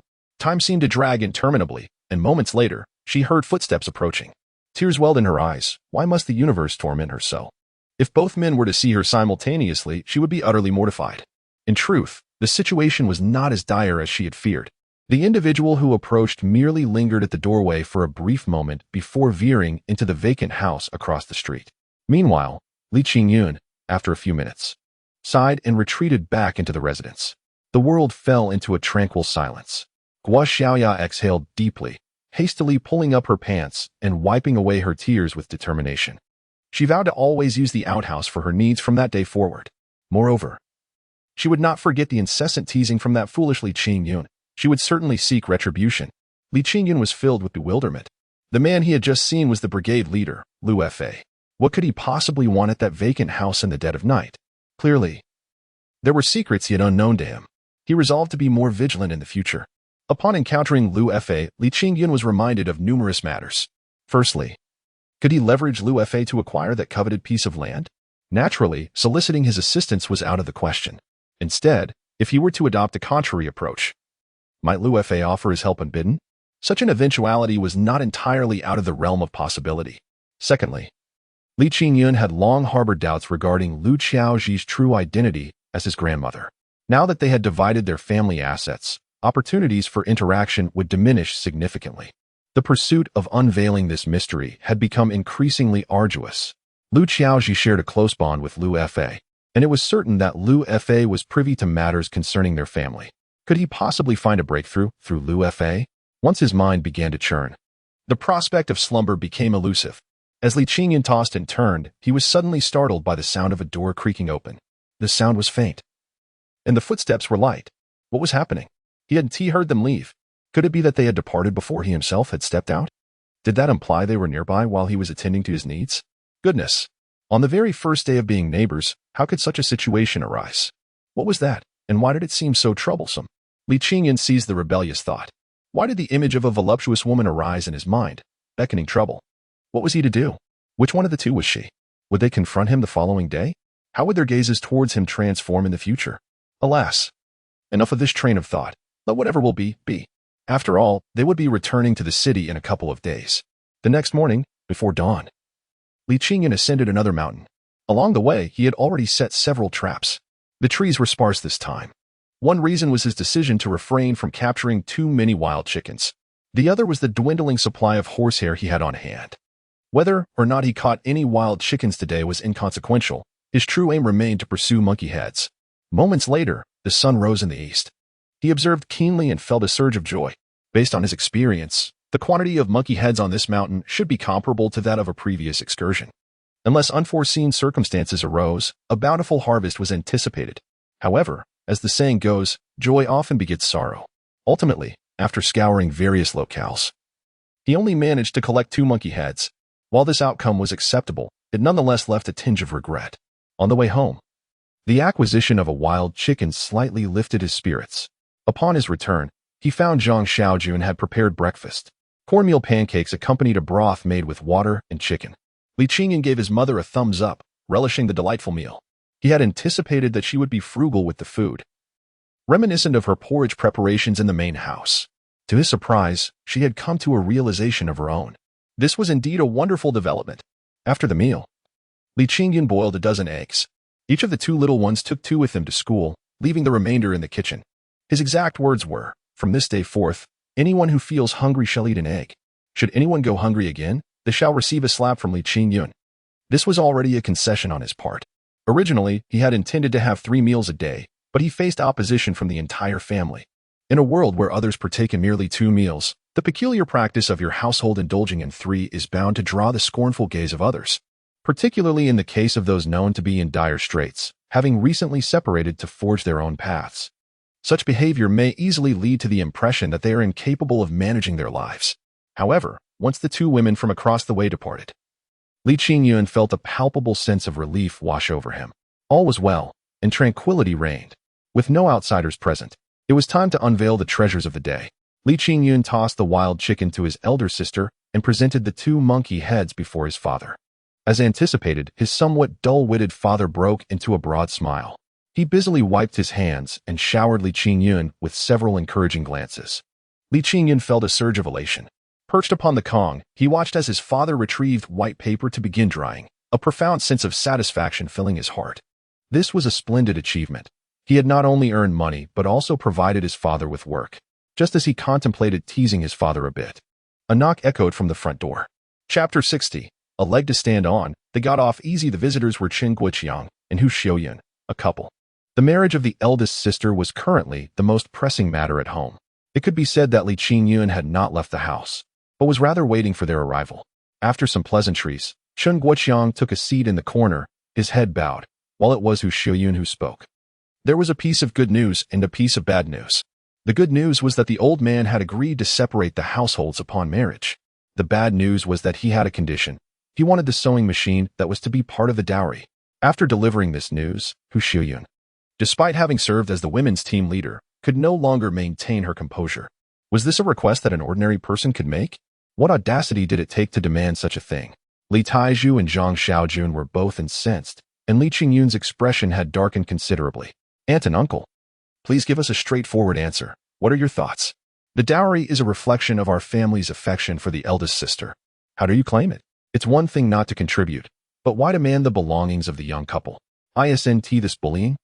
Do you truly believe my sister won't find a suitor? In my eyes, Chen Xiaodong is nothing remarkable. Do you believe that if I were to reveal the extent of our dowry, our doorstep wouldn't be trampled? Should I assert that my sister could do far better than him?" Hu Xiuyun's neck flushed with embarrassment as she shook her head repeatedly. "Nephew, please let me finish. This situation is certainly a result of my father-in-law's ignorance. You absolutely must not part with your sewing machine." Li Qingyun let out a cold laugh. "Then what exactly do you mean?" After several attempts to find her words, Hu Xiuyun finally managed to say, "We come seeking your benevolence. For the sake of the 2 children, let us resolve this matter amicably." Li Qingyun nodded, indicating his willingness to consider it, so long as their intentions were for his sister's benefit. Hu Xiuyun wiped the sweat from her brow. "I implore you to acquiesce to the old man's demand. Though this is merely a fade, I will borrow money from my family and purchase another sewing machine to fill this gap." Li Qingyun stroked his chin thoughtfully. It appeared the Qin family was quite deep-rooted. It was fortunate that he had insisted on separating households upon the eldest sister's marriage. Otherwise, they might truly have been taken advantage of. That old man was certainly on par with Lu Qiaoji in terms of cunning. He exchanged glances with Li Taizhu, and after a moment of contemplation, finally nodded. "We can agree to this, but let it end here. Should any further complications arise, we shall willingly call off the engagement." Li Qingyun inquired about the housing situation, only to find the terms rather meager. The old man had consented to build only 2 earthen rooms, with furnishings limited to the most basic items. This outcome left Li Qingyun feeling quite helpless, were it not for the mutual affection between the eldest sister and Chen Xiaodong, who indeed was not without merit. He would never tolerate such indignities. If only his sister could wait 2 more years to marry, by then their family's fortunes would undoubtedly be established. At that point, wouldn't the old man have to come crawling to beg for forgiveness? Good grief. They truly got off easy. On this occasion, Li Qingyun personally escorted Qingyun and Hu Xiaoyun out of the village. His intentions were not to elevate their status, but rather to convey an important message. He meticulously addressed the matters concerning his sister's marriage, aligning them with contemporary customs, item by item, with the Qin family. The objective was unequivocal. Let us lay our cards on the table. We do not expect the wedding to be extravagantly splendid, but it must certainly not fall below the ordinary standards. Even a slight shortfall is unacceptable. Qingyun and Hu Xiaoyun were thoroughly enlightened about Li Qingyun's formidable nature during this encounter. They could only nod in agreement. There was no other option. For every word he uttered was reasonable, all aimed at preserving his sister's dignity and ensuring her happiness. To refuse would be to betray their own conscience. Upon returning home, Li Qingyun gathered his tools, preparing to venture into the mountains once more. However, as he stepped out the front door, he was taken aback by an astonishing sight. A bicycle was parked right before him, and then he was suddenly lifted by a bald man. Good brother. You truly are a man of substance. I never anticipated you could accomplish such great feats. You've brought honor to me. I simply had to come see you. We must share a drink today. Anyone who refuses shall be crawling on the ground. Li Qingyun was genuinely surprised that Dezue Gu could visit him. He playfully punched Dezue Ji's arm and laughed heartily. What is the matter? Did I scare you? If anyone dares to bully you again, just invoke my name, Li. And I guarantee they will be utterly terrified. Dezue Ji's laughter boomed even louder. Oh, come on. You call me fat, yet you're panting. Do you know why I rushed over? I wanted to see if you were truly intimidated. The two men continued their jovial banter as they entered the courtyard. At that moment, the family members also came out to greet them, unaware that Li Qingyun had such a friend. However, seeing their camaraderie, they understood the bond was special and collectively came to welcome them. Li Qingyun introduced everyone in turn. This is my father. He cannot speak. So I hope you are understanding. This is my mother. This is my sister. He is Chunjiu, a dear friend I met at the commune. Truly my closest companion. Dezue Gu immediately grasped Li Taiju's large hand, bowing while shaking it vigorously. Uncle, I have long heard of your esteemed reputation. I never imagined Qingjun was your son. I am honored to be in your presence. Li Taiju chuckled and gestured for him to enter. Dezue Gu was undoubtedly a genuine fellow. He had just returned the previous night and only learned about Li Qingyun's exploits that morning. Without delay, he rode his bicycle to the county, purchased 2 pig knuckles and 2 bottles of strong liquor, and hurriedly made his way to Anping Brigade. His sole purpose, to pay a visit to his brother and meet his family. Upon discovering that Dezue Gu had not yet had breakfast, the small table in the Li household was promptly set up. In this era, pig knuckles were undoubtedly a delicacy. It was deemed inappropriate to serve them on a plate, so they were directly presented in a basin. Torn into pieces and paired with the liquor, it was a feast in itself. Other dishes? None were necessary. This was more than sufficient. Regrettably, Li Taiju suffers from a lung ailment that forbids him from indulging in alcoholic beverages. On this occasion, Li Qingyun found himself unable to refuse and eagerly joined Big Mouth Brother in revelry. They forwent the wine glasses entirely, opting instead for large bowls. In his right hand, a generous chunk of pork elbow, and in his left, a hearty gulp of strong liquor. Was this not rather uncouth? Yet, did it lack a sense of grandeur? At the table, Big Mouth Brother insisted that Li Qingyun recount the events of that fateful day. Upon hearing that the woman had not yet been located, Big Mouth Brother banged his thigh in exasperation. That woman lacks decorum. Surely, she ought to have come to see you. Li Qingyun nodded repeatedly, feeling a twinge of regret. What would that ample-figured lady think if she overheard such sentiments? After several rounds of drinks, Big Mouth Brother suddenly sighed and began to slap his bald head resoundingly. Brother, you have no idea how much I regret this day. Those 2 monkey heads you sold me? I traveled a great distance to deliver them to the provincial capital. And guess what? Our county's state-run restaurant is in dire need of them, and they are willing to pay 10 yuan more than the price offered by the province. Li Qingyun and Li Taiju exchanged a glance. Their spirits instantly lifted. Jiugu, how did you learn that the county's state-run restaurant was in urgent need of monkey heads? Big Mouth Brother smacked his thigh. I have had connections with them in the past. This morning, while purchasing pig elbows, their director mentioned it to me. Tonight, they have a table of guests who have placed an order. They made it clear that money is no object. The more premium the goods, the better, ideally. They want monkey heads. The director has been inquiring around and is willing to pay as much as 50 yuan each. Isn't it a shame? Just as Big Mouth Brother lamented, something unexpected occurred before him. Chapter 61. The Dish of Monkey Head. I can prepare it gazing at the two monkey heads before him. Brother Big Mouth was utterly bewildered. Do you have more? What is going on? Have you acquired the skill to locate monkey heads? With a hint of drunkenness, Brother Big Mouth's hands trembled, his face brimming with anticipation. Li Qingyun shook his head repeatedly. How could I possess such a skill? It is merely because you provided me with so many last time, and I was tempted by greed. Over the past few days, I have been wandering from village to village, and by good fortune, I stumbled upon these two. Brother Big Mouth pondered for a moment. After all, monkey heads had been discovered by humanity for over 1,000 years, yet he had never heard of anyone possessing the ability to locate them. There was no need for further discussion. After indulging in a hearty meal, Li Qingyun borrowed a bicycle, and they headed straight for the county town. 50 for 1. 100 for 2, what a significant sum. As for riding 30 miles on a bicycle, was that a concern compared to the money at stake? Upon reaching the state-run restaurant, it was already past noon, the peak time when patrons filled the establishment. Brother Big Mouth led Li Qingyun directly into the director's office. The restaurant's director, also surnamed Li, was in his late 30s, tidy and efficient, with a friendly demeanor.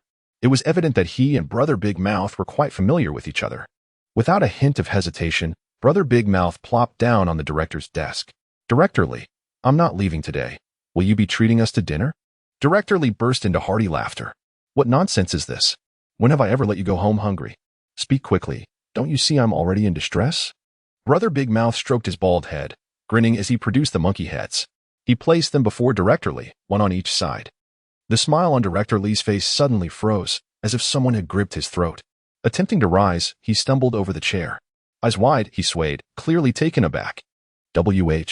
Where did these come from? After uttering a few words, he regained his composure, patting Brother Big Mouth on the shoulder. Good brother. I knew you had the skills. You've done me a tremendous favor. You're not leaving today. Order whatever you desire from the menu. Absolutely. You won't be able to send us away. Brother Big Mouth replied. Oh, I almost neglected to introduce our esteemed guest. This is Director Li of the state-run restaurant. And this is young brother Li Qingyun from Anping Commune. He is the one who provided these monkey heads. Director Li's eyes sparkled as he turned to Li Qingyun, immediately extending his hand. Stepping forward, the two clasped hands firmly. Director Li's warmth stemmed not only from his regard for Brother Big Mouth, but also from his gratitude towards Li Qingyun. After all, Li Qingyun was the one who had directly assisted him, deserving of a proper reception. After exchanging a few pleasantries, Director Li joyfully took the two monkey heads and hurried to the kitchen. Once the room was devoid of outsiders, Brother Big Mouth's expression shifted to one of mischief. Hee, this deal was ultimately sealed by us. Am I not a genius? Is there not a fortune deity watching over us? Li Qingyun felt equally elated. In this era, commerce had yet to be liberalized, and who would dare to make a substantial investment in something as sensitive as monkey head? If word got out, those afflicted with envy would storm the police station, leaving no room for leniency. This was precisely why Li Qingyun refrained from selling too much to Big Mouth Brother. With a new channel now available, his excitement was palpable. The bustling restaurant would soon become a hub of gossip. By the end of the night, many would learn that this state-run establishment served monkey head as a delicacy. As the news spread from one person to 10 and then to 100, it was certain there would be future demand.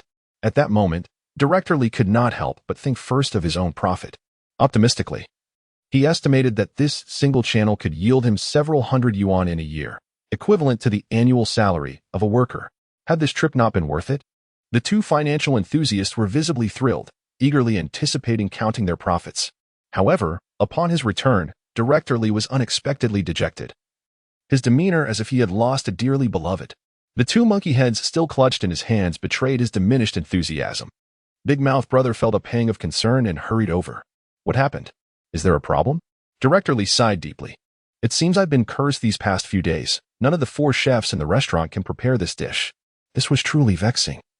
How could he explain this predicament? Big Mouth Brother stood in shock, quickly realizing the deal was in jeopardy. If no one could cook the dish, what use were the ingredients? The small fortune they anticipated had vanished, akin to being robbed. After a lengthy pause, Big Mouth Brother finally emerged from his monetary reverie.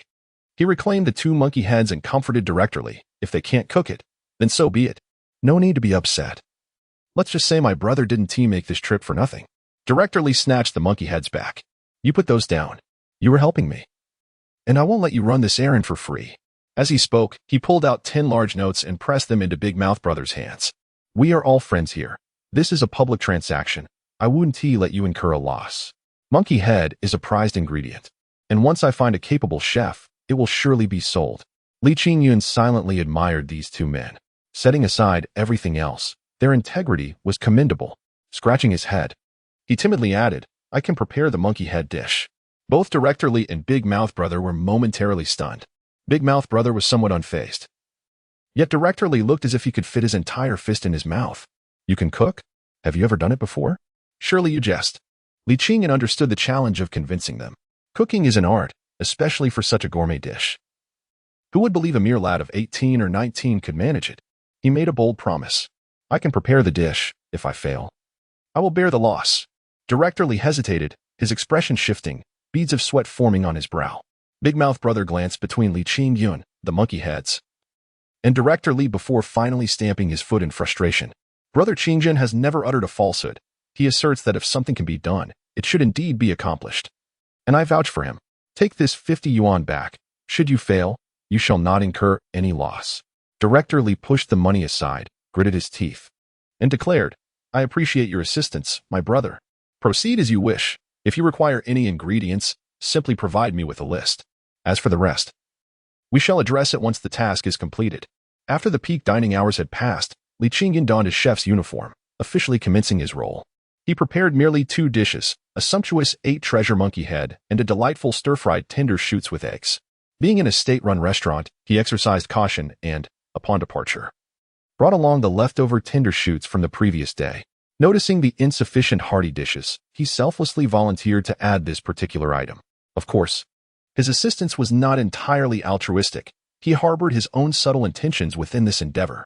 Chapter 62, 8-Treasure Monkey Head. Director Li holds a remarkably favorable impression of Li Qingyun.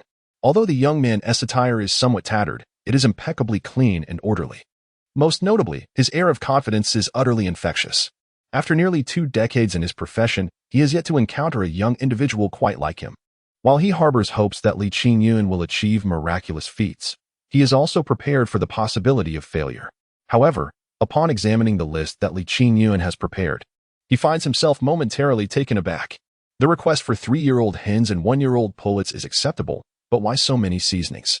Goodness.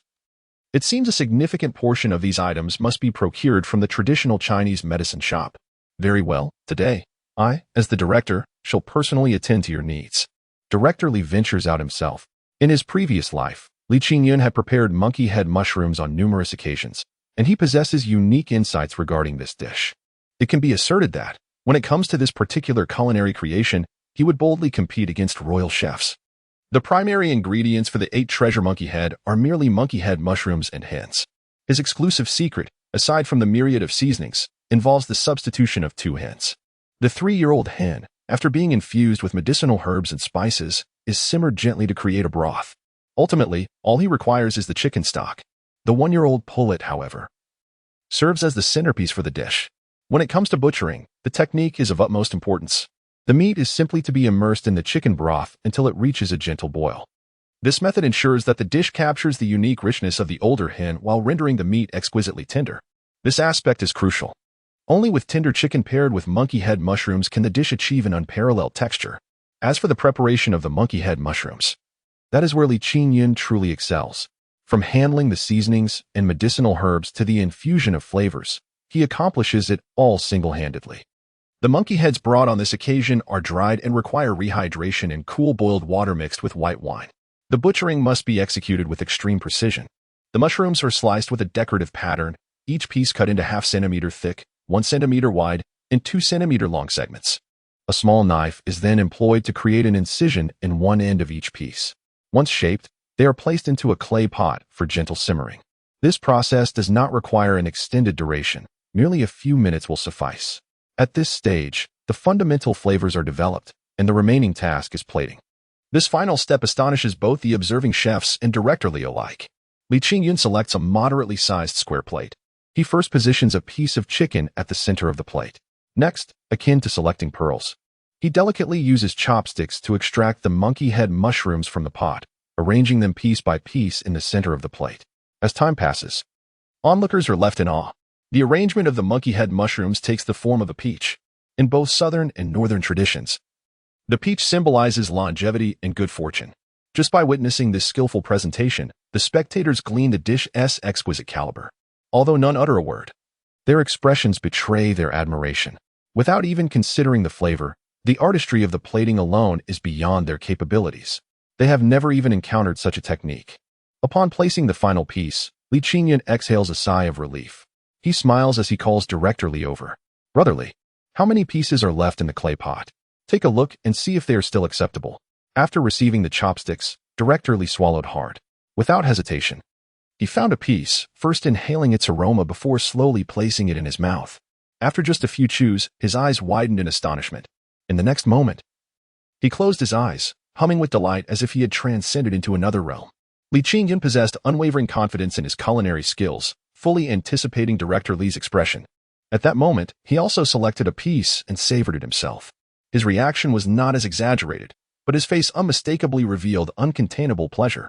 It was not until half a minute had passed that Director Li finally opened his eyes. Then, with reddened circles around them, he grasped Li Qingyun's hand tightly, refusing to let go. Brother, what a remarkable talent you have. After nearly 20 years in this profession, this is the first time I have tasted such exquisite flavor. My life has not been in vain. Haha. With this dish, I can confidently report to the higher-ups. At 4 in the afternoon, the anticipated esteemed guests finally arrived. There were only 3 of them, and they were ushered into the sole private room. Director Li was brimming with confidence, bustling about with an infectious energy. The 8 treasure monkey head was already prepared, and the final dish, scrambled eggs with tender sprout shoots, was nearing completion. Allowing Li Qingyun to relax momentarily, he sat aside, his mind racing. He did not recognize any of the 3 guests, but by listening to their conversation, he could form a general understanding. The bespectacled man was likely the county party secretary, the portly figure was a leader from higher up, and the tall, slender host was the director of the forestry machinery factory. This trio undoubtedly represented the pinnacle of this small county's social hierarchy, and it was no surprise that Director Li held them in such high regard. Furthermore, the forestry machinery factory was affluent, and it was reasonable for a top leader to host a meal and order a monkey head dish. With these insights, Li Qingyun's thoughts began to race. While it seemed improbable to connect with the county party secretary, there was still potential with the director of the forestry machinery factory. They were not short of funds and often entertained guests. After tasting the 8 treasure monkey head, he believed they would find it unforgettable. Would they wish to meet him? Would they leave their contact information? With such a substantial factory, could it become a source of income for him in the future? The more he pondered, the more anxious he became. He was not lacking in the ability to earn money. It was merely that he was currently prohibited from engaging in business, leaving him with untapped potential. If only he could secure a partnership with the forestry machinery factory. Director Li was diligently attending to the table.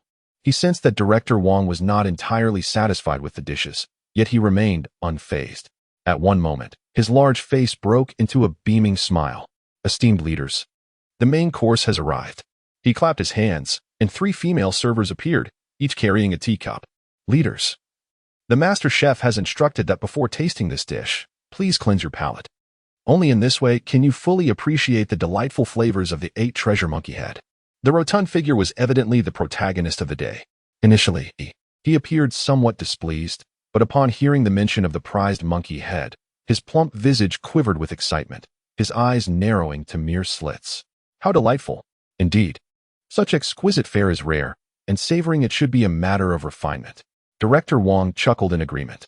Let us cleanse our palates, he exclaimed. Was there not a sense of dining akin to that of the Empress Dowager? This fellow was clearly a man of many talents, as his words ignited a vibrant atmosphere. All eyes turned eagerly towards the entrance, anticipation palpable as they freshened their mouths. Chapter 63. Inviting the chef for an introduction amidst the palpable anticipation.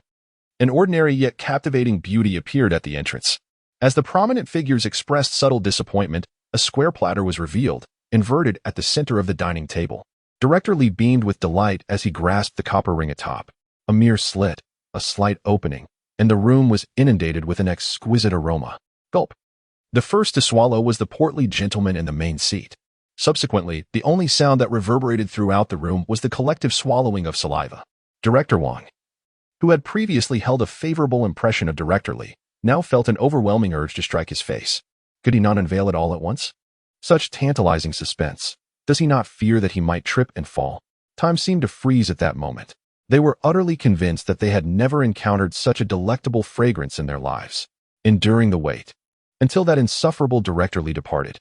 A resplendent peach of longevity appeared before them. At that instant, their eyes widened in astonishment. They could only contemplate the flavor of the dish, completely unprepared for the realization that it was, in fact, a work of art. Having witnessed an array of culinary presentations in the capital, they had never encountered anything so exquisitely crafted. Some were counting the colors of the dishes, others were assessing the shapes, while a few analyzed the ingredients. Yet ultimately, it was their insatiable taste buds that triumphed. As the host, Director Wang was radiant with joy. Director Guan, Secretary Ma, please indulge. In a humble locale, such a remarkable dish was rare. This 8-treasure monkey head mushroom was a mere token of my esteem. A genuinely hospitable host desires nothing more than to please their guests. Today, the state-run restaurant had bestowed upon him great honor. Not only had he successfully achieved his aims, but he also gained considerable face. He yearned to say more. Yet aside from the name of the dish, he was at a loss for words and could only manage a few pleasantries. The rotund Director Guan, after much deliberation with his chopsticks, finally selected a piece from an inconspicuous spot. He hesitated, for the longevity peach was too perfect to mar in any way. Though prepared, the moment the delicacy touched his palate, he lost his composure. He was no different from an ordinary person, eating while humming with delight, even saliva escaping his lips. Delicious. Delicious. Previously, he had only heard tales of the monkey head mushroom's exquisite taste, and now he experienced the truth of those claims firsthand. Come, let us all partake. In truth, there was no need for his invitation. The other two, having witnessed his expression, could hardly contain themselves. With identical actions, expressions, and effusive praise, they joined in.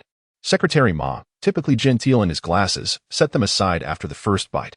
With his next move, he deftly captured 2 pieces of monkey head, savoring every morsel with delight. Director Wang had intended to graciously host his guests, but after that first bite, he forgot even his own father. With chopsticks in hand, he alternated, devouring 2 pieces in rapid succession. At this moment, the 3 individuals felt a modicum of satisfaction. A glance exchanged among them erupted into hearty laughter. What need was there for titles? Let them create their own. Li Qingyun had already risen and leisurely made his way back to the kitchen. Everything was within his control. He had no doubt that these food enthusiasts would seek him out.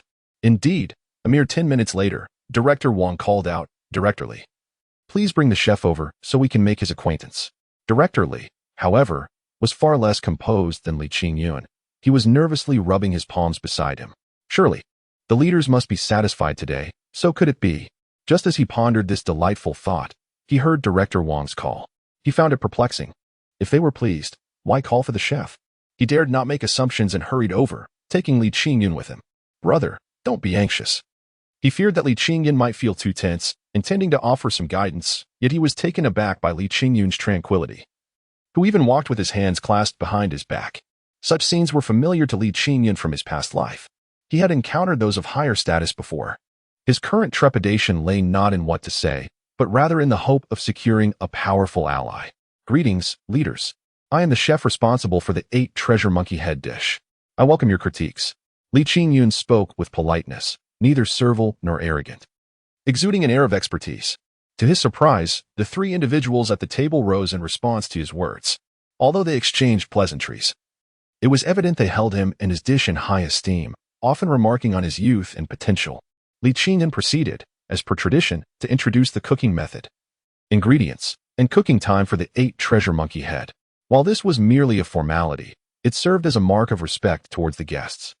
They could not possibly master the cooking technique from his introduction alone, but for food lovers, it was the respect and satisfaction beyond the meal that mattered.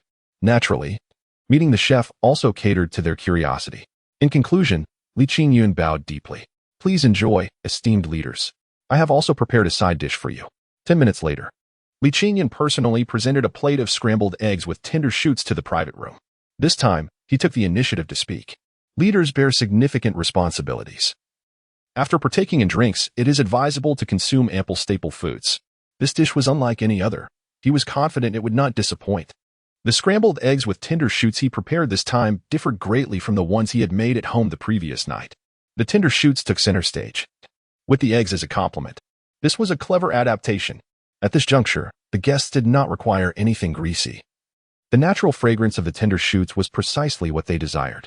Director Wang and his companions were already quite satisfied. Yet their admiration for Li Qingyun heightened their anticipation for this dish. However, upon seeing it was merely scrambled eggs with greens, their enthusiasm waned momentarily. Years of cultivated composure allowed them to taste it nonetheless. This tasting, however, rekindled their interest. What is this? I have never encountered it before. The monkey head aside. How could one traverse the world and not have tasted this vegetable? Li Qingyun wore a beaming smile, fully aware that the crucial moment had arrived. He adeptly introduced the tender shoots of the thistle before seamlessly shifting the conversation to the monkey head dish. He felt compelled to apologize to the leaders, explaining that he had only begun preparing the 8-treasure monkey head dish 2 hours earlier, resulting in the broth being somewhat undercooked. Had he possessed more time for preparation, the dish's flavor could have ascended to a higher echelon. He expressed hope for future opportunities to serve the leaders again. This time, his wishes were fulfilled. Secretary Ma and Director Wang presented their business cards to him, and in return, Li Qingyun shared his address and name. The hefty man, being an outsider, lamented that he could not visit Li Qingyun independently. However, it was Director Wang's words that revitalized his spirits. You are always welcome here, when you come. I shall invite Chef Li to my home to serve you. The gathering concluded on a joyous note, with evident satisfaction among all attendees, save for the loquacious fellow. Chapter 64. Big Mouth Brother comes to the rescue again. Big Mouth Brother was dissatisfied, not due to an uneven division of spoils with Li Qingyun, but rather because he had missed out on a delectable treat. He had pedaled a staggering 70 to 80 miles on his bicycle that morning. Even an Iron Man would feel fatigued. When Li Qingyun commenced his duties, he had dozed off in the director's office. Although he had been engaged in the mountain goods trade for several years and had encountered monkey head mushrooms numerous times, it was an undeniable regret that he had never tasted them. When others inquired about their flavor, he had to resort to insincere boasts. Today, he had arranged with Li Qingyun that a portion of the 8-treasure monkey head would be set aside for him, fearing he might miss out. He had received a reminder from the director as well. However, upon waking, he found that not only had he failed to savor the monkey head, but he hadn't even managed to drink a single drop of its essence. He was seething with frustration. Observing the waitstaff and chefs vividly recounting how delicious the monkey head was only intensified his jealousy. It was painfully obvious that everyone else was relishing the taste, leaving him, his brother, in the lurch. He barely managed to endure until the guests departed before he stormed into the private dining room. He would not let pride stand in the way. He would taste the remnants. To his dismay, while the other dishes had only been nibbled upon, the 8-treasure monkey head had been devoured entirely. Was he then infuriating? His anger was compounded by the sight of his 2 brothers, each grinning like they had struck gold. Were they mocking him? Suddenly, he recalled that there was still half a plate of vegetables remaining in the kitchen and dashed in that direction, although it was merely a dish of stir-fried greens. It had been prepared by Li Qingyun, so it was bound to be exquisite. This time, he would not let anyone stand in his way. He was determined to indulge. However, as he stepped into the kitchen, he spotted Director Li holding a plate, ready to partake. He lunged forward and snatched it away. Goodness gracious! How could a restaurant owner be so gluttonous? In the past, or perhaps with a different dish, the director would never have allowed such behavior. Stir-fried tender shoots were different. It was the first time he had encountered this dish, and it had garnered high praise from distinguished guests. As a professional, how could he not study it? Such a delicacy could not be squandered by Big Mouth Brother.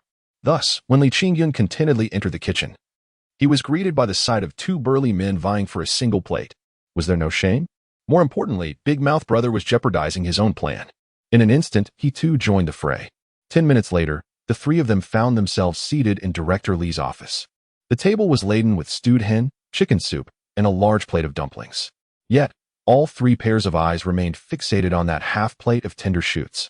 Director Li tentatively suggested, Big Mouth Brother, would it be permissible for me to have just a couple of bites?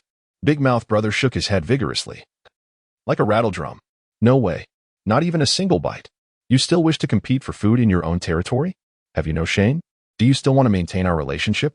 Director Li's face flushed with embarrassment as he retrieved a bottle of liquor, awkwardly pouring half a bowl for Big Mouth Brother. Big Mouth Brother, I'm not competing for food. I merely wish to study this dish. Big Mouth continued to shake his head. What research? By the time you finish your study, will there even be any vegetables left? Li Qingyun touched his nose. realizing that Director Li had caught on, and quickly tried to smooth things over. Brother Gio, it's just a dish of greens. I'll cook it for you another day. We have plenty. Big Mouth rolled his eyes dramatically. Are you trying to fool a fool? The county secretary is eager to eat this. How much can there possibly be? Besides, you're being unfair. We've known each other longer, haven't we? Why side with outsiders? That comment about outsiders made Director Li unhappy. Who was the outsider? Big Mouth snorted, took a hearty swig of his drink, turned his head aside, and fell silent. The message was clear. Go and savor it yourself. Li Qingyun nearly burst into laughter. Having a friend like Big Mouth was truly a blessing, wasn't it? Wasn't this seem more delightful than a well-scripted play? He quickly divided the tender shoots on the plate between the two of them. All right. Let us not let a trivial matter spoil our friendship. Tomorrow, I will venture deep into the mountains once more and ensure you have your fill.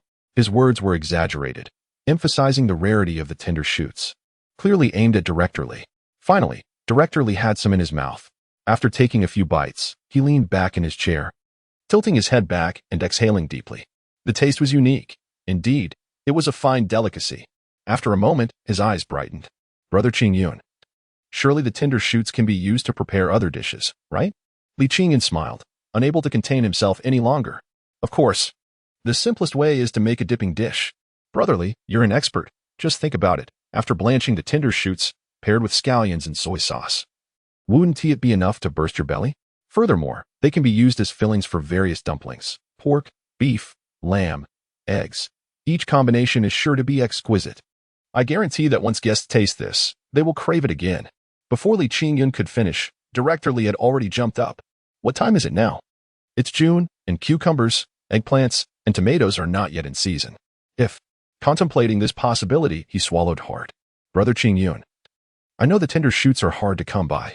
Whatever you can get each day, I'll take it all, and you can set the price.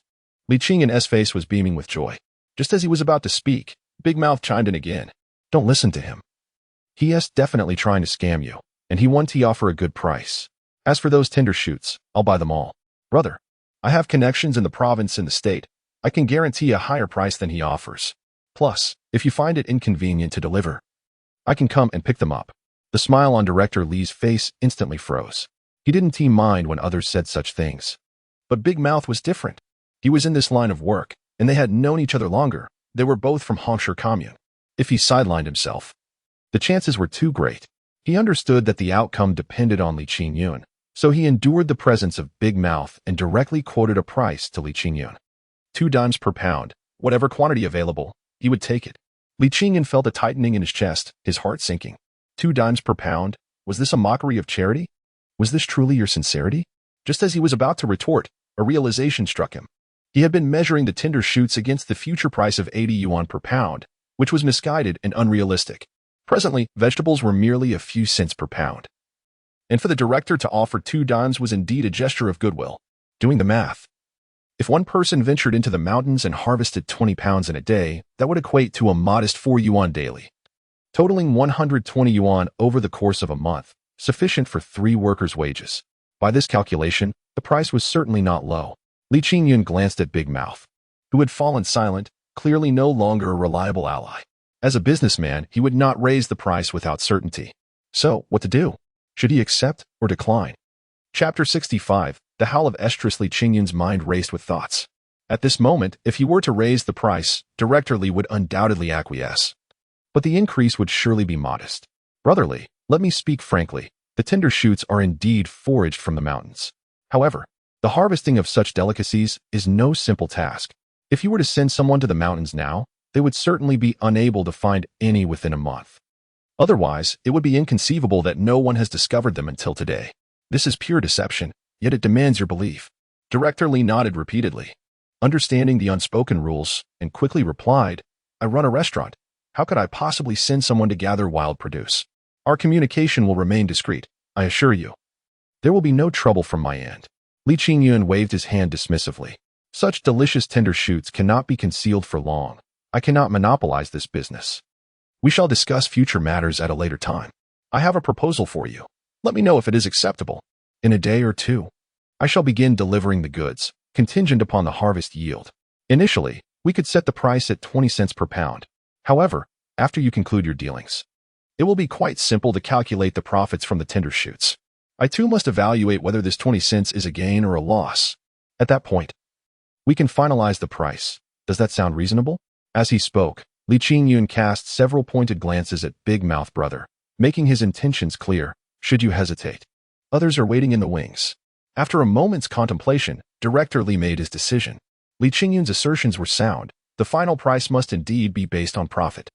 Should he find himself earning from this venture, he would not mind offering Li Qingyun a little more.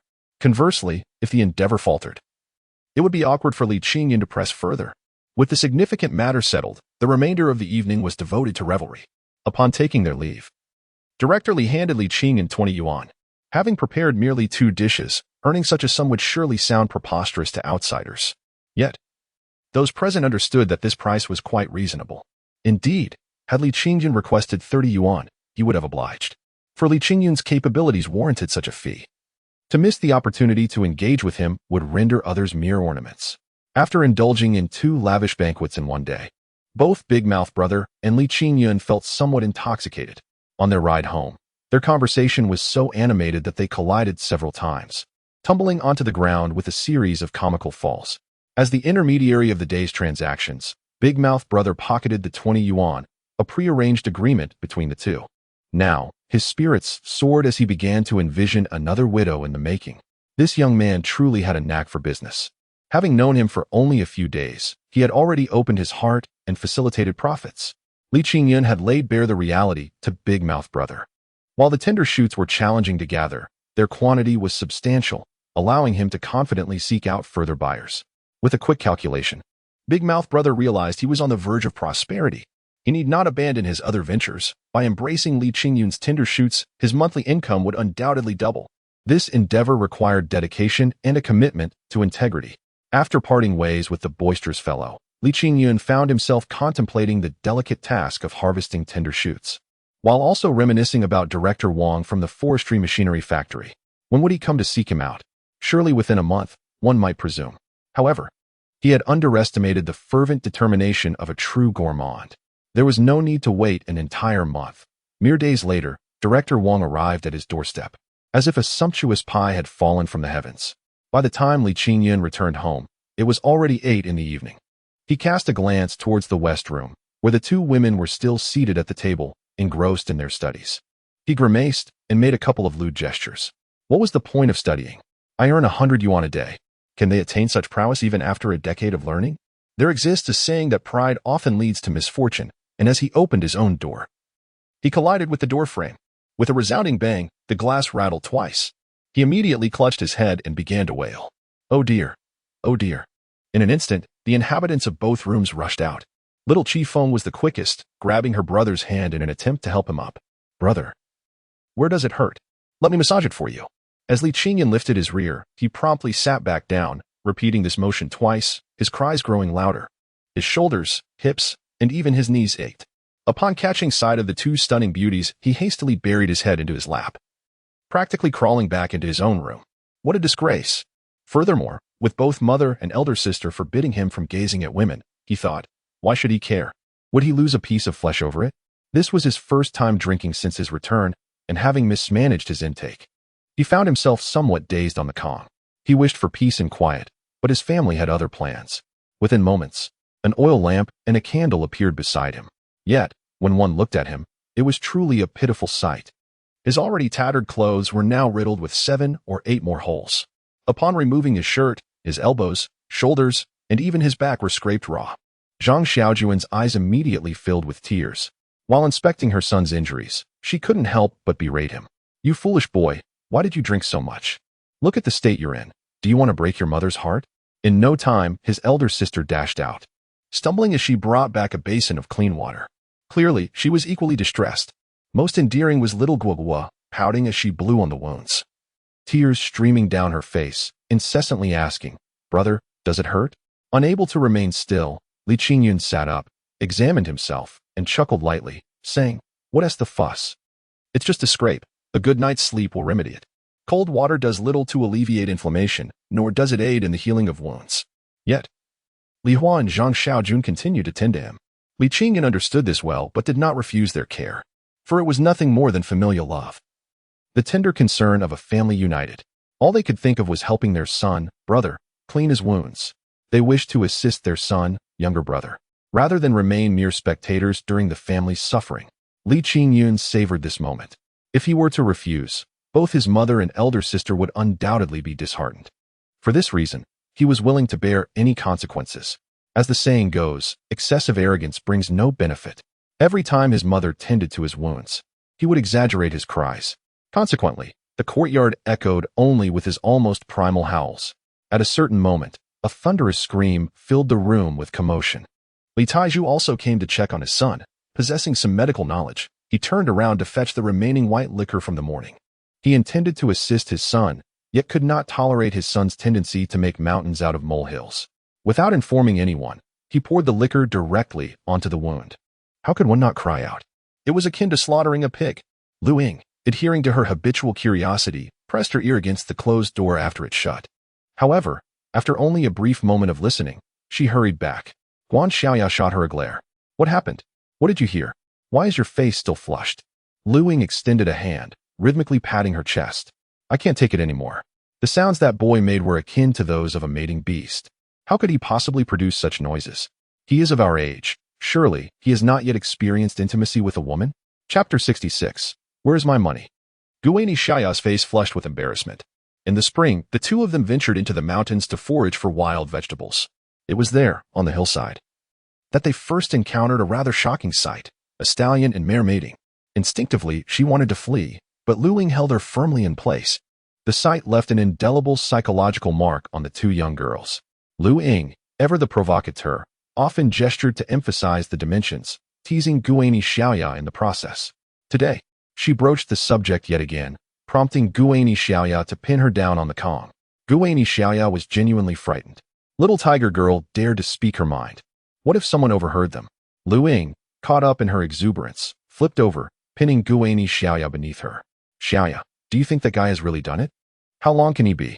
Is it possible he is as big as a stallion? Guanyi Xiaoya froze momentarily. The speaker's words were casual, yet they resonated deeply. She was all too aware of the implications. Her mind raced with thoughts of that very subject, her body beginning to warm. Lu Ying remained oblivious, lost in her own revelry. No way. I've heard men are like silkworms. How could they compare to a stallion? She continued. I must observe when that boy goes to relieve himself. I simply have to see. At his size, he must be larger than a silkworm, right? Meanwhile, disregarding the two mischievous girls, Li Qingyun was left with barely enough strength to grunt. His family held him down, cleansing his scraped skin with white liquor. The sensation was undeniably sharp. Ultimately, driven by a strong desire to survive, he retrieved his modest savings to avoid further punishment. This time, he produced 8 bills and a handful of coins. Entrusting the money to his mother for safekeeping was a necessity. She toiled tirelessly, and the only thing that could brighten her mood was a bit of spending money. This was not merely a matter of greed. Each time she counted the money, she would murmur about marrying off her son, buying new clothes for her daughter, and sending the children to school. In those moments, her maternal love overflowed. Li Qingyun cherished this scene, unable to tire of watching it, no matter how many times it unfolded. He had broken a large bill to ensure his mother had some change on hand, so that when she needed to buy something, she wouldn't hesitate to spend it. Otherwise, given her frugal nature, it was likely that by this time next year, she wouldn't have even broken a bill, although they were all prepared. The sight of Li Qingyun pulling out such a sum still elicited gasps of surprise from his family. Zhang Xiaojun reached out to pat her son, only to snatch the coins into her hand. Counting one by one, she went through them, then started all over again, laughter bubbling forth. Her seat on the Kong becoming increasingly unsteady. Li Hua discreetly stepped aside, aware that she was soon to be married and needed to avoid any appearance of impropriety. However, she held no intention of distancing herself. She was acutely aware of what she ought to do and what she ought not to do. Predominantly, her heart brimmed not with envy, but with blessings for her family. Her younger brother had talent, and the family's prospects appeared promising. The two little ones, however, lacked Li Hua's understanding, each leaning against their mother. Their sole purpose, aside from fleeting amusement, was to solicit their mother's touch. As for Li Taiju in the other room, although his activities remained a mystery, the sound of his footsteps and breathing revealed his own excitement, which he was desperately attempting to suppress. Li Qingyun earned his first 80 yuan, spent 20, leaving him with 60. During the division of property, he seized an additional 50. making a total of 90, which brought him to a grand total of 200 yuan. In this era, who could remain unperturbed by such a sum? Li Qingyun concocted an excuse for his mother to bring out all the money, watching with delight as she counted it repeatedly, listening to the laughter of his family. He gradually drifted into slumber. Li Qingyun had no knowledge of how long he slept, but he dreamt a splendid dream. Both his father and mother were in good health, playfully chasing him, insisting he marry. As the saying goes, joy is often accompanied by sorrow. Li Qingyun was filled with satisfaction, while Li Qiaoji and the Li family home experienced an entirely different sentiment. Awakening in the middle of the night, Li Qiaoji slowly opened her slanted eyes. After clearing her ears and discerning the sounds of pigs outside, she abruptly sat up. A bunch of rascals, with the pigs making such a racket. Why was no one going to investigate? Just as she began to curse, her gaze fixed intently on a yellow box. Finding the key, she trembled as she approached it. Upon opening the box, she discovered a redwood case. After unlocking the small latch on the redwood box, her fingers fumbled inside. Suddenly, a blood-curdling scream shattered the night. "Where is my money? Which wretched soul has stolen my funds?" Her cries went unheard by Li Maokai on the bed, and sensing her further.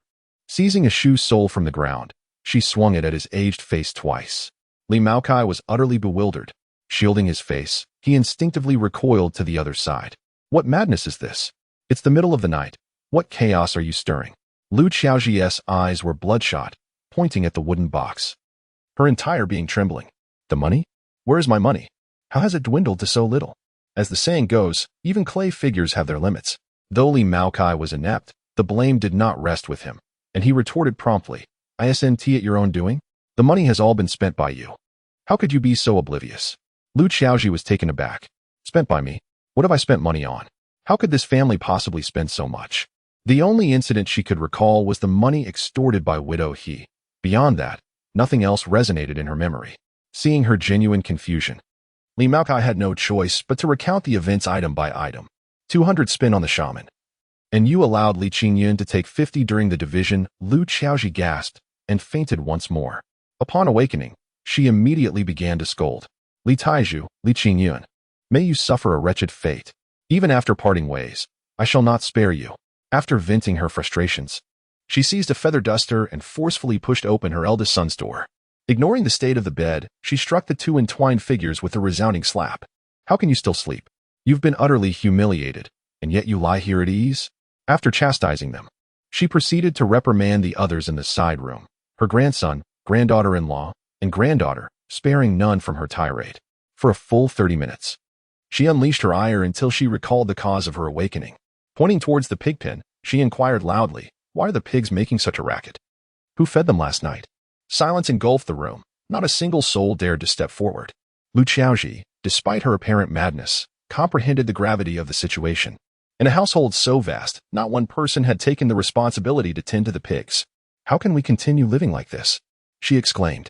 "You three, go feed the pigs this instant. If those pigs utter another sound, I shall flay you alive. And you too, return to your slumber, tomorrow.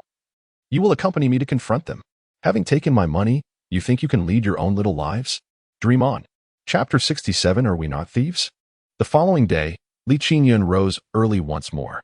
This time, he did not hastily venture into the mountains. Instead, he sought out several suitable branches, akin to the thickness of his thumb, and fashioned 3 sets of tools for harvesting tender shoots with an 8th-sized line. Once his mother and elder sister had awakened, he shared his plans with them. Upon learning that the wild produce harvested from the mountains could be sold for 2 dimes a pound, Zhang Xiaojun and Li Hua were filled with exhilaration. They were so eager to rush into the mountains that they nearly forsook their meals. Li Qingyun feared this enthusiasm. Having endured poverty, his mother and sister had never dared to dream of such lucrative opportunities. Now that they could partake in this venture, their urgency was palpable. Li Qingyun fervently explained that one's health is the foundation of any endeavor, and only with full stomachs could they muster the energy to work.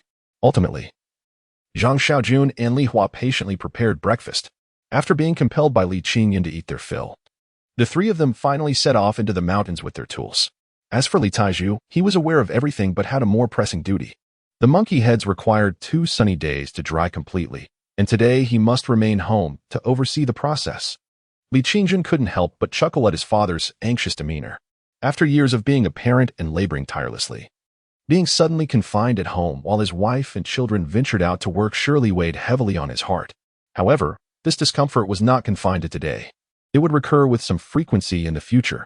The mountains were abundant with monkey heads, and his son would ensure that he remained at home. After all, his father's health was not robust. This time, Li Qingyun opted for the mountain they had visited the previous day. Today was dedicated to teaching his mother and sister the art of harvesting. Moreover, the quantity of tender shoots needed on the first day was minimal, so straying a bit farther was inconsequential. Additionally, there were several traps on the mountain, allowing him to check for any potential bounty. Most importantly, he wished to reserve the nearest mountain for his mother and sister. As many people tended to congregate while foraging, the efficiency would undoubtedly dwindle.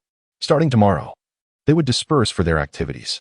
Zhang Xiaojun primarily suffered from low blood sugar.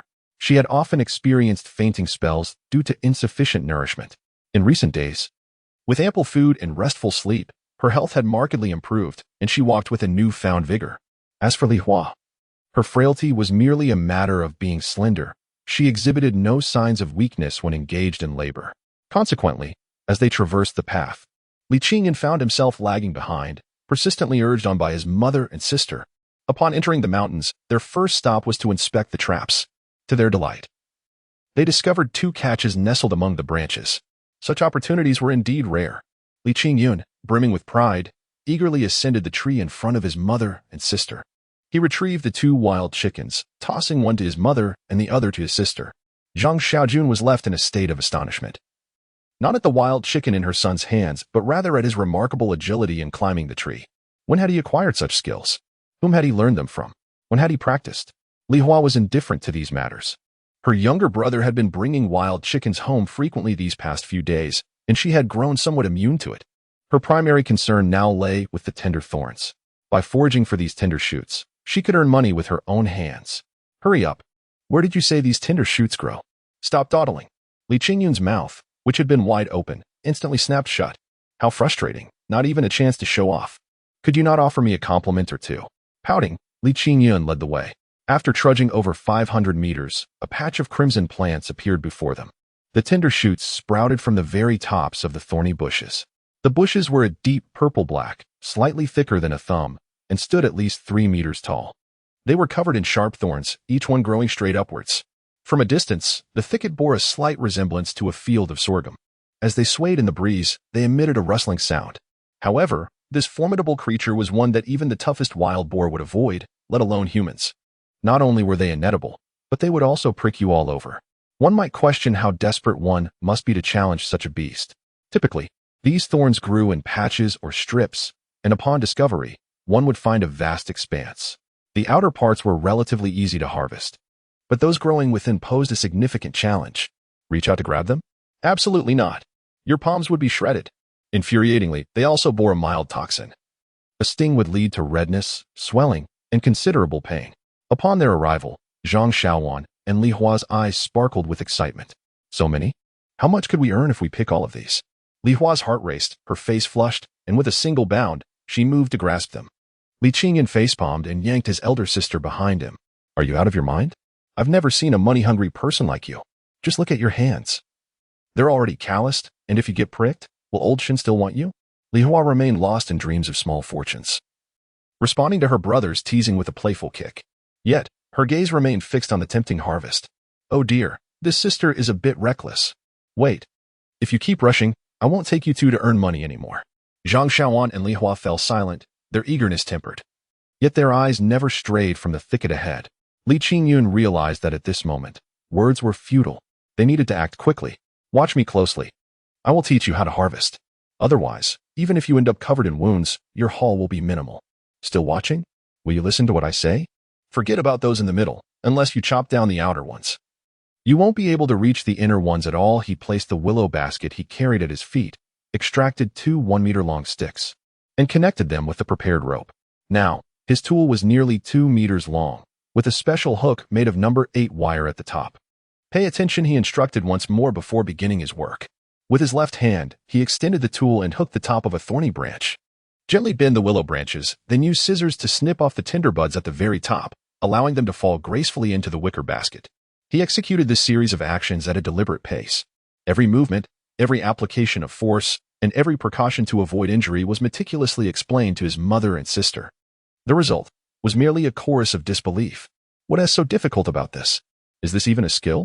Anyone with hands can do this. Li Hua scoffed while rolling her eyes, as she struggled to bind the wooden stick in her hands. Women are indeed women, with limited strength. Several times she failed to secure the knot firmly. Frustration bubbled within her. Qingyun, can't you find a longer stick? This is such a hassle. How much time has been wasted? Li Qingyun, with an expression of resignation, stepped over to assist his elder sister in tying the rope, patiently explaining. We are clandestinely earning money here. We are, in essence, thieves, understand? Can we not be a bit more cautious? If the three of us carry a wooden pole up the mountain every day, others become suspicious? If they discover our means of income? What if they report us? Li Qingyun's sharp words struck Li Hua, causing her to lower her gaze. He thought his sister had come to realize the gravity of their situation, but little did he know. Chapter 68. Is this earning money at the cost of one's life? Li Hua suddenly lifted her head, and a fierce glint flickered in her beautiful eyes. Who would dare to report this? I would beat him to death. Is that all? Shouldn't this fall under the category of being adorably fierce? Li Qingyun suppressed his laughter and patiently guided Li Hua in harvesting the first tender shoots. Subsequently, he went on to instruct his mother. To his delight, both she and his elder sister exhibited an impressive capacity for understanding. Mother, Qingyun is right. Having two poles is quite convenient, and they can be concealed within the willow basket. From now on, we shall act stealthily. Let's gather some mushrooms in advance. If we encounter anyone, we can simply say we are foraging for mushrooms in the mountains. Elder sister, moreover, we should avoid crowded areas, even if it means walking a few extra miles. We must safeguard this secret. Mother, then let us rise even earlier tomorrow, entering the mountains before dawn. That way, no one will pay us any mind. Elder sister, that sounds feasible. We shall return home later in the evening and enter the village once darkness falls. Initially, Li Qingyun felt a sense of satisfaction as he listened, but as the conversation progressed, discomfort began to settle in. What does this mean? Is this earning money at the cost of one's life? He quickly interjected. I am the guardian here. You must heed my words. We must earn money, but we must also prioritize our health. Work shall commence at 7 in the morning and conclude by 2 in the afternoon. He did not allow his mother and sister the opportunity to argue. After all, I still have deliveries to make to the county, and it is inadvisable to return too late. And let me make it clear, if you do not follow my instructions, I shall not take the items you collect. If you have the means, sell them yourselves. His authoritative stance naturally invited some resistance, yet he remained steadfast. This schedule shall be adhered to. Ultimately, Zhang Xiaojun and Li Hua both nodded in agreement, though he could not discern their true thoughts. In the ensuing moments, the three of them busied themselves among the thicket. They seized every opportunity to gather what they could. Anything in between was disregarded, as they chose to overlook it entirely. Since it was their first foray, Li Qingyun dared not stray too far. He needed to keep a vigilant eye on his mother and sister's actions.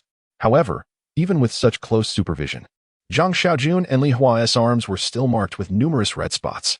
Yet, the two seemed impervious to pain, working tirelessly without pause. Their lack of proficiency meant their harvest was somewhat meager. In this era, where the wilderness reigned supreme, such thorns were abundant. They filled both willow baskets to the brim in this single location. Li Qingyun estimated their haul to be between 35 to 40 pounds. By now, the afternoon had passed, and the trio began their journey back.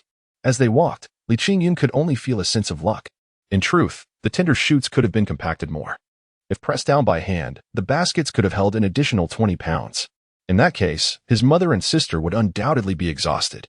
He did not wish for his family to bear such a burden. While he did indeed need money at present, he mused that in 2 years, would money still hold such significance?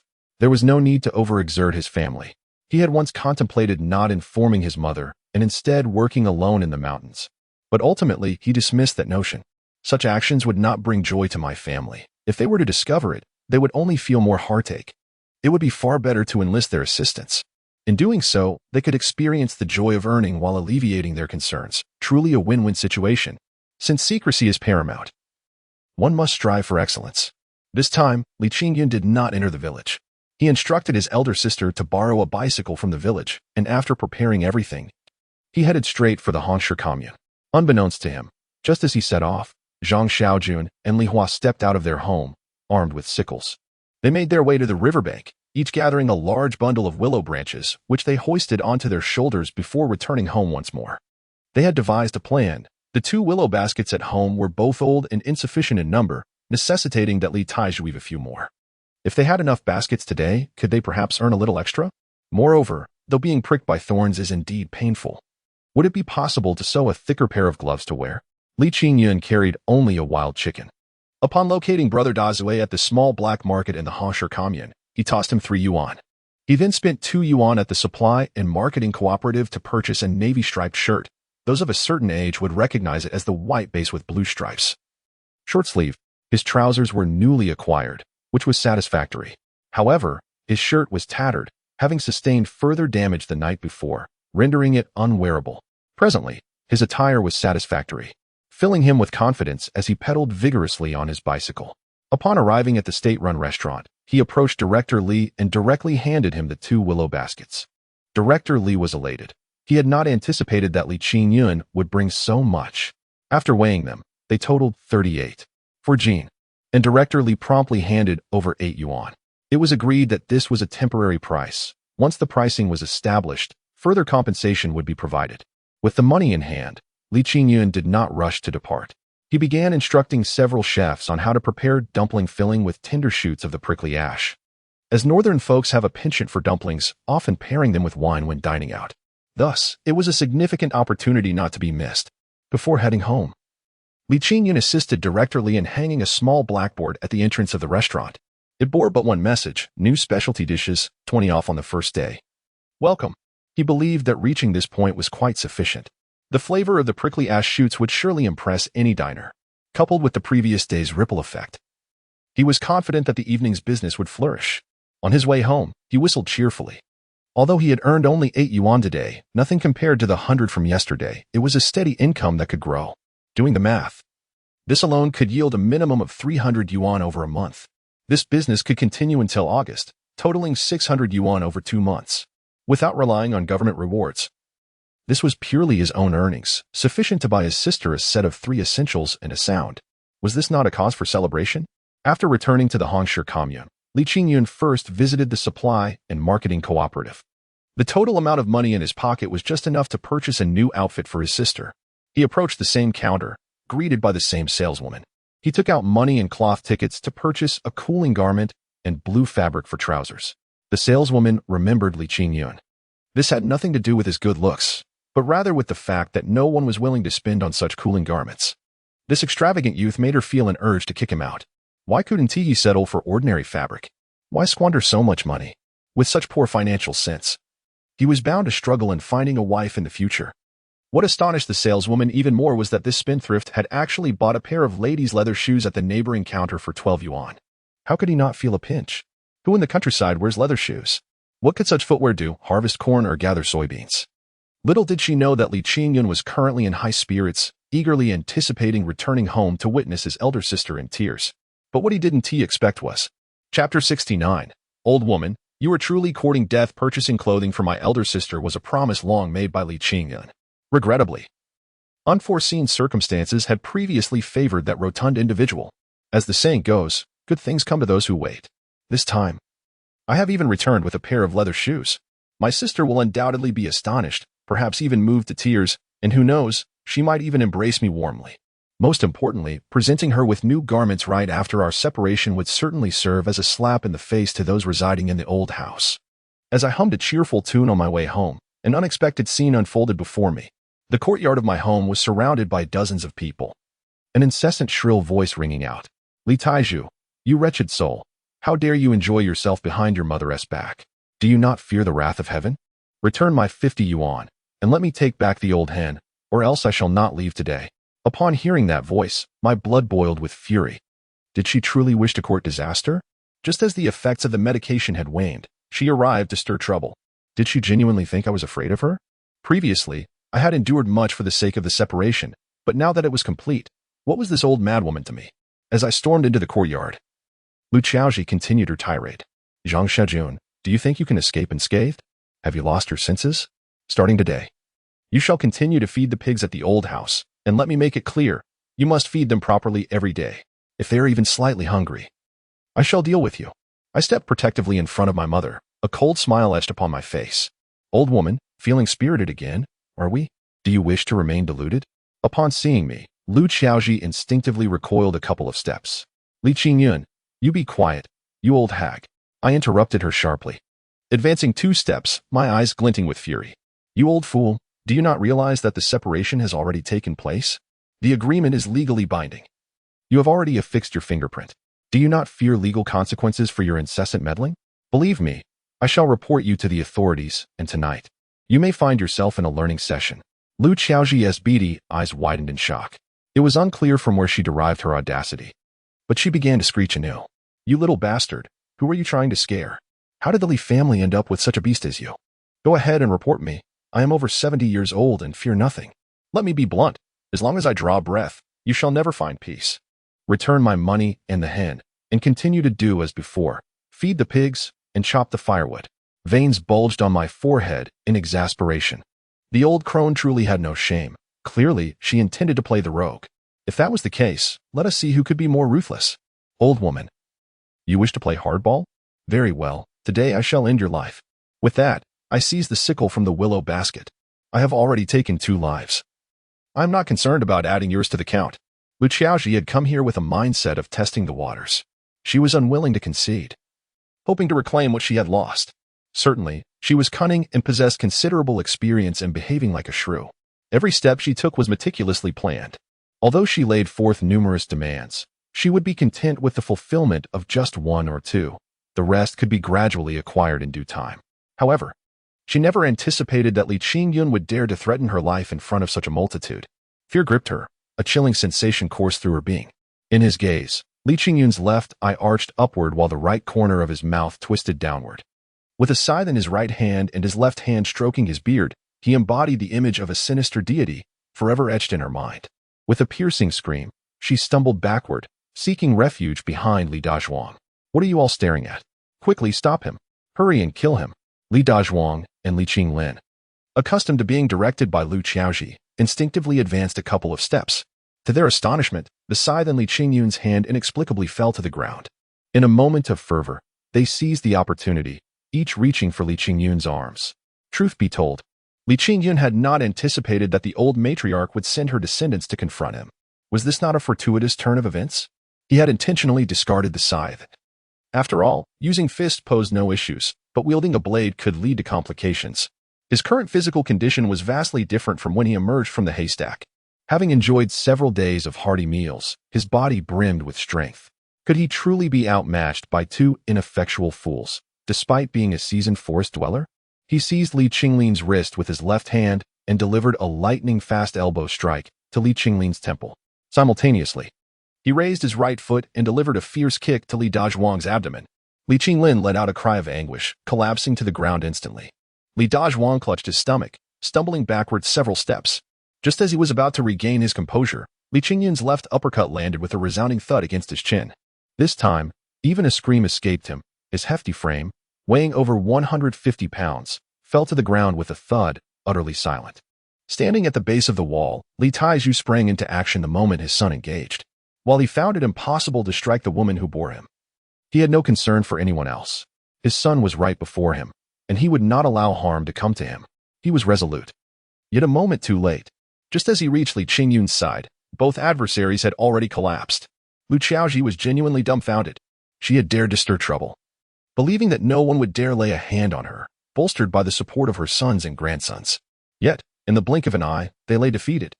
The sinister figure, with eyes ablaze, advanced toward her step by step, sending shivers down her spine. He is killed. Li Qingyun is killed. You heartless wretches. Will you simply stand by as Li Qingyun takes my life? Li Qingxin cared little for such matters. If you extend a foot, I shall reciprocate with a mile. If you seek to drive us to despair, then you shan't live either. As for striking a woman or laying hands on an elderly lady, he felt no trepidation. Let them speak as they please. He was unfazed by their words. I act solely according to my whims. I must protect my kin. He seized Lu Qiaoji's arm with a grip akin to that of a farmer lifting a chick, dragging her to the chicken coop. With a swift motion, he flung open the lid and unceremoniously shoved the old woman inside. Old lady, you truly court disaster. Do you know what the revered deity most relishes? Chickens. By entering this coop, You have become a wretched hen. I have altered my course. I shall not end your life now, but come nightfall. Heh. The youth's commune and the Li family ancestral home lie on opposite sides of the village, one to the west, the other to the east. Hence, the onlookers are predominantly witnessing this familial discord for the first time. Thoughts of varying kinds swirl among the crowd. Some curse Lu Qiaoji for her inhumanity, while others reproach Li Qingyun for his lack of respect towards the elderly. Yet, at this moment, Li Qingyun is utterly indifferent to their opinions. In the past, he manipulated public sentiment merely to facilitate the division of the family. Now, he sees no necessity to concern himself with others' thoughts. He is merely biding his time. The officials from the brigade should be arriving shortly. This time, he shall not show mercy to that old witch. Chapter 70. Are you truly my grandmother? Though the chicken coop had only been in use for a day, it was already rife with excrement. Lu Qiaoji had just been thrust inside, becoming covered from head to toe, even tasting the foul odor of chicken droppings. She adored raising chickens and relished the taste of eggs. Yet she had no desire to consume their waste. In an instant, cries akin to those of a slaughtered pig erupted. Li Qingyun, may you suffer a wretched fate. You abuse the elderly, and shall surely face the gallows. Li Taiju, do you not possess any humanity? You stand idly by while your own mother is tormented? Oh heavens! Smite them. These two brutes deserve to be struck by lightning. Li Qingyun kicked the chicken coop, causing even more droppings to adhere to the old woman's body, prompting her to retch violently, her cries diminishing immediately. Grandmother, are you not curious as to why I dare to treat you in such a manner? Reflect upon your own conscience. Do you truly deserve to be called a grandmother? Furthermore, are you genuinely my grandmother? Li Qingyun questioned, his gaze fixed intently upon Lu Qiaoji's eyes. In that fleeting moment, he perceived her utter panic. It became abundantly clear to him that his father could not possibly be Lu Qiaoji's biological child. As he exhaled, an uncontrollable surge of hatred erupted within him. With both hands, he overturned the chicken coop, letting the accumulated droppings cascade entirely over the old woman's head and face. Now, speak. What is your relationship with my father? Who are my true grandfather and grandmother? Whether out of fear or sheer shock, Lu Qiaoji covered her mouth and shut her eyes. Just then, Lin Yuanshan, Lu Fa, the militia commander and the women's team leader, along with several others, burst into the courtyard, running. Li Qingyun sighed. He understood that the truth would remain elusive for today. He stepped back, positioning himself beside Li Taiju. This time, he refrained from speaking, not even revealing his stance, instead silently observing from the sidelines. To an outsider, it appeared he was awaiting the leadership's intervention, yet in reality, he was scrutinizing the hearts of men. Previously, he had sought to take the initiative due to his uncertainty, relying on public opinion for support. Now, the situation was markedly different. He was a hero in the face of justice, possessing the division documents. And this was his own home. They had intruded upon his sanctuary. He wished to witness how the brigade's officials would navigate this predicament. Upon entering the courtyard, Lu Fa scanned the surroundings with his sharp, triangular eyes. Noticing Li Dazhuang and Li Qinglin lying on the ground, he merely frowned. He was searching for his elder sister. The report he had received indicated that she had brought her children to the educated youth site to cause a ruckus. Where had she vanished? Had she fled? His sister was not one to act in such a cowardly manner. Of course, he secretly hoped she had indeed escaped.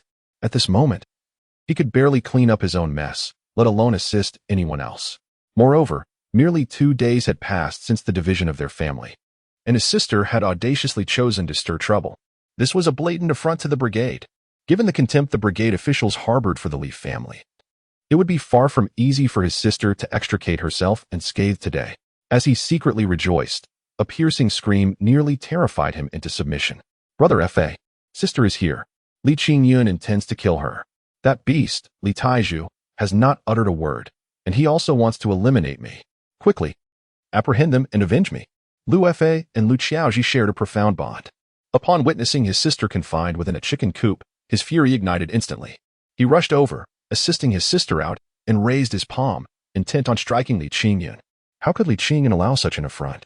He intercepted his father, ducking beneath the impending slap. Then, with both hands, he retaliated, delivering 4 resounding slaps to Lu Fa's face. You insolent old fool, striking at first sight. Who do you think you are? He exclaimed. You all witnessed it. He struck me first. This is self-defense. With a loud crash, the onlookers became chaotic. Rumors had circulated before that Li Qingyun had struck Lu Fa, but witnessing it today left them utterly astonished. After all, he was the captain. previously the one who doled out punishment. Who could have anticipated he would be the one receiving it? The sound of those 4 slaps echoed crisply. And now there was a spectacle to behold. Liu Fa collapsed onto the ground and, after regaining his footing, pointed at the militia captain, shouting, "Did you not see the leader being struck?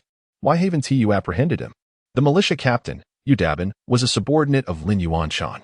Unless Lin Yuanshan issued orders, he would not act.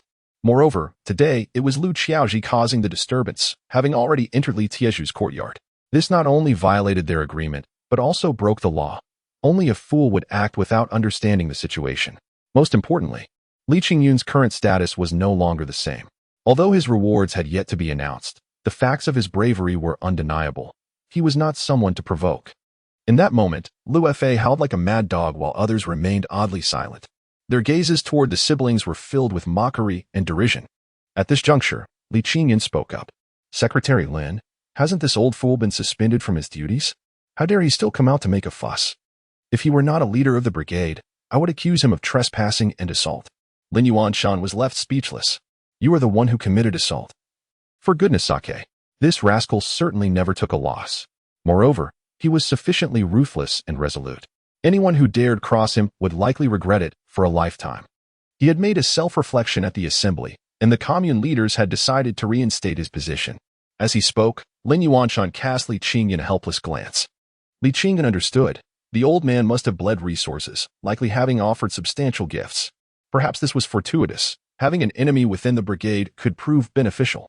Where there are adversaries, there is unpredictability, leading to mutual harm, and it would be intriguing to see who ultimately emerged victorious. Lin Yuanshan then turned his attention to Liu Fa. "Captain Liu, your current role is that of a brigade cadre. You cannot show favoritism. If you continue to shield Lu Qiaoji, you are aware of the consequences." Though Liu Fa was filled with resentment, he understood that his position as the captain of the team was precarious. If Lin Yuanshan reported him once more, it would be the end for him. The higher-ups might assist him once, but they would never extend a second chance. However, being publicly humiliated was something he could no longer tolerate. "Secretary Lin, since you insist on this, I implore you to treat matters fairly. Otherwise, I too possess the right to report you." As a younger generation, Li Qingyun had confined his own grandmother in a chicken coop. This constituted elder abuse. Regardless of who was right or wrong in this matter, he deserved punishment. At the very least, he should be sent to a re-education camp. Lin Yuanshan waved his hand dismissively. "Haven't you accused me enough? If you have evidence, feel free to report it." At this juncture, he suddenly shouted angrily at Lu Qiaoji. "Lu Qiaoji, are you not aware that the family has been divided? What are you here for today?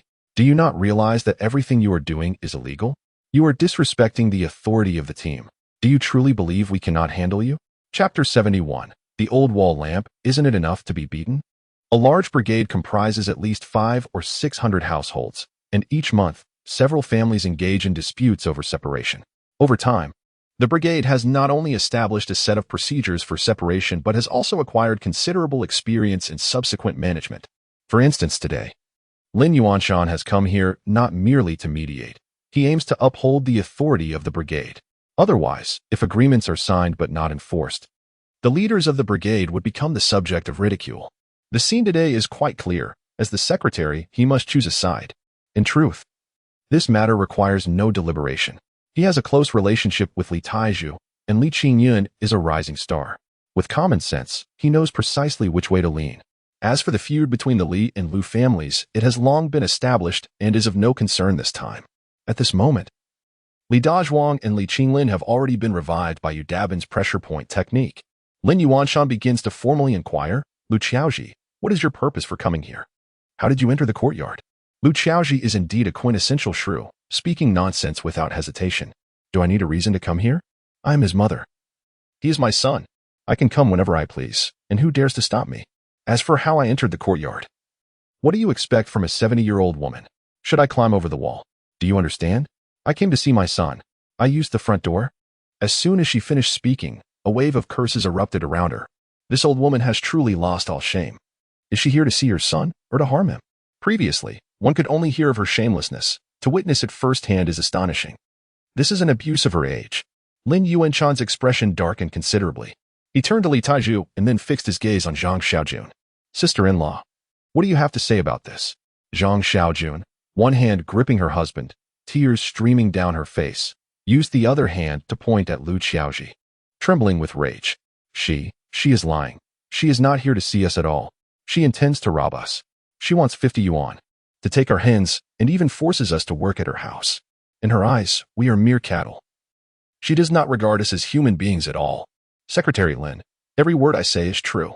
She entered the door cursing. And all the villagers can testify for us. Zhang Xiaojuan's pin-up fury erupted. Her account was compelling, and several women standing outside simultaneously raised their hands. I will testify. Everything she says is the truth. I will also testify that the old woman came in, beating and cursing, utterly behaving like a proper elder. And I too will testify. I have never seen such a shameless old woman. Li Qiaoji, now frantic, began to curse at the surrounding people. Damn it, what business is it of yours? Our family's internal matters do not require your interference. You all can just get lost. Lin Yuanshan bellowed. Li Qiaoji, do you still intend to feign madness at this juncture? Answer the second question. How did you gain entry into the courtyard? Given Li Qiaoji's tenacity, it was implausible for her to retreat without a fight. How did we enter? We simply opened the door. Is that a crime? Li Qingyun had just returned, entirely unaware of prior events. At that moment, Li Hua stepped forward. It was evident that she had matured, enduring numerous hardships without shedding a single tear. Gritting her teeth, she recounted, when they reached the entrance, I was in the yard. This old woman began to hurl insults at me, calling me a vixen and declaring I would never marry. When I refused to open the door, that Li Dazhuang kicked it in. After they barged in, the old lady ordered Li Qingyun to catch chickens. I intervened, and that Li Dazhuang slapped me across the face. At this juncture, the narrative had become quite clear. They had relied on their numbers to forcibly invade the home, resorting to violence and attempting to seize the family's possessions. Such evidence was more than sufficient. Just as Lin Yuanshan was about to speak, a figure suddenly appeared beside Li Dazhuang. With a flurry of slaps, everyone was left in a daze. Li Qingyun, having just noticed the mark on his sister's face, felt a surge of blood rush to his head, losing all restraint. After dealing with Li Dazhuang, he delivered several more slaps to Li Qinglin. You are nothing but a pack of beasts. If you wish to stir trouble and defy me, come at me, Li Qingyun. If you can bring me down or end my life, then you possess some skill. How dare you lay a hand on my sister? Remember this. If anyone dares to harm my family, I, Li Qingyun, will fight to the death. My life was already forfeit at the hands of that old woman. Now, every day I live is a boon. You may not believe it, but feel free to test me and see whose neck is sturdier, yours or my blades. If spoken by another, such words might be dismissed as mere bravado. Yet, when uttered by Li Qingyun, it was a different matter. There was a palpable aura of menace about him, having indeed taken 2 lives. Anyone who met his gaze would tremble. Who would dare to doubt him? After Li Dazhuang and Li Qinglin were struck, they did not utter a word. Even Li Qiaoji, notorious for her belligerence, found herself retreating. Fear gripped everyone. They all regretted their decision to come. How could someone like Li Qingyun be intimidated by tantrums and deceit? At that moment, Lin Yuanshan could no longer remain passive. As the village secretary, to condone violence would be a dereliction of duty. He seized Li Qingyun and declared loudly, "This matter will be handled by the village committee." Step back. Without seeking further opinions, he proclaimed his resolution. Li Qiaoji has violated the agreement, forcibly invaded a private residence, and assaulted the victim, causing significant harm to the Li Taizhu family.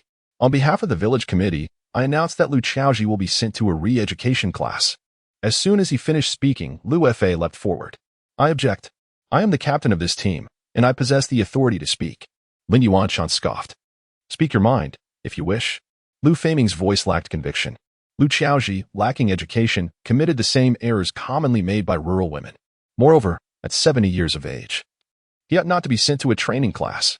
If punishment is necessary, one must choose between Li Qinglin and Li Dazhuang. This is a strategic retreat. He would rather sacrifice a younger generation than lose his elder sister. The sight of Lu Fa's smug expression repulsed Li Qingyun. Without waiting for Lin Yuanshan's response, he charged forward. Old wall lamp, have you not had enough of being beaten? Li Qiaoji is the primary offender. She hurls the harshest insults, proposes the most unreasonable conditions, and orchestrates the acts of violence. Why should she be spared? Why should others bear the blame? Is it merely because you are the captain? What shamelessness! If she does not attend the training class today, I shall drag you to the commune for confrontation. Let us see if you, the arrogant captain, can truly shield yourself from the consequences. Chapter 72. Awaiting tomorrow's departure for Li Qingyun had truly resolved to act decisively. Now that the absence of any blood relation was established, what was there to consider? Reflecting upon Li Qiaoji's past misdeeds, condemning her to death 100 times would be far from excessive. What harm was there in sending her to a re-education camp? Wasn't he at her own doing? Should age grant one the privilege to behave with impunity and commit wrongs without remorse? If that were the case, the world would be overrun with elderly rogues. Today, he was determined to see Li Qiaoji sent away. This served not only as an outlet for his pent-up fury and a means of avenging his family, but also to establish authority. He intended to frighten her into submission, rendering her too afraid to extend her claws again, compelling her to address him with respect. Liu Fei's face turned a deep shade of purple from Li Qingyun's scathing reprimands. This fellow was resolute in his determination to protect Li Qiaoji. You disrespect your elders and disregard the authority of leaders. You shall ultimately face retribution. Li Qiaoji's issues merely constituted a common dispute, quite dissimilar to the sordid affairs of infidelity or theft, and thus should not warrant her being sent to a re-education camp. For the sake of our collective reputation, internal resolution was paramount. As the village chief, I have a duty to uphold our community's honor, and I categorically oppose her expulsion. Li Qingyun laughed heartily. You truly possess an unparalleled talent for outrageousness. You demand money with open hands, seize possessions without hesitation, and even incite men to strike women. At the crux of it all, she has breached the agreement and trampled upon the law. Is this merely a trivial dispute? I see now, the lawlessness of her family stems from your indulgence. The one who deserves reprimanding is you, old man. In truth, Li Qingyun understood well. In any other household, such matters would indeed be resolved internally without resorting to a re-education camp. Yet today, he was firm in his intention to send Li Qiaoji away. The sole obstacle was Liu Fei, and he was prepared to confront him head-on. Liu Fei began to tremble. He could withstand many accusations, but the assertion of indulgence struck at the very heart of the matter. What he feared had indeed arrived as soon as Li Qingyun finished speaking. The townsfolk erupted in outrage. Send that old hag to a re-education camp. Liu Fei's protection of Li Qiaoji disqualifies him from being village chief. Lin Yuanshan had long decided to align himself with Li Taizhu and swiftly took a stand. Enough of the bickering. I will personally escort Li Qiaoji tomorrow. Liu Fei's expression darkened, yet almost immediately, his eyes bulged with defiance. Very well, Lin, since you offer no consideration, let us see how this unfolds. If you wish to send my sister to a re-education camp, so be it. As a younger generation, Li Qingyun shoved his own grandmother into a chicken coop, assaulted his uncle, and struck his elder. Is he not guilty of filial impiety? Has he not committed transgressions far graver than Li Qiaoji's? If you intend to send him away, you must take him with her, or I shall report you to the commune. Lin Yuanshan remained unwavering. Li Qingyun acted in legitimate self-defense. He struck you and Li Dazhuang because of your vile actions. He is blameless and does not deserve punishment. This is my decision, and I shall bear the responsibility. At this juncture, Liu Fei, despite possessing 100 mouths, could only acquiesce. Ultimately, he left in disarray, having cast a harsh remark. As for Liu Qiaoji, Li Dazhuang, and Li Qinglin, they continued their tirades, still unwilling to concede. The irony is that in this era, the militia and the women leaders were precisely tailored for individuals of their ilk. A dozen or so men and women, with 2 or 3 attending to one, were swiftly dispatched home. Following a stern warning, they awaited the morrow to see Liu Qiaoji on her way. Once tranquility enveloped the courtyard, Li Qingyun settled beside Li Taizhu. His intention was to offer comfort to his father. Yet he was taken aback to find no trace of sorrow on Li Taizhu's face. Instead, he immediately flashed a thumbs up. Li Qingyun smiled. This indicated that his father had truly relinquished that household. At last, he and his siblings had a complete father. At that moment, Li Taizhu produced paper and pen, inscribing a message. That old lady's expression is one I have seen. I now doubt she is her biological mother. This statement was sufficient. Li Qingyun felt an instant relief wash over him. United in purpose, father and son would surely uncover the truth, but time was of the essence. His father was 50 this year, and those privy to the truth were likely septuagenarians. A delay of even a year could result in the loss of many opportunities. Thus urgency was paramount. Yet, how many truly knew the truth? Where should he begin? Liu Qiaoji would undoubtedly prove a formidable obstacle. Her demeanor today suggested that, even under duress, she would never divulge anything. As Li Qingyun engaged his mind, a sudden pang of distress seized him.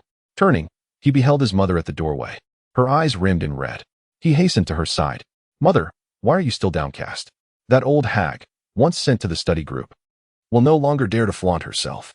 From now on, our home will be peaceful, and we can live as we please. This is a momentous occasion. You should smile. Li Qingyun exhibited a stark contrast in attitude toward adversaries and family. Before he could finish his sentence, he was already bantering with his mother. Zhang Xiaowan, however, was in no mood for levity. Grasping her son, tears began to cascade down her cheeks. My child, how can you be so unselfish? Did you not hear Lu Fa? He is determined to take you to task. What if you two are sent to a study group? You have yet to marry. With such a blemish on your record, who would take you? Li Qingyun was taken aback. He had not anticipated that his mother would dwell on such concerns. This was indeed a mother. The slightest potential detriment to her son weighed heavily on her heart. He nestled closer to her, donning the guise of an obedient son. Mother, do not dwell solely on the negatives. Your son is quite handsome and capable of earning. How could he possibly fail to find a partner? Do you recall that day when our home was filled with smoke? Do you believe if word got out now, suitors would not come flocking? Li Qingyun understood that mere words would not assuage his mother's worries. He spoke with utmost seriousness. Mother, do not forget that your son is a paragon of valor. Consider which matter holds greater significance. When individuals act heroically in society, the government is sure to laud their deeds. That particular incident has yet to even be ceremoniously acknowledged. Think about it. Would those in the commune dare to apprehend me? If I were to be captured, how could they possibly uphold me as a model for others to emulate? Therefore, dear mother, rest assured. Even should there be 10 such rabid dogs, they could not lay a finger on your son. At that moment, Li Taiju approached with a jovial demeanor. A mere glance from him brought a smile to his wife's face. Subsequently, the atmosphere swiftly returned to normal. After comforting his elderly parents, he naturally turned his attention to the elder sister who had been assaulted. Li Qingyun discreetly retrieved 2 pieces of cloth and a pair of small leather shoes, stealthily making his way along the wall into the inner room. Sister, you were incredibly brave just now. I wonder if you can endure this. Chapter 73. The eldest sister is the best sister in the world. Li Hua was pulled back into the room by Li Qifeng and Guobo. At that moment, Guobo was tenderly applying a warm towel to her sister's face, while Li Hua wore a beaming smile. One hand caressed her brother's head, and the other wrapped around her sister's waist. You two are making a mountain out of a molehill, aren't you? It's not as if I've never been punished before. You should be with Xiao Qingyan. Today, he is the true hero.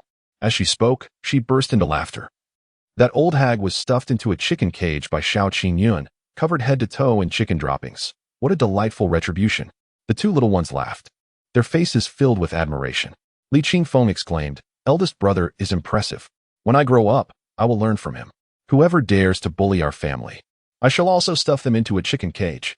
Guogwa stuck out her little tongue. Why can't you be more original? Copying what eldest brother does? What if we run out of chicken cages? Will you stop protecting us then? Li Qingfeng, never one to back down, clenched his tiny fists. Aye. Just as he uttered a word, his small body was yanked away, and Li Qingyun appeared in his stead, wearing a mischievous grin. Are you 3 conspiring against me? Speak the truth, or I shall stuff you all into a chicken cage. Guogwa visibly shivered, as if covered in chicken droppings, and quickly darted aside. Her little face scrunched up in distaste. Having scared his sister away, Li Hua smacked Li Qingyun on the arm. You naughty boy, scaring your own sister? We weren't speaking ill of you. We were praising you as the great hero. You. Just as her words trailed off, a piece of floral fabric appeared before her, followed by another piece. Before she could comprehend, a pair of exquisite little shoes came into view. Eldest sister, these are a gift from your brother. After all these years of hardship, from today onward, you must prepare to be the most beautiful bride. A wave of shock and unbridled joy washed over her. In an instant, Li Hua tossed the fabric and shoes onto the bed, turned around, and embraced her brother, bursting into tears. Meanwhile, Guanxiaya and Luing were witnessing a true spectacle for the first time. As Li Dazhuang kicked the door open, they were by the window, witnessing Li Hua being beaten, Li Qinlin chasing chickens in the yard, and Lu Qiaoji hurling insults. In that moment, the 2 girls felt an overwhelming sense of disbelief at the existence of such cruelty in the world. She is the epitome of a woman's sorrow. She has disgraced womanhood. They both yearned to rush out and offer assistance. However, as more outsiders gathered in the yard, the girls hesitated to intervene, enduring in silence. Just when they could bear it no longer, Li Qingyun returned. In an instant, their spirits soared to unprecedented heights. The words spoken by Li Qingyun were nothing short of vindicating. They wished they could personally deliver those resounding slaps. Particularly when Li Qingyun confined Lu Qiaoji within the chicken coop, the two young ladies had already embraced each other, their cheeks flushed with excitement. They could only think that Li Qingyun was truly remarkable. No man could ever compare to him. Once the dust settled, both of them reclined on the Kong, closing their eyes to reminisce about everything that had transpired since Li Qingyun's arrival. Lu Ying remained as mischievous as ever. That foolish lad increasingly aligned with her tastes, regardless. She resolved to share her life with him, even if he were a mere silkworm. Guan Xiaoya felt a pang of heartache once again. She gently kicked Lu Ying, saying, "You have no chance. Your father and mother would never agree, and that little suitor of yours will not let you off easily." Lu Ying immediately wilted, letting out a sigh. "Then I shall keep him in my heart. From today onward, my dreams will only contain him." The speaker was oblivious, but the listener was perceptive. Guan Xiaoya swiftly turned away. Her cheeks were not only flushed, but her entire being was ablaze. She needn't exert control, for in recent days, her dreams had solely been of Li Qingyun. It was the kind of imagery that insisted on manifesting despite her desires. A sense of unease crept into her heart. Lu Ying was undoubtedly more desirable, both in terms of qualities and appearance. What if she truly fell for that foolish lad? Oh, why must I dwell on such thoughts? What does her affection for him have to do with me? He doesn't even glance in my direction, nor does he utter a word to me. Why must I be so sentimental? Yet, why do I feel such distress? Is it merely because he saved my life? Lu Ying had been secretly observing him during his moments of vulnerability. Should she confide in him? Just as Guan Xiaoya wrestled with her turmoil, the sound of Li Hua's weeping echoed from across the room. The two of them sprang up simultaneously, exchanging glances before heading toward the door. What could be the matter? The old lady was set to attend a learning session, having settled all scores. One would expect to rejoice, yet why was she crying so sorrowfully? Upon the entrance of Li Taiju and Zhang Xiaojun, Lu Ying dashed over once more, wide-eyed, pressing her ear against the door. Li Qingyun had succeeded. He had managed to make the eldest sister cry. He comprehended her emotions in that moment, and naturally summoned Li Qingfeng and Guogua to join them. The four siblings embraced tightly. "Sister, lower your voice. If our parents hear this, they will undoubtedly punish me without a second thought." The moment those words escaped his lips, Li Hua's sobs grew more intense. Li Qingyun scratched his head in confusion. "Sister, are you wishing to thank me? Are you suggesting that I shouldn't have spent so much money? That I ought to have saved it to marry myself?" He added, "Let me say this. If you had wealth, would you neglect us three? If you could earn dozens each day, would you allow us to wear tattered clothes?" Li Qingyun had anticipated immense joy at this moment, for this little scheme had been meticulously crafted in advance. Yet, when the moment arrived, he discovered that he still harbored suppressed anguish yearning for release. In her previous life, the elder sister devoted her entire existence to this family, a sacrifice that cannot be measured in monetary terms. She is the most wonderful sister in the world. It is not merely a matter of gifting her a single outfit. Even if one were to present her with the finest treasures the world has to offer, she would accept it with a willing heart. Li Qingyun is indeed sincere. Yet he fails to comprehend the complexities of a woman's heart. Li Hua listened intently, but she shook her head repeatedly. Firstly, she is acutely aware that she lacks the capabilities of her younger brother. It is improbable that she could earn such a substantial amount of money. Secondly, she harbors doubts about her own abilities. If she were to acquire wealth, would she be able to provide for her younger siblings in the same manner as her brother? Even if she could buy clothes for her younger siblings, it is uncertain that she could afford such extravagant shoes. The more she pondered, the heavier her heart grew. Li Hua forcefully pushed Li Qingyun away and, with a pitiful expression, implored, "Qingyun, I beg you, please return these shoes." Chapter 74. These shoes cannot be returned. Bought with father's allowance, Zhang Xiaowan was counting the hens in the courtyard when she heard Li Hua's heart-wrenching sobs. Her heart skipped a beat. She had been so preoccupied with worrying about her son that she had forgotten her daughter had also suffered a beating. What kind of mother was she? All four children were the apples of her eye. She immediately set down what she was holding and dashed toward the house. Infuriatingly, Li Taiju kept blocking her path. Though he was walking briskly, he was no match for her speed. Unable to bear it any longer, she shoved her husband aside and stormed into her daughter's room. Her eldest daughter was still crying, and all four children were present. Something felt off, but she barely registered any of it, her gaze immediately locking onto the pair of leather shoes. Li Hua threw herself into her mother's arms the moment she saw her. "Mom, Qingyun bought these for me, but I can't accept them. Please, make him return them." Finally, Zhang Xiaowan began to understand. She knew her son had promised to buy clothes for his sister. Had her daughter known as well? Was this really worth all the fuss? You silly girl. Your brother meant well. He wanted you to look your best when you marry. How could you embarrass him like this? What is bought is bought. There's no returning it.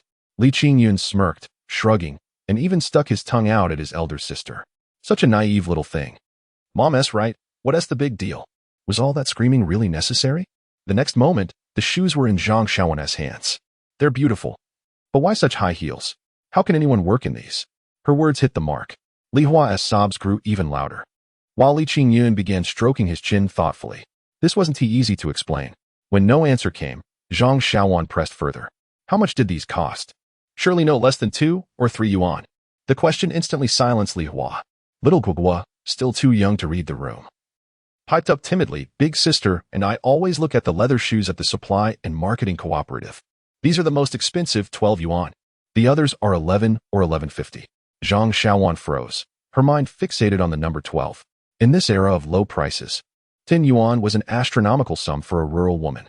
Though she currently held 200 yuan in savings, she hadn't spent a single cent. The realization that a single pair of shoes cost 12 yuan was too much to process. Her expression stiffened, not out of malice, but sheer instinct. Yet, her reaction misled Li Hua. Now convinced she couldn't possibly accept the shoes, Li Hua pleaded, "Mom, don't be upset. I want to take them. Make Qingyun return them. If they can't be returned, I'll pay the 12 yuan myself." She even began reaching for her money. How did it come to this? Li Qingyun panicked. Just as he was about to speak, a large hand reached into the room from outside. Like an eagle seizing its prey, Zhang Xiaojun was swiftly taken away. Subsequently, Li Taizhu entered the room, holding a piece of paper aloft. The words inscribed upon it were both bold and meticulously crafted. These shoes cannot be returned. They were purchased with father's allowance. It is not the quantity of words that matters, but their essence. Some individuals may remain silent throughout their lives, yet when they finally speak, their words can profoundly move others. Li Hua found herself in tears once more, tightly cradling the pair of shoes in her embrace. It was evident that she cherished them dearly. Her father's words had completely unshackled her heart. Li Qingyun gave his father a thumbs up and made a playful face at his elder sister. Meanwhile, the two little ones had already gathered around their sister, bouncing and clapping with joy. "Hey now, let us not get overly excited. It's just 10 yuan, which is hardly significant for us nowadays. Do you realize that the 3 of us earned 8 yuan a day from our mountain venture? And that's with your lack of experience. Once you all become proficient, it's entirely possible to earn 20 yuan a day." Wait a moment, Li Qingyun pushed away his younger brother who had clung to him. "I hereby solemnly declare that in a few days, I will buy new clothes for everyone." After eavesdropping, Luing did not exhibit the same delight as before. Instead, her expression was one of sheer astonishment. After a considerable pause, she finally spoke. "Xiaoya, can you fathom that they earned 8 yuan in a single day?" Li Hua cried so loudly because that foolish boy bought her a pair of leather shoes. She was deeply touched. Guan Xiaoya, whose family was not well off, was accustomed to being frugal. Upon hearing this figure, her astonishment eclipsed that of Luing 100-fold. Earning 8 yuan in a day translates to 240 yuan in a month. Such a sum was undeniably fantastical. None of them could accept it. Luing, a girl from a wealthy family, was known for her spirited nature. Guan Xiaoya could hardly believe it when, just moments after being shocked, Luing began to slap her thigh in excitement, her face alight with joy. "This is it. I've got something on that foolish boy now. They must be engaging in some sort of shady dealings. Xiaoya, what do you think? If we report them, will he be imprisoned? Will he face fines?" Guan Xiaoya's mind buzzed at the thought. She took a step back, gazing at her dear friend as if she were a stranger. Her eyes reflected disdain, but predominantly a fury directed at misplaced trust. Luing laughed again, enveloping Guan Xiaoya in a warm embrace. "What are you thinking, my silly friend? Do you really believe I would report them? Listen closely. I said I've got something on that foolish boy, and I intend to leverage it." As her thoughts turned to delight, the young girl rolled in laughter across the Kong. "When night falls, I'll call him out and demand he shows me his trousers. I want to see if that thing is truly a silkworm pupa. And from now on, he shall cook for us every day. Moreover, he tells quite amusing stories. He must regale us with tales daily." Guan Xiaoya exhaled deeply, climbed onto the Kong, and playfully pinned Luing down. "You little rascal. Can't you be a bit more reserved? If you continue to speak so loudly, I may have to leave," she said. After a moment's contemplation, she added in a hushed tone, "Have you become bewitched? Why the obsession with that thing of his? Your young gentleman possesses it as well, surely." You wouldn't neglect to return to him? Lu Ying appeared utterly serious. How could it possibly be the same? Without sight, how can one dream? I wish to dream of him every day. It should only grow more splendid, shouldn't it? Guan Xiaoyao released Lu Ying, for their considerations had diverged. The one who will undoubtedly bring in wealth is Li Qingyun. What could they be doing on the mountain? Hunting certainly cannot involve women. Thus, they must be foraging for mountain goods. In an instant, Guan Xiaoyao's mind alighted upon the tender shoots of wild vegetation. It must be. Those are so delectable. And no one is yet aware. Li Qingyun and his companions have undoubtedly gathered the tender shoots to sell to others. In such a venture, the presence of one more or one less should be inconsequential. My current inability to attend university stems solely from a lack of funds for tuition. Could Li Qingyun possibly take me along? Chapter 75. With a mere glare, Li Qingyun could instill terror in them. As the adage goes, some find joy while others are engulfed in sorrow. In the old Li residence, Lu Fei stood in the courtyard with a grim expression for over half an hour. It was only after his elder sister finished her bath that he ventured inside. Once sharp-tongued and fiercely combative, Lu Qiaoji now sat disheveled on the Kong, her gaze vacant, resembling a dying soul. A pang of anguish pierced Lu Fei's heart, intensifying his resentment towards Li Taiju and Li Qingyun. Sister, there truly is no way out this time. You have seen it. I have exhausted all avenues, yet it has not altered their resolution. Lu Qiaoji remained silent, her slanted eyes cast downwards, lost in her own thoughts. Lu Fei gradually settled on the edge of the Kong and softly continued, Sister, attending the learning class is not such a dreadful affair. It is not as terrifying as the rumors suggest. Besides, Qingsong is there too, and I have arranged for someone to look after you, ensuring you will not suffer any harm. Suddenly, Lu Qiaoji lifted her head, her eyes glinting with ferocity. Do not say another word. I do not fear attending the class. As a person nearing death, what is there left to fear? It is my unwillingness that gnaws at me. My methods cannot deal with those scoundrels. What then? Shall I simply watch them revel in their freedom? I cannot accept this. I yearn to tear them apart with my own hands. In her fervor, Lu Qiaoji transformed into a wild woman, seizing a feather duster and striking the Kong repeatedly. The Li family is composed of spineless fools, none of whom prove useful in critical moments. Lu Fei understood all too well the truth in his sister's words and sighed, unable to engage further on the matter. Li Maokai, Li Dazhuang, Li Qinglin. Indeed, they were woefully inept. Yet, if they were not inept, how would Lu Qiaoji retain her authority? Over the years, she had taken on the role of matriarch, often bullying others. Not only her sons and grandsons, but even her husband had been molded under her influence. To speak plainly, she was reaping the consequences of her own actions. Suddenly, Lu Qiaoji grasped Lu Fei's sleeve. Little brother, assist me once more. Our Lu family boasts numerous young men. Over a dozen lads around 20 years old, right? Have them take action and beat Li Qingyun to a pulp. If he is left crippled or daft, none will dare oppose me again. Lu Fei sighed deeply. Sister, why do you persist in this narrow-mindedness? If those youngsters were effective, would I have been beaten to such a state? Look at my face, swollen like a pig's head. Alas, those young brats may bully the meek, but against Li Qingyun, who would dare? With a single glare, he could frighten them into submission. As the last glimmer of hope extinguished, Lu Qiaoji broke into inconsolable tears. Damn it, they bully an old woman like me. Why can't they just drop dead? Oh heavens, strike them down with a bolt of lightning. Lu Fei refrained from stopping his elder sister, and, after a considerable pause, finally spoke. You must endure this matter for the time being and refrain from seeking unnecessary troubles in the future. Leave the task of dealing with them to me. As long as I remain the team leader, we shall have our chance. I can deduct their work points, deny them tasks, and even arrange for obstacles to be placed in their path. By the way, don't they wish to build houses? I shall reclaim that plot of land, ensuring they are destined to sleep under the open sky for the rest of their lives. Lu Qiaoji ceased her tears, a glimmer of vitality lighting up her face. Is it true? Can you truly accomplish this? You are right. Such a valuable piece of land must not be given to them. And those timber supplies. Please assist your elder sister in retrieving them. In an instant, the somber atmosphere that had filled the room dissipated. With mere words, the sisters had transformed their plight into a clandestine plot. What they specifically deliberated upon remains unknown. Yet, merely a quarter of an hour later, Lu Qiaoji, bursting with energy, sprang to her feet. Elder sister-in-law, today we shall have our uncle dine at home. Prepare an extra portion of rice, boil additional eggs, and bring out the potatoes and radishes. Upon hearing of the impending feast, Lu Hongying eagerly dashed over from across the room. Mother, Cooking is no trouble at all. But we don't have a single chicken at home. Where shall we find eggs? Should I go out to borrow or purchase a few?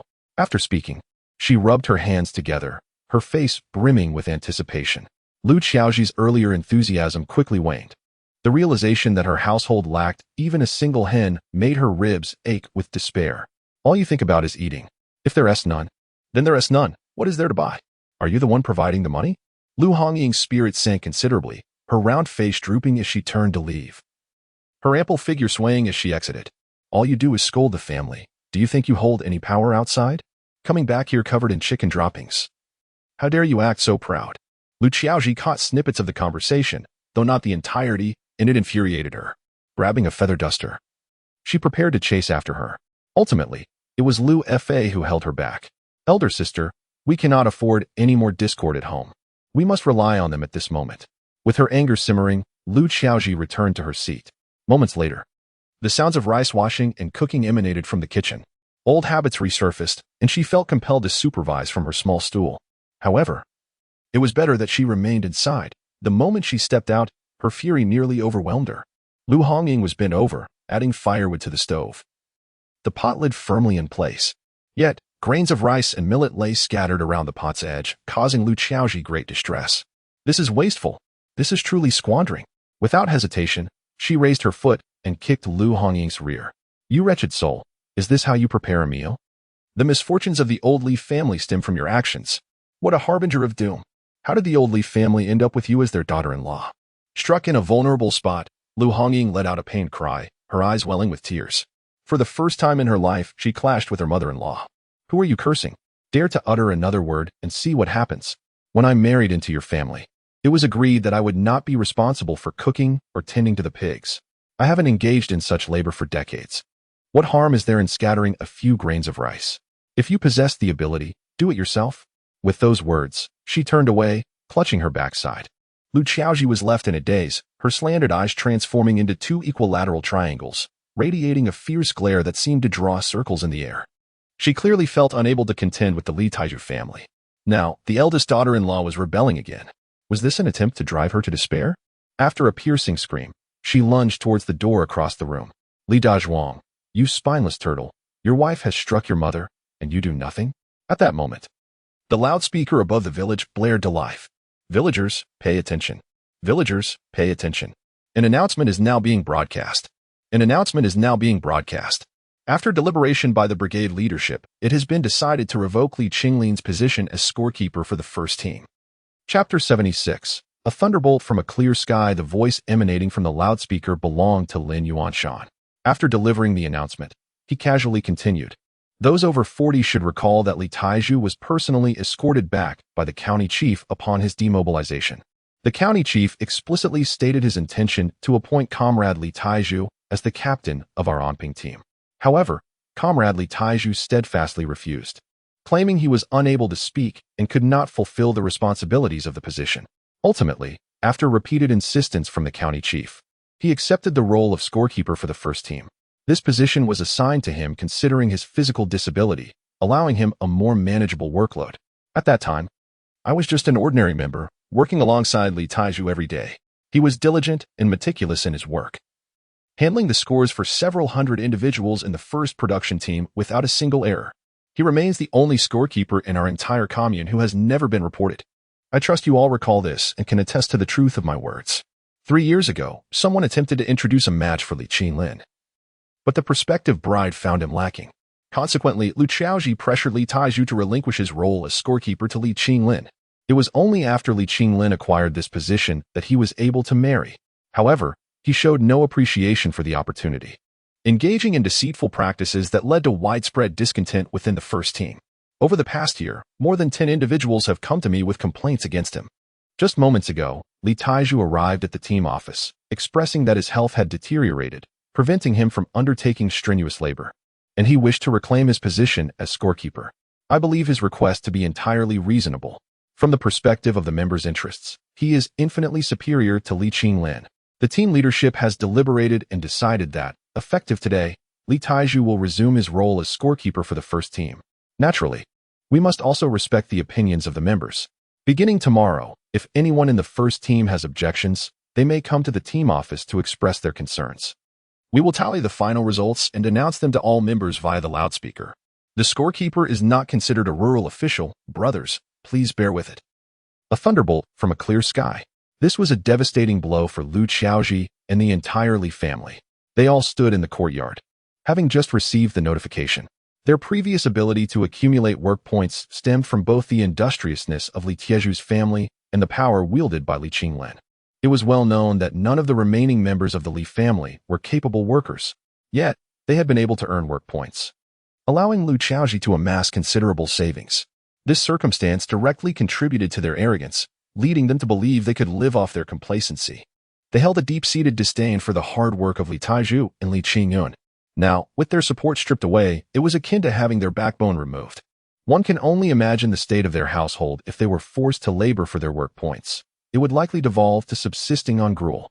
Li Qinglin was initially lying on the Kong, nursing the wounds on his face. Upon hearing the announcement, he immediately knelt at Liu Fei's feet, clutching his thigh, and wailed in a most lamentable manner. "Uncle, I implore you to help me. Without this job, Nioli will not live with me. I am incapable of working the fields." He now regretted his actions deeply. Why did he choose to bully Li Taiju? Was it not better to secretly enjoy the kindness he received? It was all due to that old woman, her malicious ideas.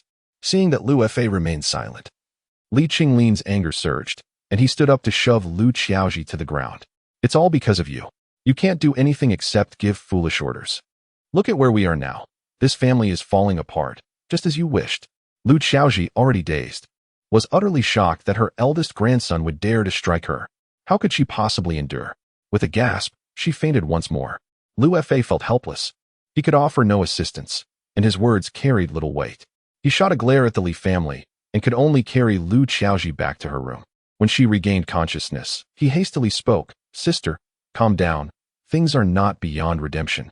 First, that old rascal Lin Yuanshan stated that the final decision rests with the opinions of the members. So we still have hope. Tomorrow, I will seek out more people.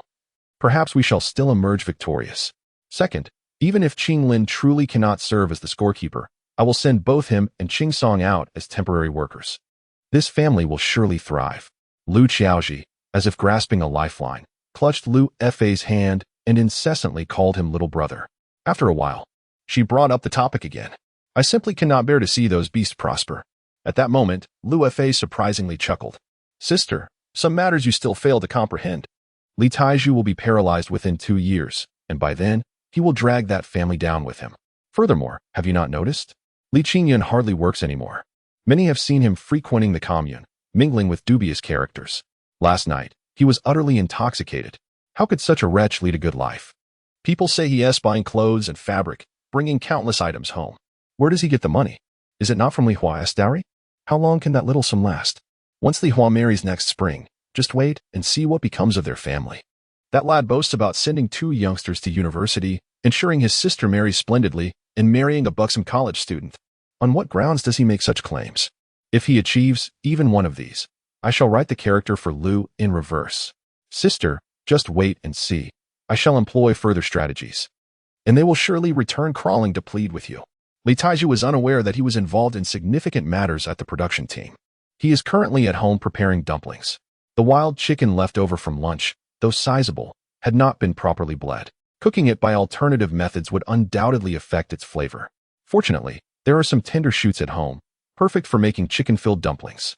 Although the eldest sister received a slap today, it can still be regarded as a significant victory. The decision to send Liu Qiaoji to the training class must be celebrated. What their family did not anticipate was that just as they had finished mixing the dumpling filling, Liu emerged holding a piece of pork. The little girl, inexplicably familiar, persistently pleaded with Zhang Xiaowan. "Your family's meals are simply exquisite. May we join in? We will provide all our grains, and will buy vegetables and meat. But we humbly request that you include our 2 pairs of chopsticks at mealtime." Zhang Xiaowan, with her inherently kind heart, felt particularly sympathetic towards these young intellectuals. In her mind, they were like orphaned children, enduring hardships. Even if Lu Ying and Guan Xiaoya had no provisions, she would never turn them away. Thus, it was that the 2 households' provisions came together so effortlessly. Although Li Qingyun rolled his eyes in exasperation, how could he possibly oppose his mother? He could only begrudgingly acquiesce. However, he resolved to keep a meticulous account. If their provisions fell short and the purchased vegetables were scant, then they would only be served half a meal. Humph. If they think they can take advantage, they are sorely mistaken. Chapter 77. Seizing the limelight, Li Qingyun first examined the piece of pork. After a careful inspection, he wrinkled his nose in disdain. Weighing about a pound, it was relatively fresh, yet lamentably, it was not the fatty pork he desired. The little girl truly had no sense. Why couldn't she have purchased some belly pork? Isn't braised pork more delectable? He had initially intended to prepare braised pork, but would have to settle for twice-cooked pork instead. In the north, dumplings are often accompanied by their broth, a practice known as using the original soup to enhance the original dish. Thus, tonight's meal was quite simple to prepare. Dumplings as the main dish, a plate of scrambled eggs, and a platter of twice-cooked pork. While Li Qingyun's endeavors progressed smoothly, Zhang Xiaojun encountered some difficulties. Guan Xiaoya and Lu Ying rolled up their sleeves, clearly eager to assist in making dumplings. However, the challenge lay in the fact that her home featured only a modest small Kong table, making it awkward for the two girls to sit at the Kong, especially with two large men also present. As she pondered this predicament, Lu Ying moved their study table into the kitchen. This table, also known as a side table, could comfortably accommodate 7 or 8 people without feeling cramped. Lu Ying suggested, "Aunt, from now on, let us use this table for our meals. We want to intrude into your home, and you need not enter ours, thus avoiding any discomfort." This idea was splendid. Dining in the kitchen made everything considerably more convenient. Just as the women washed their hands and prepared to make dumplings, a loudspeaker outside blared. Upon hearing the news of Li Qingyun's dismissal, the two little ones and Li Hua erupted in cheers. Though Li Qingyun did not react so dramatically, the corners of his mouth had already begun to curl upward. After waiting a moment longer and realizing it was a request made by Li Taizhu, Li Qingyun and Zhang Xiaojun exchanged glances, both letting out heartfelt sighs. The once silent man had completely severed ties with the old residents. One could imagine that from now on, this family would no longer harbor any estrangement. Regardless of wealth or poverty, they would surely find happiness. At that moment, everyone had forgotten about making dumplings, including Lu Ying and Guan Xiaoya. All stood in the courtyard awaiting Li Tieju's return. He arrived much sooner than they anticipated, head bowed and jogging briskly. Li Qingyun was the first to embrace him warmly. "Father, what are you afraid of? If others see you like this, they might think you've stolen something." Li Taizhu pushed his son away, eager to retreat into the house.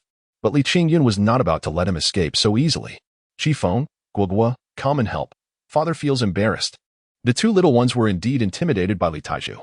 They had not experienced rebirth and only had a nascent understanding of paternal love. Yet, they trusted their elder brother. And seeing that their father was not glaring at them, they tentatively approached and joined their brother in embracing their father. From tentative beginnings, they clung tightly to his legs. Breaking into joyful laughter, everything felt both natural and heartwarming. Li Qingyun laughed heartily. "Let me guess. Father, did you merely state your intention to deal with Li Qinlin without requesting to resume the role of scorekeeper?" Li Taizhu ceased to struggle, lifting his head and nodding vigorously. It seems that only the eldest son truly understands him. Li Qingyun was genuinely exhilarated. "So, father, do you feel a tinge of embarrassment? Do you think others will mock you upon seeing you?" Li Taizhu nodded in agreement once more. Li Qingyun stated, "You are mistaken, father. That scoring position was specifically designated by the county chief. It is only natural for you to reclaim it. Who would dare to speak ill of you? Furthermore, people can discern right from wrong. Who does not recognize that your undertaking this role benefits everyone? Do you believe me, father? Just take a stroll shortly, and I assure you that everyone will be pleading for you to assume this scoring position." At last, a smile graced Li Tieju's face. However, there was one point that Li Qingyun had not mentioned. He too cared about his family's opinions. With such words from his eldest son, he felt entirely reassured. In the next moment, a pair of large hands gently caressed the heads of his two younger children. The stoic elder, who had refrained from speaking for decades, revealed a smile never before seen. Emotions are indeed contagious. Guan Xiaoya and Lu Ying understood the hardships this family had endured in the past. The happiness they experienced now was truly hard-earned. Unbeknownst to them, tears began to stream down their faces. Wiping her eyes, it suddenly struck them that they needed to prepare dumplings, prompting a hurried return to wash their hands again. Their actions served as a reminder to Zhang Xiaojun and the others. The women promptly returned to the work surface. Yet, in the next moment, all were left in dismay. They could all make dumplings, but none knew how to roll out the dough. The Li family only enjoyed dumplings once a year on New Year's Eve. They had never had the opportunity to learn this skill. As for the two young ladies, they lacked the strength and were even less likely to perform such tasks at home. Li Taiju observed keenly. Intentionally clearing his throat, he slowed his pace significantly. Washing and drying his hands, he was meticulous in every detail. The implication was clear. Daily life still relied on the men, did it not? A cacophony of women's chatter could achieve nothing. Without the prowess of their father, would they even have dumplings to eat? He had already resolved that the first dumpling wrapper must be rolled out swiftly and perfectly round. He wanted everyone to recognize that old Li was indeed the most formidable. His thoughts were flawless, yet he did not anticipate that just as he extended his hand, the rolling pin would be snatched away by another hand. And then, his eyes nearly popped out in astonishment. It was, of course, Li Qingyun who sought to seize the limelight. Initially, he had no intention of competing for credit with his father, but the latter's actions were simply too exasperating. At this pace, when would they ever enjoy dumplings? Allow me to take over. This is merely to afford you some rest. Li Qingyun had honed his culinary skills during his years as a cook. With a small rolling pin, he could roll out 2 dumpling wrappers simultaneously.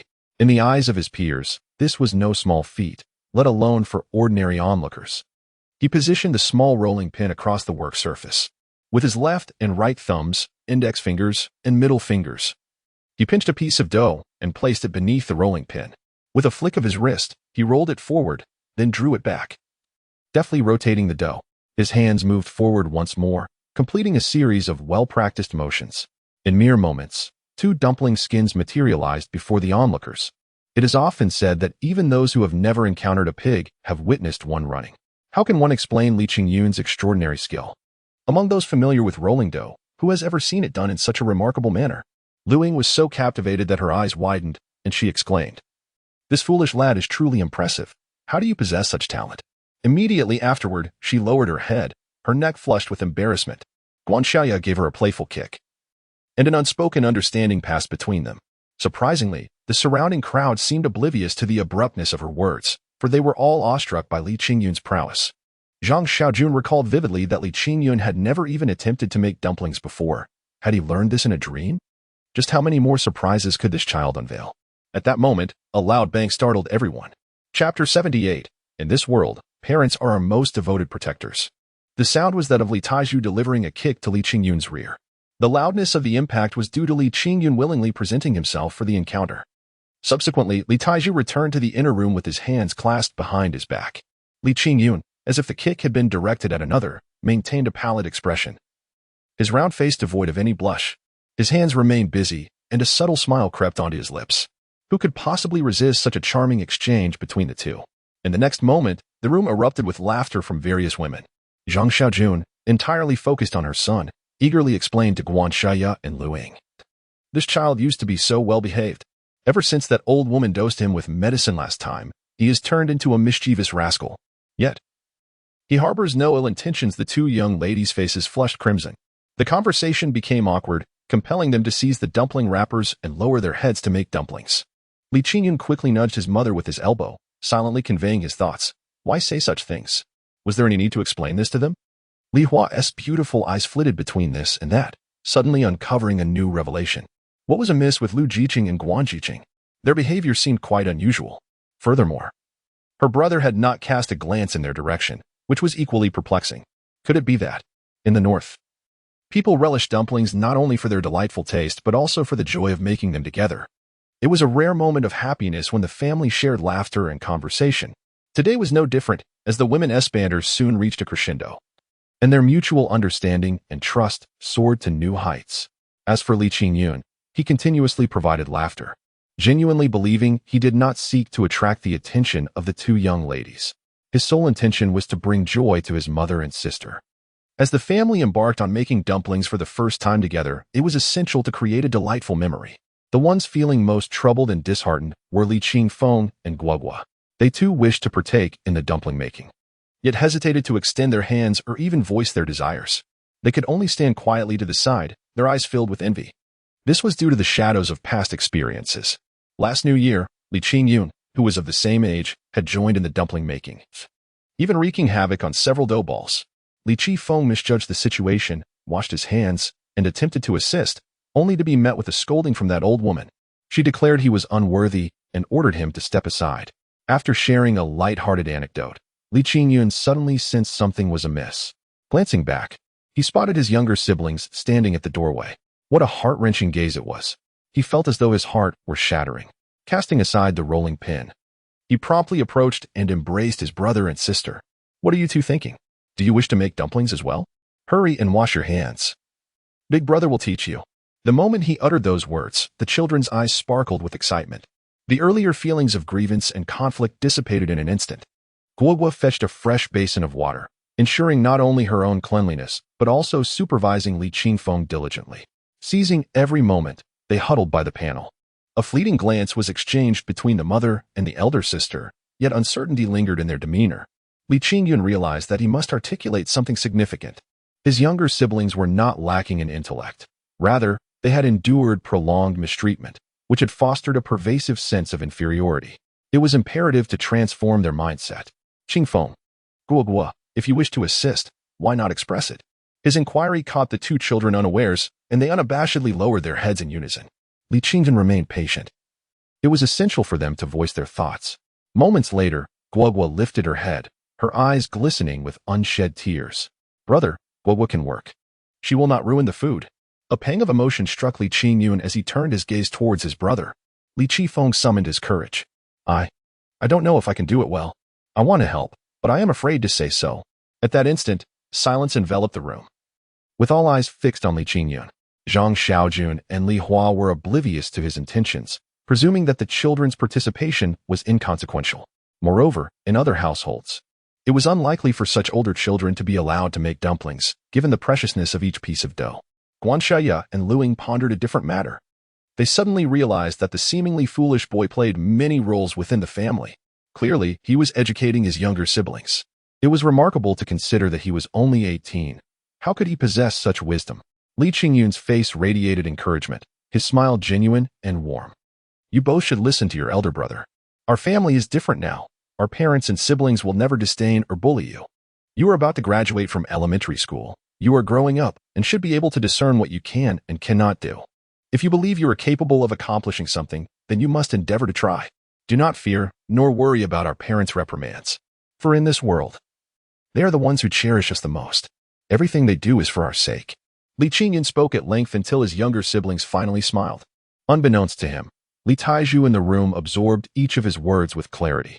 Ultimately, two large hands rubbed across his face, filled with satisfaction. Although Zhang Xiaojun and Li Hua lacked formal education, they nodded in agreement. The sentiments they could not articulate were eloquently expressed by Li Qingyun. Yet, that was not the crux of the matter. They genuinely felt a closer bond with the two children.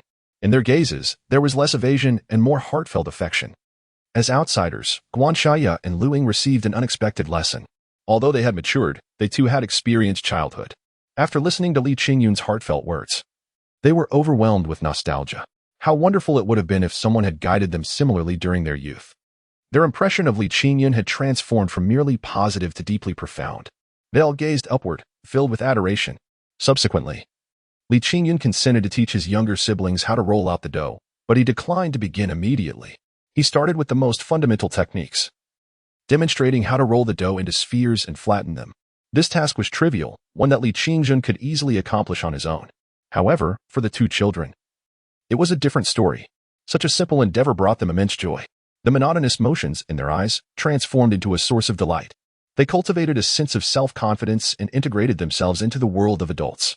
It can be said that this seemingly insignificant act would undoubtedly influence the course of their lives.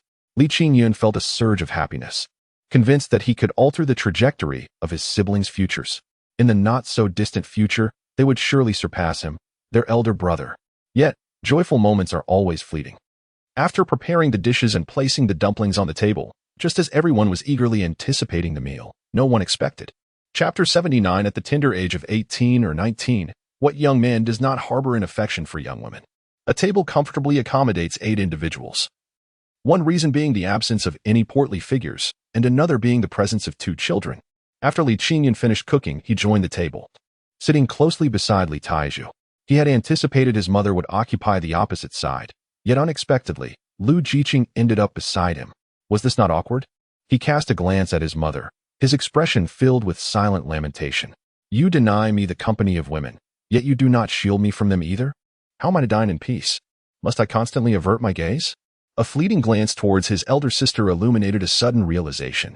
When their mother served the dumplings, she indeed intended to sit beside him, but was ultimately pulled away by his sister, leading to the current predicament. What a conundrum!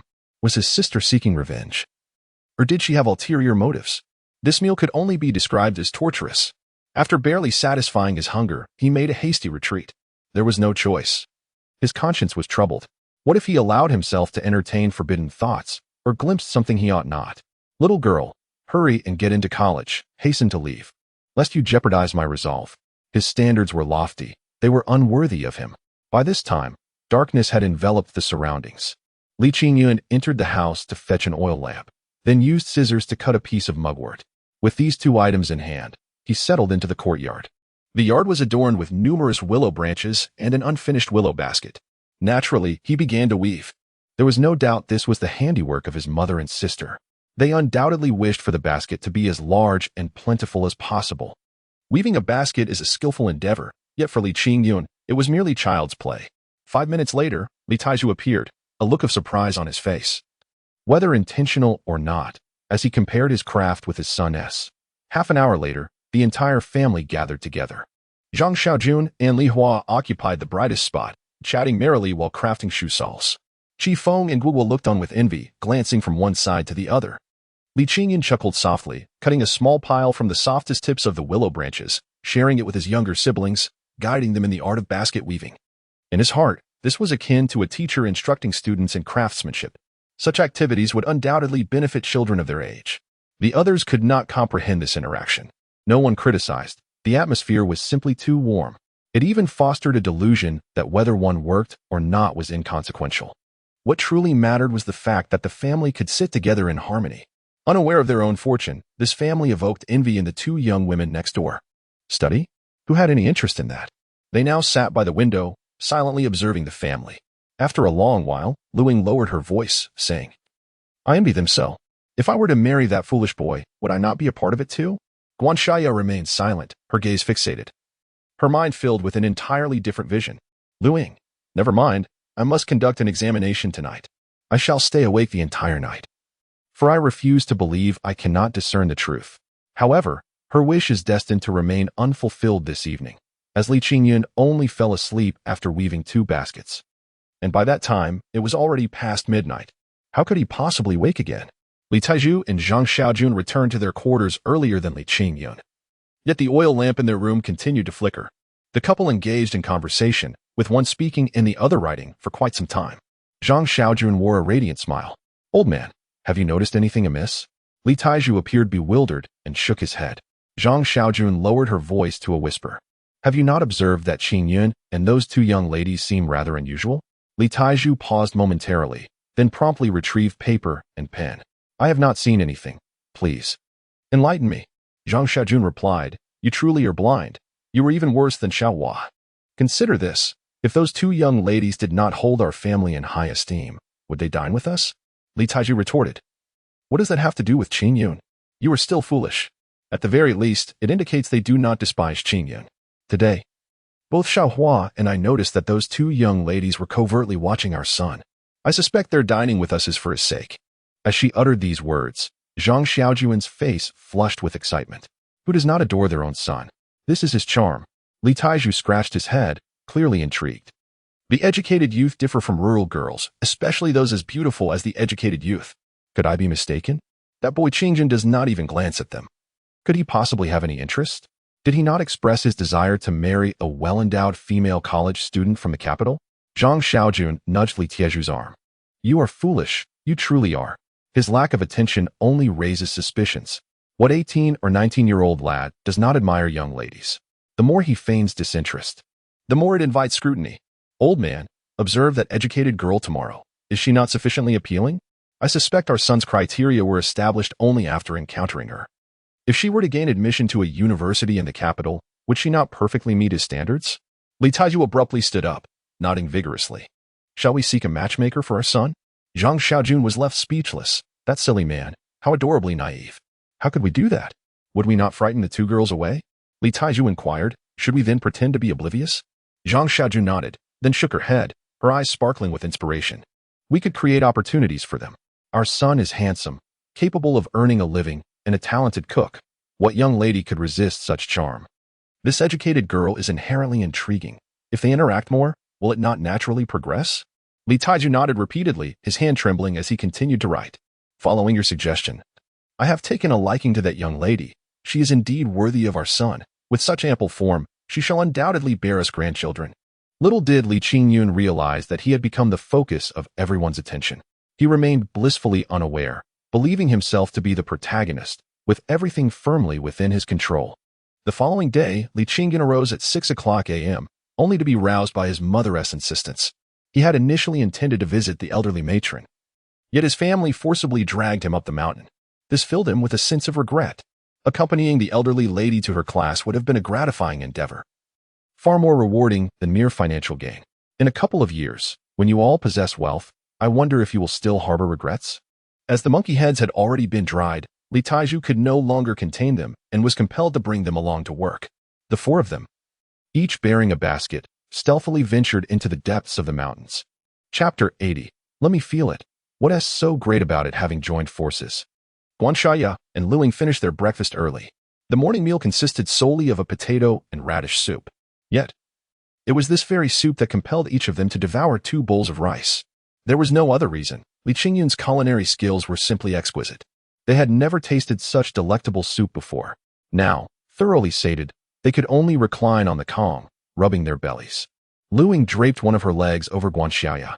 I no longer wish to strive. I simply want to linger here. Do not persuade me. Let me be a salted fish enjoying my fortune. Guanxia pushed the audacious leg away. Dream on.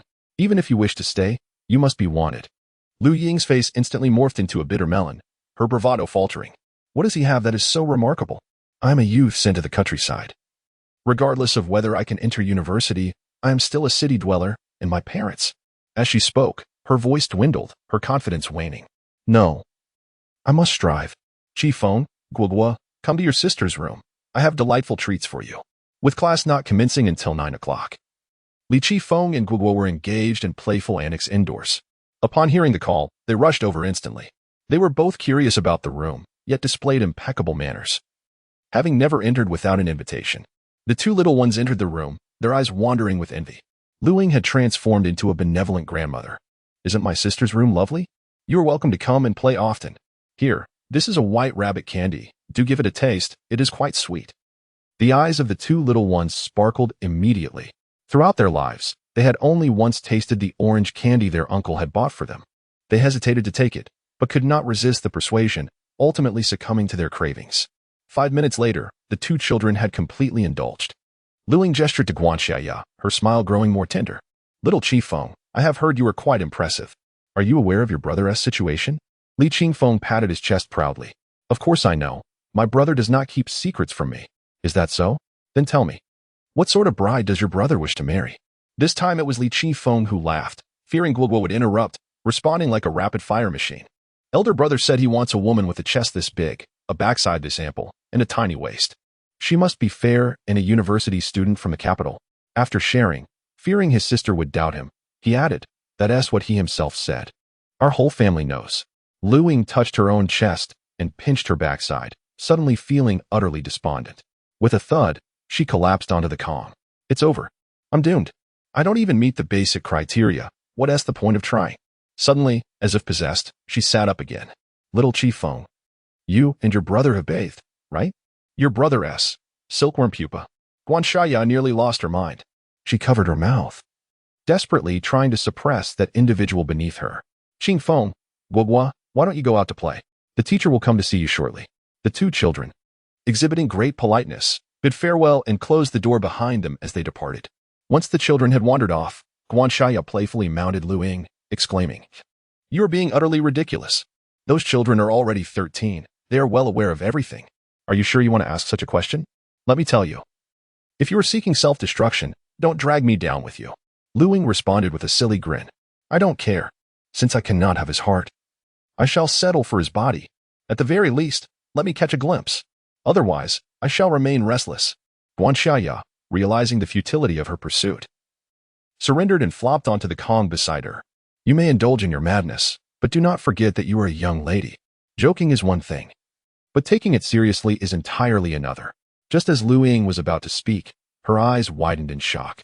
She sat up, her eyes gleaming with mischief, and began to survey Guan Xiaoya, examining her face before moving to her chest, then her backside, even daring to touch her slender waist. Finally, she let out a shrill scream. Do not feign innocence. That shameless demeanor you describe fits you perfectly. Just look at yourself. What is the purpose of developing such a bust? And what about that rear? And so fair-skinned, are you not a natural seductress? Do you intend to steal my man? Guan Xiaoya's face flushed crimson in an instant. You speak nonsense. I have not just grown into this. I was already like this before I met him. I want to engage in your antics. I must check on those two children. Planning to flee? Not a chance. Let me see what is so appealing about it. 5 minutes later, Guan Xiaoya rushed out of the room in disarray. She ran to a secluded spot at the back of the house before finally stopping. Her face was flushed, her heart raced, and she felt utterly weak. After being touched by that crazy girl, which initially seemed inconsequential, she couldn't help but recall Li Qingyun. It felt as though those hands belonged to him, reminiscent of the scenes in her dreams. How could she possibly control herself? Was the silly boy's desire so akin to her own? Just as this thought crossed her mind, she covered her mouth in shock. The little rogue had seen everything about her. He must have some affection for her. But why did he never spare her a glance? Why did he not utter a single word to her? Was this an instance of trying to conceal one's feelings? Was he merely pretending? After a bout of self-hypnosis, Guan Xiaoya felt a sense of lightness wash over her. Once she regained her composure, she promptly knocked on the door of the east room. She had not come here to silence anyone, but rather to gather important information. After a bit of groundwork, she pulled Guogua close. Guogua, why does your family eat so early? Do you know what they are up to? Such children often trust their teachers more than their parents. Without hesitation, Guogua replied. They went to pick tender shoots, selling for 20 cents per pound. My brother said that once they earn some money, they will buy us new clothes. It was confirmed. This opportunity must be seized. Chief Phone, Guogua, you must absolutely refrain from discussing this matter with anyone, including your classmates and other teachers. Upon noticing the children's confusion, she reiterated, if more people become aware, they will be unable to earn money, and consequently, they won't be able to buy you new clothes. Her words proved effective, and the children nodded vigorously. Tomorrow marks the end of the elementary school term, and the day after will herald the commencement of summer vacation. Guan Xiaoya escorted the two children to school, departing half an hour early. To her surprise, the streets were teeming with people, nearly obstructing the entire thoroughfare. Concerned for the safety of the children, she swiftly guided them to the side of the wall. At that moment, a horse-drawn carriage approached. An elderly woman, her head covered with a piece of clothing, occupied the carriage. Several militia members and a few cadre members trailed closely behind the carriage. Guogua, with her keen eyesight, instantly recognized that person. It was the old widow. Chapter 81. 3 Miao Qian per Jean. The words of Guogua were immediately validated as the carriage approached, and the crowd erupted in scornful remarks. Crazy old hag, what are you covering your head for? With that wrinkled face, what are you afraid of seeing? Lu Chaoji, haven't you received your just desserts? To poison your own grandson, do you feel remorse now? Disgusting old witch, let us ensure she never returns. May she and that scoundrel perish in that study group. As the carriage dwindled into the distance, the crowd continued to murmur, but gradually, the focus of their conversation shifted to Li Qingyun. I never realized young Qingyun was so formidable. Lu Chaoji is no easy opponent. In a quarrel, that old woman could easily outmatch 3 others. I've heard that when the brigade was preparing to partition the family, they were ready to let Li Tieju's family leave with nothing. Just look at what Li Qingyun has managed to bring out. What family can leave with cash? Who can divide grain per capita? And such a vast plot of land, along with so much timber. The spoils he secured far exceed any other families. You are correct. Li Qingyun indeed possesses remarkable talent. Fortunately, he did not heed Lin Yuanshan. Otherwise, how much would he have lost? Why are you all defending that young brat? Shouldn't we be siding with Lu Chaoji? Given her malicious heart, she deserves every bit of it. Should we leave her something to feed her old dog? Guan Xiaoya chose not to listen further and hastily departed with her 2 children. On this trip into the mountains, Li Qingyun was paired with Li Taiju. This arrangement was naturally intended for hands-on instruction for his father. Li Taiju was indeed a quick learner, primarily because he harbored no fear of the thorns, which left Li Qingyun feeling somewhat helpless. He could only repeat his admonitions time and again. The pace was brisk today. The sun had just passed noon when Li Qingyun, riding his bicycle, arrived at Hongsher Commune. To his astonishment, He found Brother Big Mouth waiting for him, holding a burlap sack. "Brother, why are you so early today?" "Fortunately, I kept my wits about me. Otherwise, I would have missed you." "Quickly, give me half of it. Name your price, and I shall pay it." Li Qingyun's eyes gleamed. It was evident that this fellow had made prior arrangements. "Jiogu, hold on a moment. What is the situation on your end?" Brother Big Mouth thumped his chest. "There are 5 state-run restaurants in Yin City. I've already made the necessary introductions. I'm just waiting for your treasure. If all goes well, we both stand to gain immensely. What more is there to discuss? Let us divide it." Today, Li Qingyun had brought along 3 baskets, totaling around 100 jin. Brother Big Mouth directly took half, leaving behind a large ticket and a small receipt. That rascal Xiao He has been utterly untrustworthy after all this time. He managed to secure only a bicycle ticket. He charged 9 yuan, and I've already paid him on your behalf. Isn't that a delightful surprise? A bicycle. I've been yearning for this all along. Who would want to keep borrowing from others? Both individuals are remarkably open-minded, not overly concerned with monetary matters. Upon reaching a mutual understanding, they promptly set off on their respective tasks. Brother Big Mouth is in a hurry to catch a train. The price he can secure will only be known upon his return that evening. Meanwhile, Li Qingyun's thoughts have drifted far from the tender shoots. His heart has sprouted wings. Consumed by visions of a bicycle. In this era, a bicycle represents a significant asset. Possessing one elevates a family's social standing considerably. For a family like Li Qingyun's, which has just been established, acquiring a bicycle at this juncture would undoubtedly evoke envy from all. It transcends mere financial considerations, intertwining with social connections and capabilities. Naturally, Li Qingyun must travel to the county daily. Convenience is of utmost importance. His youthful exuberance amplifies his excitement over such a monumental prospect. Especially when imagining the elation of his family upon the bicycle's arrival, he finds himself swallowing hard in anticipation. Director Li has been loitering by the entrance, awaiting Li Qingyun. Yesterday's 40 pounds of tinder shoots sold out in a mere 2 hours without a trace left behind. Word of monkey head mushrooms drew many curious patrons, eager to partake in the novelty. Yet, to no avail, everyone opted for the tinder shoots. Even those who ordered the tinder shoots with scrambled eggs expressed a desire to sample dumplings filled with them. Consequently, later arrivals could not even catch a whiff of the flavor. This predicament has led to considerable complaints directed at him as the director. He assured those patrons that he would fulfill their wishes today. Upon seeing the spirited Li Qingyun, Director Li approached him without hesitation. He barely had time to speak before plunging his hand into the willow basket, only for his expression to instantly fall, as though on the verge of tears. "My brother, why is there still so little? This is simply insufficient. You're driving me to despair." Li Qingyun's lips twitched in response. This was precisely the effect he sought. If he over-delivered, could he still raise the price? He feigned a deep sigh. "Alas, it is genuinely challenging to gather these. Venturing into the mountains poses risks. And the quantity we managed to procure is a result of my entire family's efforts. Then why not enlist a few more hands?" Director Li, visibly anxious, quickly followed up with a sheepish expression.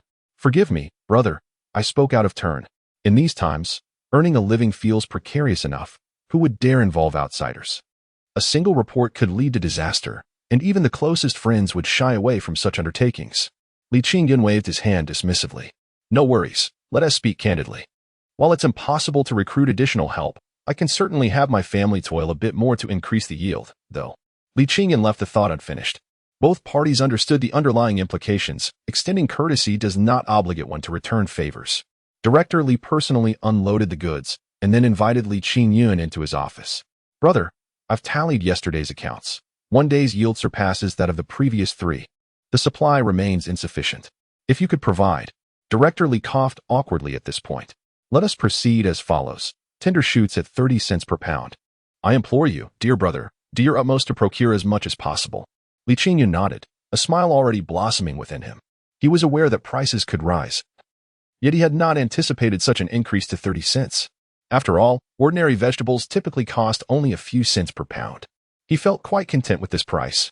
His family could currently produce for 4 individuals, each consuming 40 pounds daily, totaling 160 pounds. At 30 cents, that amounts to 48 yuan. Goodness, that is more than a single person's monthly wage. What more could one desire? If he were to bring this news home, his mother would surely wake up laughing in her dreams. Well then, let us proceed as you suggested. I shall take my leave now to visit the supply and marketing cooperative for a bicycle. Chapter 82. Purchasing a bicycle. Li Qingyun's demeanor left Director Li momentarily taken aback. His initial impression was that Li Qingyun was dissatisfied with the proposed price. However, being part of a state-run establishment, he understood that the procurement price was not solely at his discretion. A price of 30 cents per gene for vegetables was already the highest he could offer, and he was under considerable pressure as it was. What was he to do? This young gentleman was certainly not someone to offend. In this small county, there were only 2 state-run restaurants. What if he chose to patronize the other? Even a slight diversion of clientele would be unbearable for him. Moreover, the Hongshe commune had a rather influential figure as well. The more he pondered, the more anxious Director Li became, gritting his teeth in frustration. "Brother, are you looking to purchase a bicycle?" he inquired. "The supply and marketing cooperative has connections. While I cannot offer a discount, we can explore other options. For instance, we could select a few additional tools. I can advance you the funds for the bicycle, and we can gradually deduct it from your future payments." A smile instantly spread across Li Qingyun's face. Initially, he had merely intended to visit the supply and marketing cooperative for a casual look, planning to delay his purchase until the next day. Now, however, everything was falling into place at once. This fellow was indeed quite resourceful. "That would be most appreciated, brother. As I said, let us proceed as you suggest." Seeing Li Qingyun smile, Director Li felt a significant weight lift from his shoulders. He quickly retrieved 2 large banknotes and handed them to Li Qingyun. Today's tender shoots amounted to 50 jane, costing 15 yuan, supplemented by the 4 yuan owed from yesterday, totaling 19 yuan.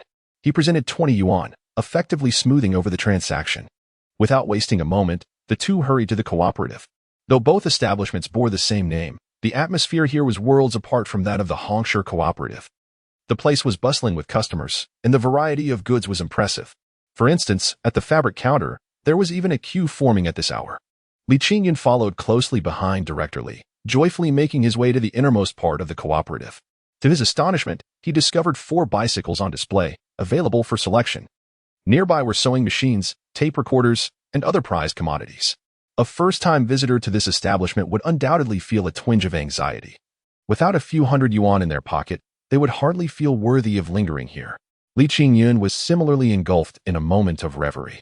The act of purchasing a bicycle now felt akin to acquiring a luxurious vehicle with tens of thousands of yuan in the modern era, both experiences filled with anticipation and pride.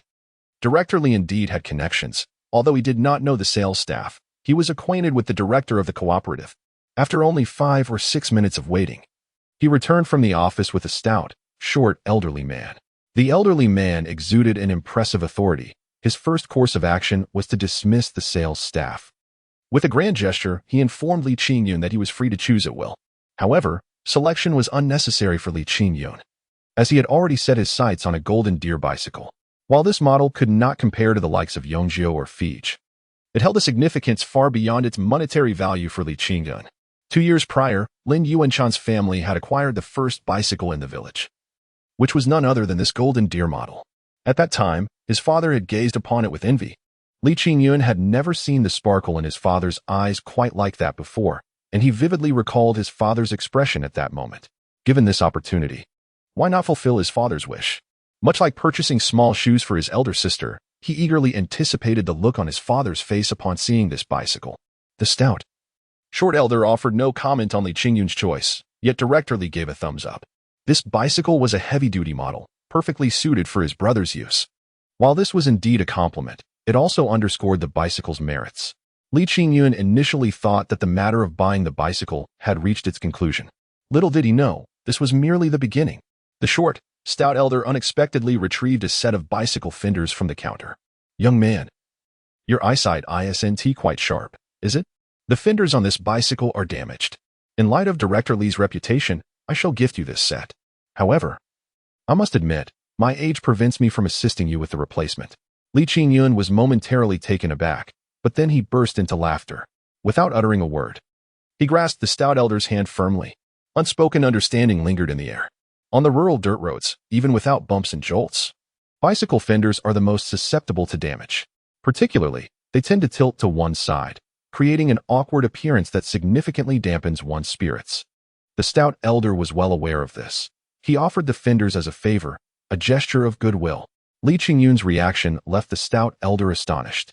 He had merely perceived Li Qingyun as an ordinary rural lad, never anticipating that he would see through their ploy. In that instant, the elder became intrigued by this young man. Firstly, Li Qingyun was tall and handsome, making an excellent first impression. Secondly, the fact that Director Li was personally accompanying him and helping to pay added to the elder's regard. Finally, he decided to further test Li Qingyun's inclinations. Young man, merely shaking hands with the old man won't suffice. You must lend a hand. I have my eye on the inner tube of this bicycle. Could you assist me in replacing it? I shall exchange it for a set of inner tubes made in Shanghai. What a remarkable favor. Presently, Shanghai is a hub of industry, and products produced there are nothing short of exceptional. A glance at the counter reveals an abundance of Shanghai-branded goods. While it may seem that the stout elder was trying to take advantage, in truth, he was extending another gesture of goodwill. Li Qingyun glanced at Director Li. This was a testament to his capability. If he were to leap into action with unrestrained enthusiasm, it would be somewhat unbecoming. The stout elder was considering Director Li's standing, yet he did not recognize who he truly was. The glance he cast at Director Li spoke volumes. Director Li was pleased, and the stout elder was even more satisfied. The three shared an unspoken camaraderie, all smiling in agreement. For Li Qingyun, replacing the bicycle's inner tubes posed no challenge. Within mere minutes, he had successfully completed the task for both tires. However, he did not leave immediately. Instead, he dashed to the counter selling cigarettes, purchased a box of decisively, and handed it to the stout elder. Throughout this exchange, he remained silent. This favor must eventually be repaid by Director Li. I merely wish to express my heartfelt intentions. After purchasing a bicycle, Li Qingyun made his way to the stationery counter, where he acquired 2 pencil cases and 2 fountain pens. He then proceeded to the meat counter, where he purchased 3 jean of pork belly. Last night, he had remarked on the deliciousness of braised pork, causing his younger siblings to salivate. As the elder brother, he had to fulfill his role. Interestingly, he managed to gain an unexpected advantage while buying the meat. Since Director Li was standing nearby, the vendor not only refrained from asking for his meat ration ticket, but also generously added a hefty piece of fat weighing nearly half a jean. This left him feeling both amused and bemused. Such is the benefit of having influential connections. It seems he ought to bestow more tender shoots upon Director Li in the future. With this thought, his smile grew even broader. What does this signify? I profit from your generosity, and yet you must express gratitude. Now, that is true skill. Tying the 2 bicycles together, Li Qingyun bid farewell to Director Li, filled with an overwhelming sense of longing for home. Father, are you prepared for my return? I hope you won't cry like elder sister did. Chapter 83, a twist of fate in an effort to avoid excessive ostentation and to surprise his family sooner. Li Qingyun chose not to return the bicycle but instead headed straight home. Upon entering the courtyard, he was immediately greeted by his 2 youngest siblings, who rushed out to welcome their elder brother. They swore it was to greet him, yet their eyes were fixated on the new bicycle. Li Qingyun anticipated this reaction from his siblings. He swiftly set up the bicycle, and then quickly covered Guoguo's mouth. He knew her too well.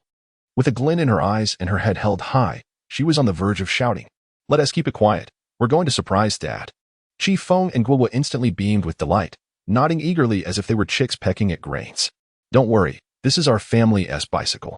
Feel free to touch and play with it. Just be careful not to knock it over." Leaving his exuberant siblings behind, Li Qingyun quietly entered the house while holding a piece of pork.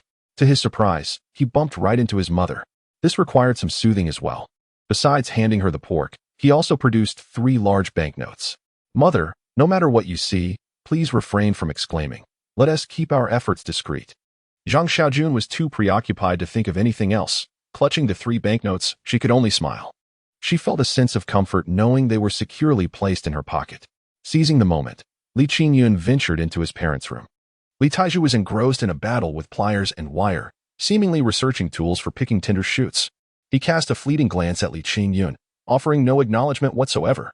Li Qingyun feigned nonchalance, spinning around a couple of times before saying, "Father, Qing Feng and Guoguo are fighting in the yard. Guoguo is bleeding from her nose, and Qing Feng has been scratched into a mess. I couldn't intervene. Could you see how to handle it?" Li Qingyun delivered this line at a pace that was at least half of his usual speed.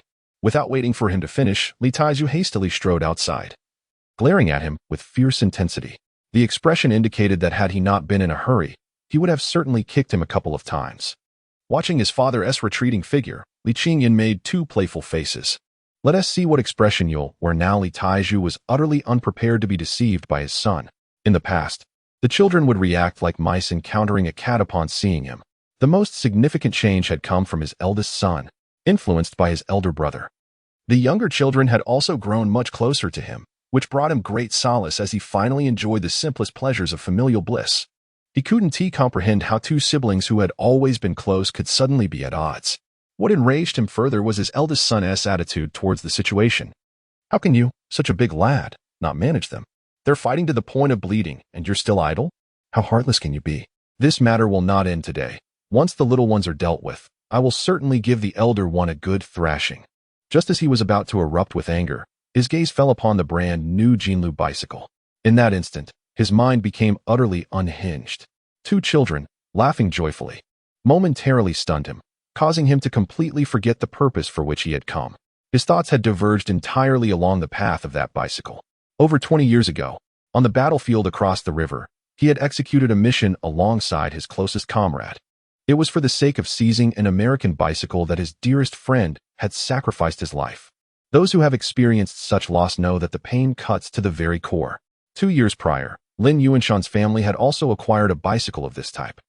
The resemblance triggered memories of his fallen comrade, plunging him into sorrow for many days. Today, as he revisited those feelings, although not as excruciating, he found himself ensnared once more. He extended a hand, slowly resting it upon the crossbar of the bicycle. With all his might, he clenched his fist tightly. Raising his head, tears cascaded down his cheeks. When his comrade perished, his hand was still gripping the bicycle. The conditions had been perilous. His friend had merely sought to capture that bicycle to expedite the transport of ammunition to the front lines. For this, he had forsaken a vibrant life. Li Qingyun felt foolish once again. He had envisioned that his father might, like his elder sister, be moved to tears. Yet, the current atmosphere was palpably askew. While his father was indeed crying, it was not tears of sentiment that flowed. A foreboding sensation washed over him. Today he had perhaps overstepped. And trouble loomed on the horizon. Zhang Xiaojun, witnessing Li Tieju's unusual reaction, was equally concerned. She had never seen her man shed tears, even in the direst of times. What was amiss today? Hesitant to intrude, she turned to Li Qingyun and inquired, "Whose bicycle is this? What has happened to your father?" Li Qingyun, engulfed in regret, had long forsaken his earlier mirth. "I bought the bicycle. It was meant to be a surprise for my father, but I do not understand his current state." Women are indeed perceptive. Zhang Xiaojun was immediately captivated by the words "I bought." After years of marriage, she sensed that her husband was not angry. Thus, she dashed over, like a child, to caress the new bicycle. Just then, Li Taiju regained his focus. He extended another large hand and struck the seat with force. Gazing at Li Qingyun, he gestured repeatedly, inquiring whose bicycle it was and why he needed two for a delivery. The resounding noise startled Zhang Xiaojun. Realizing her husband had returned to his usual self, she retorted, "Are you foolish? This is a new bicycle, brought home by our son. He must have purchased it." Li Taiju was genuinely taken aback, overwhelmed by the delightful surprise. His son was indeed earning money. He had envisioned this day, yet never anticipated it would arrive so swiftly. In that moment, both hands hovered in the air, uncertain of what gestures to convey. Observing her husband in a daze, an overly excited Zhang Xiaojun lost her composure. Without thinking, she added, "Look at your foolish expression. There are only 8 comrades left in your unit. Haven't you brought this upon yourself?" Li Qingyun felt a sudden jolt in her psyche, realizing that she had been overwhelmed by victory. This was a scar from her father's past. How could she so carelessly expose it? Indeed, Li Taiju transformed in an instant, his eyes bloodshot and his entire being trembling. Ultimately, with a flick of his sleeve, he strode back to his room. Was this a case of miscalculated actions? Li Qingyun chastised herself, then hurried to support her mother. There was no use in her father's persuasion. They could only wait for him to come to terms with it himself. At this moment, it was her mother who required comfort, undoubtedly regretting her words deeply. 10 minutes later, Li Qingyun had commenced preparing his braised pork, while Zhang Xiaojun had retreated to the inner room. She must have gone to apologize to her husband. Reflecting on the earlier scene, Li Qingyun felt a strong urge to throw himself into the pot as well. Was he merely stirring up trouble? Nevertheless, there were many untold stories surrounding his father. Could this incident serve as a gateway to better understand him? Might he unravel the threads of his lineage's mysteries? Chapter 84. The eyes are the measure. When Li Qingyun returned home, Guan Xiaoya and Lu Ying were diligently studying. Upon first glance, they noticed the bicycle and then witnessed everything unfold. However, They remained oblivious to Li Qingyun's prank and the psychological turmoil of Li Taiju. Their focus was solely on the value of the bicycle and Li Qingyun's capabilities. Lu Ying's confidence waned, her lips pouting as she spoke. This foolish boy is far too talented. There is no way he would be interested in my family's assets. My figure certainly does not meet the standard. It seems I truly have no chance. Why must he prefer ample bosoms and curvaceous backsides? What is wrong with being a little smaller? Concentrated essence is what matters. You know? In stark contrast, Guan Xiaoya brimmed with newfound self-assurance. Not only did her chest rise higher, but she also consciously leaned her backside against the table. She paid no mind to Lu Ying's grumblings. As long as the volume remained low, she could say whatever she wished. Her mind was consumed by a singular thought, to devise a way to earn money alongside Li Qingyun, saving enough to apply to a university in the capital. At that time, let us see what that foolish boy has to say. As she contemplated the future, she realized she could potentially share decades of life with him. Relishing each day in close proximity and sharing the same bed, the mere thought caused her cheeks to flush crimson, just as they were lost in their musings. An enticing aroma wafted from the kitchen. For the past few days, their appetite for meat had been insatiable. And to claim they were merely craving it would be an understatement. Regardless, they could not resist the allure of that delicious scent. Without a word, they opened the door and entered the kitchen, one after the other.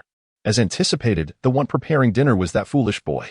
What was it about him that made him so endearing? Li Qingyun noticed both girls, but chose to remain focused on his task. Tonight, I'll treat you to something special. But remember, tomorrow you'd better be sensible and go out to buy groceries. Otherwise, he had been clever today. Ensuring the dishes were ready without setting the table. He intended to wait until everyone was seated before taking his place between his parents. The women were a distraction to his resolve. The farther he sat from them, the better. Yet, fate seemed to conspire against him. With 7 people seated at the table, there was an inconvenient gap between his mother and Guan Xiaoya, with Lu Ying occupying the other side of his mother. What was he to do? Should he sit or not? The next moment, a thunderous voice broke the tension. Son, you sit right here. Share with your mother the secrets of making braised pork. We all wish to learn. How could he possibly refuse? To do so would be far too conspicuous. He could only attempt to distance himself from Guan Xiaoya as he settled into that designated spot. However, remaining silent did not equate to a quiet mind. He felt an odd sensation, as if his mother had deliberately placed him beside Guan Xiaoya. What did she mean by this? Just days ago, she had scolded him, forbidding any contact with women. Now, she was urging him to sit next to a voluptuous figure. Was this not tormenting him? His father, too, was being overly accommodating. Couldn't he just stay out of it and give her a piece of his mind? Believe it or not. Do you think I would publicly inquire about how you managed to charm the old man, leaving you in an awkward position? On the table, there were merely 2 bowls. One contained braised pork with potatoes, while the other held stir-fried shredded potatoes. One dish was hot, the other cold. One was meaty, the other vegetarian. Accompanied by 2 bowls of rice, it was undoubtedly a feast fit for the gods. Li Qingyun took the largest bowl available, filling it with a generous helping of rice, drenched in a hearty ladle of sauce. As he took a mouthful, he nearly bit his tongue in sheer delight. It was utterly delectable, and with that one bite, he momentarily forgot about women. He eagerly devoured a couple more bites, creating a sizable dent in the rice bowl. Afterward, a spoonful of braised pork was heartily scooped into the bowl. Following that, he had no desire to look up. It was simply time to eat, and once finished, he would distance himself. Initially, Guan Xiaoya felt a tad bashful, as this was her first time sitting with Li Qingyun. However, upon tasting the braised pork, her eyes widened in surprise. The man she had often dreamt about had vanished without a trace. Embarrassed to use a spoon and hesitant to eat too quickly, she resorted to selecting the largest piece to grasp. An unexpected incident unfolded. After she stuffed a substantial chunk of meat into her mouth, she contentedly closed her eyes. Inadvertently, her elbow moved a bit too much. At that moment, she accidentally knocked Li Qingyun's chopsticks to the floor. Li Qingyun, in the throes of enjoyment, was exasperated to find his chopsticks gone, rolling his eyes in frustration. Why must the college entrance examination be scheduled for July 7th? Wouldn't it be better to have them test earlier and leave sooner? Look at this annoyance. With no other choice, he bent down to retrieve his chopsticks. His intention was simply to pick them up, wipe them off, and continue eating. However, he did not anticipate that once he bent down, he wouldn't be able to straighten up. As the distance closed, he caught a whiff of that intoxicating maidenly fragrance. This scent had nothing to do with cosmetics or perfume. It was entirely the essence of a curvaceous woman. In an instant, He realized he was in trouble as he felt a stirring in his trousers. He internally lamented, scooped another spoonful of braised pork into his bowl, and dashed outside. That extravagant woman! Curse that woman! Why was he so unfortunate? To avoid exposure, even after stepping outside, he could only crouch by the door. Some things are simply like that, especially for a young man of 18 or 19. Once the urge arises, it's hard to dismiss. Fortunately, this predicament did not hinder his appetite. He continued to eat heartily, hoping to divert his attention. Li Qingyun sat beside Guan Xiaoya, causing Lu Ying to feel envious. Although she too was eagerly consuming meat, her eyes were constantly fixed on Li Qingyun. A woman's intuition told her that his sudden departure was anything but normal. This situation is a classic case of concern leading to chaos and curiosity killing the cat. She feigned a cough as if she were choking on a potato, then hurried outside. Li Qingyun squatted by the door, going up and down, and she observed him with keen clarity. She had intended to gauge the measurements there, her gaze often fixated on the vital spots. Now, her eyes served as her measuring tool. She stared for a good 2 or 3 seconds before the realization dawned upon her, and in that moment, she nearly felt utterly mortified. Though they jested and bantered, her camaraderie with Guan Xiaoya allowed for such conversations. Yet it did not imply that she was some sort of one-in woman. Now, her mind was entirely consumed by that elongated image. She momentarily forgot to cough, swiftly turning to dash back to the table. Fortunately, as she had left while coughing, her flushed face was deemed a normal occurrence by others. This meal undoubtedly exemplified a scenario where some rejoiced while others despaired. Li Qingyun remained oblivious to Lu Ying's observation, for his legs had been tightly pressed together. Once he regained his composure, he returned to devour a substantial bowl. After the meal, he directly entered his parents' room, intending to convene a family meeting. Matters of finances needed to be addressed, as well as discussions regarding women. Such a state of affairs made life increasingly unmanageable. Chapter 85. Family meeting. With a mere mention of a family meeting, Li Qingyun gathered all 6 family members in his parents' room. Li Taiju felt a hint of curiosity. Although he frequently attended meetings during his military service, this was his inaugural participation in a family gathering. He was eager to witness what his son would conjure. Zhang Xiaojun and Li Hua were brimming with excitement, having surmised that Li Qingyun was likely to discuss matters of financial gain, a topic that piqued their interest. They hoped fervently that Li Qingyun would relax their restrictions on mountain foraging time. Meanwhile, Qi Feng and Guoguo, their little faces flushed with anticipation, were astounded that their brother would include them in such an important affair. Clearing his throat, Li Qingyun declared the meeting underway and raised 3 fingers, heralding some good news. The price of tender shoots had surged to 30 cents per pound. As soon as he uttered those words, Li Hua sprang to his feet. Is that true? Does that mean we will earn even more money? Zhang Xiaojun, though less exuberant, grasped her son's arm tightly, indicating her heightened excitement. Li Taiju, maintaining his usual demeanor, coughed, clearly taken aback by this promising news. It was easily comprehensible. They often remarked that the collector of mountain goods was foolish for paying only 20 cents for greens. Would you believe it if I sold them for 5 cents? Now, with prices soaring to 30 cents, it was impossible not to be stunned. Everyone understood the significance behind such a rise. A 10-cent increase represented substantial profit. Li Qingyun relished the effect of his announcement, noticing how the bodies on the Kong shifted, clearly elated. Yet, he added, hold on, there's also some bad news. Starting tomorrow, we'll need to work harder, as the county can consume all the goods we can gather. This news was evidently more shocking than the previous. They had only worked half days over the past 2 days, and under unpracticed conditions. If they could manage a full day's work with increased efficiency, just how much could they earn? The thought invigorated Zhang Xiaojun, prompting her to rise. I need to finish sewing my gloves quickly. Li Qingyun did not deter her. Go ahead. I doubt you can keep your mind at ease right now. Indeed, as she picked up the needle, her hands trembled for quite some time. Li Qingyun was forthright with his family about the situation at the state-run restaurant and the circumstances surrounding Brother Big Mouth. He aimed to set a positive precedent and establish a tradition of transparency. Unless extraordinary circumstances arose, he would never conceal anything from his family, believing that such openness added to the joy of life. In moments of difficulty, they would devise solutions together, and in times of success, they would share in the joy. Wasn't that the essence of happiness? After outlining the specifics, the next step was to deliberate on strategies.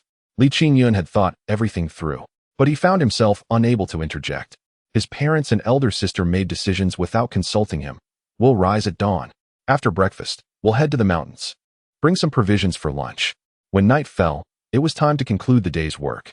Li Qingyun protested vehemently, yet his objections proved futile. No matter how much he argued, it yielded not a hint of effect. Ultimately, a single remark from his mother compelled him to relent. We have toiled our entire lives. Do we truly concern ourselves over a little exertion? In the past, during the busy farming season, they labored under harsh conditions, akin to beasts of burden, constantly under the watchful eyes of others. Now, merely foraging for wild vegetables in the mountains was not only devoid of fatigue, but also allowed for rest at any moment. Can this truly tire us? To his surprise, Li Qingyun discovered that his father had filled an entire sheet of paper with words. Such an opportunity for earning money may only come once in our lifetime. We must not be negligent. If we earn more, your sister can marry well. You will have means to wed, and our younger siblings can continue their education. This is a chance bestowed upon us by fate. We must not let it slip away. Finally, his father added, if we are prevented from working, it is not out of concern for our well-being, but rather a disservice to us. Consider this. Can we feel at ease knowing that money within our grasp goes unearned? Isn't that kind of torment more detrimental than a little labor? With such compelling arguments laid forth, Li Qingyun had no choice but to acquiesce, albeit with some stipulations. First, each person was to bring along not only their provisions but also 4 boiled eggs. Second, his father would oversee transportation, managing the bicycle. All harvested tinder shoots would be transported to the location designated by Li Qingyun.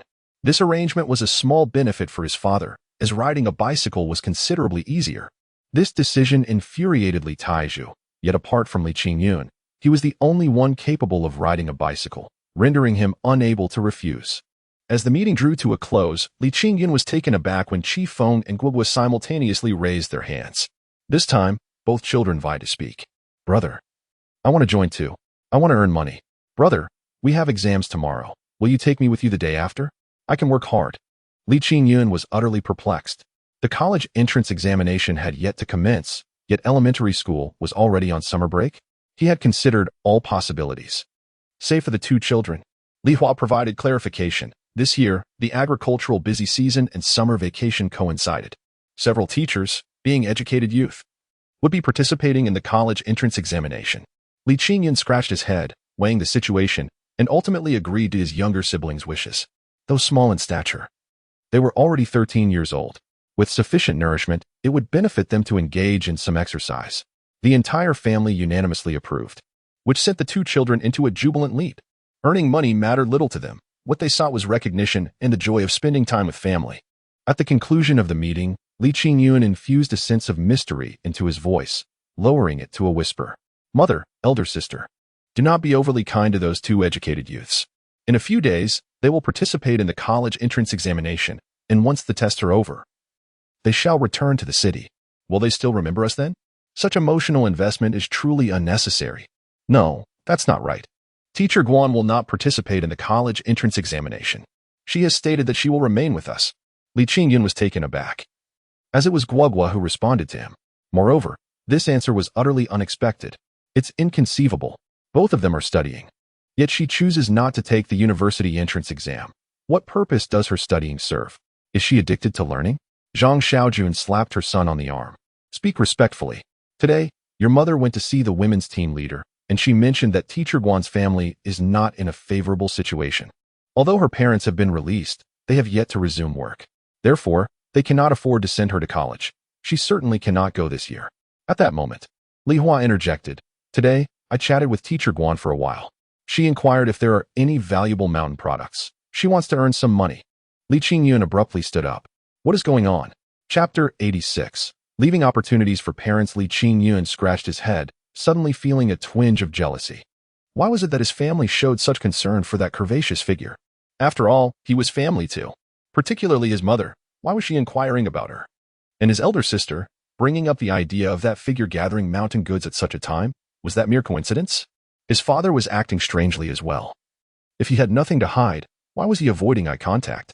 May I ask, he inquired, why are you all so concerned about that curvaceous? That Teacher Guan. No one responded, and the meeting dispersed. Li Qingyun was filled with unease as he retreated to his room. Lying on the bed, his agitation only grew. As someone who had been reborn, feelings of inferiority were foreign to him. Yet, he had never envisioned that something might develop between him and that curvaceous figure. There were 2 reasons for this. Firstly, Given the current societal context, all educated youth could return to the city. The only distinction lay in whether they had stable employment or not. With someone like her, who was financially well off, it was unlikely that she would remain in the countryside. Secondly, at just 18 years of age, he was in no rush to marry. His primary objective was to manage his household well and ensure his parents' health was restored. Such thoughts directly influenced his attitude towards his two neighbors, breeding a sense of resentment and exclusion. The sudden news that she would not be leaving brought a flood of memories to his mind. An idea suddenly struck him. She must stay for at least another year. By then, he would surely have ample resources, a solid foundation established, and could begin to contemplate personal matters. Most importantly, he was undeniably attracted to her. Was it possible? Was it possible? The more he pondered, the more restless he became, prompting him to call out. Qingfeng, Guogua, I feel unwell. Is there anyone who can give me a massage? No sooner had the words left his lips than he heard the sound of hurried footsteps approaching. The cheerful tone in the sound instantly made him resolve. Why dwell on such thoughts? His family was what truly mattered. Just look, calling out brought his younger siblings rushing to him. Wasn't he that happiness in its purest form? However, when he opened the door, only Guogua stood there. Brother, where do you feel unwell? I'll give you a massage. Though he felt a pang of disappointment at her being the only one to arrive.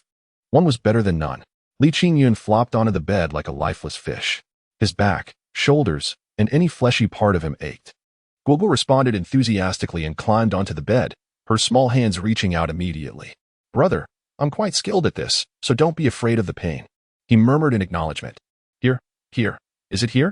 After a couple of inquiries, her hand suddenly froze as she touched something hard. What is this? Let us take it out and see. Oh, as Guogua pulled out a pencil case, she gasped and widened her mouth in surprise. Then plopped down onto her brother's back with a thud. Upon opening the stationery box and retrieving the fountain pen, the little person found himself utterly immersed in his own joy. Brother, did you buy this for me? You are so kind. Wow, there's a fountain pen too.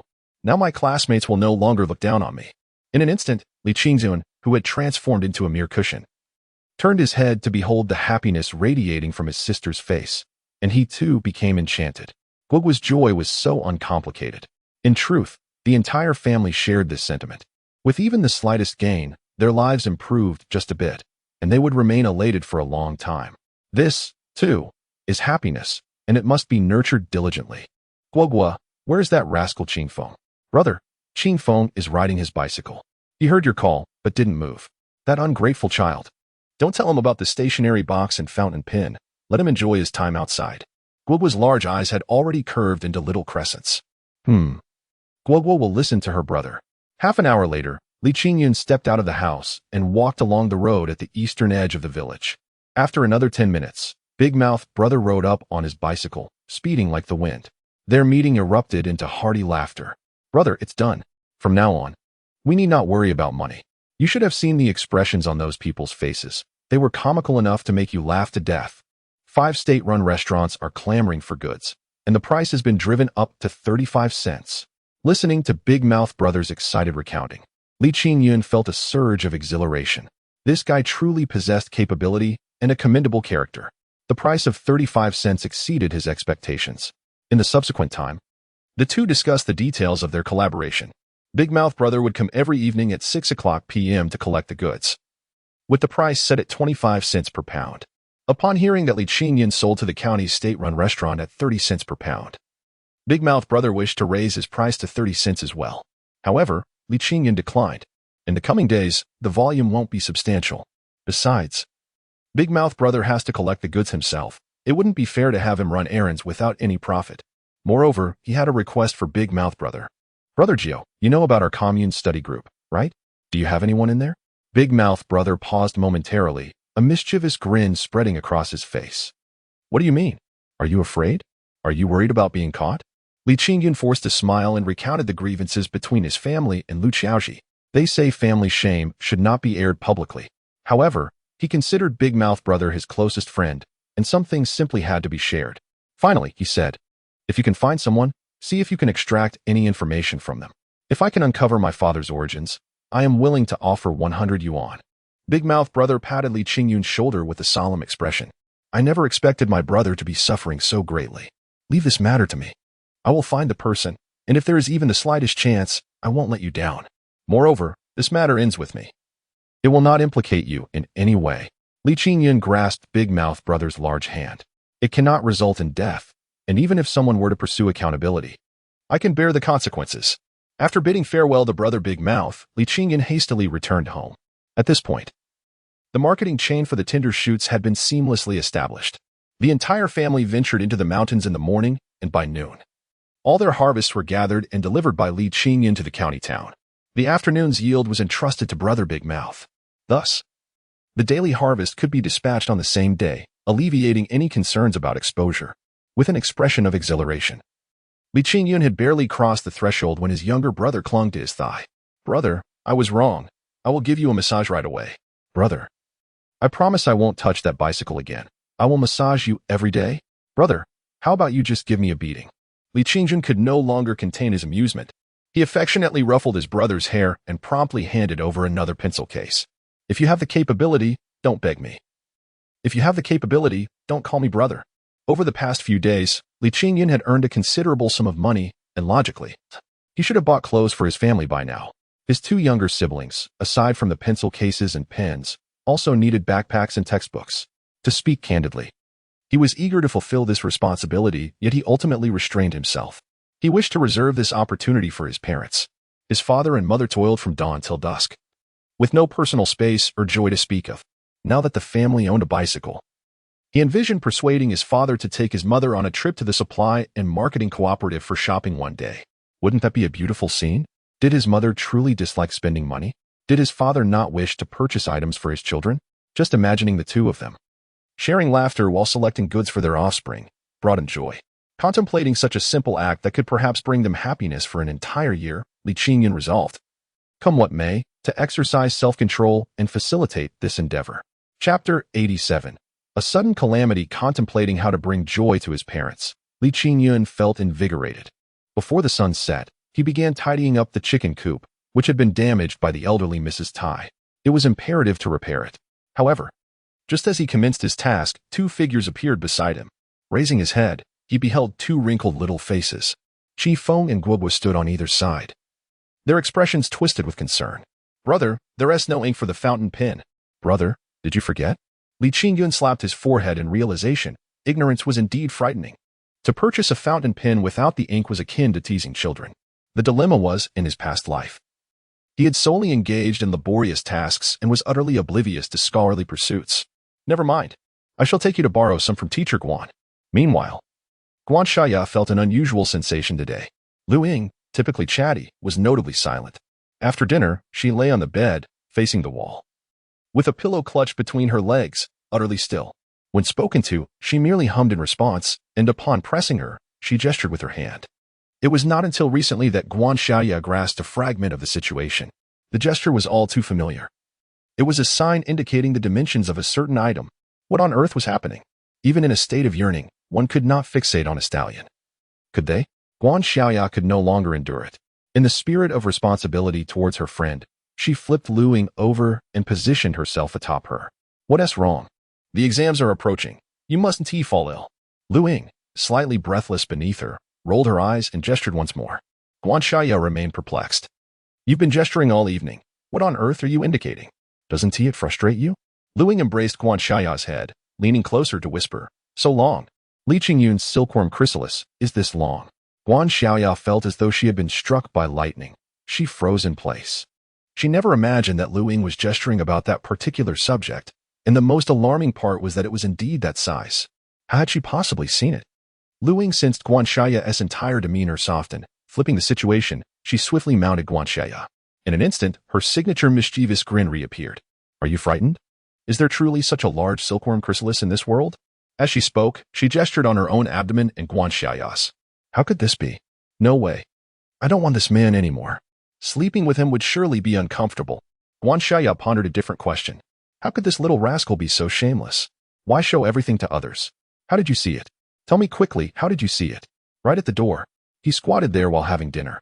And feeling curious, I stepped outside for a glance, and then I saw it. Isn't that terrifying? Could you ever imagine it being that large?" Guan Xiaoya exhaled in relief. Thankfully, it was not as she had initially feared. Just then, a knock resonated from outside the door. "Teacher Guan." We have come to borrow some items from you. Upon hearing Guoguo's voice, the two girls hesitated not at all and promptly opened the door. In the next moment, Li Qingyun entered, accompanied by Qing Feng and Guoguo. The appearance of Li Qingyun took both girls completely by surprise. The topic they had been discussing had barely dissipated when the living embodiment of it stood before them. Instantly, their youthful faces flushed crimson, unable to contain their gaze, which gravitated towards him. Li Qingyun was taken aback, experiencing a chilling sensation. Are women nowadays so unrestrained? With such a gaze, do they intend to devour or to sever? Oh dear, I forgot to purchase some ink for them. Let me borrow a bit from you first. With great difficulty, he managed to utter those words before hastily fleeing. Even after exiting the courtyard, he felt a lingering trepidation. I was right. Indeed, one should maintain a distance from women. Just as Li Qingyun pondered what to do next, the militia company commander, Yu Dabin, hurriedly approached. After inquiring, he learned that Lin Yuanshan had gone to visit relatives with a horse cart. Upon returning, the horse stumbled, causing him to fall and break his leg. What a calamity! Li Qingyun immediately rushed home, pulling along Li Taizhu, and they made their way to the Lin family. During this time, Lin Yuanshan had provided considerable assistance, both overtly and covertly. Thus, it was imperative to offer support in such a moment. Regrettably, Lin Yuanshan had already been taken to the county hospital. After conversing briefly with the Lin family, the two bid farewell and returned home. Li Taizhu sighed repeatedly on the way back, gesturing to Li Qingyun that they must visit the hospital when delivering goods tomorrow. This matter did not require their father's prompting. Li Qingyun would naturally attend to it. While on the road home, an idea struck Li Qingyun. He bid farewell to his father and ventured alone to the grain storage near the brigade office. A terrifying thought occurred to him. With Lin Yuanshan unexpectedly injured, the one overseeing affairs in the brigade would undoubtedly be that old Lu Fa. The animosity between them had reached an irreconcilable level. He would certainly not spare his family. What could he do? Where should he begin? It would be improbable to demand items like Lu Qiaoji. That would be too base and unlikely to succeed. The only option left was the land. Without a doubt, he would seize this opportunity to intervene. Was his chance finally at hand? Should he take action preemptively? Li Qingyun lingered in the open space for over an hour. Whenever he encountered someone, he mentioned that his family was preparing to build a house and would commence work after leveling the land. This was his bait. He awaited to see if Lu Fa would take the hook. That night, Li Qingyun slept poorly, tossing and turning, his mind persistently occupied by that ample figure and the two peculiar bowls. He was convinced he was unwell, and gravely so. Similarly, the two girls in the west room had not slept well either. They chatted for a long time, their discourse revolving around some donkey. The following morning, the entire family ascended the mountain together, with a bit more familiarity this time. By noon, Li Qingyun transported 120 pounds of tender shoots to the county town. This time, Director Li was utterly enchanted, refusing to part with Li Qingyun. Not only did he graciously offer Li Qingyun 36 yuan, but he also included a half piece of beef spine. This generosity stemmed from Li Qingyun's previous inquiry about purchasing beef bones to supplement the calcium intake of his younger siblings. Director Li pondered, does a beef bone even matter? Is that something worth showcasing? It must be a beef spine. Moreover, it should possess meat on the outside and marrow within. Naturally, Li Qingyun expressed profound gratitude, assuring Director Li that he would not offer less than this amount in the future, urging him to rest assured. Subsequently, amidst Director Li's endless expressions of thanks, he hurried to the supply and marketing cooperative. There, he procured 2 jars of canned goods and 2 boxes of malt extract before heading to the county hospital. Given Lin Yuanshan's advanced age, it was clear he would need to stay in the hospital for at least half a month. While Li Qingyun intended to visit, he had not anticipated bringing such a bounty. This must have cost at least 7 or 8 yuan, leaving the old man deeply moved. Due to the necessity of surgery, Li Qingyun did not linger. After departing from the county seat, his next destination was the Hongsher commune. His purpose for this visit was to seek out the 2 police officers responsible for registering bicycles, but he never expected. Chapter 88. Is it not possible for me to do this for you? Registering a bicycle involves merely seeking the assistance of the police to document it and exchanging a receipt for a crimson bicycle certificate. Subsequently, one must engrave a unique identification number onto the bicycle's frame and affix a small tag. Henceforth, this bicycle is considered to possess an official identity. In theory, should it be lost, one could trace it through the assigned number. The official assisting Li Qingyun with this matter was the familiar officer Huang. Through their acquaintance, Li Qingyun gleaned the information he most desired, The commendation ceremony for his act of bravery is scheduled for July. This event is being taken very seriously by the authorities, who insist on amplifying its impact. The ceremony may take place either in the county or at the Onping Brigade. This revelation filled Li Qingyun with immense joy. It is not that he craves notoriety. Rather, he intends to leverage this event. Once the ceremony is held and his household suddenly acquires wealth, he can justify his newfound status. Otherwise, the purchases of a bicycle, new clothing, and an abundance of meat in their meals over time would undoubtedly raise suspicions.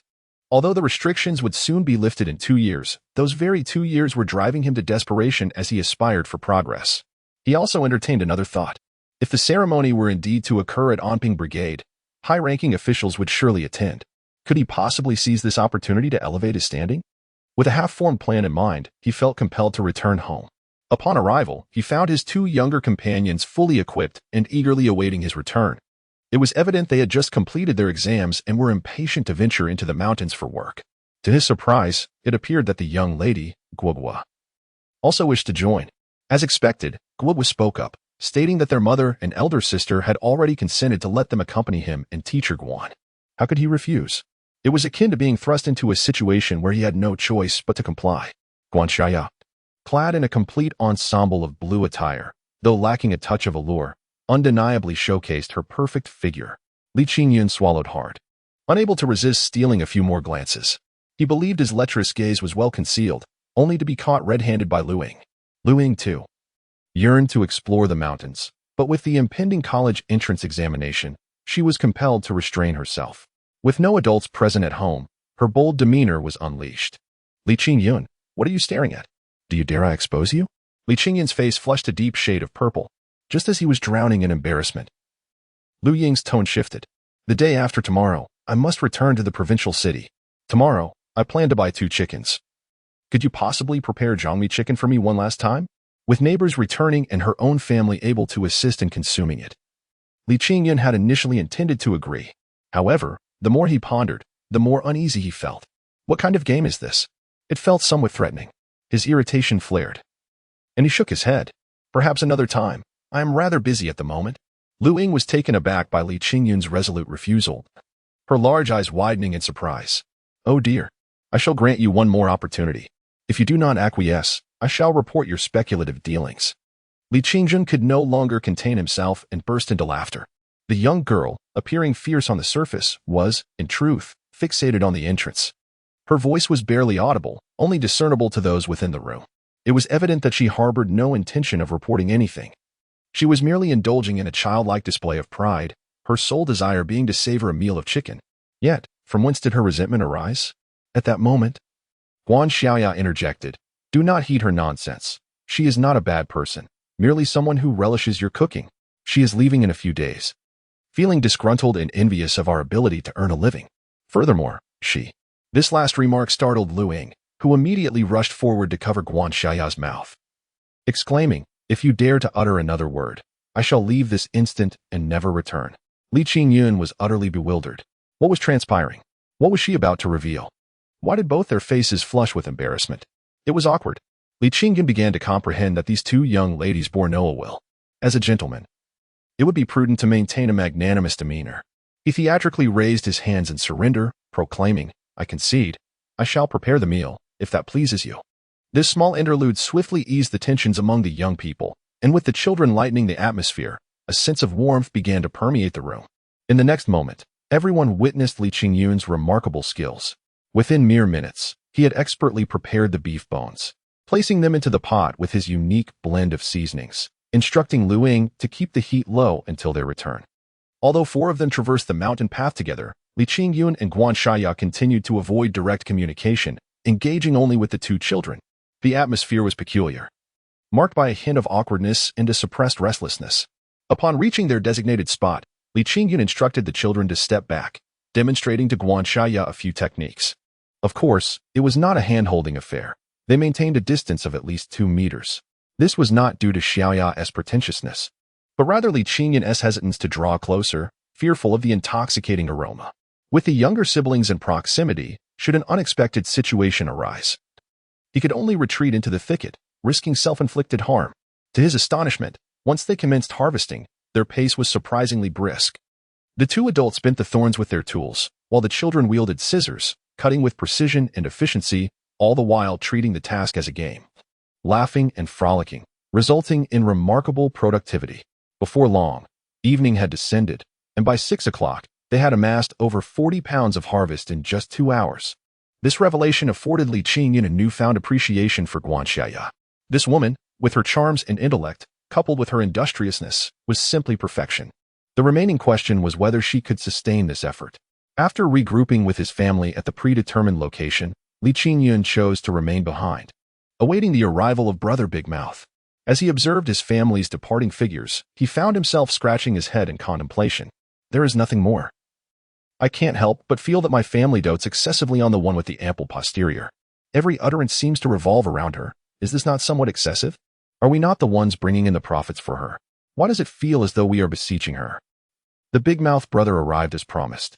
Upon seeing the more than 100 pounds of tender shoots laid upon the ground, he was utterly elated. After weighing them, they amounted to a substantial 140 pounds, fetching a price of 35 yuan. Before parting ways, Li Qingyun informed Big Mouth brother about Lin Yuanchan's broken leg. He harbored concerns that Lu Fa might manage to extricate Lu Chaoji and Li Qingsong during this period. Big Mouth brother, being a shrewd individual, promptly assured him that he would take swift action. Once he bid farewell to Big Mouth brother, Li Qingyun hurried back home. Just as his mind was awash with thoughts of beef, a monumental surprise suddenly struck him, leaving him utterly stunned.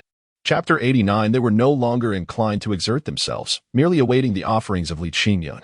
Right at his doorstep, he encountered a middle-aged man riding an antiquated motorcycle, the most rudimentary model of the Yellow River. Such a dilapidated contraption stirred Li Qingyun's desire. How splendid it would be to possess one. With a puff of smoke, he could reach the county town, saving both time and effort. This man was Wang, an official from the forestry machinery factory, who had come specifically to seek out Li Qingyun. He informed him that Director Wang wished to meet him at the workplace in the next couple of days regarding a matter of great importance that required his assistance. It was unnecessary to speculate. Surely the big shot was craving something. This was an opportunity not to be missed. To forego a chance at profit would be foolish. Furthermore, if their relationship flourished, perhaps he could even acquire a Yellow River motorcycle for himself to enjoy. Having arranged to visit the following afternoon, Li Qingyun bid farewell to Wang. Qi Feng and Guoguo were as swift as ever. They had already caught sight of their elder brother, but refrained from approaching due to the presence of a stranger. Brother, how much did we earn today? Am I not quite capable? Will you take me with you tomorrow? Li Qingyun laughed heartily. The two little ones were seeking praise. In educating children of such tender age, a single word of commendation outweighs 100 admonitions. You are both remarkable. I am proud of you. Rest assured, we earned a considerable sum today, and I shall take you with me tomorrow. He longed to say more, yet the moment slipped away as his mother rushed in with urgency. Everyone's waiting for you. Why the delay? Upon entering the house, Li Qingyun couldn't help but smile. Lu Ying, this little girl, was indeed obedient. Still sitting patiently by the stove, the ashen hue of her face revealed her diligent nature. She had been attentively watching the fire, observing the pot's lid. It remained undisturbed since his departure, never once lifted. Though she could be prideful, this little girl proved reliable in her tasks. Thank you, Lu Jiqing. You may rest now. I will take care of the rest. Lu Ying stood, stretching her back, casting a discreet eye roll. I'm nearly starving, and you suggest I rest? What does that mean? Am I to work without reward? Li Qingyun hastily washed his hands and immediately lifted the pot's lid. Then, the kitchen was engulfed by a cloud of steaming heat. The rich, tantalizing aroma of beef penetrated deep, causing everyone to instinctively swallow. They had already been salivating moments ago. Now, they could hardly contain themselves. In varying tones and speeds, 3 words escaped their lips in unison. So fragrant. Laughter erupted within the room. Li Qingyun grinned. A smile that lifted the corners of his mouth. He removed the original seasoning packet from the pot, replaced it with a new one, and added a generous amount of coarse salt. With a hearty shout, he declared, time to serve. Li Hua, well accustomed to his brother's rhythm, responded promptly, grabbing a metal basin to retrieve the beef bones piece by piece. Meanwhile, Li Qingyun retrieved a small bowl from the corner. The bowl, prepared by him, contained condiments soaking in water, as he intended to concoct a dipping sauce. To an outsider, the art of crafting beef bone soup may seem rudimentary, yet it is far from simplistic. Decades later, establishments specializing in beef soup and oxtail soup continue to thrive. Without a distinctive skill, how could one attract patrons? Li Qingyun hesitated to claim mastery in this craft, yet his profound understanding of medicinal cuisine made it effortless to elevate the flavor to a higher level. He initially believed that preparing the dipping sauce was the end of his task. However, he underestimated the capabilities of his family. His mother, elder sister, as well as Guan Shaya and Lu Ying, all in a hand. Yet, despite their collective efforts, they were unable to separate the beef spine. It remained a lengthy piece, measuring over a foot. Moreover, all four were already drenched in perspiration from the exertion. Observing their wide-eyed expressions, swallowing nervously, and tirelessly toiling away, Li Qingyun could not help but laugh until tears streamed down his face. Was it not said that women lack cravings? Could someone elucidate this for us men? With no other option, he had to step in once more. He disinfected a small knife with hot water and inserted it into the nerve junction of the spine, gently rotating along the bone seam. He then gave a slight shake with both hands, and a segment of the spine detached effortlessly, repeating the same motion and rhythm. Li Qingyun managed to divide the spine into over 20 pieces in just a few minutes. This remarkable display left everyone astonished. The women were thoroughly impressed. They were no longer inclined to exert themselves, simply waiting for Li Qingyun to serve them directly. A smile curled at the corners of Li Qingyun's mouth. Allow me to inform you, the meat and bone marrow must be extracted first. No one should gnaw on the bones. They were to be returned to the pot for simmering. His misguided instructions were met with resistance, prompting him to explain for a full 5 to 6 minutes. Ultimately, the tumultuous beef feast concluded in laughter. The reason was simple. The meat was irresistibly aromatic, or perhaps it was Li Qingyun's extraordinary dipping sauce. Just one bite, and one could not stop. Furthermore, the beef soup, garnished with chili powder, scallions, and cilantro, served alongside rice, could surely satiate even the most divine being. Most convincingly, Guogua, who had eaten the least, managed to devour 2 large bowls of rice. Lu Ying, now overstuffed, lay on the Kong clutching her belly, still burping. With her arms crossed over her chest and legs curled up, she was devoid of any semblance of decorum. Her gaze was fixed upon the ceiling, her eyes having lost focus. I regret this. I no longer wish to leave. Why must I take the college entrance examination? Can I not just opt out? Why must I marry? I wish to live my life as a youth forever. As she spoke, tears began to stream down her face. Guan Shaya, lying beside her, had lost all strength. Sensing something was amiss, she quickly turned to embrace her dear friend. What's wrong? Why are you crying? At that moment, Lu Ying enveloped her in a heartfelt embrace, their silent tears mingling for a full 5 to 6 minutes. Xiaoya, I beg you, please break up with that man. Would it not be better to live alongside Li Qingyun? If you succeed, I will finally have a place to dine. Is that all? Guan Xiaoya's face flushed crimson as she forcefully pushed Lu Ying away. So, you would forsake your friends for the sake of food? To her surprise, Lu Ying now wore a solemn expression. You know I am not jesting. Li Qingyun is truly a remarkable man, and if you let him slip away, you may never find another like him. I have missed my chance, and I hope you seize yours. Their conversation abruptly halted, both resting their hands beneath their heads, lost in their own thoughts. Lu Ying would be leaving the day after tomorrow, and Guan Shaya yearned to confide in her that she had no such man in her life. Yet, the words eluded her. Upon reflection, her actions that day were utterly inexplicable. Now, she understood that her dear friend spoke from the heart, yet she found herself unable to respond.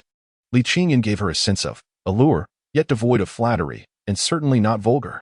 In his presence, there was an undeniable air of detachment. Contemplating this, her large eyes involuntarily curved with a hint of a smile. That was in the past. Ever since this afternoon, that foolish boy seemed to have transformed. Though he seldom initiated conversation with her, he no longer maintained that distance. Moreover, the look in his eyes. Chapter 90, Is it wrong for happiness to arrive a bit early? After my sister finished washing the dishes, Li Qingyun eagerly gathered the family together. Without uttering a word, he tossed a stack of small bills onto the Kong. Unsurprisingly, his mother's hands were quicker than anyone else's. Not only did she snatch the money, but she also brandished it as a threat. Her eyes were wide and fierce, warning that anyone daring to reach for the bills would face dire consequences. After counting twice, her face lit up with joy. 64 yuan, such a considerable sum. We earned this much in a single day, more valuable than Qingyun's 2 monkey heads. As she spoke, she attempted to tuck the money away. Li Qingyun slapped his forehead in exasperation. Mother, why do you only know how to count money, but not how to calculate? Have you not noticed that the total is short? Zhang Xiaojun was taken aback, holding the money in her hands. Unsure whether to put it down or to stash it away, and finally blurted out, "How much is missing? Who took it?" Li Qingyun chuckled and forcibly reclaimed the money from his mother. It was indeed a struggle. Had it been anyone else, a swift slap from her would have been inevitable. "Mother, listen to me.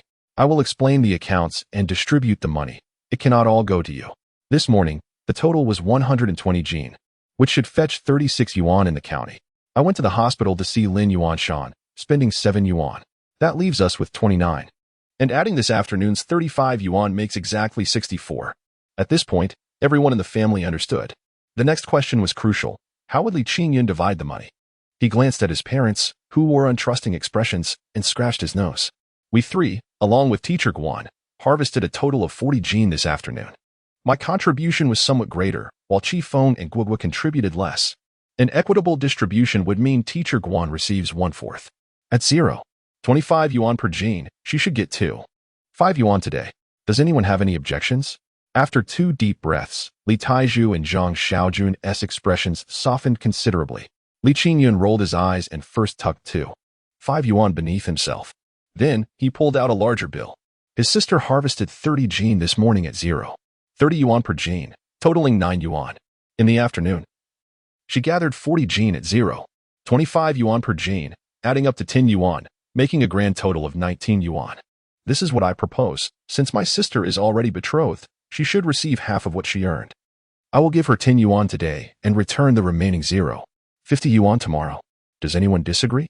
His voice rose with the last half of his statement. He then fixed his gaze on each person's expression, observing intently. In truth, he had struggled with this decision.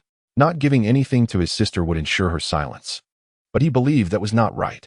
He would certainly not lack for money in this lifetime, so why not bring a bit of joy to his sister? As for traditional notions, he felt they ought to be revised. After all, who were their parents saving all that money for if not for their children? The eldest sister is their most industrious child, deserving of half of her personal income.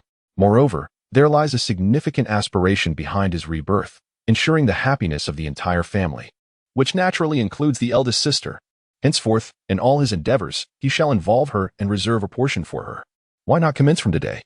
Is there any fault in inviting happiness a tad earlier? Undoubtedly, Li Hua shed tears once again. She grasped a 10 yuan note and thrust it into Zhang Xiaojun's hands. "I refuse. Qingyun, please do not place me in such a predicament. Your actions make me feel increasingly like an outsider. I do not want this money. I am willing to work for the family, to help it prosper. My parents brought me into this world, and I have yet to repay them. How can I accept this money now?" Li Qingyun remained unfazed, taking another 10 yuan note and pressing it into Li Hua's hands. "You should take this. It is your earnings." His words were abruptly interrupted by Li Taiju, who wrote with remarkable speed. "Qingyun is the eldest son. I have stated that he shall lead this family from now on, and his word is law. If Xiao accepts this money, then father consents." Zhang Xiaojun's tears flowed freely. "Silly child, you emerged from your mother's womb. You will never be an outsider. Mother holds the money. Fearing that you are too young to spend it foolishly. It is not that I lack understanding. You earned this, and you deserve half. Your brother has no objections. As your parents, how could we? Take it. When your brother encounters difficulties, you can assist him." Li Qingyun rubbed his face in disbelief. He had not anticipated such open-mindedness from his parents. His clever schemes were utterly futile. Originally, the funds from the state-run restaurant were meant to cover the bicycle payment. But he delayed it for a day due to tonight's matter, thinking that with a bit more money, his mother would be more agreeable. It seems, however, he had grossly underestimated their goodwill. He laughed joyfully, affectionately ruffling the hair of Chi Feng and Guogua. "What about you two? Do you have any objections if the eldest sister takes half?" The 2 little ones, brimming with excitement, shook their heads vigorously. "We agree. Our eldest sister is the most capable and deserves her share." Ultimately, Li Hua's protests proved futile, and she accepted the 10 yuan. In the end, the family still had a total of 51 yuan and 50 cents remaining.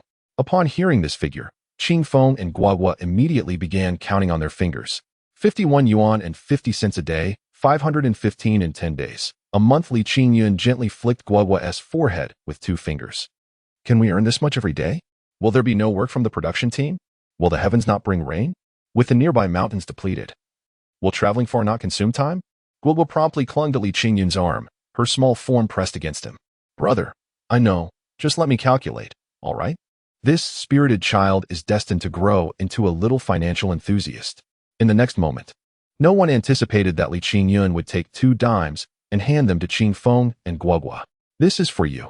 It is not a reward for labor. Merely a token of appreciation," he declared. "Starting tomorrow, you may freely choose whether to join us on the mountain. If you do, you will earn a dime in the morning and another dime in the afternoon." This time, no one wept. Qin Feng and Guogua leaped with joy. The arithmetic was simple. 2 dimes a day amounted to 6 yuan a month.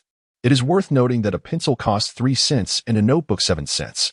With 6 yuan in their pockets, they would be veritable little tycoons upon entering junior high. Due to this decision, Li Qingyun found himself staying in his parents' room. Zhang Xiaojun wore a look of exasperation. "You're acting as a parent, and you're not holding back. Why give such young children money? They'll only lose it." Li Qingyun chuckled softly. "Mother, this is for their training. This way, they will be more eager to work, and with their own pocket money. They will surely consider how to spend it wisely. Children like this, don't they grow up faster?" However, what Li Qingyun did not voice was the underlying truth. His younger siblings harbored feelings of inferiority. Possessing money could help transform their characters. Li Qingyun made this decision quite casually, unaware that it would ultimately save his brother's life. Chapter 91. Upon hearing the broadcast, Li Qingyun promptly made his way to the brigade headquarters. After addressing significant matters, he proceeded to the homestead. Adhering to his usual approach, he announced to anyone within earshot that he intended to construct a house. Whether by coincidence or fate, just as he was about to depart, he caught sight of that old man Lu Fa. Perhaps intimidated by his previous encounter, Lu merely peeked out before retreating. However, his body language suggested he was certainly holding back something. This was precisely what Li Qingyun desired. He was eager to see how long Lu could endure. That very evening, Li Qingyun paid the price for his decision. His companion, Qin Feng, found himself unable to sleep over a mere dime, tossing and turning. His mind was preoccupied with trivial calculations, projecting figures 2 decades into the future. As if that were not enough, he even climbed onto his brother's bed to boast. Ignoring him only led to incessant calls, and engaging in conversation made sleep impossible. Li Qingyun, at his wit's end, tossed his brother onto their mother's bed. Yet, within 10 minutes, he was thrown back. The same scenario unfolded in his sister's room, resulting in both children barely sleeping a wink. Consequently, everyone awoke the next morning looking utterly fatigued. While working in the morning, Li Qingyun handed $2.50 to Guanxiaya. She was no better off than the 2 children. Her excitement was palpable. Her cheeks flushed, and she occasionally leaped with joy. This prompted Li Qingyun to resolve that he must provide her with today's earnings before bedtime. He was curious to see if she could indeed fall asleep, and to witness what mischief might ensue between the 2 women in a sleepless state. At noon, the family's collective harvest amounted to an impressive 180 jin. The rapid increase in numbers could be attributed to Guanxiaya's involvement, as well as the growing proficiency of the group. Nonetheless, Li Qingyun surmised that this was likely the limit. As they progressed, the yield would undoubtedly decline significantly. After delivering the goods to the state-run restaurant, Li Qingyun informed Director Li that the discount on bicycles would commence from that day forth. Director Li felt a tinge of regret. He recognized that this venture could last for 2 or 3 months, and he was not in a rush for that sum of over 100 yuan. His underlying concern was that for every day Li Qingyun delayed repayment, he would owe a day's worth of goodwill. Once the debt was settled, there would be no constraints remaining. He feared offending this young master, who could easily sell the tender shoots to others. The entrance of the forestry machinery factory was merely 30 meters from the road. Li Qingyun was taken aback when, just as he turned the corner with his bicycle, he encountered Officer Wang. "Brotherly, you are quite punctual. Director Wang is awaiting you in the office. Let us proceed." The security guard on duty was an elderly gentleman in his 60s, who seemed to possess some understanding of the situation. As he passed by, he not only took note of the brand-new bicycle, but also cast several glances at Li Qingyun. He even nodded in acknowledgement. Li Qingyun, of course, returned the gesture. In this era, there was a saying: it was easy to meet the king of hell, but difficult to deal with the minor spirits. The forestry machinery factory stands as the largest establishment near my residence, and it is likely that I will frequent it in the future. Familiarity with the gatekeeper can only be beneficial. As Li Qingyun ascended to the 3rd floor, he was met by Director Wang standing at the entrance. To speak candidly, he felt a tinge of astonishment. Stripping away his identity as a reborn individual, he was but an ordinary farmer. In stark contrast to the esteemed director, he felt akin to the earth while the other soared among the heavens. Such a high-profile reception indicated that he was held in regard. Understanding the importance of the moment, Li Qingyun quickly approached and extended his hands in greeting. After exchanging pleasantries, Director Wang articulated his request. The corpulent Director Guan, his superior, had recently conducted an inspection at the forest farm and would return to the forestry machinery factory on the afternoon of July 7th. Director Wang intended to host a banquet for Director Guan and his wife at his residence, hoping that Li Qingyun could assist in devising an exquisite menu. Monkey head mushrooms were a must, as were tender shoots. This was Li Qingyun's forte, and he readily acquiesced. A small gathering of merely 4 individuals required no more than 6 dishes and a soup. He understood that Director Wang held Director Guan in high esteem, and his courteous demeanor was a reflection of his desire for a flawless event. He assured that he would secure the monkey head mushrooms and proceeded to suggest the remaining dishes. Upon hearing the proposed menu, Director Wang was elated. Director Guan had grown weary of city fare. His visit here was a quest for a change in palate. Li Qingyun's menu consisted of precious mountain delicacies, promising an exceptional culinary experience. Coupled with Li Qingyun's unparalleled culinary skills, Director Wang was completely at ease. Before parting, Director Wang presented 2 bottles of Maotai liquor, insisting that Li Qingyun take them. Naturally, Li Qingyun could not accept the gifts, hastening away instead. He was quite aware of the implications. Accepting such offerings might complicate matters later. He had long coveted this factory, and 2 bottles of liquor would hardly suffice to settle the score. Due to his promise to Lu Ying, Li Qingyun found himself returning home once more. Indeed, Lu Ying had procured 2 old hens. He swiftly prepared the ingredients and assembled 3 seasoning packets for her, instructing her on when to light the fire and when to change the seasoning. Once he confirmed that the young girl had grasped the instructions, he departed for the mountains, earning money to precedence. Yet relishing more time with the delightful Lu Ying was a pleasure as well. The day passed without incident, and during dinner, the atmosphere at the table was once more jubilant. Today's glutinous rice chicken, lacking Li Qingyun's personal touch, fell slightly short in flavor. However, the diners were oblivious, devouring their portions with gusto, their satisfaction palpable. This naturally elicited Li Qingyun's amusement. The culinary standards of these food enthusiasts were rather low, and they required further cultivation. Otherwise, when would they recognize their own capabilities? After dinner, the customary division of proceeds ensued, just as Li Qingyun prepared to distribute the earnings to Lu Ying. The loudspeaker blared across the village. "Attention, villagers. Is Li Qingyun from Team 1 at home?" Upon hearing the broadcast, Li Qingyun promptly made his way to the brigade office. Naturally, his family could hear the announcement as well, and they all gathered around him. Li Qingyun reassured them that everything was fine before pulling his father aside for a private conversation. "Father, I suspect this is about the land allocation. It must be that shameless Lu Fei who has taken action. I intend to confront him and see if I can exchange our homestead for that plot in Xishan." At that moment, Li Taizhu remained perplexed. While other families chose favorable locations to build their homes, why did his son insist on a seemingly barren land? Surely, his son was not foolish. How could he entertain such an idea? Li Taizhu, who did not subscribe to superstitions, found himself unable to dissuade his son and resigned himself to his decision. His son had not committed any missteps in recent days, so he decided to observe the situation further. He estimated that acquiring that piece of land would not be an easy feat for him.